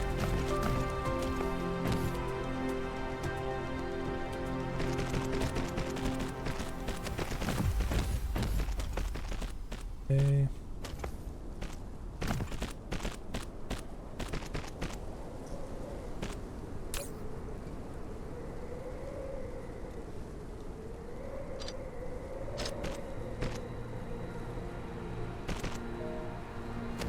Okay, now we'll just run this out this way. Like so.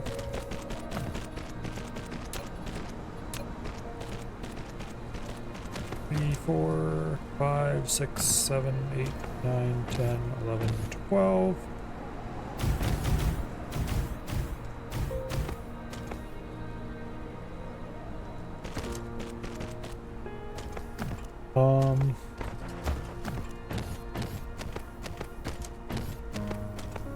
We should have run the copper line the other direction, then we could just bring it across the top here too, but I didn't think I'd run it this direction. At least not until we've reached this point. Now I realize that I want to run it this direction. Unless... Okay, here. No, we'll run it back.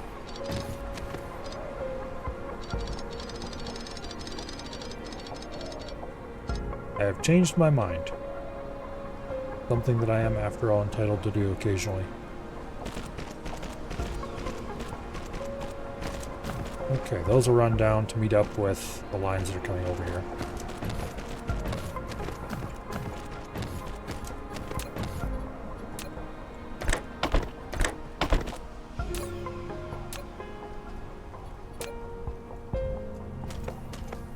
We are going to have a lot of production. Okay,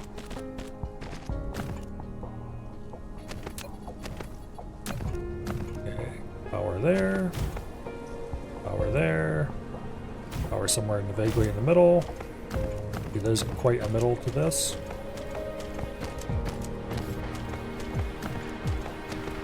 I think I want to run my outputs along this square right here.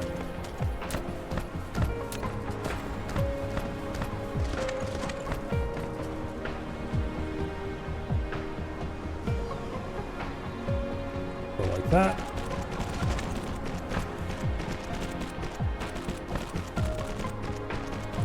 This is the one that gets combined with that one.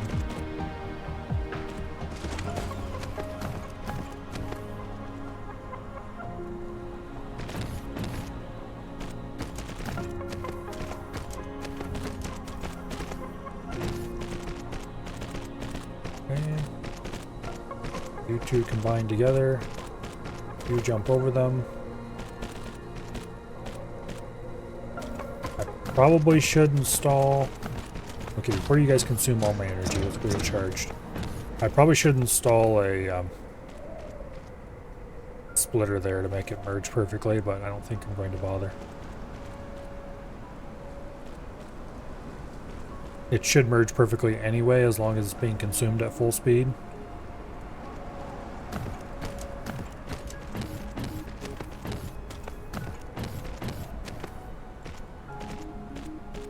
Yeah.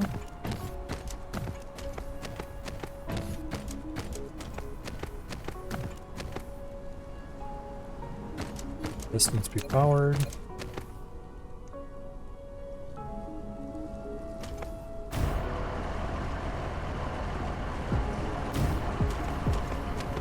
Lovely.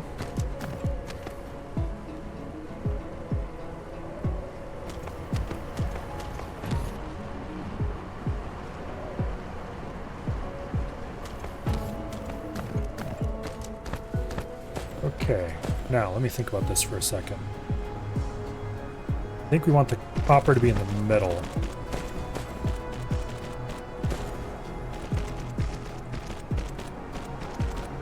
And then we'll run out that way to our eventual factory.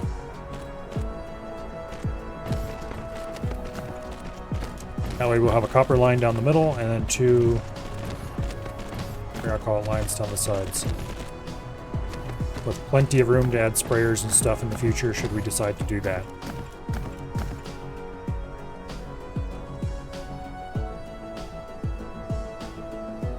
And it should, assuming we build this correctly, be ratio perfect by design. We just need to build a factory that consumes a full belt of copper and it will automatically be correct.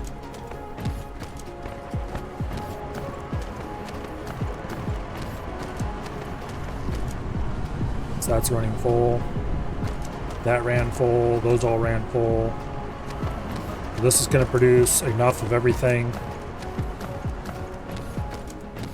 Got the perfect set of raw materials. Now, to remind myself what this is actually going to be for, I'm going to go ahead and drop machine and set its recipe microcrystalline component.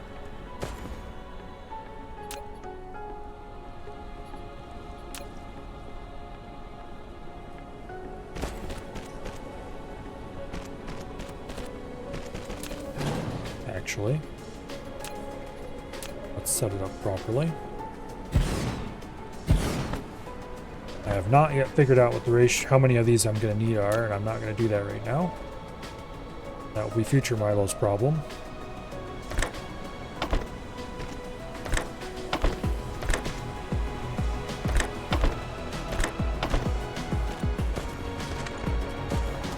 That looks nicely symmetrical. I like the way that worked out.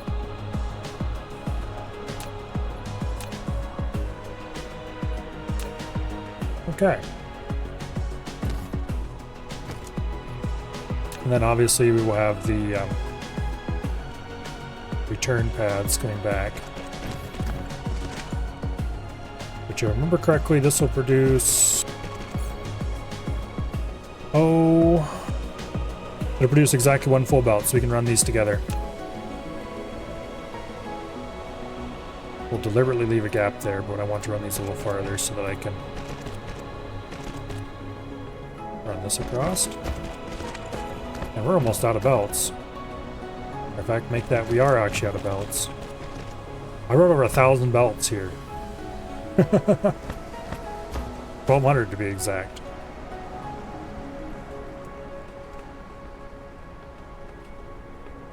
But these will then get run over to there, into there, run over into there for export. And this will get repeated.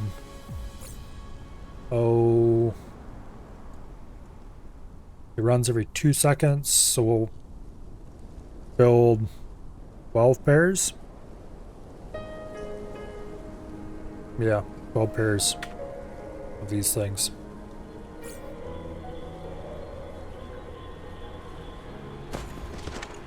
If I had the belts, I would go ahead and build them right now, but I don't.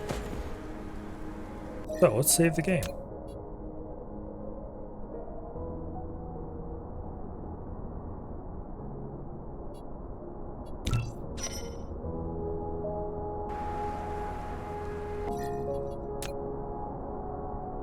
Nope. Okay, good deal. All right, that was a pretty fruitful day of factory building.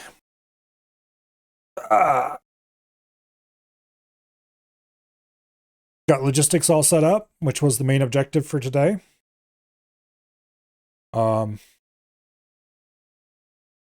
factory is still not fully set up for logistics. There are definitely some things that should be using it that aren't. But that is a problem for future Milo. And with our new silicon setup, we can ship that stuff all over the galaxy and save a whole lot of effort trying to make silicon out of stone like we've been doing.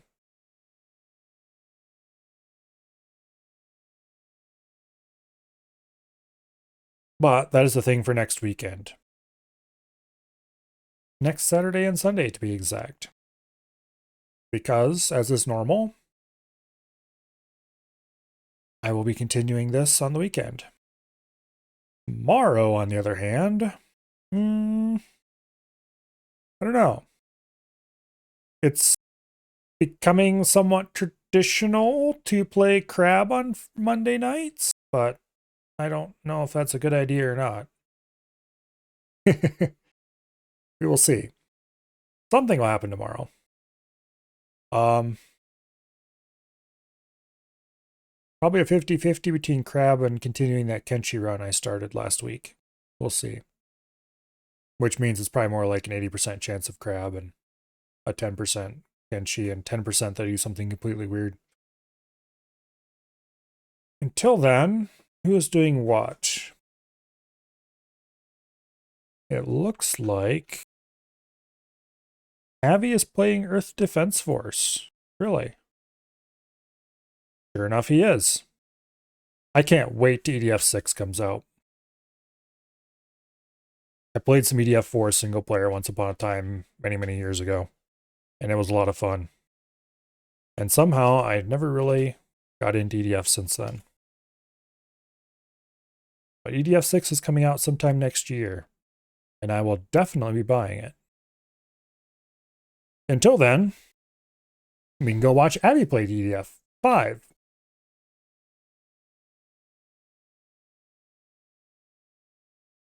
Yeah. I hope you all have an awesome night. And I will see you all later. Good night. And goodbye.